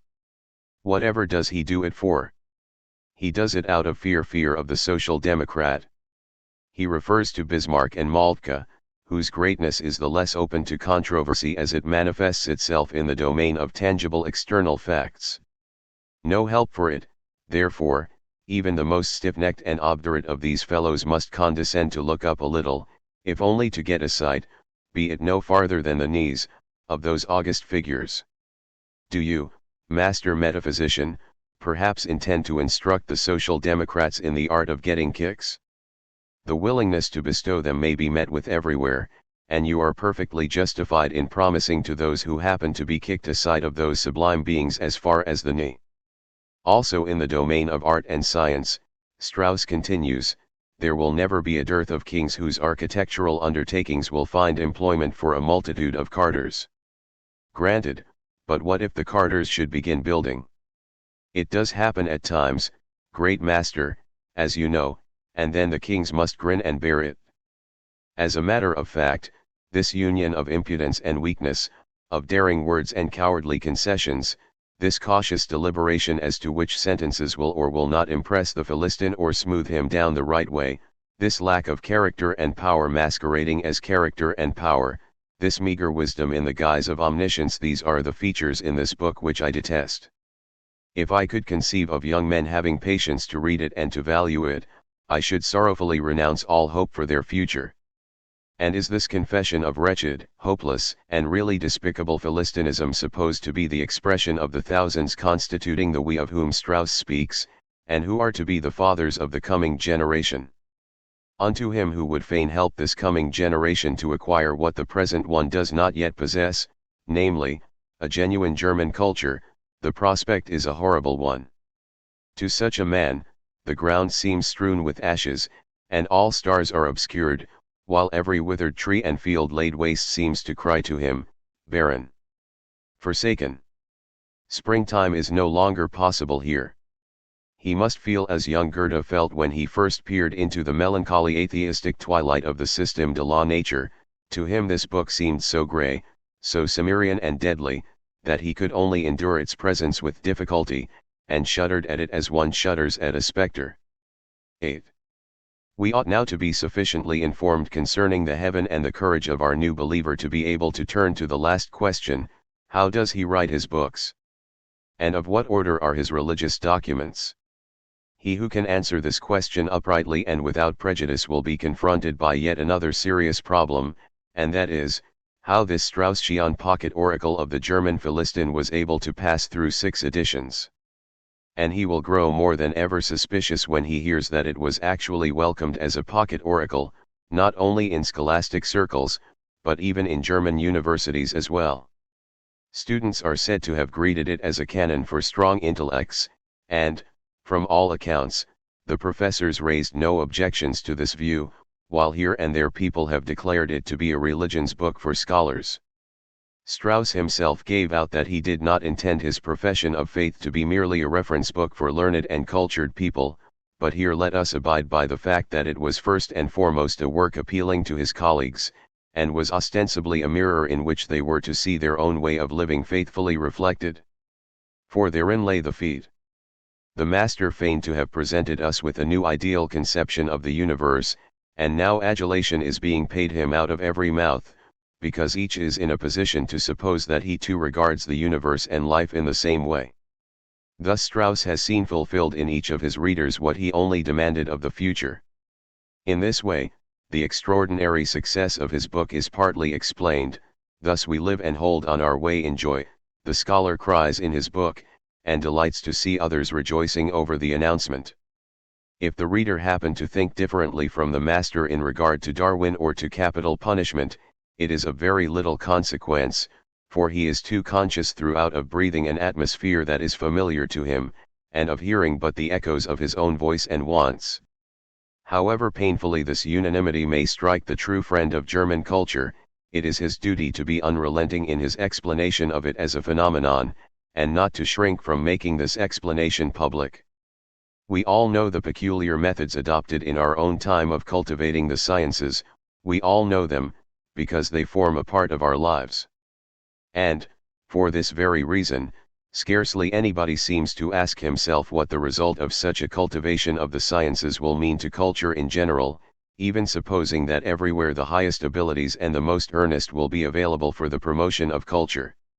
In the heart of the average scientific type there lies a pure paradox.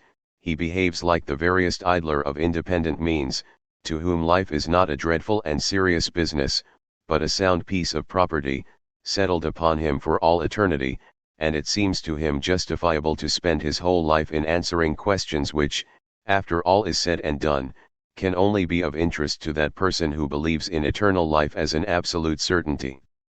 The ere of but a few hours, he sees himself encompassed by yawning abysses, terrible to behold, and every step he takes should recall the questions, wherefore, whither, and whence, to his mind. But his soul rather warms to his work, and, be this the counting of a floweret's petals or the breaking of stones by the roadside, he spends his whole fund of interest, pleasure, strength, and aspirations upon it. This paradox the scientific man has lately dashed ahead at such a frantic speed in Germany, that one would almost think the scientific world were a factory, in which every minute wasted meant a fine. Today the man of science works as arduously as the fourth or slave caste, his study has ceased to be an occupation, it is a necessity, he looks neither to the right nor to the left, but rushes through all things even through the serious matters which life bears in its train with that semi-listlessness and repulsive need of rest so characteristic of the exhausted laborer. This is also his attitude towards culture. He behaves as if life to him were not only odium but sine dignitate, even in his sleep he does not throw off the yoke, but like an emancipated slave still dreams of his misery, his forced haste and his floggings. Our scholars can scarcely be distinguished and, even then, not to their advantage from agricultural laborers, who in order to increase a small patrimony, assiduously strive, day and night, to cultivate their fields, drive their plows, and urge on their oxen. Now, Pascal suggests that men only endeavor to work hard at their business and sciences with the view of escaping those questions of greatest import which every moment of loneliness or leisure presses upon them, the questions relating to the wherefore, the whence, and the whither of life. Curiously enough, our scholars never think of the most vital question of all, the wherefore of their work, their haste, and their painful ecstasies. Surely their object is not the earning of bread or the acquiring of posts of honor. No, certainly not. But yet take as much pains as the famishing and breadless, and, with that eagerness and lack of discernment which characterizes the starving, yet even snatch the dishes from the sideboard of science. If, however, as scientific men, yet proceed with science as the laborers with the tasks which the exigencies of life impose upon them, what will become of a culture which must await the hour of its birth and its salvation in the very midst of all this agitated and breathless running to and fro, this sprawling scientifically? For it no one has time, and yet for what shall science have time if not for culture? Answer us here, then, at least, whence, whither, wherefore all science, if it do not lead to culture? Belike to barbarity? And in this direction we already see the scholar caste ominously advanced, if we are to believe that such superficial books as this one of Strauss's meet the demand of their present degree of culture. For precisely in him do we find that repulsive need of rest and that incidental semi-listless attention to, and coming to terms with, philosophy, culture, and every serious thing on earth.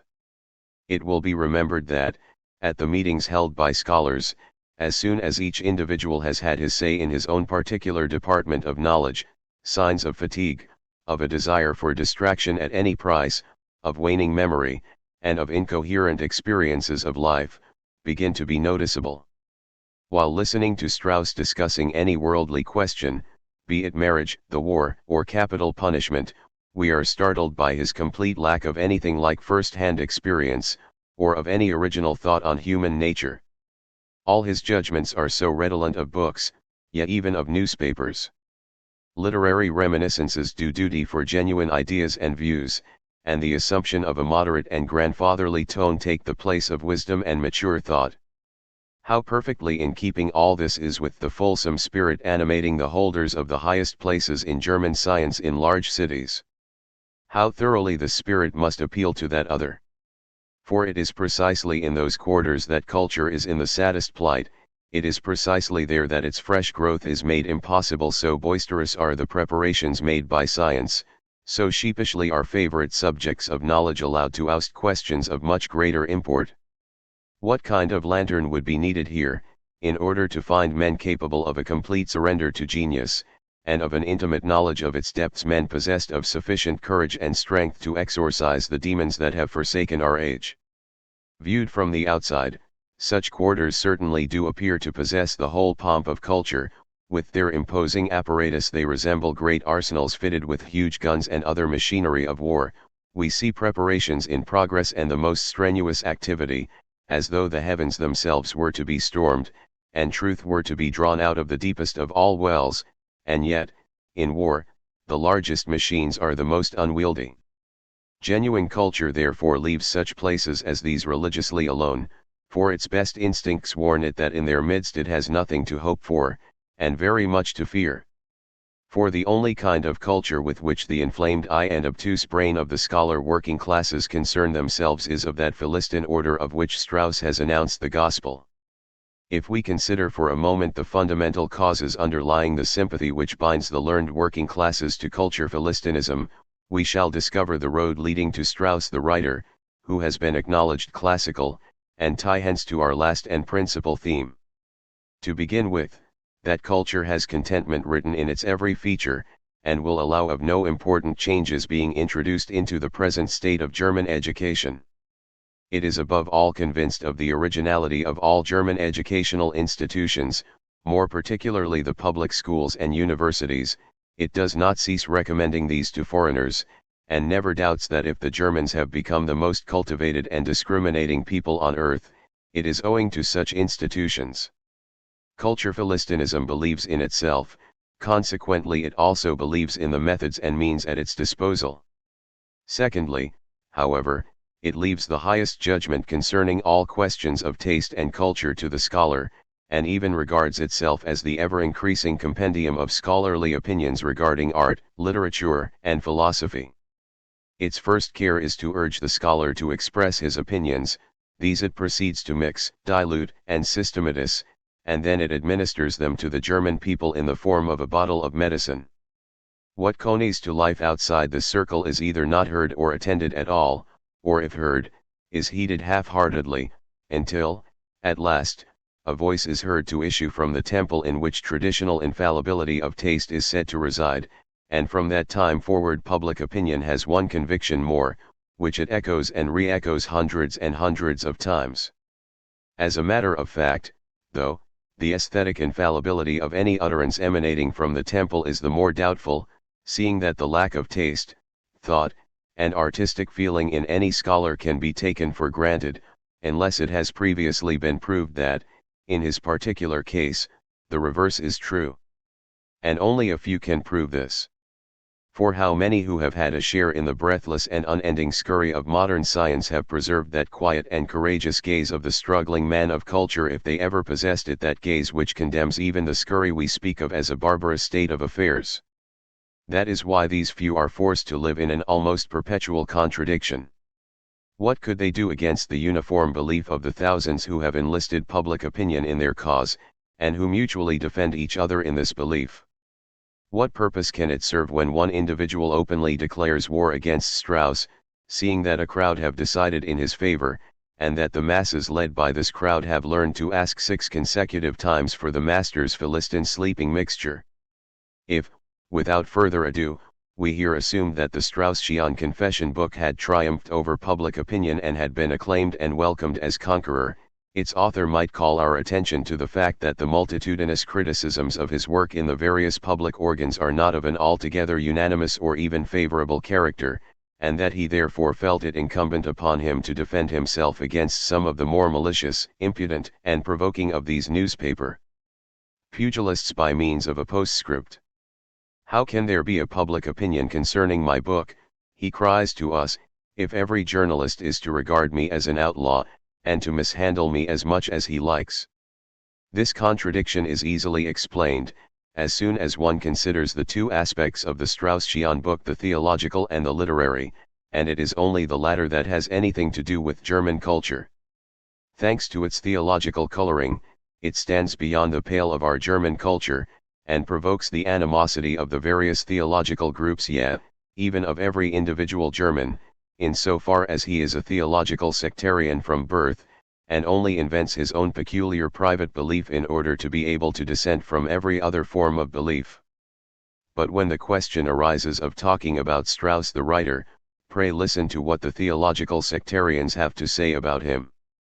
As soon as his literary side comes under notice, all theological objections immediately subside, and the dictum comes plain and clear, as if from the lips of one congregation: in spite of it all, he is still a classical writer. Everybody, even the most bigoted, orthodox churchman, pays the writer the most gratifying compliments, while there is always a word or two thrown in as a tribute to his almost Lessengesque language, his delicacy of touch, or the beauty and accuracy of his aesthetic views. As a book, therefore, the Straussian performance appears to meet all the demands of an ideal example of its kind.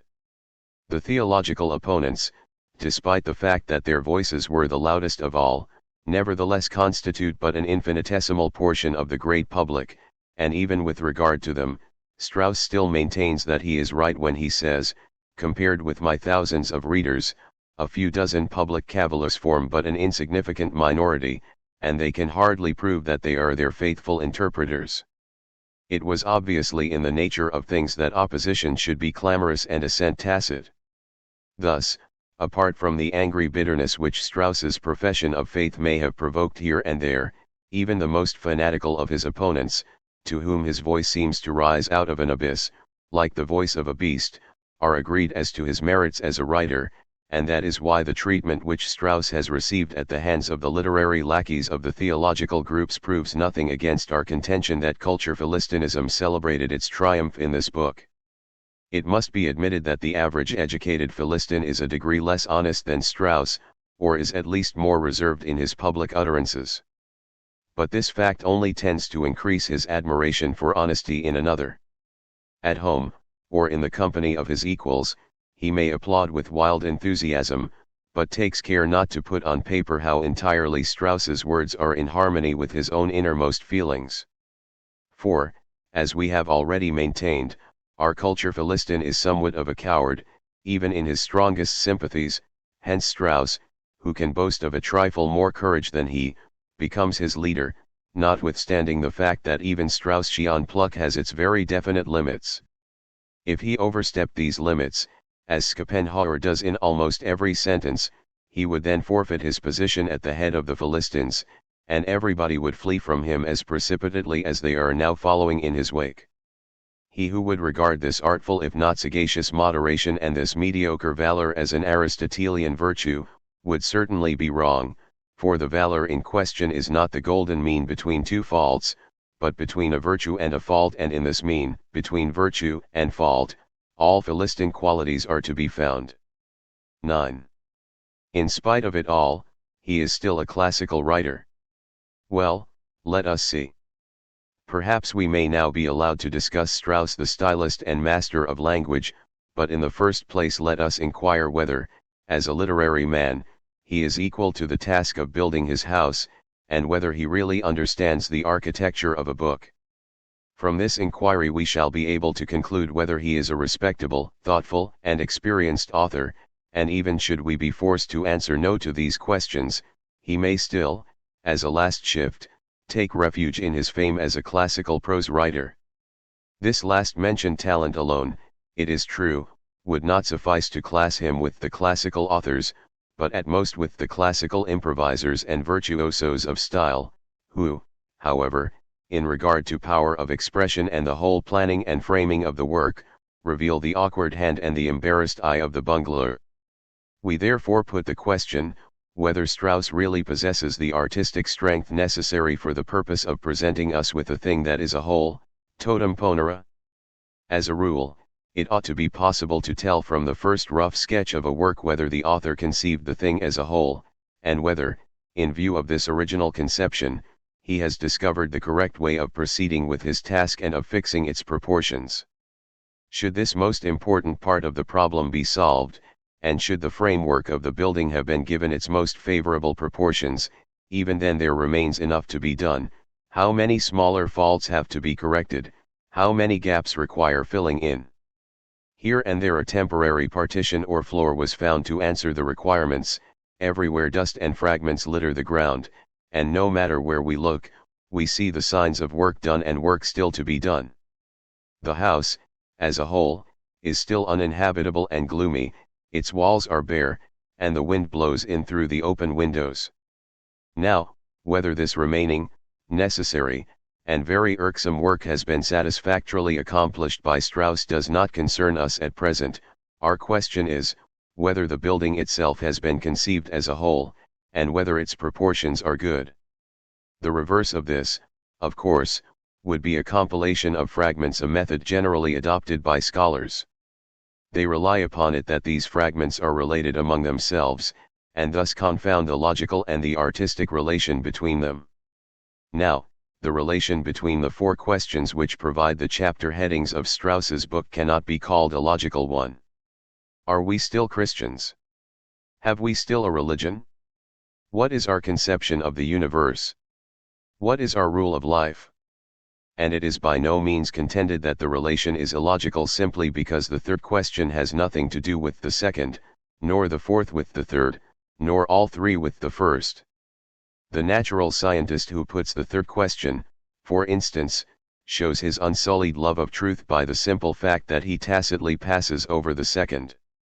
And with regard to the subject of the fourth chapter, marriage, republicanism, and capital punishment, Strauss himself seems to have been aware that they could only have been muddled and obscured by being associated with the Darwinian theory expounded in the third chapter, for he carefully avoids all reference to this theory when discussing them.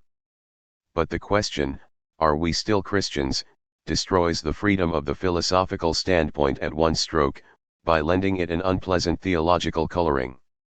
Moreover, in this matter, he quite forgot that the majority of men today are not Christians at all, but Buddhists. Why should one, without further ceremony, immediately think of Christianity at the sound of the words old faith? Is this a sign that Strauss has never ceased to be a Christian theologian, and that he has therefore never learned to be a philosopher? For we find still greater cause for surprise in the fact that he quite fails to distinguish between belief and knowledge, and continually mentions his new belief and the still newer science in one breath. Or is new belief merely an ironical concession to ordinary parlance? This almost seems to be the case, for here and there he actually allows new belief and newer science to be interchangeable terms, as for instance on page 2, where he asks on which side, whether on that of the ancient orthodoxy or of modern science, exist more of the obscurities and insufficiencies unavoidable in human speculation. Moreover, according to the scheme laid down in the introduction, his desire is to disclose those proofs upon which the modern view of life is based, but he derives all these proofs from science, and in this respect assumes far more the attitude of a scientist than of a believer. At bottom, therefore, the religion is not a new belief, but, being of a piece with modern science, it has nothing to do with religion at all. If Strauss, however, persists in his claims to be religious, the grounds for these claims must be beyond the pale of recent science. Only the smallest portion of the Straussian book, that is to say, but a few isolated pages, refer to what Strauss in all justice might call a belief, namely, that feeling for the all for which he demands the piety that the old believer demanded for his God. On the pages in question, however, he cannot claim to be altogether scientific, but if only he could lay claim to being a little stronger, more natural, more outspoken, more pious, we should be content. Indeed, What perhaps strikes us most forcibly about him is the multitude of artificial procedures of which he avails himself before he ultimately gets the feeling that he still possesses a belief and a religion. He reaches it by means of stings and blows, as we have already seen. How indigently and feebly this emergency belief presents itself to us. We shiver at the sight of it. Although Strauss, in the plan laid down in his introduction, promises to compare the two faiths, the old and the new, and to show that the latter will answer the same purpose as the former, even he begins to feel, in the end, that he has promised too much. For the question whether the new belief answers the same purpose as the old, or is better or worse, is disposed of incidentally, so to speak, and with uncomfortable haste, in 2 or 3 pages, and is actually bolstered up by the following subterfuge: he who cannot help himself in this matter is beyond help, is not yet ripe for our standpoint. How differently, and with what intensity of conviction, did the ancient Stoic believe in the all and the rationality of the all? And, viewed in this light, how does Strauss's claim to originality appear? But, as we have already observed, it would be a matter of indifference to us whether it were new, old, original, or imitated, so that it were only more powerful, more healthy, and more natural. Even Strauss himself leaves this double distilled emergency belief to take care of itself as often as he can do so, in order to protect himself and us from danger, and to present his recently acquired biological knowledge to his we with a clear conscience. The more embarrassed he may happen to be when he speaks of faith, the rounder and fuller his mouth becomes when he quotes the greatest benefactor to modern men, Darwin.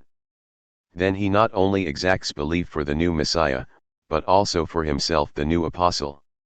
For instance, while discussing one of the most intricate questions in natural history, he declares with true ancient pride, "I shall be told that I am here speaking of things about which I understand nothing. Very well, but others will come who will understand them, and who will also have understood me." According to this, it would almost seem as though the famous we were not only in duty bound to believe in the all, but also in the naturalist Strauss. In this case we can only hope that in order to acquire the feeling for this last belief, other processes are requisite than the painful and cruel ones demanded by the first belief. Or is it perhaps sufficient in this case that the subject of belief himself be tormented and stabbed with the view of bringing the believers to that religious reaction which is the distinguishing sign of the new faith? What merit should we then discover in the piety of those whom Strauss calls we? Otherwise, it is almost to be feared that modern men will pass on in pursuit of their business without troubling themselves over much concerning the new furniture of faith offered them by the apostle, just as they have done heretofore, without the doctrine of the rationality of the all. The whole of modern biological and historical research has nothing to do with the Straussian belief in the all, and the fact that the modern Philistine does not require the belief is proved by the description of his life given by Strauss in the chapter, "What is our rule of life?" He is therefore quite right in doubting whether the coach to which his esteemed readers have been obliged to trust themselves with him, fulfills every requirement. It certainly does not, for the modern man makes more rapid progress when he does not take his place in the Straussian coach, or rather, he got ahead much more quickly long before the Straussian coach ever existed. Now, if it be true that the famous minority which is not to be overlooked, and of which, and in whose name, Strauss speaks, attaches great importance to consistency, it must be just as dissatisfied with Strauss the coach builder as we are with Strauss the logician. Let us, however, drop the question of the logician. Perhaps, from the artistic point of view, the book really is an example of a well-conceived plan, and does, after all, answer to the requirements of the laws of beauty, despite the fact that it fails to meet with the demands of a well-conducted argument. And now, having shown that he is neither a scientist nor a strictly correct and systematic scholar, for the first time we approach the question, is Strauss a capable writer? Perhaps the task he set himself was not so much to scare people away from the old faith as to captivate them by a picturesque and graceful description of what life would be with the new. If he regarded scholars and educated men as his most probable audience, experience ought certainly to have told him that whereas one can shoot such men down with the heavy guns of scientific proof, but cannot make them surrender, they may be got to capitulate all the more quickly before lightly equipped measures of seduction. Lightly equipped, and intentionally so, thus Strauss himself speaks of his own book. Nor do his public eulogisers refrain from using the same expression in reference to the work, as the following passage, quoted from one of the least remarkable among them, and in which the same expression is merely paraphrased, will go to prove. The discourse flows on with delightful harmony. Wherever it directs its criticism against old ideas it wields the art of demonstration, almost playfully, and it is with some spirit that it prepares the new ideas it brings so enticingly, and presents them to the simple as well as to the fastidious taste. The arrangement of such diverse and conflicting material is well thought out, for every portion of it required to be touched upon, without being made too prominent. At times the transitions leading from one subject to another are artistically managed, and one hardly knows what to admire most: the skill with which unpleasant questions are shelved, or the discretion with which they are hushed up. The spirit of such eulogies, as the above clearly shows, is not quite so subtle in regard to judging of what an author is able to do as in regard to what he wishes. What Strauss wishes, however, is best revealed by his own emphatic and not quite harmless commendation of Voltaire's charms, in whose service he might have learned precisely those lightly equipped arts of which his admirer speaks, granting, of course, that virtue may be acquired and a pedagogue can ever be a dancer.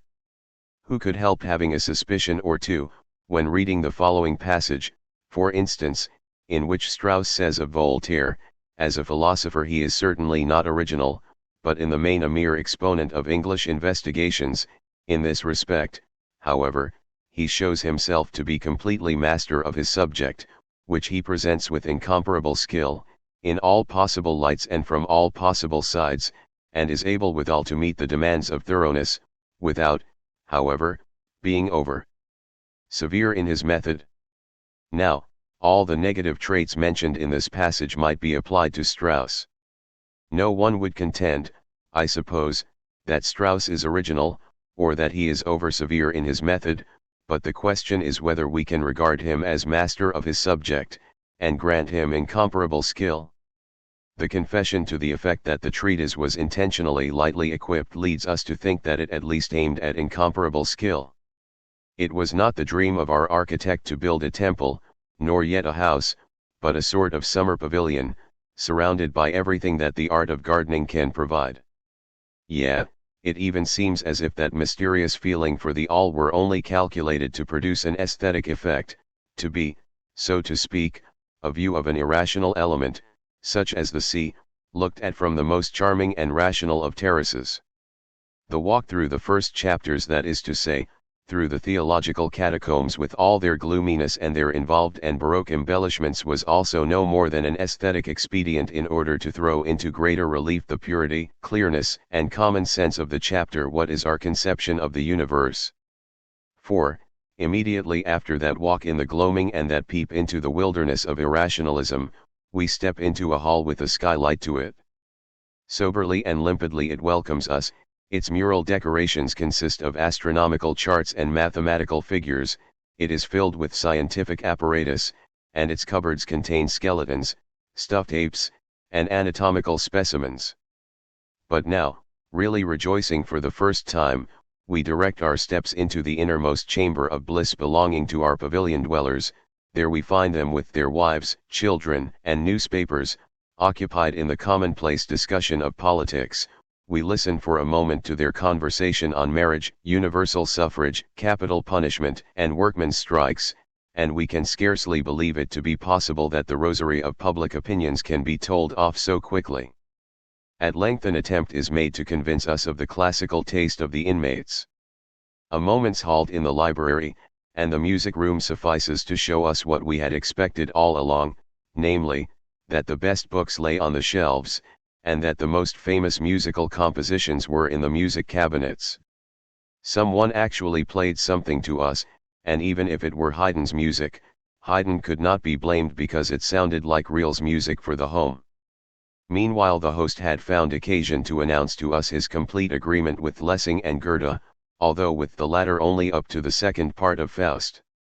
At last our pavilion owner began to praise himself, and assured us that he who could not be happy under his roof was beyond help and could not be ripe for his standpoint, whereupon he offered us his coach, but with the polite reservation that he could not assert that it would fulfill every requirement, and that, owing to the stones on his road having been newly laid down, we were not to mind if we were very much jolted.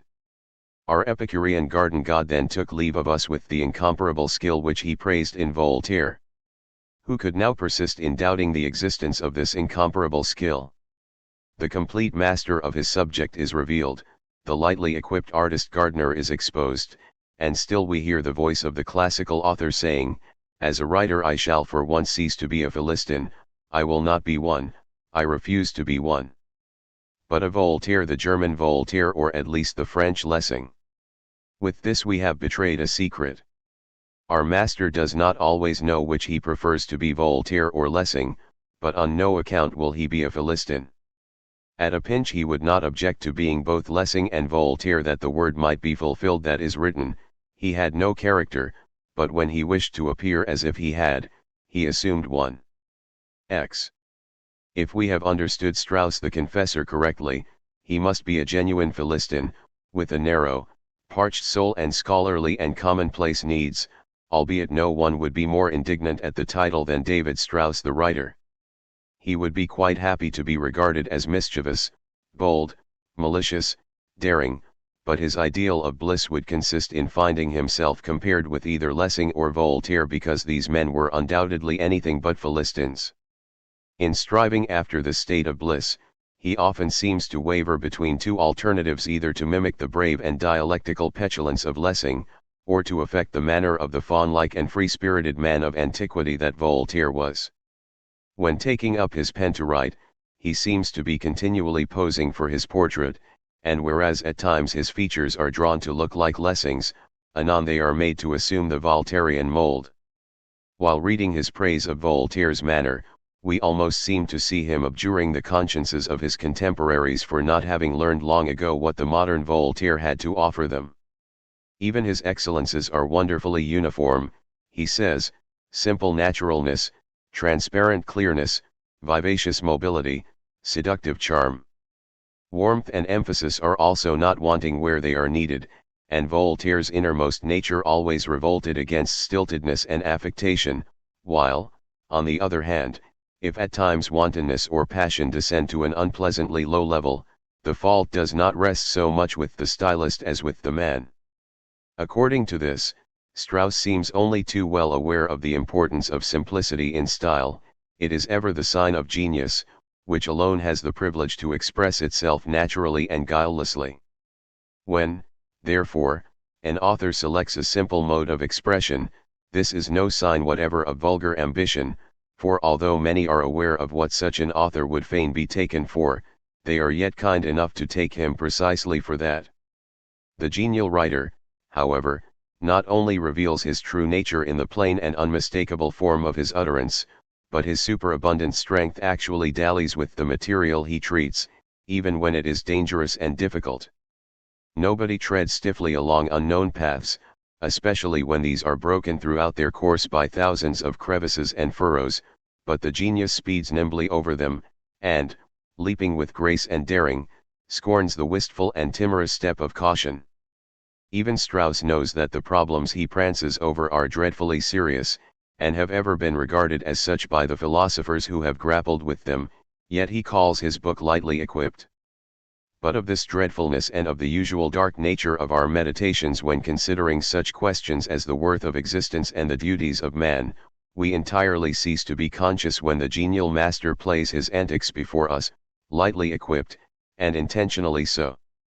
Yes, even more lightly equipped than his Rousseau, of whom he tells us it was said that he stripped himself below and adorned himself on top, whereas Goethe did precisely the reverse. Perfectly guileless geniuses do not, it appears, adorn themselves at all. Possibly the words lightly equipped may simply be a euphemism for naked. The few who happen to have seen the goddess of truth declare that she is naked, and perhaps, in the minds of those who have never seen her, but who implicitly believe those few, nakedness or light equipment is actually a proof, or at least a feature, of truth even this vulgar superstition turns to the advantage of the author's ambition. Someone sees something naked, and he exclaims, "What if this were the truth?" Whereupon he grows more solemn than is his wont. By this means, however, the author scores a tremendous advantage, for he compels his reader to approach him with greater solemnity than another and perhaps more heavily equipped writer. This is unquestionably the best way to become a classical author, hence Strauss himself is able to tell us, "I even enjoy the unsought honor of being, in the opinion of many, a classical writer of prose." He has therefore achieved his aim. Strauss the genius goes gadding about the streets in the garb of lightly equipped goddesses as a classic, while Strauss the Philistine, to use an original expression of this genius's, must, at all costs, be declared to be on the decline, or irrevocably dismissed. But, alas! In spite of all declarations of decline and dismissal, the Philistine still returns, and all too frequently. Those features, contorted to resemble Lessing and Voltaire, must relax from time to resume their old and original shape. The mask of genius falls from them too often, and the master's expression is never more sour and his movements never stiffer than when he has just attempted to take the leap, or to glance with the fiery eye, of a genius. Precisely owing to the fact that he is too lightly equipped for our zone, he runs the risk of catching cold more often and more severely than another. It may seem a terrible hardship to him that everyone should notice this, but if he wishes to be cured, the following diagnosis of his case ought to be publicly presented to him. Once upon a time there lived a Strauss, a brave, severe, and stoutly equipped scholar, with whom we sympathized as wholly as with all those in Germany who seek to serve truth with earnestness and energy, and to rule within the limits of their powers.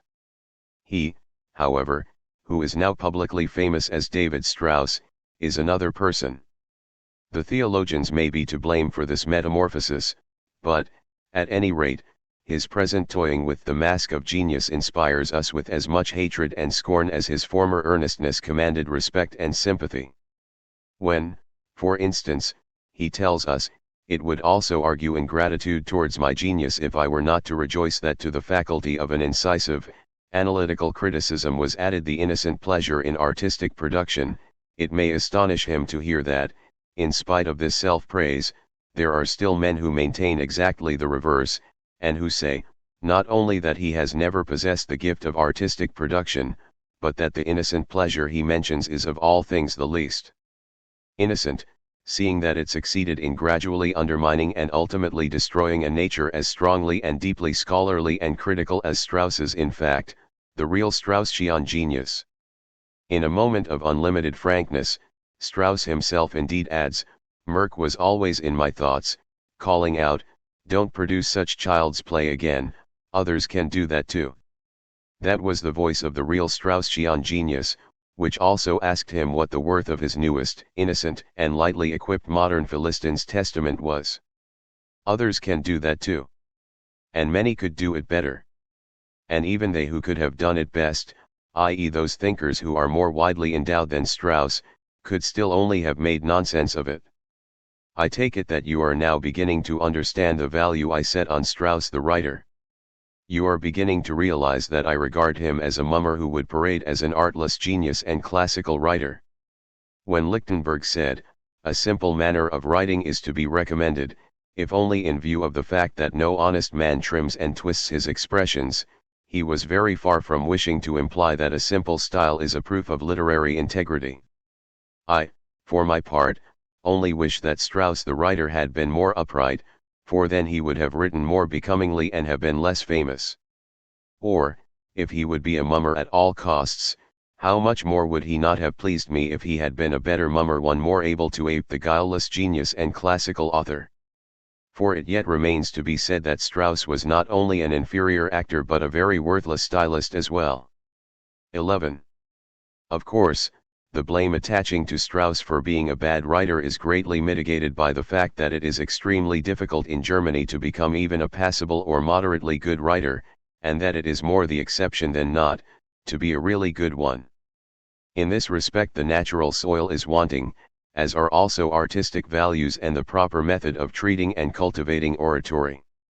This latter accomplishment, as the various branches of it, i.e. drawing room, ecclesiastical and parliamentary parlance, show, has not yet reached the level of a national style. Indeed, it has not yet shown even a tendency to attain to a style at all, and all forms of language in Germany do not yet seem to have passed a certain experimental stage. In view of these facts, the writer of today, to some extent, lacks an authoritative standard, and he is in some measure excused if, in the matter of language, he attempts to go ahead of his own accord. As to the probable result which the present dilapidated condition of the German language will bring about, Schopenhauer, perhaps, has spoken most forcibly. If the existing state of affairs continues, he says, in the year 1900 German classics will cease to be understood, for the simple reason that no other language will be known, save the trumpery jargon of the noble present, the chief characteristic of which is impotence. And, in truth, if one turn to the latest periodicals, one will find German philologists and grammarians already giving expression to the view that our classics can no longer serve us as examples of style, owing to the fact that they constantly use words, modes of speech, and syntactic arrangements which are fast dropping out of currency. Hence the need of collecting specimens of the finest prose that has been produced by our best modern writers, and of offering them as examples to be followed, after the style of Sanders' Pocket Dictionary of Bad Language. In this book, that repulsive monster of style Gutzkow appears as a classic, and, according to its injunctions, we seem to be called upon to accustom ourselves to quite a new and wondrous crowd of classical authors, among which the first, or one of the first, is David Strauss, he whom we cannot describe more aptly than we have already, that is to say, as a worthless stylist. Now, the notion which the culture Philistine has of a classic and standard author speaks eloquently for his pseudo-culture, he who only shows his strength by opposing a really artistic and severe style, and who, thanks to the persistence of his opposition, finally arrives at a certain uniformity of expression, which again almost appears to possess unity of genuine style. In view, therefore, of the right which is granted to every one to experiment with the language, how is it possible at all for individual authors to discover a generally agreeable tone? What is so generally interesting in them? In the first place, a negative quality, the total lack of offensiveness, but every really productive thing is offensive. The greater part of a German's daily reading matter is undoubtedly sought either in the pages of newspapers, periodicals, or reviews. The language of these journals gradually stamps itself on his brain, by means of its steady drip, drip, drip of similar phrases and similar words. And, since he generally devotes to reading those hours of the day during which his exhausted brain is in any case not inclined to offer resistance, his ear for his native tongue so slowly but surely accustoms itself to this everyday German that it ultimately cannot endure its absence without pain. But the manufacturers of these newspapers are, by virtue of their trade, most thoroughly inured to the effluvia of this journalistic jargon. They have literally lost all taste, and their palate is rather gratified than not by the most corrupt and arbitrary innovations. Hence the tutti unisano with which, despite the general lethargy and sickliness, every fresh solecism is greeted. It is with such impudent corruptions of the language that her hirelings are avenged against her for the incredible boredom she imposes ever more and more upon them. I remember having read an appeal to the German nation, by Berthold Auerbach, in which every sentence was un-German, distorted, and false, and which, as a whole, resembled a soulless mosaic of words cemented together with international syntax. As to the disgracefully slipshod German with which Edward de Vreen solemnized the death of Mendelssohn, I do not even wish to do more than refer to it. A grammatical error, and this is the most extraordinary feature of the case, does not therefore seem an offense in any sense to our Philistine, but a most delightful restorative in the barren wilderness of everyday German. He still, however, considers all really productive things to be offensive. The wholly bombastic, distorted, and threadbare syntax of the modern standard author, yet, even his ludicrous neologisms are not only tolerated, but placed to his credit as the spicy element in his works. But woe to the stylist with character, who seeks as earnestly and perseveringly to avoid the trite phrases of everyday parlance, as the yesternight monster blooms of modern ink-flingers, as Schopenhauer says. When platitudes, hackneyed, feeble, and vulgar phrases are the rule, and the bad and the corrupt become refreshing exceptions, then all that is strong, distinguished, and beautiful perforce acquires an evil odor. From which it follows that, in Germany, the well-known experience which befell the normally built traveler in the land of hunchbacks is constantly being repeated. It will be remembered that he was so shamefully insulted there, owing to his quaint figure and lack of dorsal convexity, that a priest at last had to harangue the people on his behalf as follows: "My brethren, rather pity this poor stranger, and present thank offerings unto the gods, that ye are blessed with such attractive gibbosities." If anyone attempted to compose a positive grammar out of the international German style of today, and wished to trace the unwritten and unspoken laws followed by everyone, he would get the most extraordinary notions of style and rhetoric. He would meet with laws which are probably nothing more than reminiscences of bygone school days, vestiges of impositions for Latin prose, and results perhaps of choice readings from French novelists, over whose incredible crudeness every decently educated Frenchman would have the right to laugh. But no conscientious native of Germany seems to have given a thought to these extraordinary notions under the yoke of which almost every German lives and writes. As an example of what I say, we may find an injunction to the effect that a metaphor or a simile must be introduced from time to time, and that it must be new, but, since to the mind of the shallow-paced writer newness and modernity are identical, he proceeds forthwith to rack his brain for metaphors in the technical vocabularies of the railway, the telegraph, the steamship, and the stock exchange, and is proudly convinced that such metaphors must be new because they are modern. In Strauss's Confession book we find liberal tribute paid to modern metaphor. He treats us to a simile, covering a page and a half, drawn from modern road improvement work. A few pages farther back he likens the world to a machine, with its wheels, stampers, hammers, and soothing oil, a repast that begins with champagne. Kant is a cold water cure, the Swiss constitution is to that of England as a watermill is to a steam engine, as a waltz tune or a song to a fugue or symphony. In every appeal, the sequence of procedure must be observed.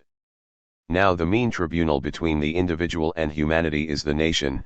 If we would know whether there be still any life in an organism which appears dead to us, we are wont to test it by a powerful, even painful stimulus, as for example a stab.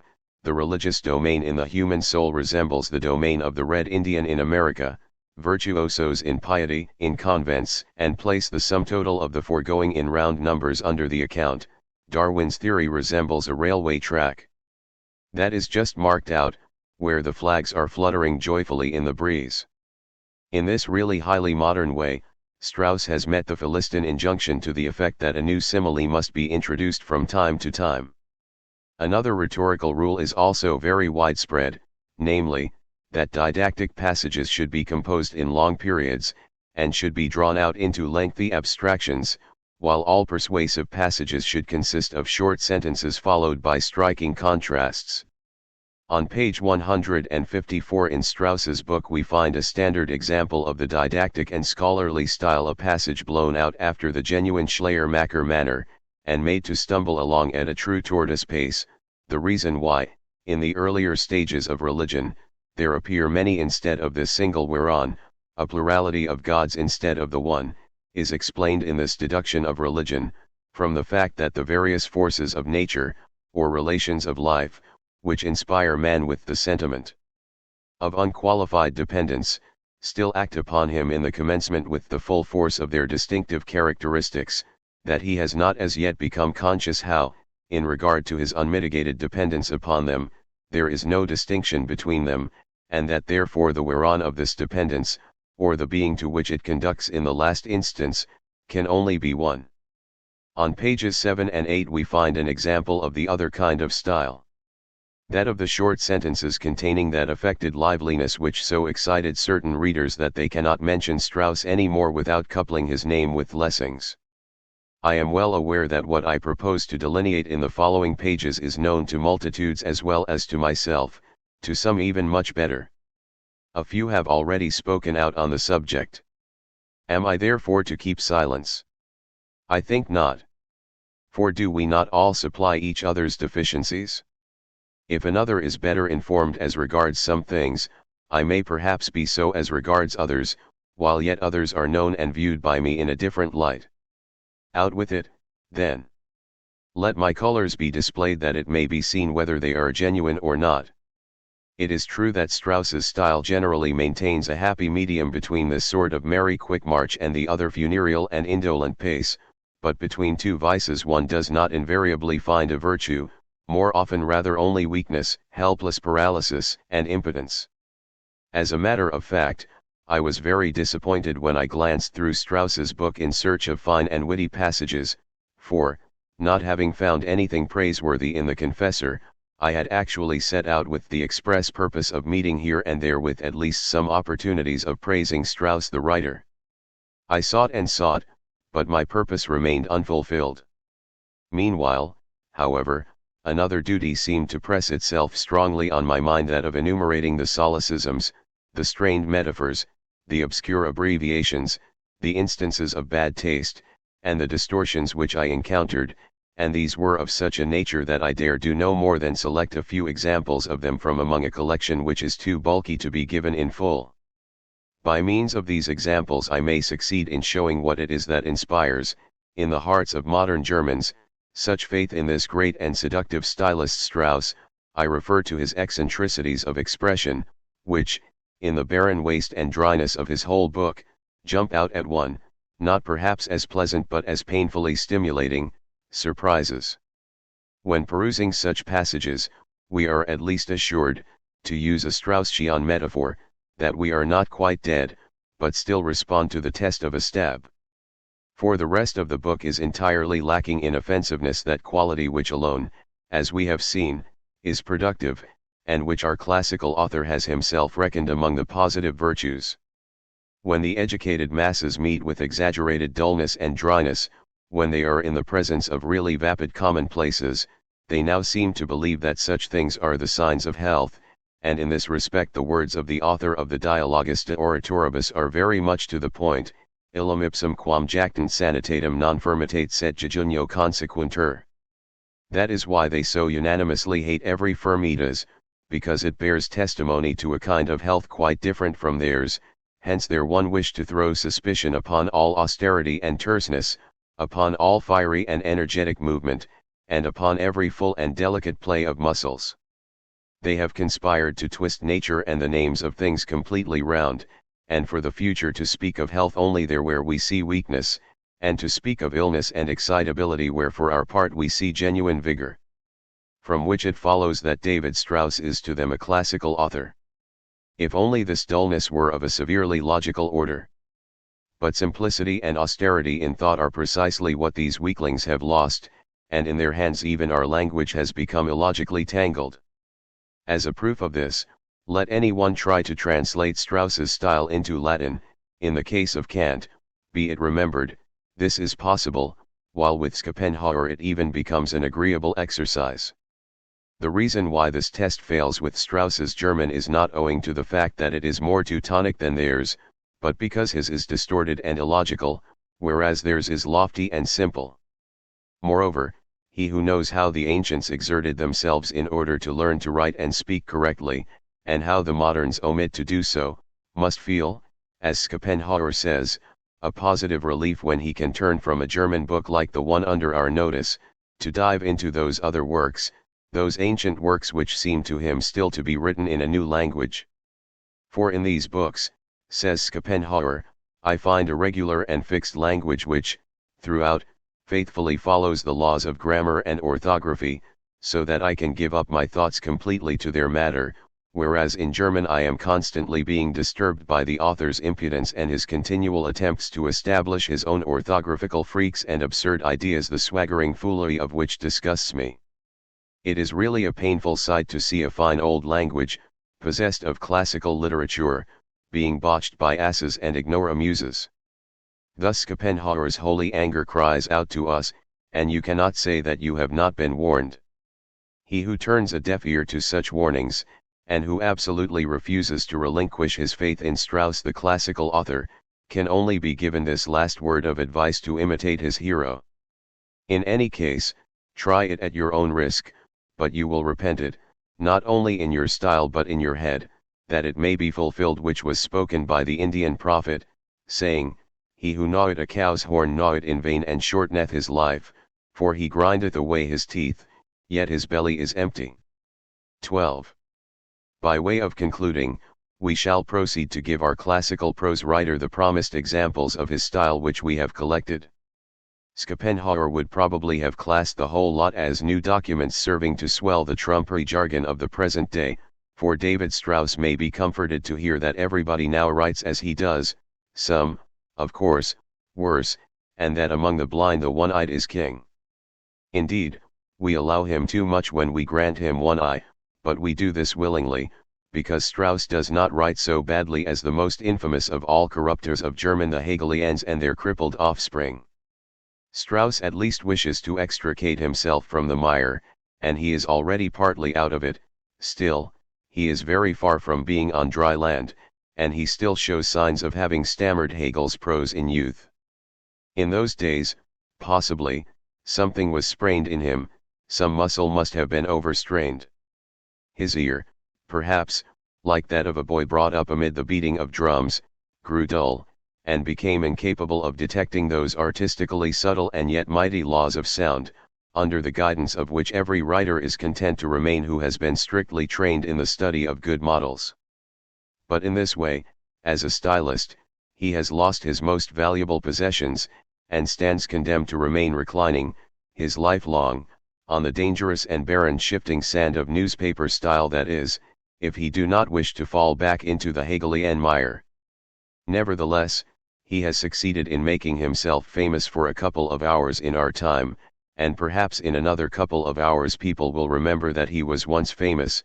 Then, however, night will come, and with her oblivion, and already at this moment, while we are entering his sins against style in the Black Book, the sable mantle of twilight is falling upon his fame. For he who has sinned against the German language has desecrated the mystery of all our Germanity. Throughout all the confusion and the changes of races and of customs, the German language alone, as though possessed of some supernatural charm, has saved herself, and with her own salvation she has wrought that of the spirit of Germany. She alone holds the warrant for this spirit in future ages, provided she be not destroyed at the sacrilegious hands of the modern world. But de meliora. Avant, ye pachyderms, avant. This is the German language, by means of which men express themselves, and in which great poets have sung and great thinkers have written. Hands off. To put it in plain words, what we have seen have been feet of clay, and what appeared to be of the color of healthy flesh was only applied paint. Of course, culture Philistinism in Germany will be very angry when it hears its one living God referred to as a series of painted idols.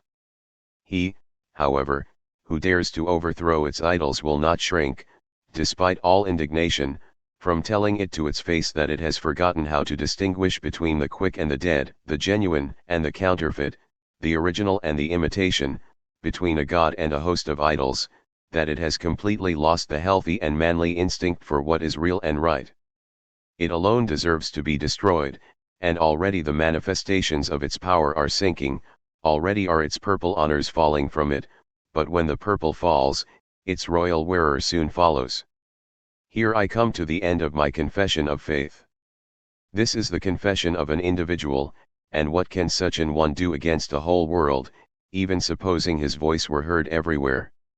In order for the last time to use a precious Straussism, his judgment only possesses that amount of subjective truth which is compatible with a complete lack of objective demonstration. Is not that so, my dear friends?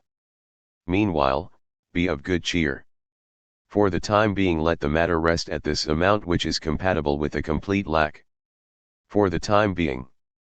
That is to say, for as long as that is held to be out of season, which in reality is always in season, and is now more than ever pressing, I refer to, speaking the truth, Homer and classical philosophy.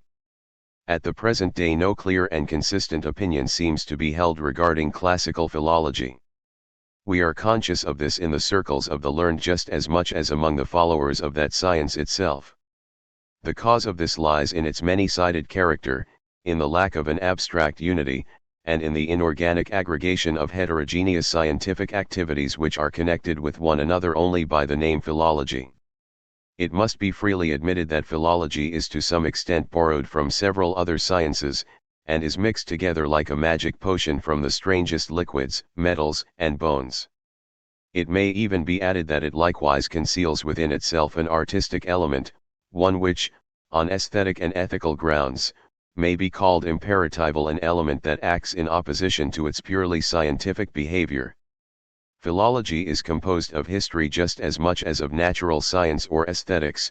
History, insofar as it endeavors to comprehend the manifestations of the individualities of peoples in ever new images and the prevailing law in the disappearance of phenomena.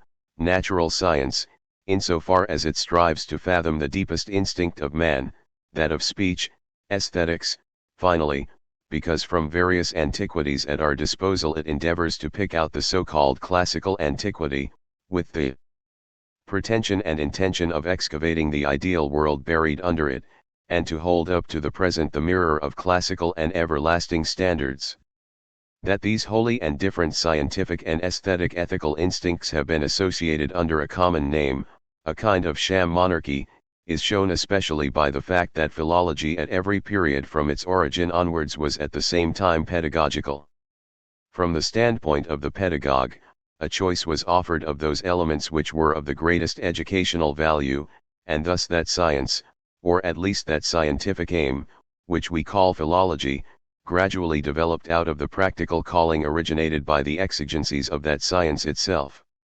These philological aims were pursued sometimes with greater ardor and sometimes with less, in accordance with the degree of culture and the development of the taste of a particular period, but, on the other hand, the followers of this science are in the habit of regarding the aims which correspond to their several abilities as the aims of philology, whence it comes about that the estimation of philology in public opinion depends on the weight of the personalities of the philologists. At the present time, that is to say, in a period which has seen men distinguished in almost every department of philology, a general uncertainty of judgment has increased more and more, and likewise a general relaxation of interest and participation in philological problems. Such an undecided and imperfect state of public opinion is damaging to a science in that its hidden and open enemies can work with much better prospects of success. And philology has a great many such enemies. Where do we not meet with them, these mockers, always ready to aim a blow at the philological moles, the animals that practice dust eating ex professo, and that grub up and eat for the 11th time what they have already eaten 10 times before? For opponents of this sort, however, philology is merely a useless, harmless, and inoffensive pastime, an object of laughter and not of hate. But, on the other hand, there is a boundless and infuriated hatred of philology wherever an ideal, as such, is feared, where the modern man falls down to worship himself, and where Hellenism is looked upon as a superseded and hence very insignificant point of view. Against these enemies, we philologists must always count upon the assistance of artists and men of artistic minds, for they alone can judge how the sword of barbarism sweeps over the head of every one who loses sight of the unutterable simplicity and noble dignity of the Hellene, and how no progress in commerce or technical industries, however brilliant, no school regulations, no political education of the masses, however widespread and complete, can protect us from the curse of ridiculous and barbaric offenses against good taste, or from annihilation by the dreadfully beautiful Gorgon head of the classicist. While philology as a whole is looked on with jealous eyes by these two classes of opponents, there are numerous and varied hostilities in other directions of philology. Philologists themselves are quarreling with one another, internal dissensions are caused by useless disputes about precedents and mutual jealousies, but especially by the differences, even enmities, comprised in the name of philology, which are not, however, by any means naturally harmonized instincts. Science has this in common with art, that the most ordinary, everyday thing appears to it as something entirely new and attractive, as if metamorphosed by witchcraft and now seen for the first time.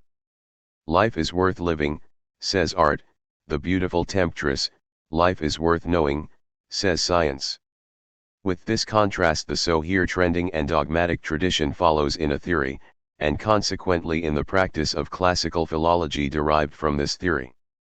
We may consider antiquity from a scientific point of view, we may try to look at what has happened with the eye of a historian, or to arrange and compare the linguistic forms of ancient masterpieces, to bring them at all events under a morphological law, but we always lose the wonderful creative force, the real fragrance, of the atmosphere of antiquity. We forget that passionate emotion which instinctively drove our meditation and enjoyment back to the Greeks.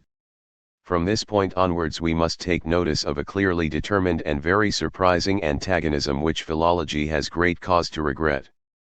From the circles upon whose help we must place the most implicit reliance, the artistic friends of antiquity, the warm supporters of Hellenic beauty and noble simplicity, we hear harsh voices crying out that it is precisely the philologists themselves who are the real opponents and destroyers of the ideals of antiquity.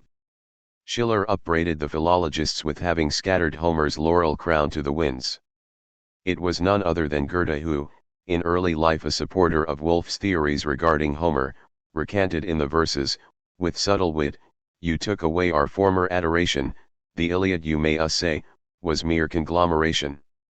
Think it not crime in any way, youth's fervent adoration leads us to know the verity, and feel the poet's unity." Goethe, Homer wieder Homer, in Epigrammatisch. Friedrich August Wolff, founder of classical philology as a scientific discipline, and author of Kleinschriften, Prolegomena ad Homerum, Darstellung der Altertumswissenschaft. The reason of this want of piety and reverence must lie deeper, and many are in doubt as to whether philologists are lacking in artistic capacity and impressions, so that they are unable to do justice to the ideal, or whether the spirit of negation has become a destructive and iconoclastic principle of theirs. When, however, even the friends of antiquity, possessed of such doubts and hesitations, point to our present classical philology as something questionable, what influence may we not ascribe to the outbursts of the realists and the claptrap of the heroes of the passing hour? To answer the latter on this occasion, especially when we consider the nature of the present assembly, would be highly injudicious, at any rate, if I do not wish to meet with the fate of that sophist who, when in Sparta, publicly undertook to praise Heracles, when he was interrupted with the query, but who then has found fault with him. I cannot help thinking, however, that some of these scruples are still sounding in the ears of not a few in this gathering, for they may still be frequently heard from the lips of noble and artistically gifted men, as even an upright philologist must feel them, and feel them most painfully, at moments when his spirits are downcast. For the single individual there is no deliverance from the dissensions referred to, but what we contend and inscribe on our banner is the fact that classical philology, as a whole, has nothing whatsoever to do with the quarrels and bickerings of its individual disciples.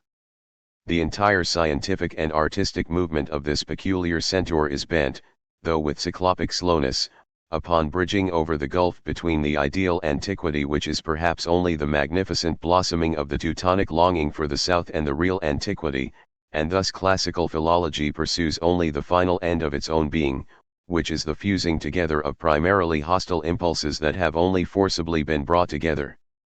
Let us talk as we will about the unattainability of this goal, and even designate the goal itself as an illogical pretension. The aspiration for it is very real, and I should like to try to make it clear by an example that the most significant steps of classical philology never led away from the ideal antiquity, but to it, and that, just when people are speaking unwarrantably of the overthrow of sacred shrines, new and more worthy altars are being erected. Let us then examine the so-called Homeric question from this standpoint, a question the most important problem of which Schiller called a scholastic barbarism. The important problem referred to is the question of the personality of Homer. We now meet everywhere with the firm opinion that the question of Homer's personality is no longer timely, and that it is quite a different thing from the real Homeric question. It may be added that, for a given period such as our present philological period, for example, the center of discussion may be removed from the problem of the poet's personality, For even now a painstaking experiment is being made to reconstruct the Homeric poems without the aid of personality, treating them as the work of several different persons. But if the center of a scientific question is rightly seen to be where the swelling tide of new views has risen up, i.e. where individual scientific investigation comes into contact with the whole life of science and culture, if anyone, in other words, indicates a historical cultural valuation as the central point of the question, he must also, in the province of Homeric criticism, take his stand upon the question of personality as being the really fruitful oasis in the desert of the whole argument. For in Homer the modern world, I will not say has learned, but has examined, a great historical point of view, and, even without now putting forward my own opinion as to whether this examination has been or can be happily carried out, it was at all events the first example of the application of that productive point of view. By it scholars learned to recognize condensed beliefs in the apparently firm, immobile figures of the life of the ancient peoples. By it they for the first time perceived the wonderful capability of the soul of a people to represent the conditions of its morals and beliefs in the form of a personality. When historical criticism has confidently seized upon this method of evaporating apparently concrete personalities, it is permissible to point to the first experiment as an important event in the history of sciences, without considering whether it was successful in this instance or not. It is a common occurrence for a series of striking signs and wonderful emotions to precede an epoch-making discovery. Even the experiment I have just referred to has its own attractive history, but it goes back to a surprisingly ancient era. Friedrich August Wolff has exactly indicated the spot where Greek antiquity dropped the question. The zenith of the historical literary studies of the Greeks, and hence also of their point of greatest importance, the Homeric question, was reached in the age of the Alexandrian grammarians. Up to this time the Homeric question had run through the long chain of a uniform process of development, of which the standpoint of those grammarians seemed to be the last link, the last, indeed, which was attainable by antiquity. They conceived the Iliad and the Odyssey as the creations of one single Homer. They declared it to be psychologically possible for two such different works to have sprung from the brain of one genius, in contradiction to the Charizont, who represented the extreme limit of the skepticism of a few detached individuals of antiquity rather than antiquity itself considered as a whole. To explain the different general impression of the two books on the assumption that one poet composed them both, scholars sought assistance by referring to the seasons of the poet's life, and compared the poet of the Odyssey to the setting sun. The eyes of those critics were tirelessly on the lookout for discrepancies in the language and the thoughts of the two poems, but at this time also a history of the Homeric poem and its tradition was prepared, according to which these discrepancies were not due to Homer, but to those who committed his words to writing and those who sang them. It was believed that Homer's poem was passed from one generation to another viva voce, and faults were attributed to the improvising and at times forgetful bards. At a certain given date, about the time of Pisistratus, the poems which had been repeated orally were said to have been collected in manuscript form, but the scribes, it is added, allowed themselves to take some liberties with the text by transposing some lines and adding extraneous matter here and there. This entire hypothesis is the most important in the domain of literary studies that antiquity has exhibited, and the acknowledgement of the dissemination of the Homeric poems by word of mouth, as opposed to the habits of a book-learned age, shows in particular a depth of ancient sagacity worthy of our admiration. From these times until the generation that produced Friedrich August Wolff we must take a jump over a long historical vacuum, but in our own age we find the argument left just as it was at the time when the power of controversy departed from antiquity, and it is a matter of indifference to us that Wolff accepted as certain tradition what antiquity itself had set up only as a hypothesis. It may be remarked a most characteristic of this hypothesis that, in the strictest sense, the personality of Homer is treated seriously, that a certain standard of inner harmony is everywhere presupposed in the manifestations of the personality, and that, with these two excellent auxiliary hypotheses, whatever is seen to be below the standard and opposed to this inner harmony is at once swept aside as un-Homeric. But even this distinguishing characteristic, in place of wishing to recognize the supernatural existence of a tangible personality, ascends likewise through all the stages that lead to that zenith, with ever-increasing energy and clearness. Individuality is ever more strongly felt and accentuated, the psychological possibility of a single Homer is ever more forcibly demanded. If we descend backwards from this zenith, step by step, we find a guide to the understanding of the Homeric problem in the person of Aristotle. Homer was for him the flawless and untiring artist who knew his end and the means to attain it, but there is still a trace of infantile criticism to be found in Aristotle, i.e., in the naive concession he made to the public opinion that considered Homer as the author of the original of all comic epics, the Margits.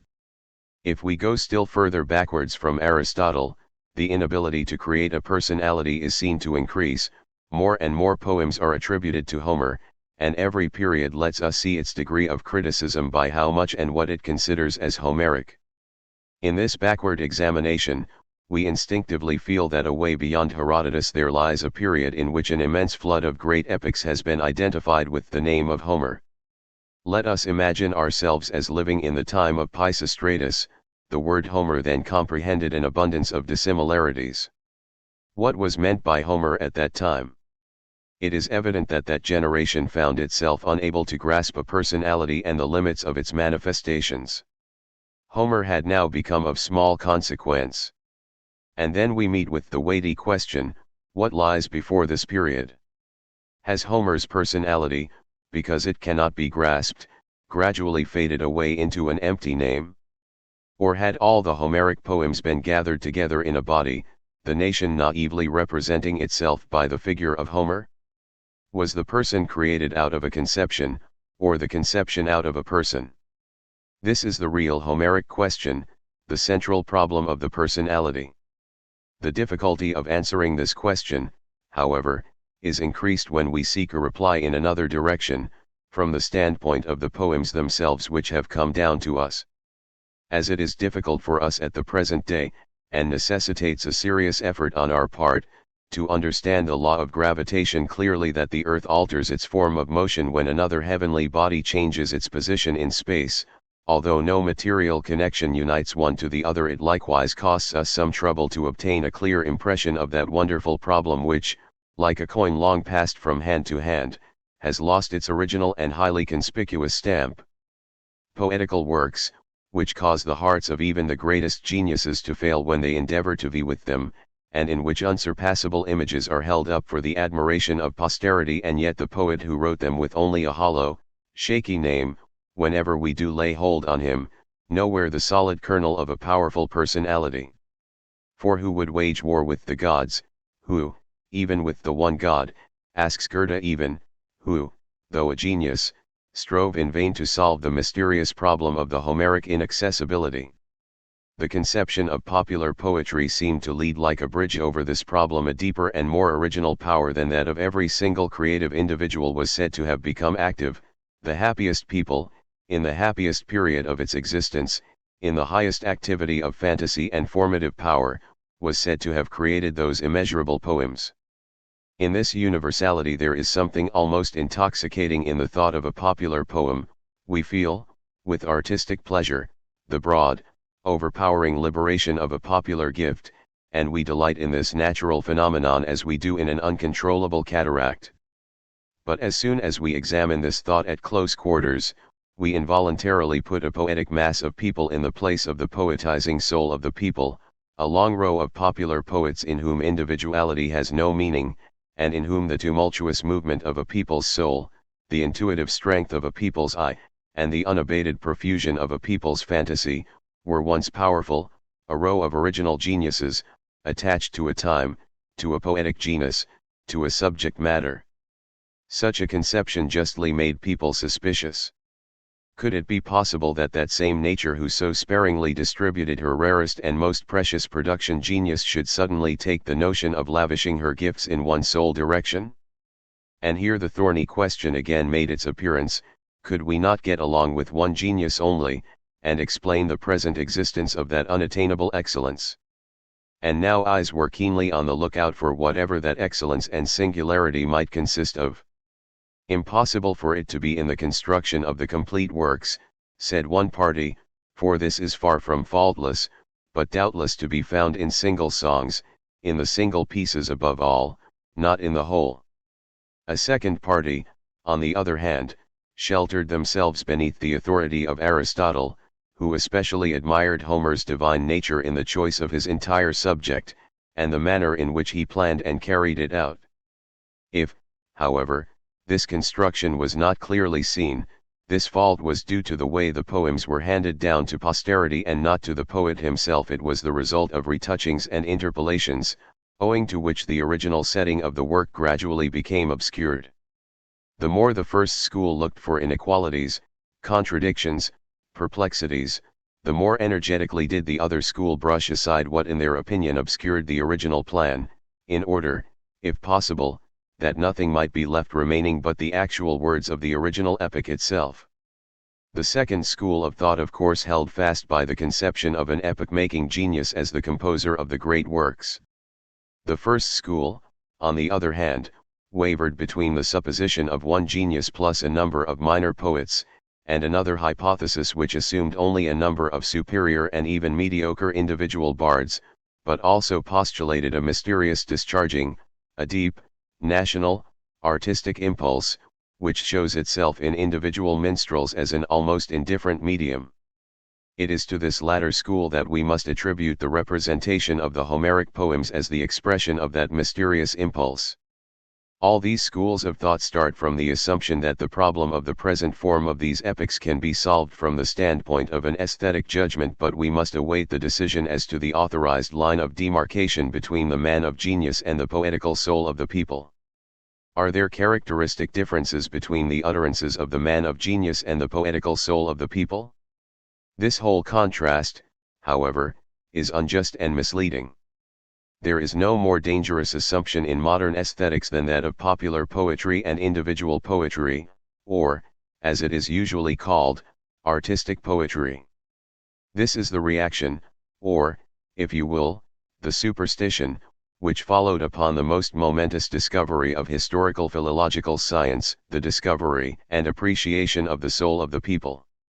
For this discovery prepared the way for a coming scientific view of history, which was until then, and in many respects is even now, a mere collection of materials, with the prospect that new materials would continue to be added, and that the huge, overflowing pile would never be systematically arranged. The people now understood for the first time that the long-felt power of great individualities and wills was larger than the pitifully small will of an individual man. They now saw that everything truly great in the kingdom of the will could not have its deepest root in the inefficacious and ephemeral individual will, and, finally, they now discovered the powerful instincts of the masses, and diagnosed those unconscious impulses to be the foundations and supports of the so-called universal history. But the newly lighted flame also cast its shadow, and this shadow was none other than that superstition already referred to, which popular poetry set up in opposition to individual poetry, and thus enlarged the comprehension of the people's soul to that of the people's mind. By the misapplication of a tempting analogical inference, people had reached the point of applying in the domain of the intellect and artistic ideas that principle of greater individuality which is truly applicable only in the domain of the will. The masses have never experienced more flattering treatment than in thus having the laurel of genius set upon their empty heads. It was imagined that new shells were forming round a small kernel, so to speak, and that those pieces of popular poetry originated like avalanches, in the drift and flow of tradition. They were, however, ready to consider that kernel as being of the smallest possible dimensions, so that they might occasionally get rid of it altogether without losing anything of the mass of the avalanche.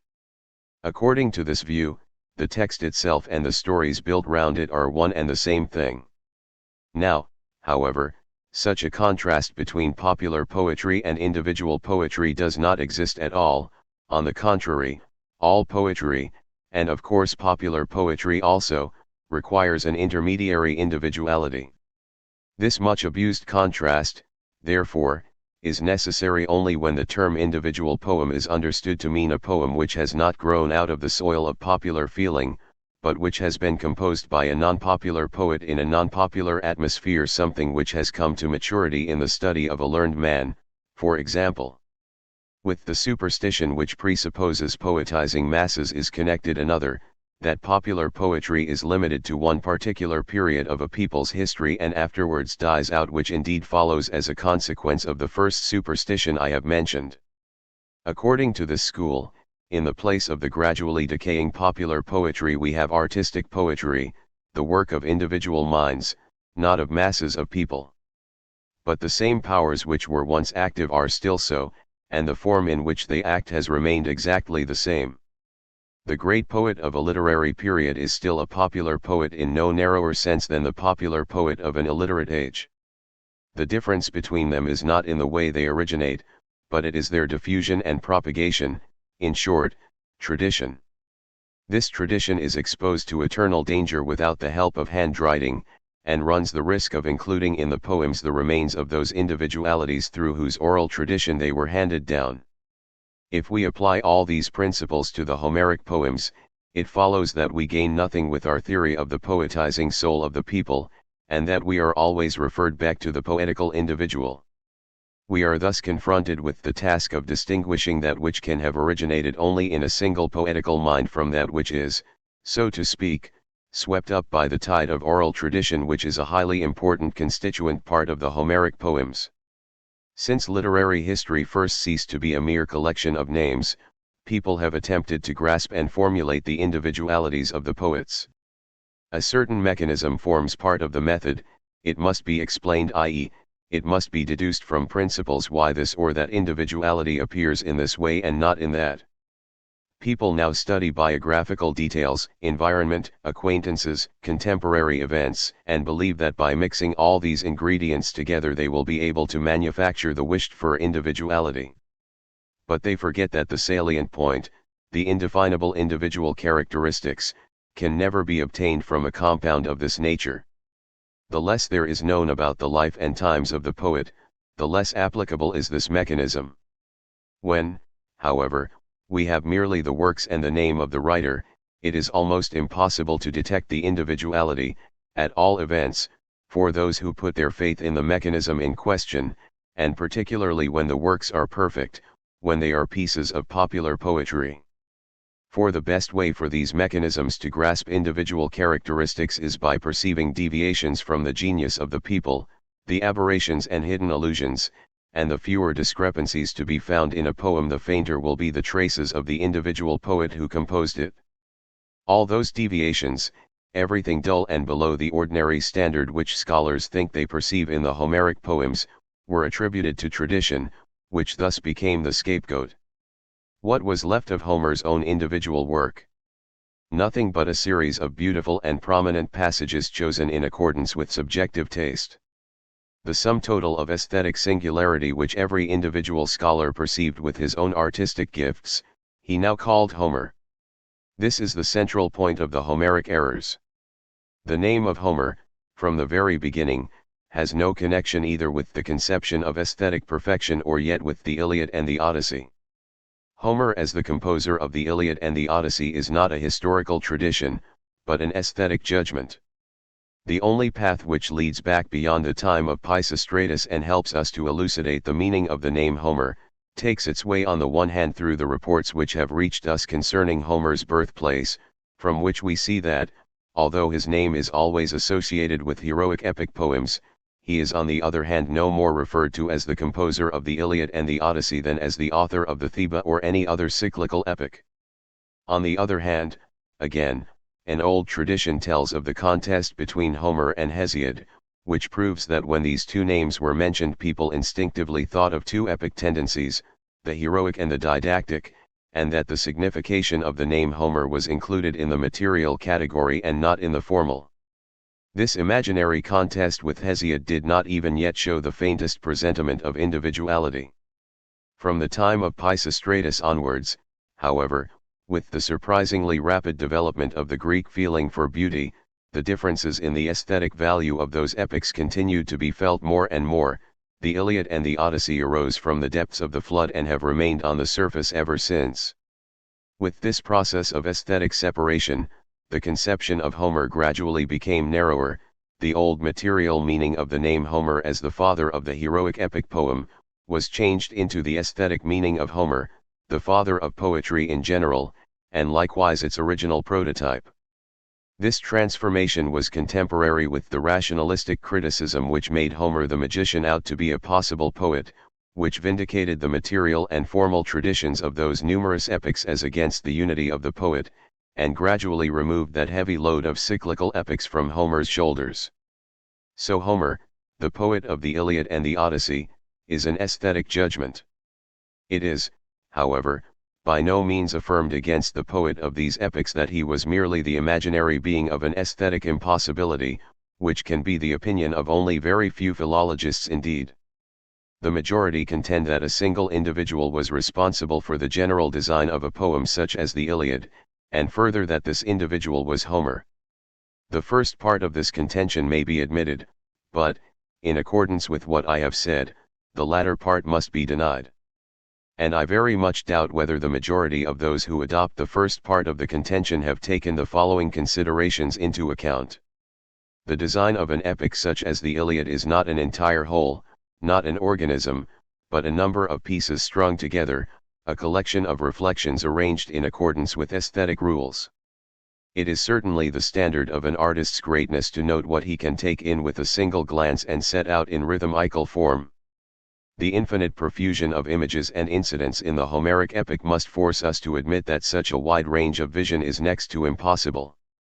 Where, however, a poet is unable to observe artistically with a single glance, he usually piles conception on conception, and endeavors to adjust his characters according to a comprehensive scheme.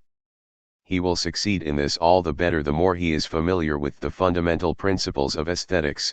He will even make some believe that he made himself master of the entire subject by a single powerful glance. The Iliad is not a garland, but a bunch of flowers. As many pictures as possible are crowded on one canvas, but the man who placed them there was indifferent as to whether the grouping of the collected pictures was invariably suitable and rhythmically beautiful. He well knew that no one would ever consider the collection as a whole, but would merely look at the individual parts. But that stringing together of some pieces as the manifestations of an understanding of art which was not yet highly developed, still less thoroughly comprehended and generally esteemed, cannot have been the real Homeric deed, the real Homeric epoch-making event. On the contrary, this design is a later product, far later than Homer's celebrity. Those, therefore, who look for the original and perfect design are looking for a mere phantom, for the dangerous path of oral tradition had reached its end just as the systematic arrangement appeared on the scene. The disfigurements which were caused on the way could not have affected the design, for this did not form part of the material handed down from generation to generation. The relative imperfection of the design must not, however, prevent us from seeing in the designer a different personality from the real poet. It is not only probable that everything which was created in those times with conscious aesthetic insight, was infinitely inferior to the songs that sprang up naturally in the poet's mind and were written down with instinctive power. We can even take a step further. If we include the so-called cyclic poems in this comparison, there remains for the designer of the Iliad and the Odyssey the indisputable merit of having done something relatively great in this conscious technical composing, a merit which we might have been prepared to recognize from the beginning, and which is in my opinion of the very first order in the domain of instinctive creation. We may even be ready to pronounce the synthesis of great importance. All those dull passages and discrepancies deemed of such importance, but really only subjective, which we usually look upon as the petrified remains of the period of tradition, are not these perhaps merely the almost necessary evils which must fall to the lot of the poet of genius who undertakes a composition virtually without a parallel, and, further, one which proves to be of incalculable difficulty?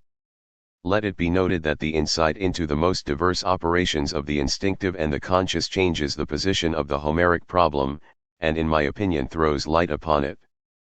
We believe in a great poet as the author of the Iliad and the Odyssey, but not that Homer was this poet.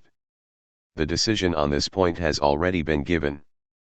The generation that invented those numerous Homeric fables, that poetized the myth of the contest between Homer and Hesiod, and looked upon all the poems of the epic cycle as Homeric, did not feel an aesthetic but a material singularity when it pronounced the name Homer. This period regards Homer as belonging to the ranks of artists like Orpheus, Eumolpus, Daedalus, and Olympus, the mythical discoverers of a new branch of art, to whom, therefore, all the later fruits which grew from the new branch were thankfully dedicated. And the wonderful genius to whom we owe the Iliad and the Odyssey belongs to this thankful posterity. He, too, sacrificed his name on the altar of the primeval father of the Homeric epic, Homeros. Up to this point, gentlemen, I think I have been able to put before you the fundamental philosophical and aesthetic characteristics of the problem of the personality of Homer, keeping all minor details rigorously at a distance, on the supposition that the primary form of this widespread and honeycombed mountain known as the Homeric question can be most clearly observed by looking down at it from a far-off height.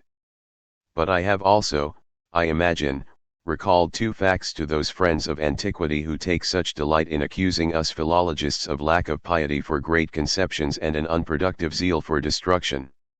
In the first place, those great conceptions such, for example, as that of the indivisible and inviolable poetic genius, Homer were during the pre-Wolfian period only too great, and hence inwardly altogether empty and elusive when we now try to grasp them. If classical philology goes back again to the same conceptions, and once more tries to pour new wine into old bottles, it is only on the surface that the conceptions are the same. Everything has really become new, bottle and mind, wine and word. We everywhere find traces of the fact that philology has lived in company with poets, thinkers, and artists for the last 100 years, whence it has now come about that the heap of ashes formerly pointed to as classical philology is now turned into fruitful and even rich soil.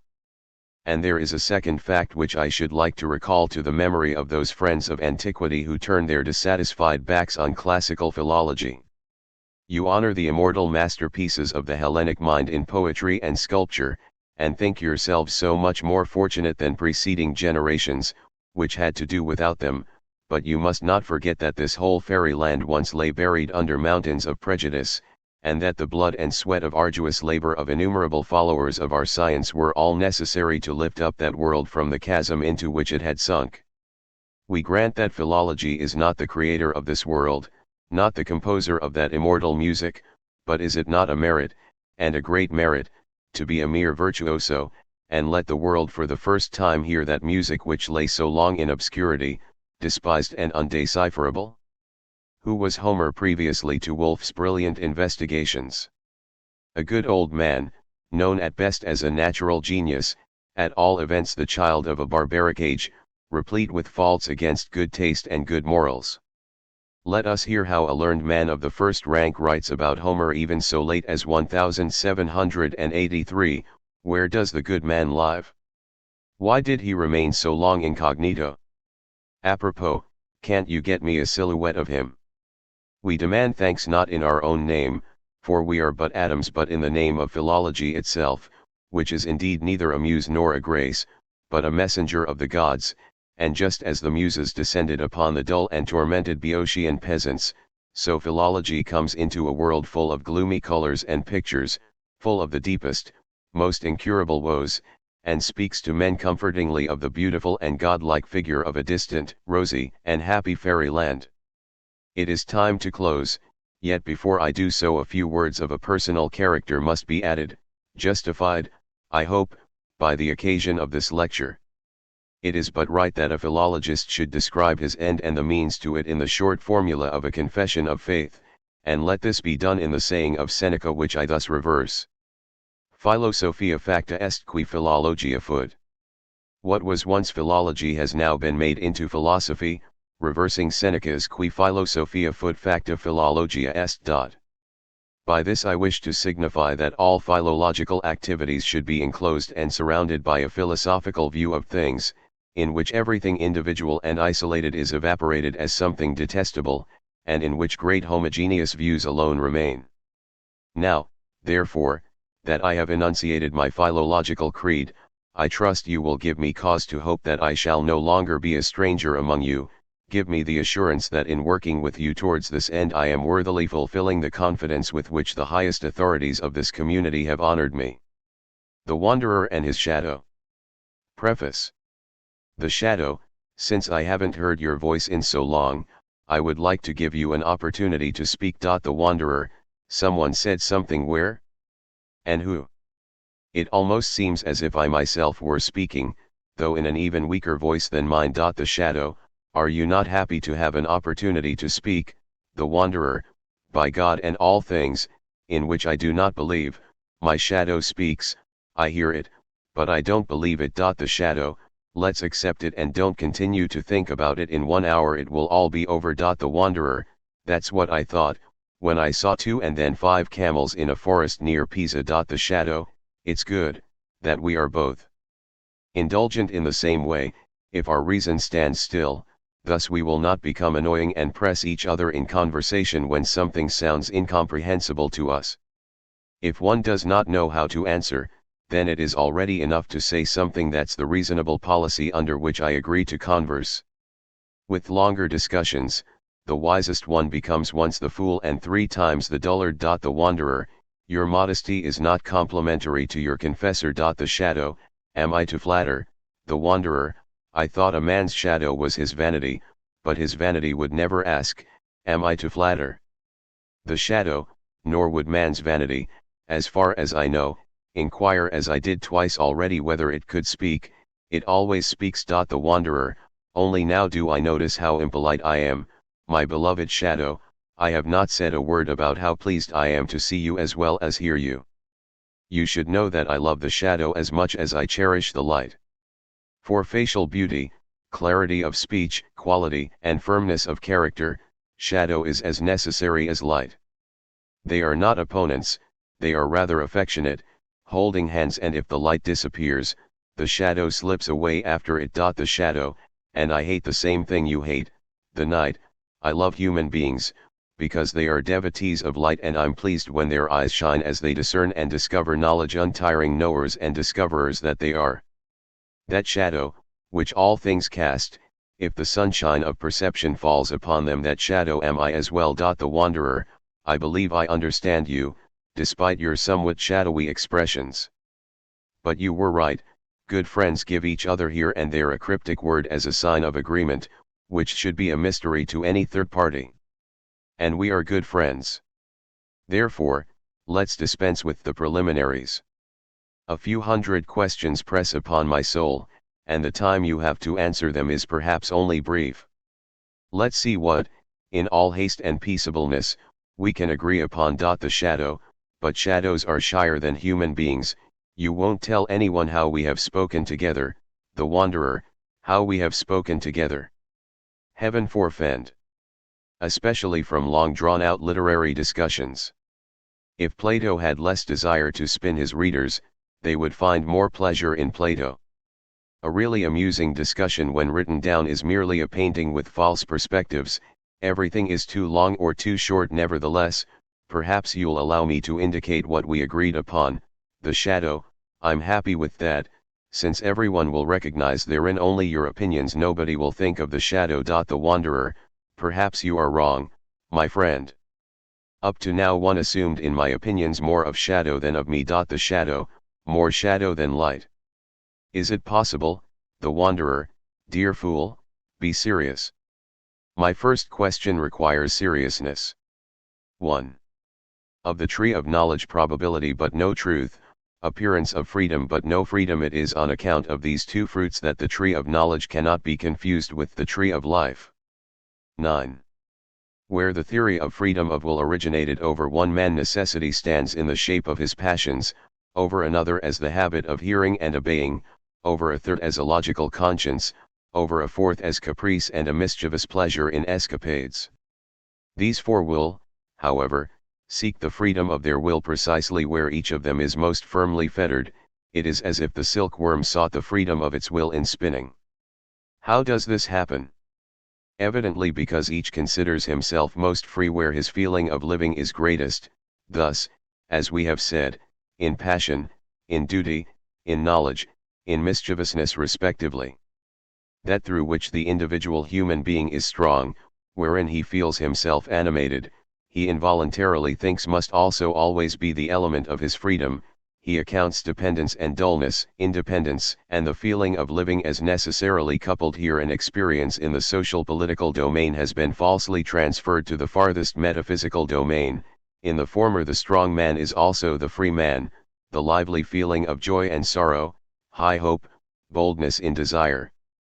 Powerfulness in hatred is the property of the rulers and the independent, while the subjected man, the slave, lives dull and oppressed. The theory of freedom of will is an invention of the ruling classes. 11. Freedom of will and isolation of facts. Our usual imprecise mode of observation takes a group of phenomena as one and calls it a fact. Between this fact and another fact it imagines in addition an empty space, it isolates every fact. In reality, however, all our doing and knowing is not a succession of facts and empty spaces but a continuous flux. Now, belief in freedom of will is incompatible precisely with the idea of a continuous, homogeneous, undivided, indivisible flowing. It presupposes that every individual action is isolate and indivisible. It is an atomism in the domain of willing and knowing. Just as we understand characters only imprecisely, so do we also facts. We speak of identical characters, identical facts, neither exists. Now, we praise and censure, however, only under this false presupposition that there are identical facts, that there exists a graduated order of classes of facts which corresponds to a graduated world order. Thus we isolate, not only the individual fact, but also again groups of supposedly identical facts. In both cases erroneously. The word and the concept are the most manifest ground for our belief in this isolation of groups of actions.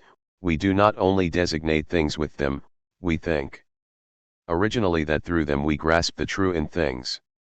Through words and concepts we are still continually misled into imagining things as simpler than they are, separate from one another, indivisible, each existing in and for itself.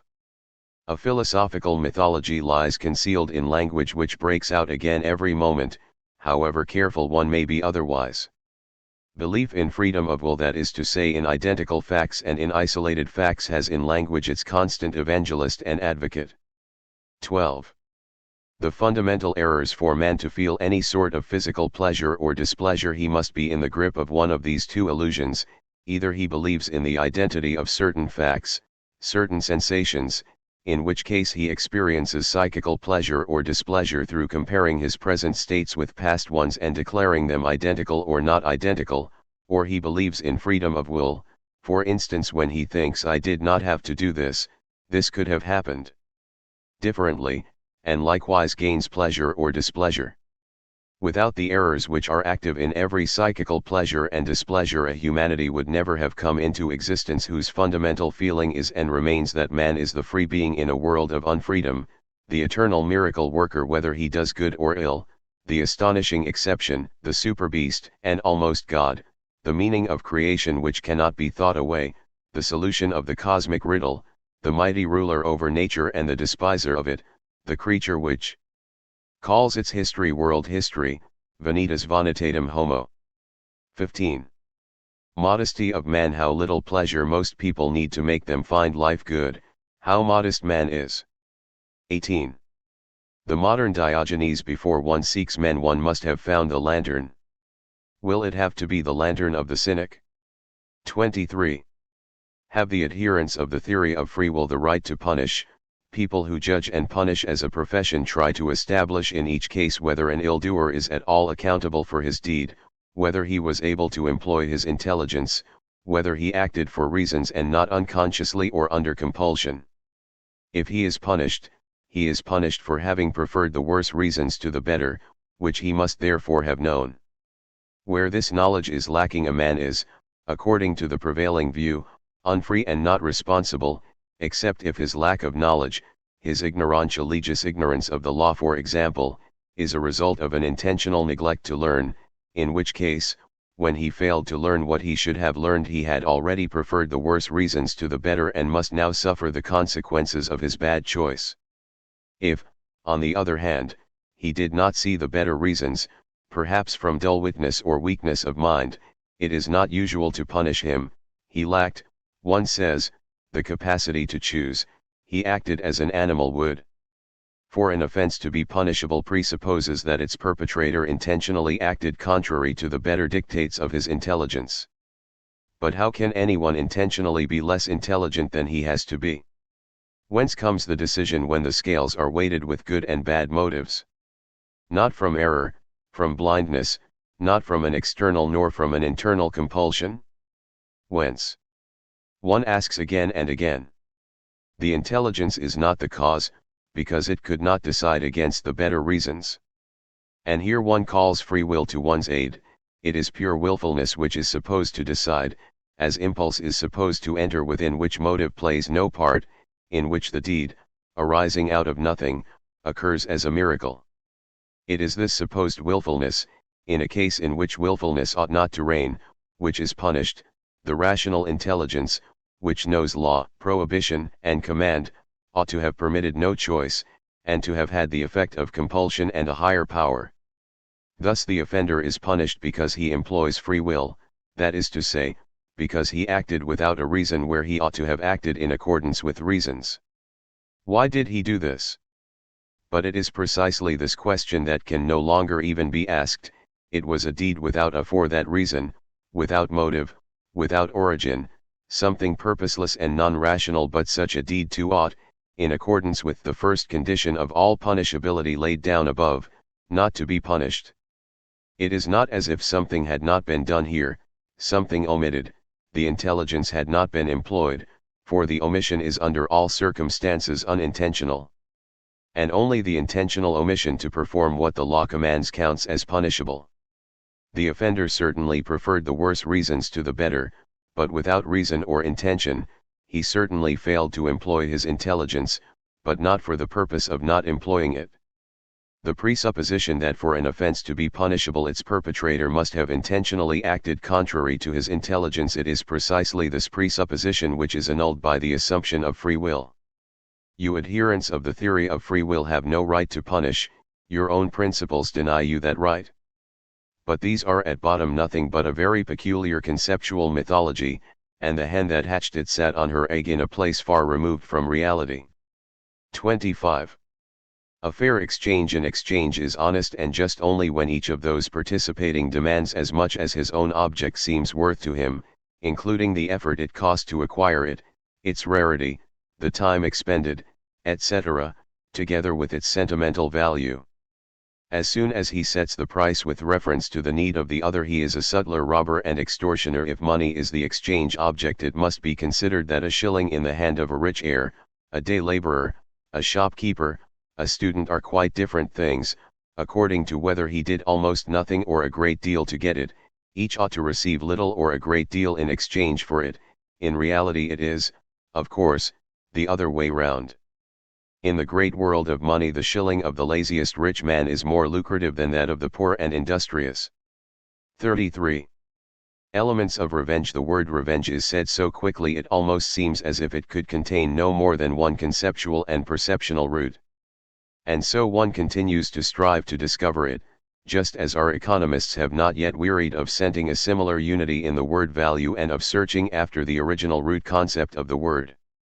As if every word were not a pocket into which now this, now that, now several things at once have been put. Thus revenge, too, is now this, now that, now something more combined. Distinguish first of all that defensive return blow which one delivers even against lifeless objects which have hurt us. The sense of our countermove is to put a stop to the injury by bringing the machine to a halt. Occasionally, the strength of the counter blow must be so strong to succeed in this that it smashes the machine, but where that is too strong to be destructible immediately by an individual, he will nevertheless strike as hard as he can, making, as it were, a last-ditch effort. One behaves the same way against persons who harm one, as long as one feels the harm immediately. If you want to call this action an act of revenge, all right, but consider that it is only self-preservation that has here put its rational machinery into motion, and that in the last analysis one does not think at all of the harming person in such a case but only of oneself. We act that way without any wish to do harm in return, merely in order to get away with life and limb. Time is needed when, instead of concentrating on oneself, one begins to think about one's opponent, asking oneself how one can hurt him the most. This happens in the second type of revenge. Reflection on the other person's vulnerability and capacity for suffering is its presupposition. One wants to hurt. Protecting oneself against further harm, on the other hand, is so little a consideration for the seeker of such vengeance that he almost regularly brings about further harm to himself and quite often anticipates this in cold blood. In the first type of revenge it was fear of a second blow that made the counter-blow as strong as possible. Here we find almost total indifference to what the opponent will do, yet the strength of the counter-blow is determined solely by what he has done to us. But what has he done? And what use is it to us if he now suffers after we have suffered on his account? What matters is a restoration, while the act of revenge of the first type serves only self-preservation. Perhaps we have lost through our opponent possessions, rank, friends, children. Such losses are not brought back by revenge. The restoration concerns solely a loss incidental to all these losses. The revenge of restoration does not protect us against further harm. It does not make good the harm suffered except in one case. If our honor has suffered from our opponent, then revenge can restore it. But this has suffered damage in every instance in which suffering has been inflicted on us deliberately, for our opponent thus demonstrated that he did not fear us. By revenge we demonstrate that we do not fear him either. This constitutes the equalization, the restoration. In the first type of revenge it is fear that strikes the counter-blow. Here, on the other hand, it is the absence of fear that, as I have tried to show, wants to prove itself by means of the counter-blow. Nothing therefore seems more different than the inner motivation or the two ways of action that are called by one name, revenge. Nevertheless, it happens quite frequently that the person seeking revenge is unclear about what really induced him to act. Perhaps he delivered the counter-blow from fear and in order to preserve himself, but later, when he has time to think about the point of his injured honor, he convinces himself that he avenged himself for his honor's sake after all. This motive is nobler than the other one. Moreover, it is also important whether he believes his honor to have been injured in the eyes of others or only in the eyes of the opponent who insulted him. In the latter case he will prefer secret revenge, in the former public revenge.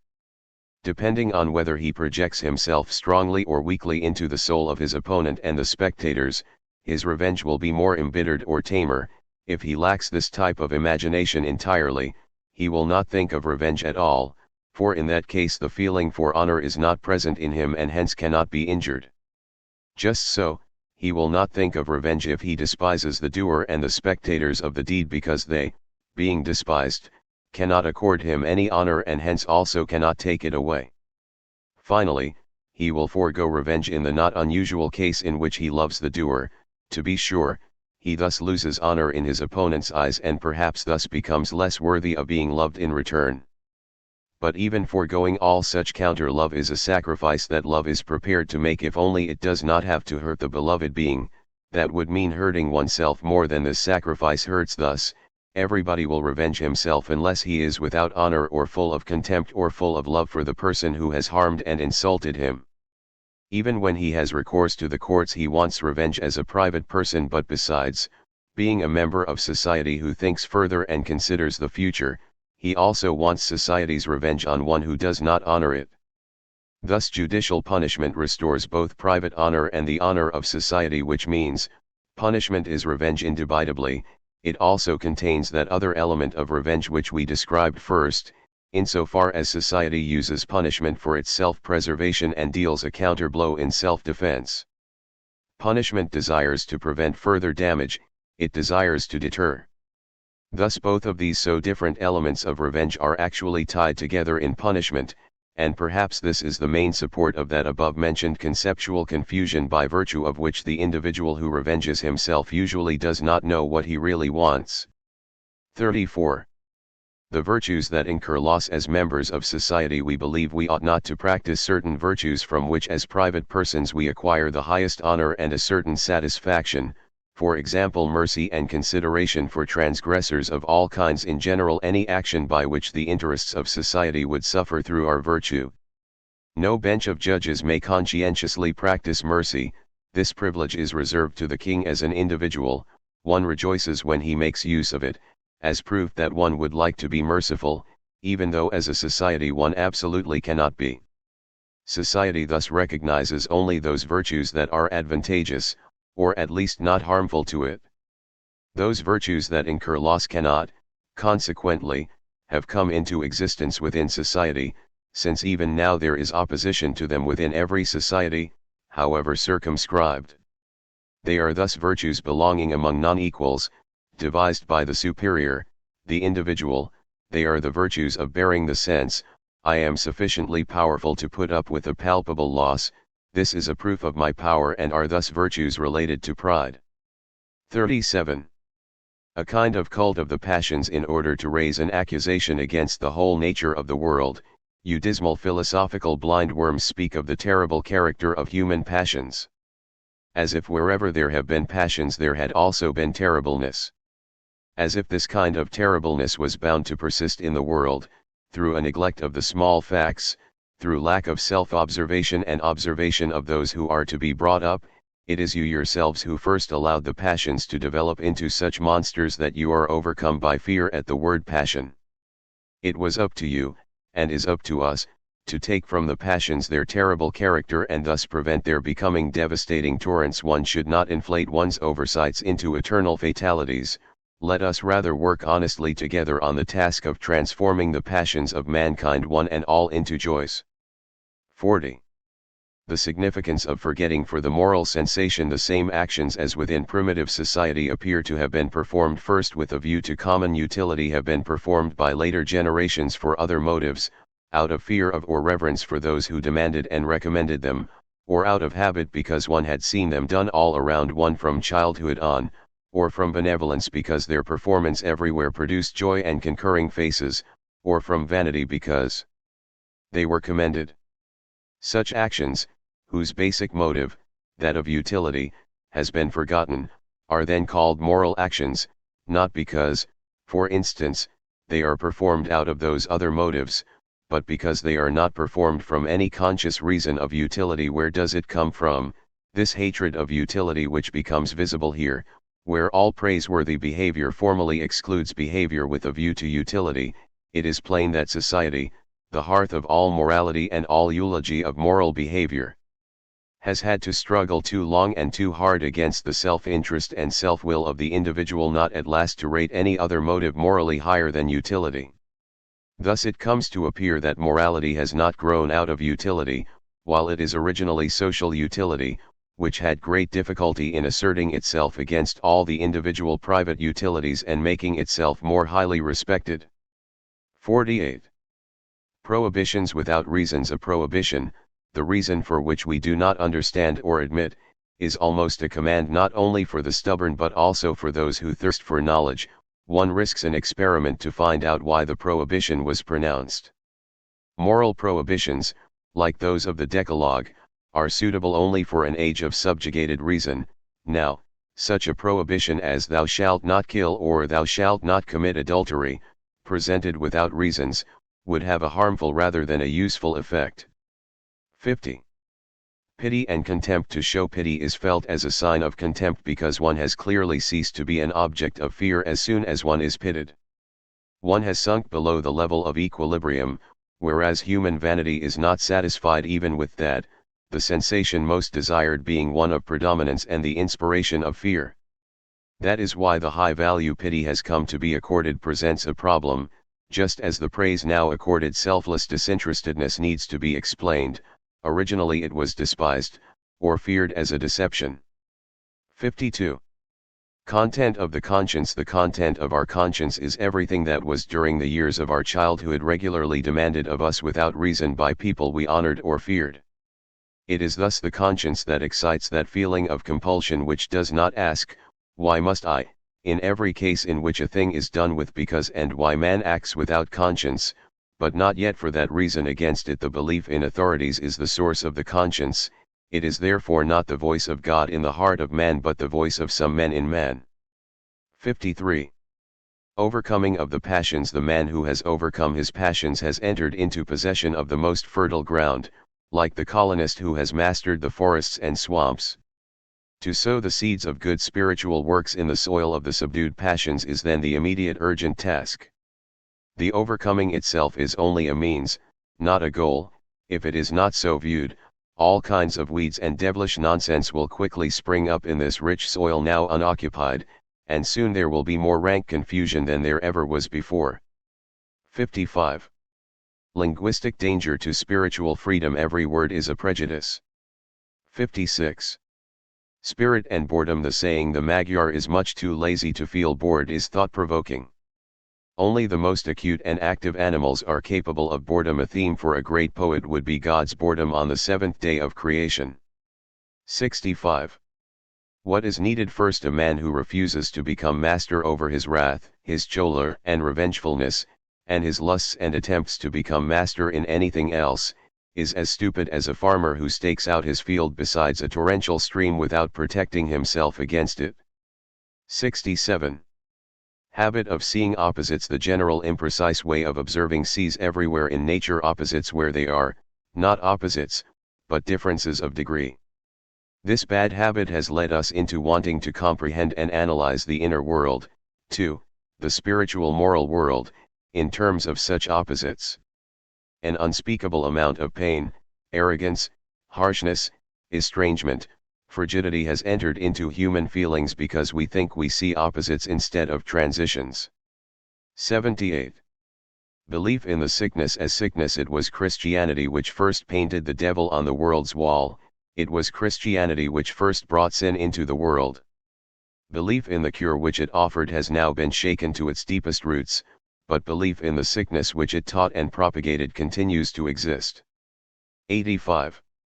The persecutor of God Paul thought up the idea and Calvin rethought it, that for innumerable people damnation has been decreed from eternity, and that this beautiful world plan was instituted to reveal the glory of God. Heaven and hell and humanity are thus supposed to exist to satisfy the vanity of God.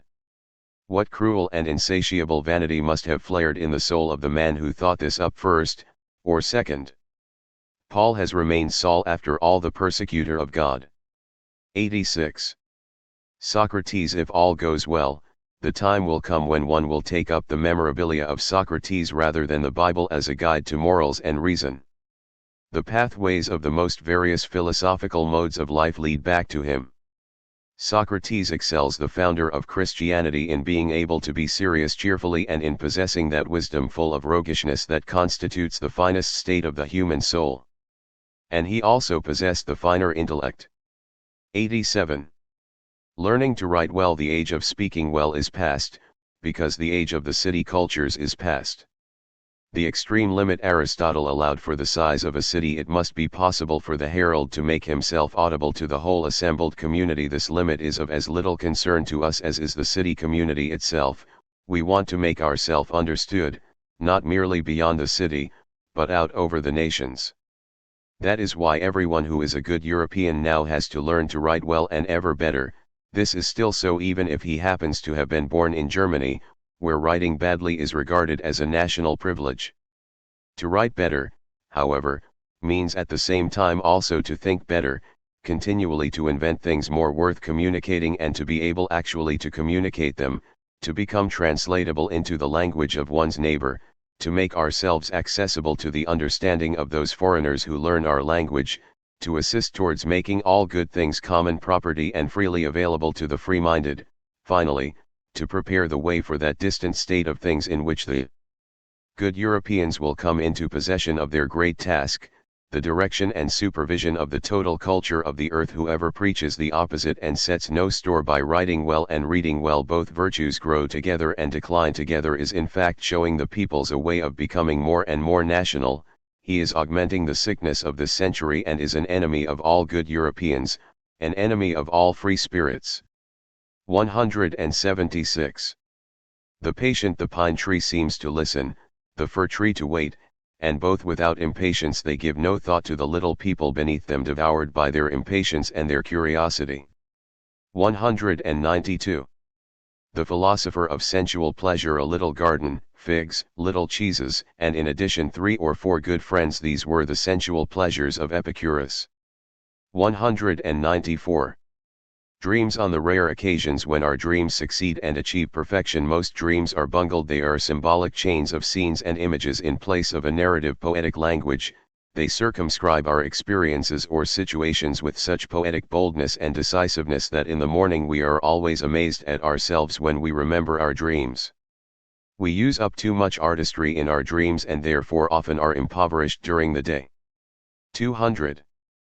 The solitary speaks. One receives as a reward for much ennui, despondency, boredom, such as a solitude without friends, books, duties, passions, must bring with it those quarter hours of profoundest contemplation within oneself and nature.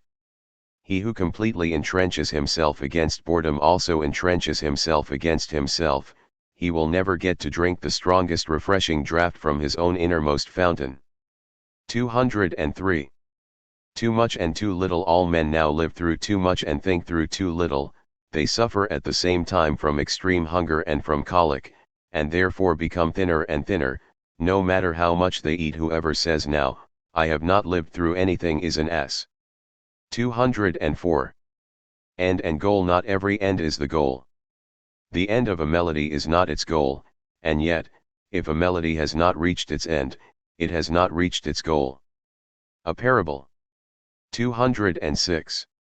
Forgetting our objectives during the journey, we commonly forget its goal. Almost every profession is chosen and commenced as a means to an end but continued as an end in itself. Forgetting our objectives is the most frequent act of stupidity. 217.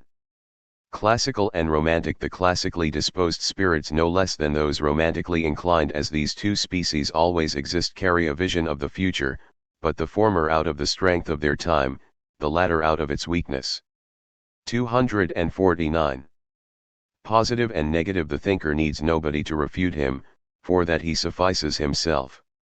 251. Not to assert one's rights to exercise power costs effort and demands courage. That is why so many fail to assert rights to which they are perfectly entitled, because a right is a kind of power, but they are too lazy or too cowardly to exercise it. The virtues which cloak these faults are called patience and forbearance. 261. Letter. A letter is an unannounced visit, the mailman, the mediator of impolite incursions. One ought to have 1 hour in every 8 days for receiving letters, and then take a bath. 267. There are no educators. As a thinker, one should speak only of self-education. The education of youth by others is either an experiment carried out on an as yet unknown and unknowable subject, or a leveling on principle with the object of making a new being, whatever it may be, conform to the customs and habits then prevailing. In both cases, therefore, something unworthy of the thinker, the work of those elders and teachers whom a man of rash honesty once described as nos animus naturals. One day, when one has long since been educated as the world understands it, one discovers oneself. Here begins the task of the thinker. Now the time has come to call on him for assistance, not as an educator but as one who has educated himself and thus knows how it is done. 273. The unwomanly stupid as a man, say the women, cowardly as a woman, say the men. Stupidity is in woman the unwomanly. 278. Premises of the machine age. The press, the machine, the railway, the telegraph are premises whose 1,000-year conclusion no one has yet dared to draw. 284. The means to real peace. No government admits any more that it keeps an army to satisfy occasionally the desire for conquest. Rather, the army is supposed to serve for defense, and one invokes the morality that approves of self-defense. But this implies one's own morality and the neighbor's immorality, for the neighbor must be thought of as eager to attack and conquer if our state must think of means of self-defense. Moreover, the reasons we give for requiring an army imply that our neighbor, who denies the desire for conquest just as much as does our own state, and who, for his part, also keeps an army only for reasons of self-defense, is a hypocrite and a cunning criminal who would like nothing better than to overpower a harmless and awkward victim without any fight. Thus all states are now arranged against each other. They presuppose their neighbor's bad disposition and their own good disposition. This presupposition, however, is inhumane, as bad as war and worse. At bottom, indeed, it is itself the challenge and the cause of wars, because, as I have said, it attributes immorality to the neighbor and thus provokes a hostile disposition and act. We must abjure the doctrine of the army as a means of self-defense just as completely as the desire for conquests. And perhaps the great day will come when people, distinguished by wars and victories and by the highest development of a military order and intelligence, and accustomed to make the heaviest sacrifices for these things, will exclaim of its own free will, "We break the sword," and will smash its entire military establishment down to its lowest foundations. Rendering oneself unarmed when one had been the best armed, out of a height of feeling that is the means to real peace, which must always rest on a peace of mind, whereas the so-called armed peace, as it now exists in all countries, is the absence of peace of mind. One trusts neither oneself nor one's neighbor and, half from hatred, half from fear, does not lay down arms. Rather perish than hate and fear, and twice rather perish than make oneself hated and feared. This must someday become the highest maxim for every single commonwealth. Our liberal representatives, as is well known, lack the time for reflecting on the nature of man, else they would know that they work in vain when they work for a gradual decrease of the military burden. Rather, only when this kind of need has become greatest will the kind of God be nearest who alone can help here. The tree of war glory can only be destroyed all at once, by a stroke of lightning, but lightning, as indeed you know, comes from a cloud and from up high. 289. 100-year quarantine. Democratic institutions are quarantine arrangements to combat that ancient pestilence, lust for tyranny. As such they are very useful and very boring. 290.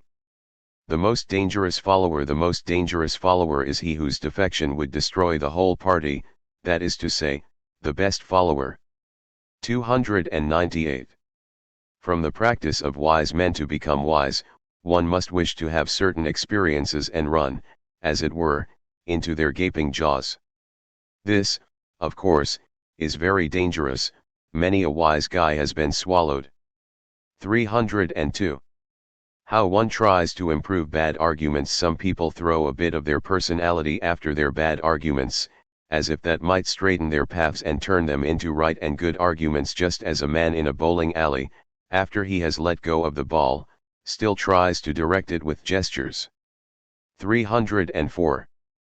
Man, what is the vanity of the vainest man compared with the vanity which the most modest possesses when, in the midst of nature and the world, he feels himself to be man? 317. Opinions and fish. Possessing opinions is like possessing fish, assuming one has a fish pond.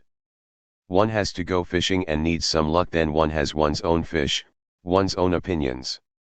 I am speaking of live opinions, of live fish. Others are satisfied if they own a cabinet of fossils and in their heads, convictions. 323.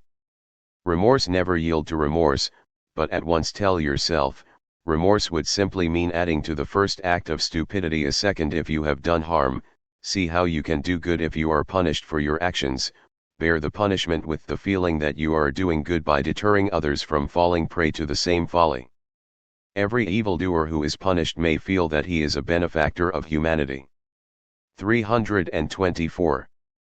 To become a thinker. How can one become a thinker if he does not spend at least a third of the day without passions, people, and books? 326. Don't touch. There are terrible people who, instead of solving a problem, bungle it and make it more difficult for all who come after. Whoever can't hit the nail on the head should, please, not hit it at all. 330. Weather prophets. Just as the clouds tell us the direction of the wind high above our heads, so the lightest and freest spirits are in their tendencies foretellers of the weather that is coming. The wind in the valley and the opinions of the marketplace of today indicate nothing of that which is coming but only of that which has been. 333. Dying for the truth. We should not let ourselves be burnt by our opinions, we are not that sure of them. But perhaps for this, that we may have and change our opinions. 348. Measure of wisdom. Growth in wisdom can be measured precisely by decline in bile. 350. The golden watchword. Many chains have been laid upon man so that he should no longer behave like an animal, and he has in truth become gentler, more spiritual, more joyful, more reflective than any animal is. Now, however, he suffers from having worn his chains for so long, from being deprived for so long of clean air and free movement. These chains, however, I shall never cease from repeating, are those heavy and pregnant errors contained in the conceptions of morality, religion, and metaphysics. Only when this sickness from one's chains has also been overcome will the first great goal have truly been attained, the separation of man from the animals. We stand now in the midst of our work of removing these chains, and we need to proceed with the greatest caution. Only the ennobled man may be given freedom of the spirit, to him alone does alleviation of life draw near and salve his wounds, only he may say that he lives for the sake of joy and for the sake of no further goal, and in any other mouth his motto would be perilous, peace all around me and goodwill to all things closest to me. With this motto for individuals he recalls an ancient great and moving saying intended for all, which has remained hanging over all mankind as a sign and motto by which anyone shall perish who inscribes it on his banner, too soon by which Christianity perished. The time has, it seems, still not yet come when all men are to share the experience of those shepherds who saw the heavens brighten above them and heard the words, on earth peace, goodwill toward men. It is still the age of the individual. Afterward. The shadow. From everything that you said, nothing has pleased me more than a promise. You want again to become a good neighbor to the things closest to you. This will benefit us poor shadows as well. Because, admit it, so far you have slandered us all too often. The wanderer, slander. But why haven't you ever defended yourselves? You were near to our ear. The shadow, it seemed to us as if we were much too close to be allowed to speak of ourselves. The wanderer, delicately. Very delicately. Oh, you shadows are better human beings than we are, I see. The shadow, and, nevertheless, you call us obtrusive. We understand at least one thing well, to be silent and wait. No Englishman understands it better. It is true, one very often finds us in the retinue of human beings, but nevertheless we are not servants. When human beings shun the light, we shun them, that's the extent of our freedom. The wanderer, oh, the light shuns human beings even more frequently, and then you abandon us as well. The shadow, I've often abandoned you with sorrow. It remains dark for man, since I, being eager for knowledge, cannot always be around. As full payment for the complete understanding of man, I would probably be your slave. The wanderer, do you know, do I know, whether you would undergo a sudden change from slave to master? Or remain a slave, but also become disdainful of your master, and lead a life of degradation and disgust? Let's be content with this freedom, such as you have it, you and me. Because the sight of one unfree turns my greatest joys into rancor, I would be adverse to the best if I had to share it with someone I do not want slaves around me. Thus, I don't even like dogs, lazy tail-wagging parasites that became dog-like only as servants of man, and who are still praised for their faithfulness to their master and follow him in this manner. The shadow, like his shadow, that's what they say. Yet today have I already followed you too easily, and for too long. The wanderer, oh, is it time to part? I had to give you the last blow, and I see that you became darker thereby. The shadow, I blushed, in the color that I'm able to blush. It occurred to me that I've often been at your heels like a dog, and that you then the wanderer, and couldn't I do in all haste something to please you? Don't you have a desire, the shadow? Nothing, except perhaps the same desire that the philosophical dog had of the great Alexander. Move a little out of the sun, it's getting too cold for me. The wanderer, what am I to do? The shadow, step under these spruces and look out at the mountains, the sun is sinking. The wanderer, where are you? Where are you? On the genealogy of morals. Prologue. We don't know ourselves, we knowledgeable people, we are personally ignorant about ourselves. And there's good reason for that. We've never tried to find out who we are. How could it ever happen that one day we'd discover our own selves? With justice it's been said that where your treasure is, there shall your heart be also. Our treasure lies where the beehives of our knowledge stand. We are always busy with our knowledge, as if we were born winged creatures, collectors of intellectual honey. In our hearts we are basically concerned with only one thing, to bring something home. As far as the rest of life is concerned, what people call experience, which of us is serious enough for that? Who has enough time? In these matters, I fear, we've been missing the point. Our hearts have not even been engaged, nor, for that matter, have our ears. We've been much more like someone divinely distracted and self-absorbed, into whose ear the clock has just pealed the 12 strokes of noon with all its force, and who all at once wakes up and asks himself, what exactly did that clock strike? So we rub ourselves behind the ears afterwards and ask, totally surprised and embarrassed, what have we really just experienced? And more, who are we really? Then, as I've mentioned, we count after the fact all the 12 trembling strokes of the clock of our experience, our lives, our being, alas. In the process we keep losing the count. So we remain necessarily strangers to ourselves, we do not understand ourselves, we have to keep ourselves confused. For us this law holds for all eternity, each man is furthest from himself. Where we ourselves are concerned, we are not knowledgeable people. 2. My thoughts over the origin of our moral prejudices for this polemical tract is concerned about that origin had their first brief and provisional expression in that collection of aphorisms which carried the title Human, All Too Human, a book for free spirits, a book which I started to write in Sorrento, during a winter when I had the chance to pause, just as a traveler stops, to look over the wide and dangerous land through which my spirit had wandered up to that point. This happened in the winter 1876–77, but the ideas themselves are older. In the main points, they were the same ideas which I am taking up again in these present essays. Let's hope that the long interval of time has done them some good, that they have become riper, brighter, stronger, and more complete.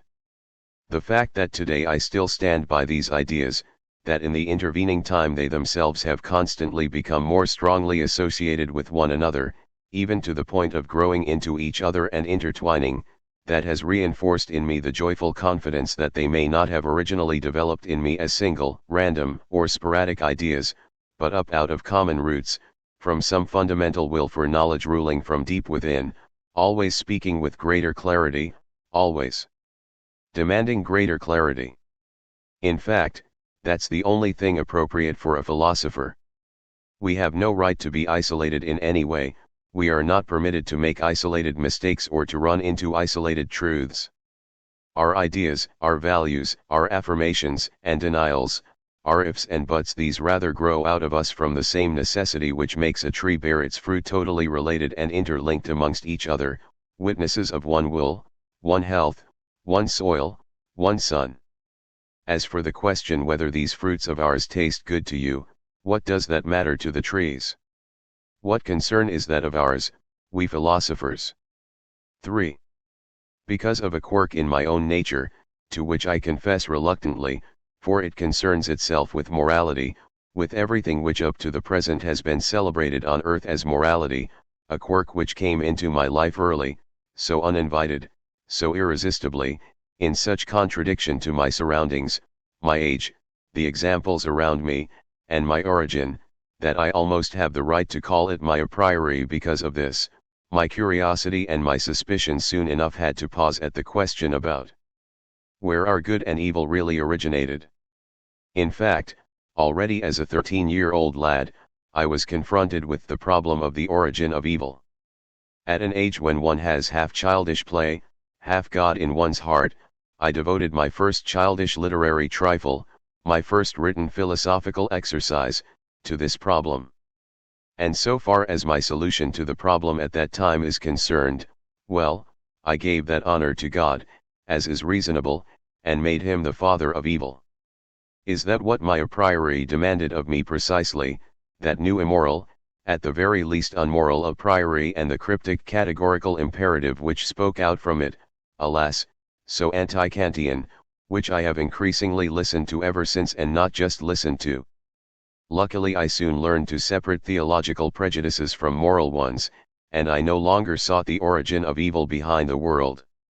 Some education in history and philology, along with an inherently refined sense concerning psychological questions in general, quickly changed my problem into something else. Under what conditions did men invent for themselves these value judgments good and evil?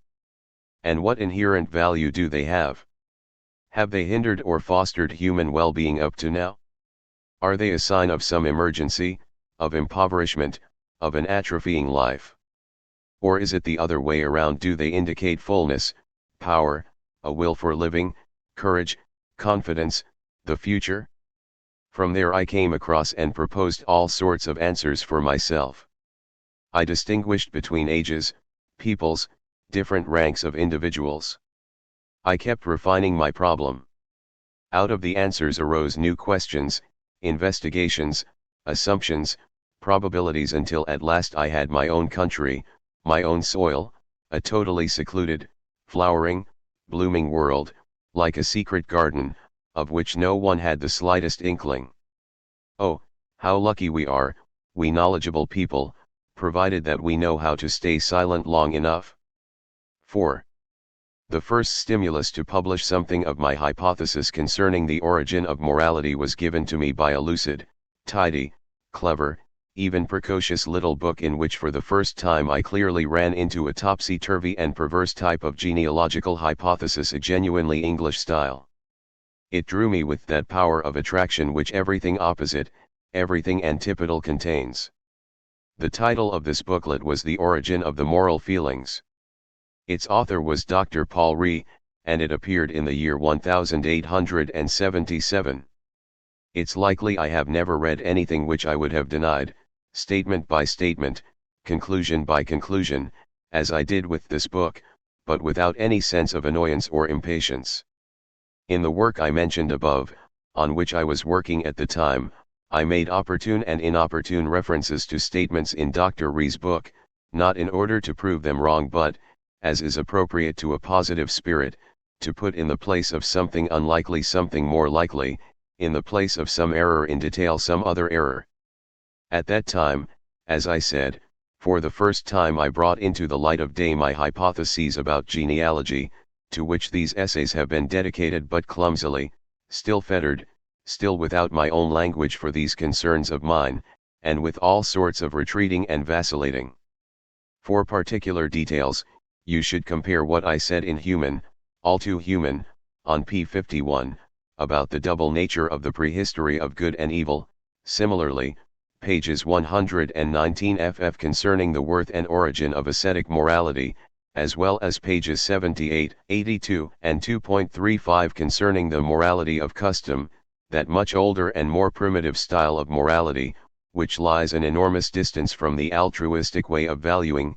Similarly, p. 74 of The Wanderer, and p. 99 of The Don concerning the origin of justice as a compromise between approximately equal powers, likewise concerning the origin of punishment in Wanderer, p. 25, 34, for which an intent to terrify is neither the essential thing nor the origin. V. But basically even then the real concern for me at heart was something much more important than coming up with hypotheses about the origin of morality, either my own or from other people. For me the issue was the value of morality, and in that matter I had to take issue almost alone with my great teacher Schopenhauer, to whom, as if to a contemporary, that book, with its passion and hidden contradiction, addressed itself. The most specific issue was the worth of the unegoistic, the instinct for pity, self-denial, self-sacrifice, something which Schopenhauer himself had painted with gold, deified, and projected into the next world for so long that it finally became for him value in itself and the reason why he said no to life and even to himself. But a constantly more fundamental suspicion of exactly this instinct voiced itself in me, a skepticism which always dug deeper. It was precisely here that I saw the great danger to humanity, its most sublime temptation and seduction. But in what direction? To nothingness. It was precisely here I saw the beginning of the end, the standing still, the backward-glancing exhaustion, the will turning itself against life, the final illness tenderly and sadly announcing itself. I understood the morality of pity, which was always seizing more and more around it, even the philosophers which it made sick, as the most sinister symptom of our European culture, which itself had become sinister, as its detour to a new Buddhism, to a European Buddhism, to nihilism. This modern philosophical preference for an overvaluing of pity is really something new. Concerning the worthlessness of pity, philosophers up to now were in agreement. I name only Plato, Spinoza, La Rochefoucauld, and Kant, four spirits as different from one another as possible, but united in one thing, in the low value they set on pity. 6. This problem of the value of pity and of the morality of pity appeared at first to be only something isolated, a detached question mark. But anyone who remains there for a while and learns some questions, will experience what happened to me. A huge new vista opens up before him, a possibility grips him like an attack of dizziness, all sorts of mistrust, suspicion, and fear spring up. His belief in morality, in all morality, starts to totter, and finally he hears a new demand. Let's proclaim this new demand. We need a critique of moral values, and we must first question the very value of these values. For that we need a knowledge of the conditions and circumstance out of which these values grew, under which they have developed and changed, a knowledge of the sort which has not been there until now, something which has not even been wished for. People have taken the worth of these values as something given, as self-evident, as beyond all dispute.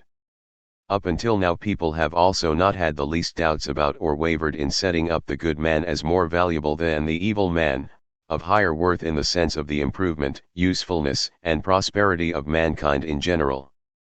Now what about this? What if the truth were the other way around? What if in the good there lay a symptom of regression, something like a danger, a seduction, a poison, a narcotic, something which makes the present live at the cost of the future? Perhaps something more comfortable, less dangerous, but also on a smaller scale, something more demeaning? So that this very morality would be guilty if the highest possible power and magnificence of the human type were never attained. So that this very morality might be the danger of all dangers. 7. For me it was enough that once this insight revealed itself to me, I had a reason to look around for learned, bold, and hard-working comrades. It's a matter of traveling through the immense, distant, and so secretive land of the morality which was really there, the land of really living morality, with nothing but new questions and, as it were, new eyes. Isn't that almost like first discovering this land? In this matter, I thought of, among others, the above-mentioned Dr. Ree, because I happened to have no doubts at all that by the very nature of his questions he would be driven to a more correct methodology in order to arrive at any answers. Have I deceived myself in all this? At any rate, my desire was to provide a better direction for such a keen and objective eye as his, a direction leading to a true history of morality, and to advise him in time against the English way of making hypotheses by staring off into the blue. For, indeed, it's obvious which color must be 100 times more important for someone seeking a genealogy of morals than this blue, namely, gray. In other words, what has been documented, what can be established as the truth, what really took place, in short, the long, difficult to decipher hieroglyphic writing of the past in human morality. This was unknown to Dr. Ree. But he had read Darwin, so that to some extent in his hypotheses the Darwinian beast and the most modern modest and tender moral sensibility, which no longer bites, politely extend their hands to each other in a way that is at least entertaining, with the latter bearing a facial expression revealing a certain good-natured and refined indolence, in which is mixed a grain of pessimism and exhaustion, as if it is really not worth taking all these things, the problems of morality, so seriously. For me things appear reversed. There are no issues which are more worth taking seriously. Among the rewards, for example, is the fact that one day perhaps people will be permitted to take them cheerfully. For cheerfulness, or, to say it in my own language, the gay science, is a reward for a lengthy, brave, hard-working and underground seriousness, which, of course, is not something for everyone. But on that day when from full hearts we say forward, our old morality also belongs in a comedy, we'll have discovered a new complication and possibility for the Dionysian drama of the fate of the soul. And we can bet that the grand old immortal comic poet of our existence will put it to good use. 8. If this writing is incomprehensible to someone or other and hurts his ears, the blame for that, it strikes me, is not necessarily mine.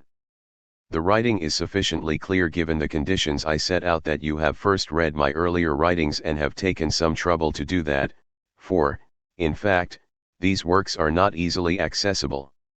For example, so far as my Zarathustra is concerned, I don't consider anyone knowledgeable about it who has not at some time or another been deeply wounded by and profoundly delighted with every word in it. For only then can he enjoy the privilege of sharing with reverence in the halcyon element out of which that work was born, in its sunny clarity, distance, breadth, and certainty. In other cases the aphoristic form creates difficulties which stem from the fact that nowadays people don't take this form seriously enough.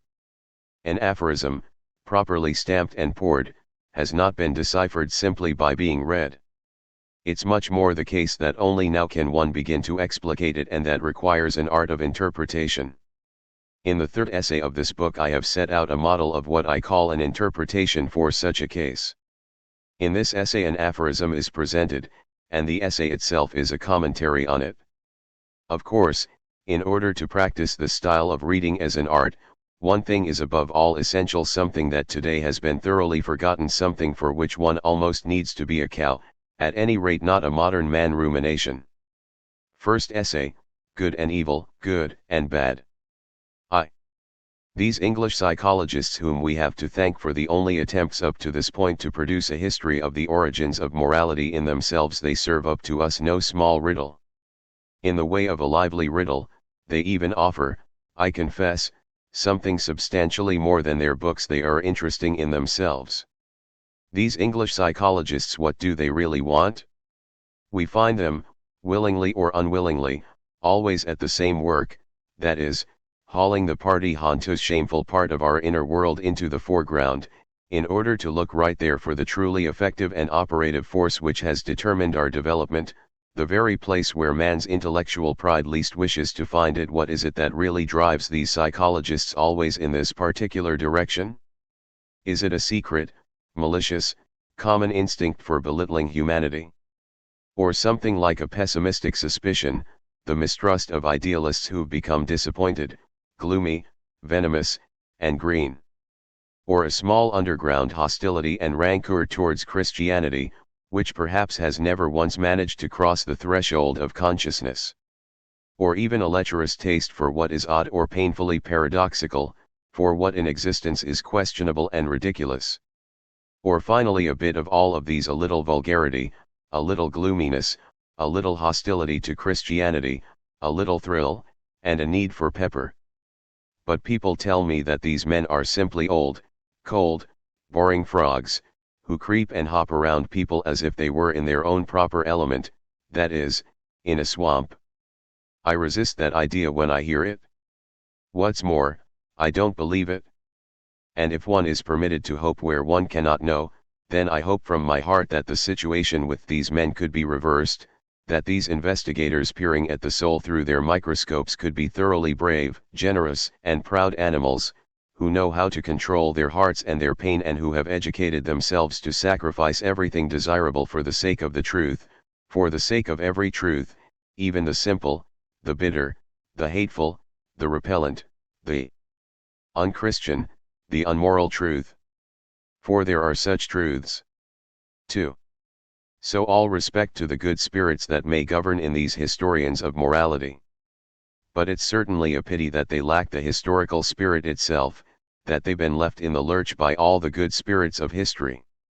Collectively they all think essentially unhistorically, in what is now the traditional manner of philosophers. Of that there is no doubt. The incompetence of their genealogies of morals reveals itself at the very beginning, where the issue is to determine the origin of the idea and of the judgment good. People, so they proclaim, originally praised unegoistic actions and called them good from the perspective of those for whom they were done, that is, those for whom such actions were useful. Later people forgot how this praise began, and because unegoistic actions had, according to custom, always been praised as good, people then simply felt them as good, as if they were something inherently good. We see right away that this initial derivation already contains all the typical characteristics of the idiosyncrasies of English psychologists. We have usefulness, forgetting, habit, and finally error, all as the foundation for an evaluation in which the higher man up to this time has taken pride, as if it were a sort of privilege of men generally. This pride should be humbled, this evaluation of worth emptied of value. Has that been achieved? Now, first of all, it's obvious to me that from this theory the origin of the idea good has been sought for and established in the wrong place. The judgment good did not move here from those to whom goodness was shown. It is much more that case that the good people themselves, that is, the noble, powerful, higher ranking, and higher thinking people felt and set themselves and their actions up as good, that is to say, of the first rank, in contrast to everything low, low-minded, common, and vulgar. From this pathos of distance they first arrogated to themselves the right to create values, to stamp out the names for values. What did they care about usefulness? In relation to such a hot pouring out of the highest rank ordering, rank-setting judgments of value, the point of view which considers utility is as foreign and inappropriate as possible. Here the feeling has reached the opposite of that low level of warmth which is a condition for that calculating shrewdness, that calculation by utility, and not just for a moment, not for an exceptional hour, but permanently.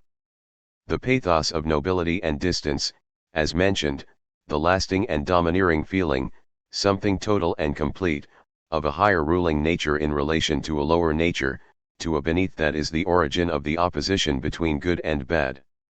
Given this origin, the word good was not in any way necessarily tied up with unegoistic actions, as it is in the superstitions of those genealogists of morality. Rather, that occurs for the first time with the collapse of aristocratic value judgments, when this entire contrast between egoistic and unegoistic pressed itself ever more strongly into human awareness. It is, to use my own words, the instinct of the herd which, through this contrast, finally gets its word. And even so, it took a long time until this instinct in the masses became master, with the result that moral evaluation got thoroughly hung up and bogged down on this opposition. 3. Secondly, however, and quite separate from the fact that this hypothesis about the origin of the value judgment good is historically untenable, it suffers from an inherent psychological contradiction. The utility of the unegoistic action is supposed to be the origin of the praise it receives, and this origin has allegedly been forgotten, but how is this forgetting even possible? Could the usefulness of such actions at some time or other perhaps just have stopped? The case is the opposite. This utility has rather been an everyday experience throughout the ages, and thus something that has always been constantly re-emphasized.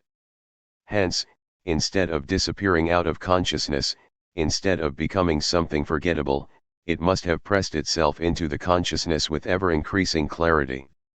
How much more sensible is the contrasting theory, for example, the one which is advocated by Herbert Spencer. He proposes that the idea good is essentially the same as the idea useful or functional, so that in judgments about good and bad human beings sum up and endorse the experiences they have not forgotten and cannot forget concerning the useful functional and the harmful useless. According to this theory, good is something which has always proved useful, so that it may assert its validity as valuable in the highest degree or as valuable in itself.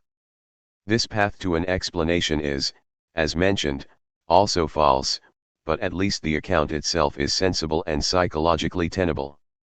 4. I was given a hint of the right direction by this question: what, from an etymological perspective, do the meanings of good as manifested in different languages really mean? There I found that all of them lead back to the same transformation of ideas, that everywhere noble or aristocratic in a social sense is the fundamental idea out of which good in the sense of spiritually noble, aristocratic, spiritually high-minded, spiritually privileged necessarily develop a process which always runs in parallel with that other one, which finally transforms common, vulgar, and low into the concept bad. The most eloquent example of the latter is the German word schlecht bad itself, which is identical with the word schlicht plain, compare schlechtweg quite simply and schlechterdings simply. Originally these words designated the plain, common man, but without any suspicious side glance, simply in contrast to the nobility. Around the time of the 30 Years' War approximately, hence late enough, the sense changed into the one used now. As far as the genealogy of morals is concerned, this point strikes me as a fundamental insight, that it was first discovered so late we can ascribe to the repressive influence which democratic prejudice in the modern world exercises over all questions of origin. And this occurs in what appears to be the most objective realm of natural science and physiology, a point which I can only hint at here. But the sort of mischief this prejudice can cause, once it has become unleashed as hatred, particularly where morality and history are concerned, is revealed in the well-known case of Buckle. The plebeian nature of the modern spirit, which originated in England, broke out once again on its home turf, as violently as a muddy volcano, and with the same salty, overloud, and common eloquence with which all previous volcanoes have spoken. V. With respect to our problem, which for good reasons we can call a quiet problem, so refined that it directs itself only at a few ears, there is no little interest in establishing the point that often in those words and roots which designate good there still shines through the main nuance of what made the nobility feel they were men of higher rank. It's true that in most cases they perhaps named themselves simply after their superiority in power, or after the most visible sign of their superiority, for example, as the rich or the owners. But they also named themselves after a typical characteristic, and that is the case which is our concern here. For instance, they called themselves the truthful above all the Greek nobility, whose mouthpiece is the Megarian poet Theogones. The word developed for this characteristic est fine, noble indicates, according to its root meaning, a man who is, who possess reality, who really exists. Then, with a subjective transformation, it indicates the true man as the truthful man. In this phase of conceptual transformation it became the slogan and catchphrase for the nobility, and its sense shifted entirely over to aristocratic, to mark a distinction from the lying common man, as Theogones takes and presents him, until finally, after the decline of the nobility, the word remains as a designation of spiritual nobility and becomes, as it were, ripe and sweet. In the word kakos weak, worthless, as in the word dialos cowardly, the cowardice is emphasized. This perhaps provides a hint about the direction in which we have to seek the etymological origin for the multiple meanings of agathos. In the Latin word malus bad, the common man could be designated as the dark-colored, above all as the dark-haired, as the pre-Aryan inhabitant of Italian soil, who stood out from those who became dominant, the blondes, that is, the conquering race of Aryans, most clearly through this color. At any rate, the Gaelic race offers me an exactly corresponding example. The word Finn, the term designating nobility, and finally the good, noble, and pure, originally referred to the blonde-headed man in contrast to the dusky, dark-haired original inhabitants. Incidentally, the Celts were a thoroughly blonde race. People are wrong when they link the traces of a basically dark-haired population, which are noticeable on the carefully prepared ethnographic maps of Germany, with any Celtic origin and mixing of blood, as Virchow does. It is much rather the case that in these places the pre-Aryan population of Germany emerged.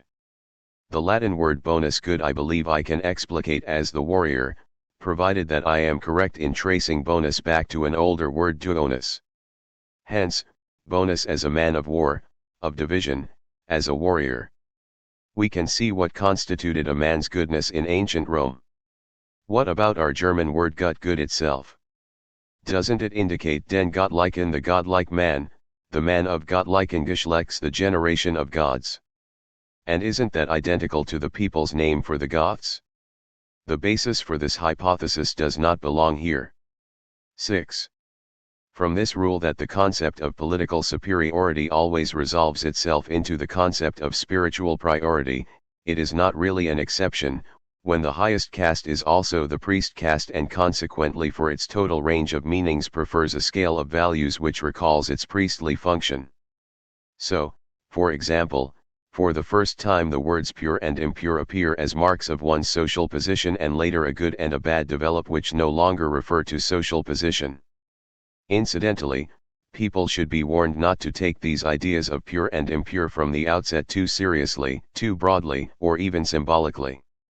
All the ideas of ancient humanity are initially to be understood to a degree we can hardly imagine, much more as coarse, crude, superficial, narrow, blunt and, in particular, unsymbolic. The pure man is from the start simply a man who washes himself, who forbids himself certain foods which produce diseases of the skin, who doesn't sleep with the dirty women of the lower people, who has a horror of blood, no more, not much more. On the other hand, from the very nature of an essentially priestly aristocracy, it is clear enough how even here early on the opposition between different evaluations could become dangerously internalized and sharpened. And in fact they finally ripped open fissures between man and man, over which even an Achilles of the free spirit could not cross without shivering. From the very beginning there is something unhealthy about such priestly aristocracies and about the customary attitudes which govern in them, which turn away from action, sometimes brooding, sometimes exploding with emotion, as a result of which in the priests of almost all ages there have appeared almost unavoidably debilitating intestinal illness and neurasthenia.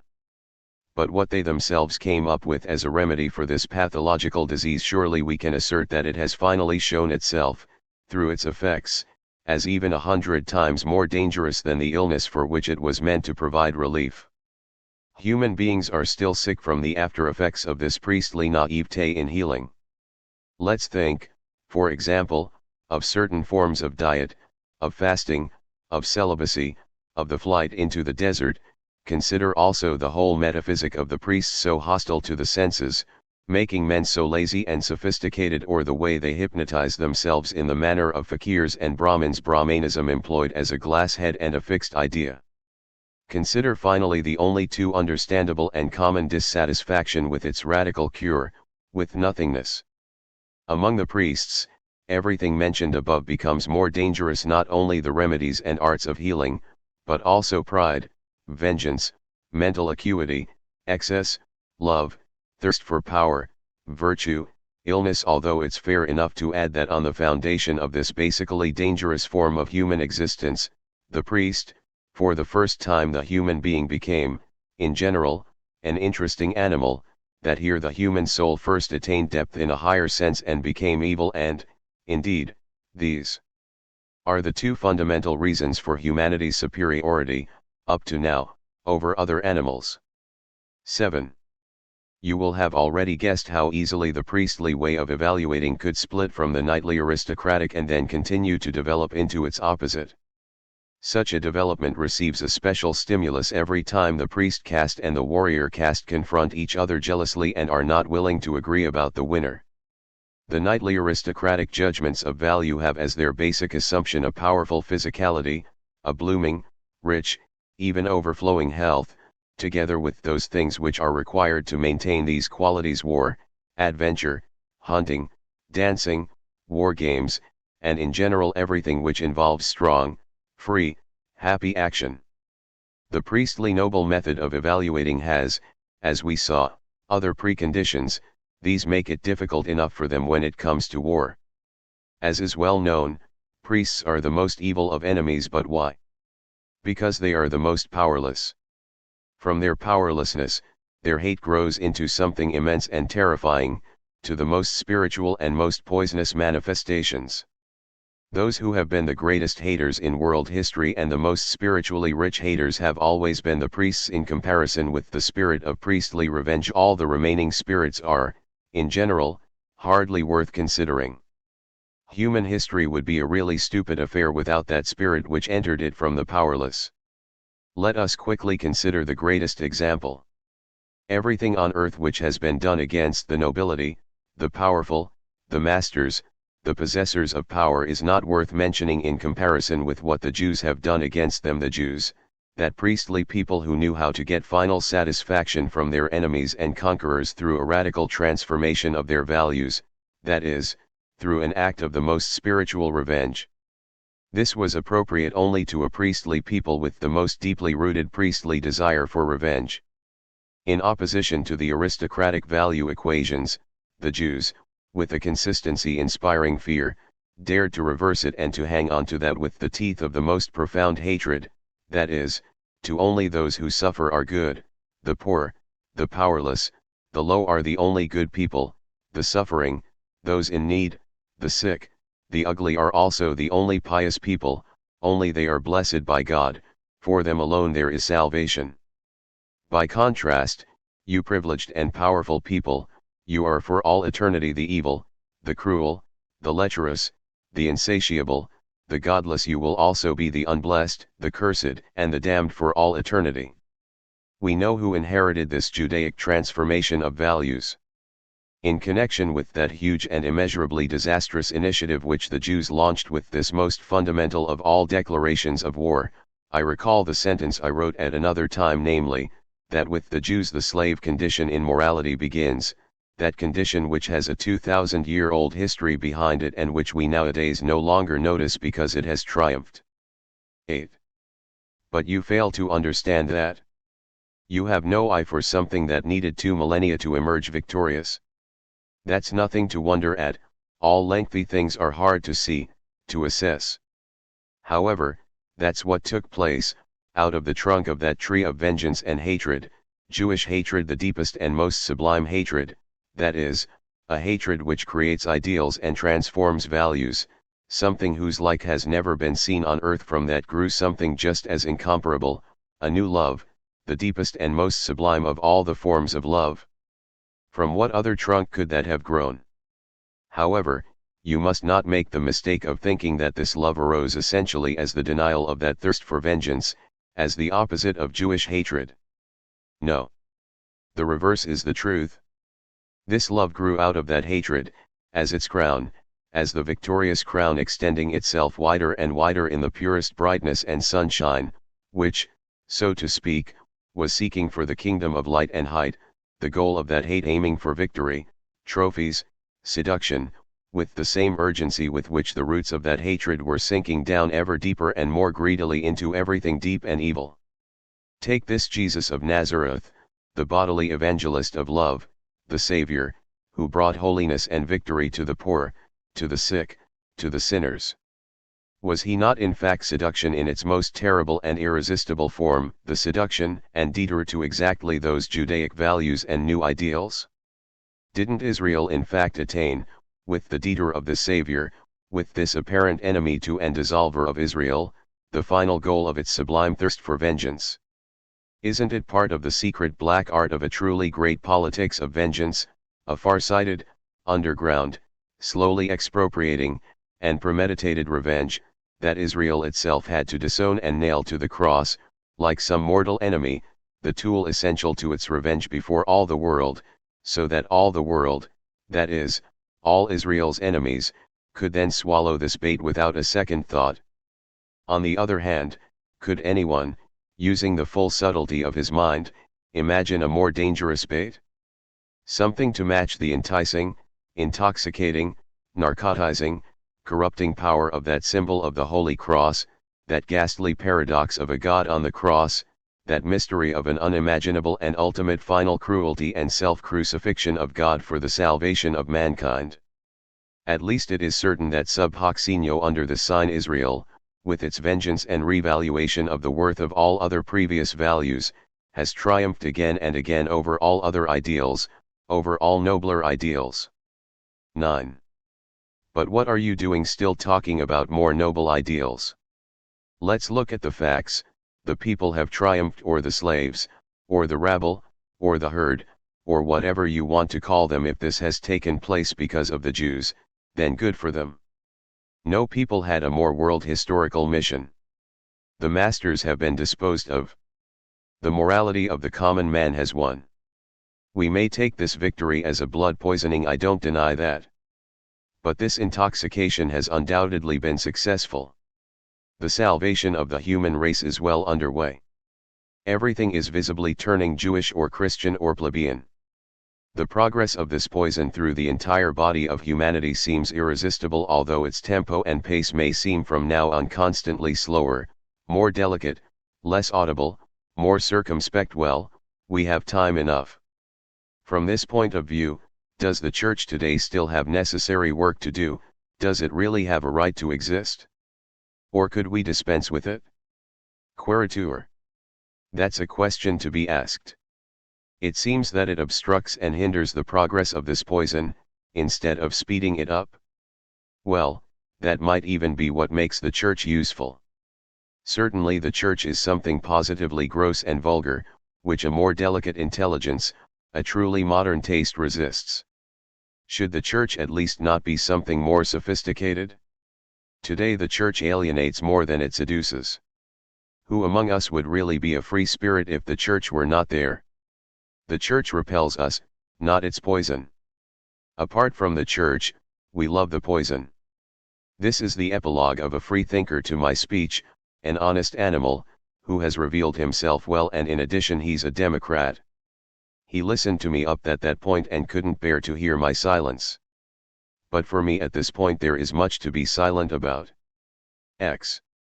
The slave revolt in morality begins when the resentment itself becomes creative and gives birth to values, the resentment of those beings who are prevented from a genuinely active reaction and who compensate for that with a merely imaginary vengeance. While all noble morality grows out of a triumphant self-affirmation, slave morality from the start says no to what is outside, other, a non-self. And this no is its creative act. This transformation of the glance which confers value, this necessary projection towards what is outer instead of back onto itself, that is inherent in resentment. In order to arise, slave morality always requires first an opposing world, a world outside itself. Psychologically speaking, it needs external stimuli in order to act at all. Its action is basically reaction. The reverse is the case with the noble method of valuing. It acts and grows spontaneously. It seeks its opposite only to affirm itself even more thankfully, with even more rejoicing. Its negative concept of low, common, bad is only a pale contrasting image after the fact in relation to its positive basic concept. Thoroughly intoxicated with life and passion, we are noble, good, beautiful, and happy. When the noble way of evaluating makes a mistake and abuses reality, that happens with reference to the sphere which it does not know well enough, indeed, the sphere it has strongly resisted learning the truth about. Under certain circumstances it misjudges the sphere it despises, the sphere of the common man, the low people. On the other hand, we should consider that even assuming that the feeling of contempt, of looking down, or of looking superior falsifies the image of the person despised, such distortion will fall short by a long way of the distortion with which the repressed hatred and vengeance of the powerless man mistakenly assault his opponent naturally, in effigy. In fact, in contempt there is too much negligence, too much dismissiveness, too much looking away and impatience, all mixed together, even too much feeling of joy, for it to be capable of converting its object into a truly distorted monster.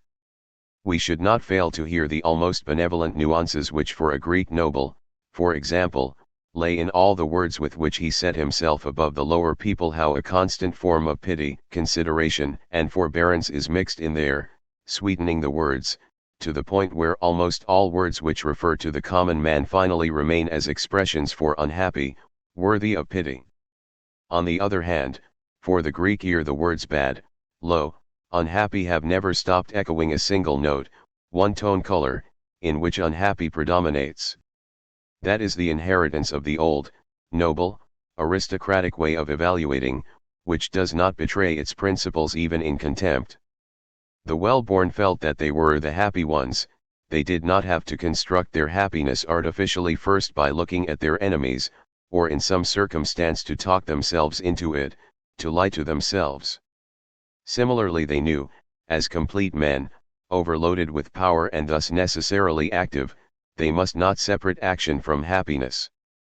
They considered being active necessarily associated with happiness. All this is very much the opposite of happiness at the level of the powerless, the oppressed, those festering with poisonous and hostile feelings, among whom happiness comes out essentially as a narcotic, an anesthetic, quiet, peace, Sabbath, relaxing the soul, stretching one's limbs, in short, as something passive.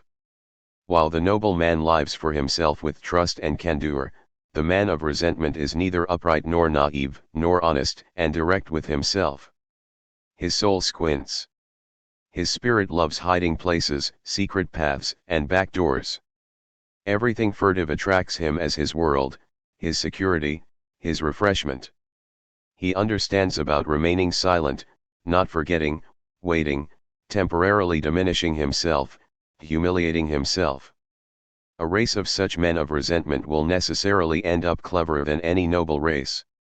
It will value cleverness to a very different extent, that is, as a condition of existence of the utmost importance, whereas, cleverness among noble men easily acquires a delicate aftertaste of luxury and sophistication about it.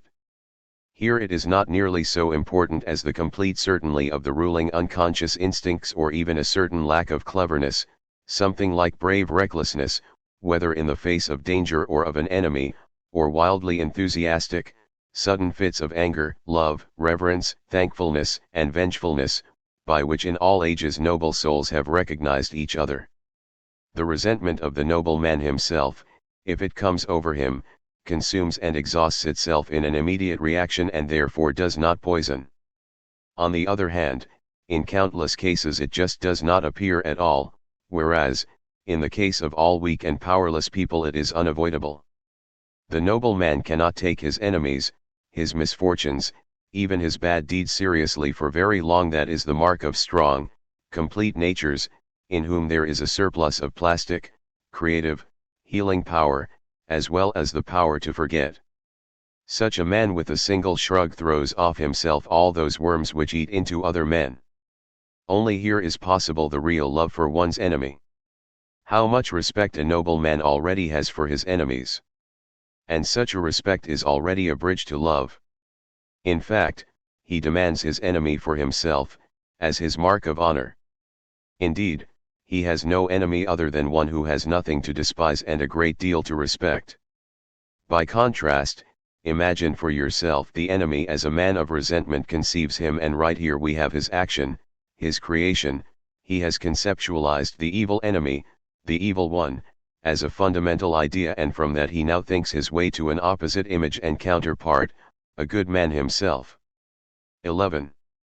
We see exactly the opposite with the noble man, who conceives the fundamental idea good in advance and spontaneously by himself, and from there first creates a picture of bad for himself.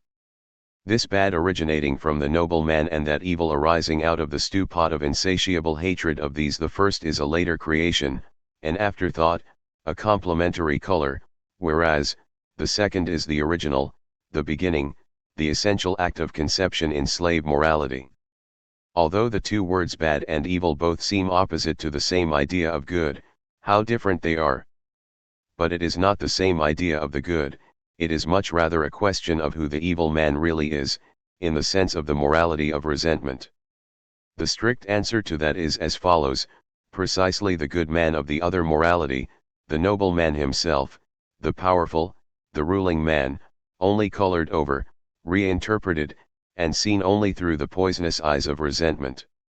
Here there is one thing we will be the last to deny: the man who knows these good men only as enemies, knows them as nothing but evil enemies, and the same men who are so strongly bound by custom, honor, habit, thankfulness, even more by mutual suspicion and jealousy inter pairs among equals, and who, by contrast, demonstrate in relation to each other such resourceful consideration, self-control, refinement, loyalty, pride, and friendship. These men, once outside where the strange world, the foreign, begins, are not much better than beasts of prey turned loose. There they enjoy freedom from all social constraints. In the wilderness they make up for the tension which a long fenced-in confinement within the peace of the community brings about. They go back to the innocent consciousness of a wild beast of prey, as joyful monsters, who perhaps walk away from a dreadful sequence of murder, arson, rape, and torture with exhilaration and spiritual equilibrium, as if they had merely pulled off a student prank, convinced that the poets now have something more to sing about and praise for a long time to come. At the bottom of all these noble races we cannot fail to recognize the beast of prey, the blonde beast splendidly roaming around in its lust for loot and victory. This hidden basis from time to time needs to be discharged, the animal must come out again, must go back into the wilderness. Roman, Arab, German, Japanese nobility, Homeric heroes, Scandinavian Vikings, in this need they are all alike. It was the noble races which left behind the concept of the barbarian in all their tracks, wherever they went. A consciousness of and a pride in this fact reveals itself even in their highest culture. This audacity of the noble races, mad, absurd, sudden in the way it expresses itself, its unpredictability, even the improbability of its undertakings. Pericles emphatically praises the rehumia, mental balance, freedom from anxiety of the Athenians, its indifference to and contempt for safety, body, life, comfort, its fearsome cheerfulness and the depth of its joy in all destruction, in all the physical pleasures of victory and cruelty, everything summed up for those who suffer from such audacity in the image of the barbarian, the evil enemy, something like the Goth or the Vandal. The deep, icy mistrust which the German evokes, as soon as he comes to power even today, is still an after-effect of that unforgettable terror with which for centuries Europe confronted the rage of the blonde German beast. Once before I have remarked on Hesiod's dilemma when he thought up his sequence of cultural periods and sought to express them as gold, silver, and iron.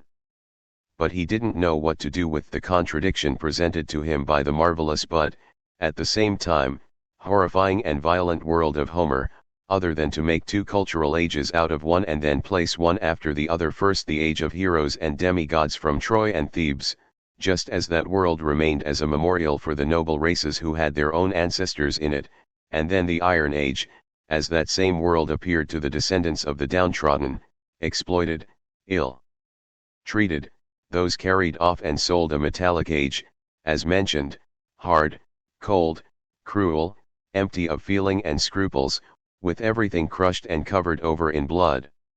Assuming as true what in any event is taken as the truth nowadays, that it is precisely the purpose of all culture to breed a tame and civilized animal, a domestic pet, out of the beast of prey man, then we would undoubtedly have to consider the essential instruments of culture, all those instinctive reactions and resentments by means of which the noble races with all their ideals were finally disgraced and overpowered. But that would not be to claim that the bearers of these instincts also, in themselves, represented culture.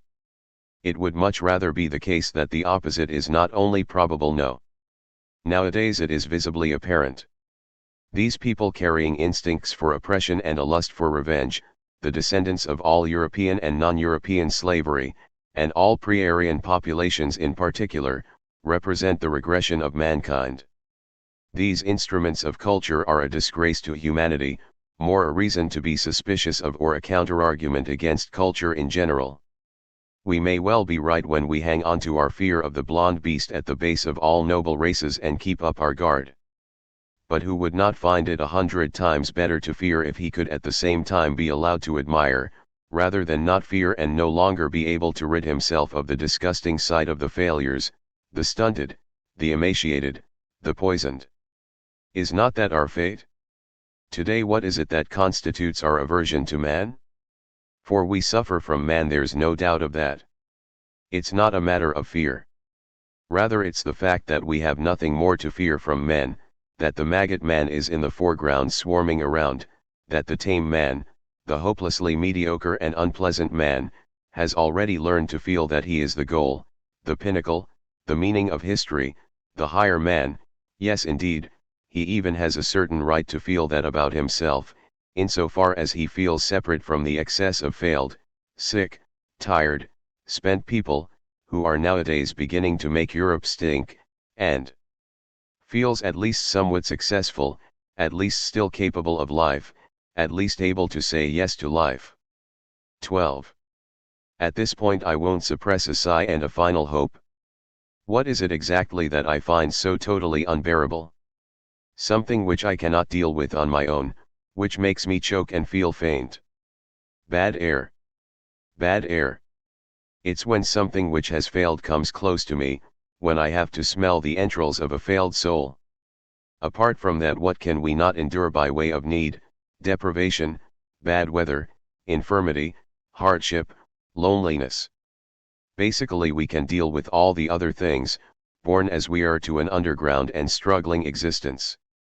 We come back again and again into the light, we live over and over our golden hour of victory, and then we stand there, just as we were born, unbreakable, tense, ready for something new, for something even more difficult, more distant, like a bow which all trouble only serves always to pull tighter. But if there are heavenly goddesses who are our patrons, beyond good and evil, then from time to time grant me a glimpse, grant me a single glimpse into something perfect, something completely developed, something happy, powerful, triumphant, from which there is still something to fear. A glimpse of a man who justifies humanity, of a complimentary and redeeming stroke of luck of a man, for whose sake we can hang on to a faith in humanity. For matters stand like this, the diminution and levelling of European man hides our greatest danger, for the sight of him makes us tired. We see nothing today which wants to be greater. We suspect that things are constantly going down and down into something thinner, more good-natured, more prudent, more comfortable, more mediocre, more indifferent, more Chinese, more Christian. Humanity, there is no doubt, is becoming constantly better. Europe's fate lies right here.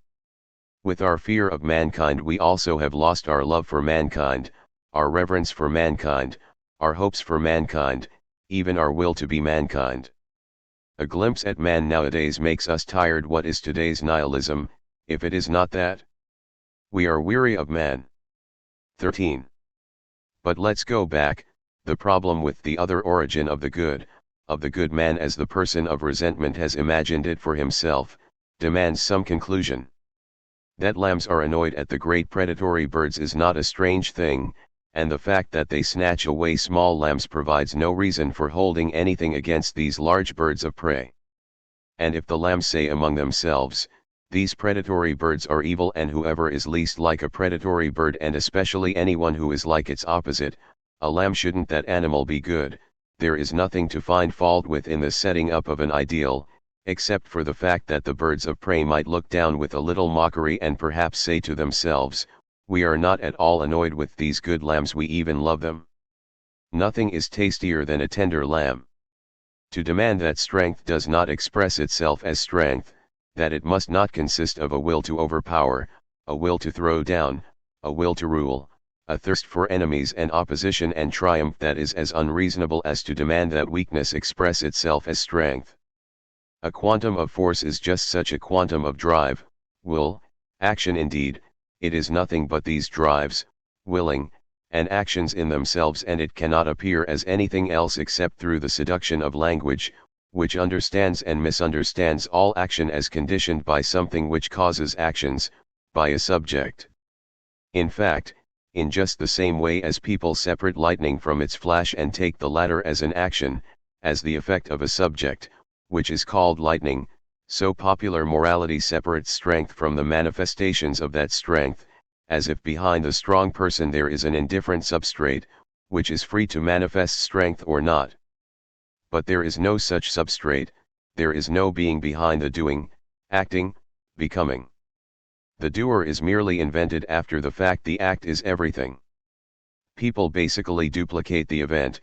When they see lightning, well, that is an action of an action, they set up the same event first as the cause and then again as its effect.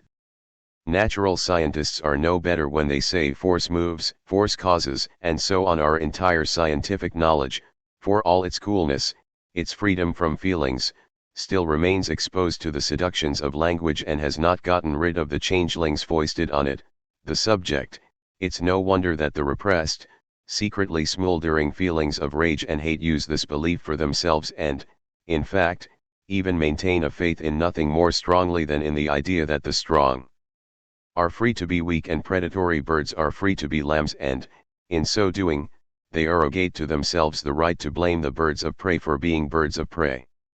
When the oppressed, the downtrodden, the conquered say to each other, with the vengeful cunning of the powerless, let us be different from evil people, namely, good. And that man is good who does not overpower, who hurts no one, who does not attack, who does not retaliate, who hands revenge over to God, who keeps himself hidden, as we do, who avoids all evil and demands little from life in general like us, the patient, humble, and upright. What that amounts to, coolly expressed and without bias, is essentially nothing more than we weak people are merely weak. It's good if we do nothing, because we are not strong enough. But this bitter state, this shrewdness of the lowest ranks, which even insects possess, has, thanks to the counterfeiting and self-deception of powerlessness, dressed itself in the splendor of a self-denying, still, patient virtue, just as if the weakness of the weak man himself, that means his essence, his actions, his entire single, inevitable, and irredeemable reality, is a voluntary achievement, something willed, chosen, an act, something of merit. This kind of man needs to believe in the disinterested, freely choosing subject out of his instinct for self-preservation, self-approval, in which every falsehood is habitually sanctified. The subject has up to now probably been the best principle for belief on earth, because, for the majority of the dying, the weak, and the downtrodden of all sorts, it makes possible that sublime self-deception which establishes weakness itself as freedom and their being like this or that as something meritorious. 14. Is there anyone who would like to take a little look down on and under that secret how man fabricates an ideal on earth? Who has the courage for that? Come on, now. Here is an open glimpse into this dark workshop. Just wait a moment, my dear Mr. Presumptuous and Nosy, I must first get used to this artificial flickering light. So, enough. Now speak. What's going on down there? Speak up. Say what you see, man of the most dangerous curiosity. Now I'm the one who's listening. I see nothing, but I hear all the more. It is a careful and crafty light, rumor-mongering and whispering from every nook and cranny. It seemed to me that people are lying, a sugary mildness clings to every sound. Weakness is going to be falsified into something of merit. There's no doubt about it, things are just as you said they were. Keep talking. And powerlessness which does not retaliate is being falsified into goodness, anxious baseness into humility, submission before those one hates to obedience. The inoffensiveness of the weak man, even cowardice, in which he is rich, his standing at the door, his inevitable need to wait around here, these acquire good names, like patience, and are called virtue. That incapacity for revenge is called the lack of desire for revenge, perhaps even forgiveness. And people are talking about love for one's enemy and sweating as they say it. Keep talking. They are miserable, there's no doubt about that, all these rumor mongers and counterfeiters in the corners, although crouched down beside each other in the warmth, but they are telling me that their misery is God's choice, His sign. One beats the dog one loves the most. Perhaps this misery may be a preparation, a test, an education, perhaps it is even more, something that will one day be rewarded and paid out with huge interest in gold, no, in happiness. They call that blessedness. Go on.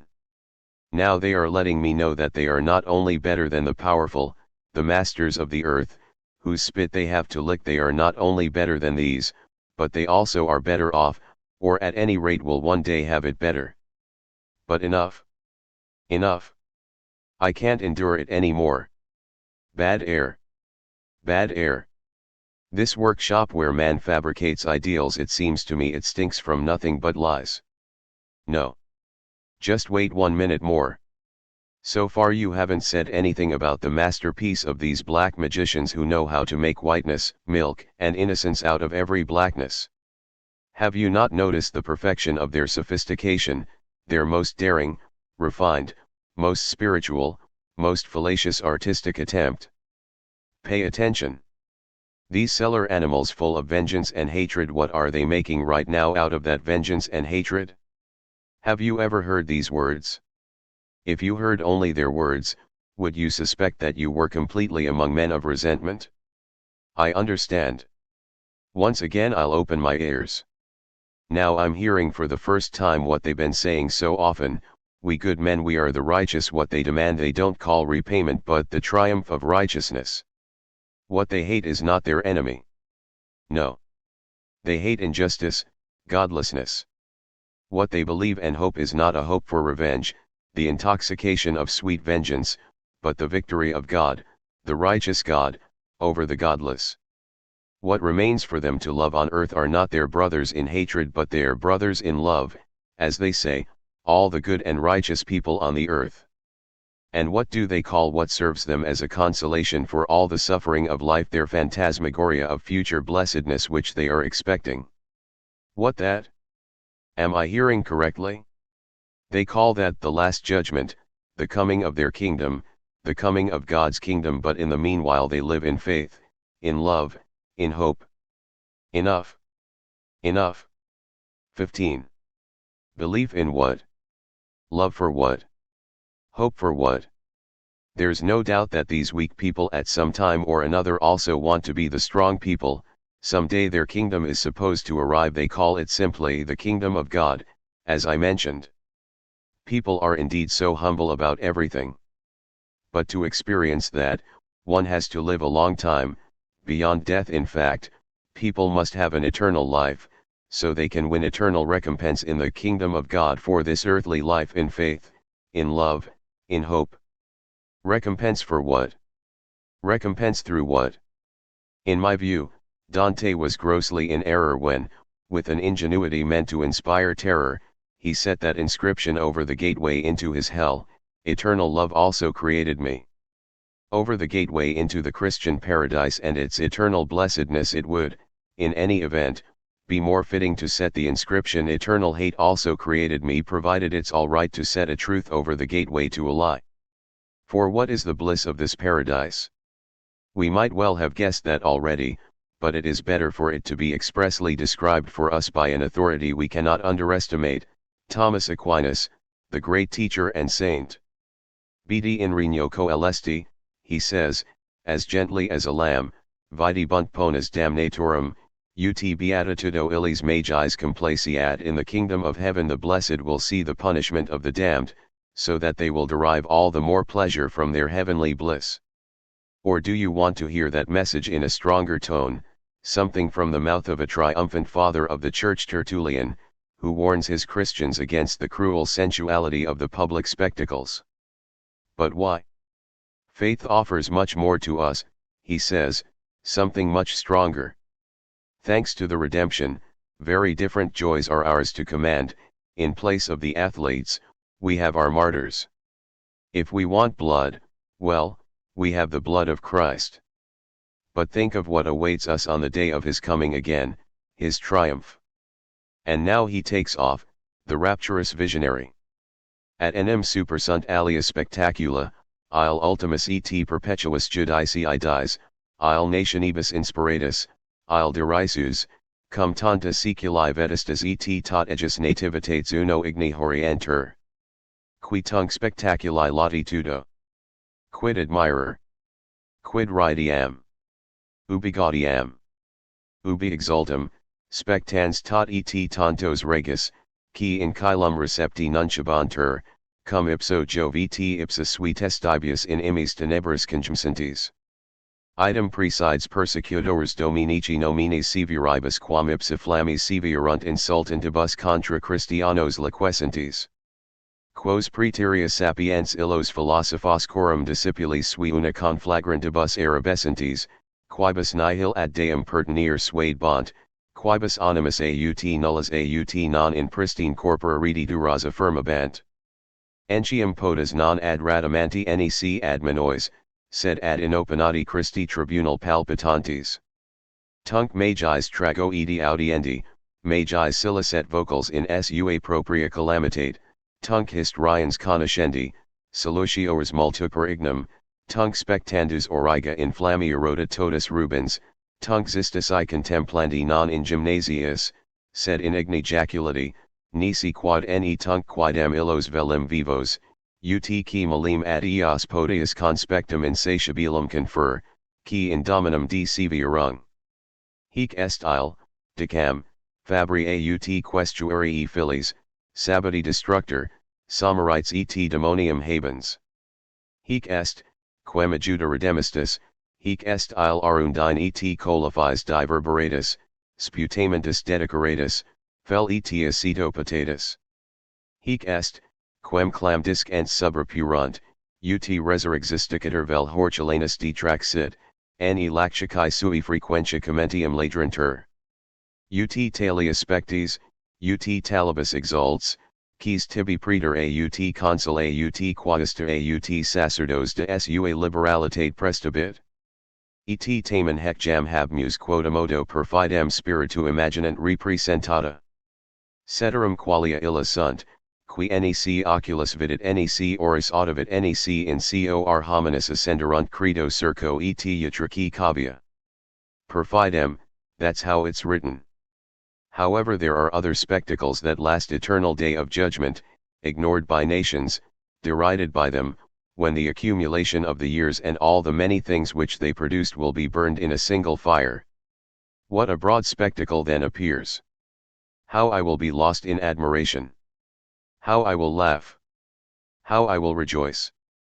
I will be full of exaltation then as I see so many great kings who by public report were accepted into heaven groaning in the deepest darkness with Jove himself and alongside those very men who testified on their behalf. They will include governors of provinces who persecuted the name of our Lord burning in flames more fierce than those with which they proudly raged against the Christians. And those wise philosophers who earlier convinced their disciples that God was irrelevant and who claimed either that there is no such thing as a soul or that our souls would not return to their original bodies will be ashamed as they burn in the conflagration with those very disciples. And the poets will be there, shaking with fear, not in front of the tribunal of Rhadamanthus or Minos, but of the Christ they did not anticipate. Then it will be easier to hear the tragic actors, because their voices will be more resonant in their own calamity. The actors will then be easier to recognize, for the fire will make them much more agile. Then the charioteer will be on show, all red in a will of fire, and the athletes will be visible, thrown, not in the gymnasium, but in the fire, unless I have no wish to look at their bodies then, so that I can more readily cast an insatiable gaze on those who raged against our Lord. This is the man, I will say, the son of a workman or a prostitute, the destroyer of the Sabbath, the Samaritan possessed by the devil. He is the man whom you brought from Judas, the man who was beaten with a reed and with fists, reviled with spit, who was given gall and vinegar to drink. He is the man whom his disciples took away in secret, so that it could be said that he was resurrected, or whom the gardener took away, so that the crowd of visitors would not harm his lettuces. What praetor or consul or quaestor or priest will from his own generosity grant you the sight of such things or the exaltation in them? And yet we already have these things to a certain extent through faith, represented to us by the imagining spirit. Besides, what sorts of things has the eye not seen or the ear not heard, and what sorts of things have not arisen in the human heart? I believe these are more pleasing than the race track and the circus and both enclosures. Through faith, that's how it's written. 16. Let's bring this to a conclusion. The two opposing values good and bad, good and evil, have fought a fearful battle on earth for thousands of years. If it's true that the second value in each pair has for a long time had the upper hand, there's still no lack of places where the battle goes on without a final decision. We ourselves could say that in the intervening time the battle has been constantly drawn to greater heights and even greater depths and has become continuously more spiritual, so that nowadays there is perhaps no more decisive mark of a higher nature, a more spiritual nature, than that it is split in this sense and is truly a battleground for these opposites.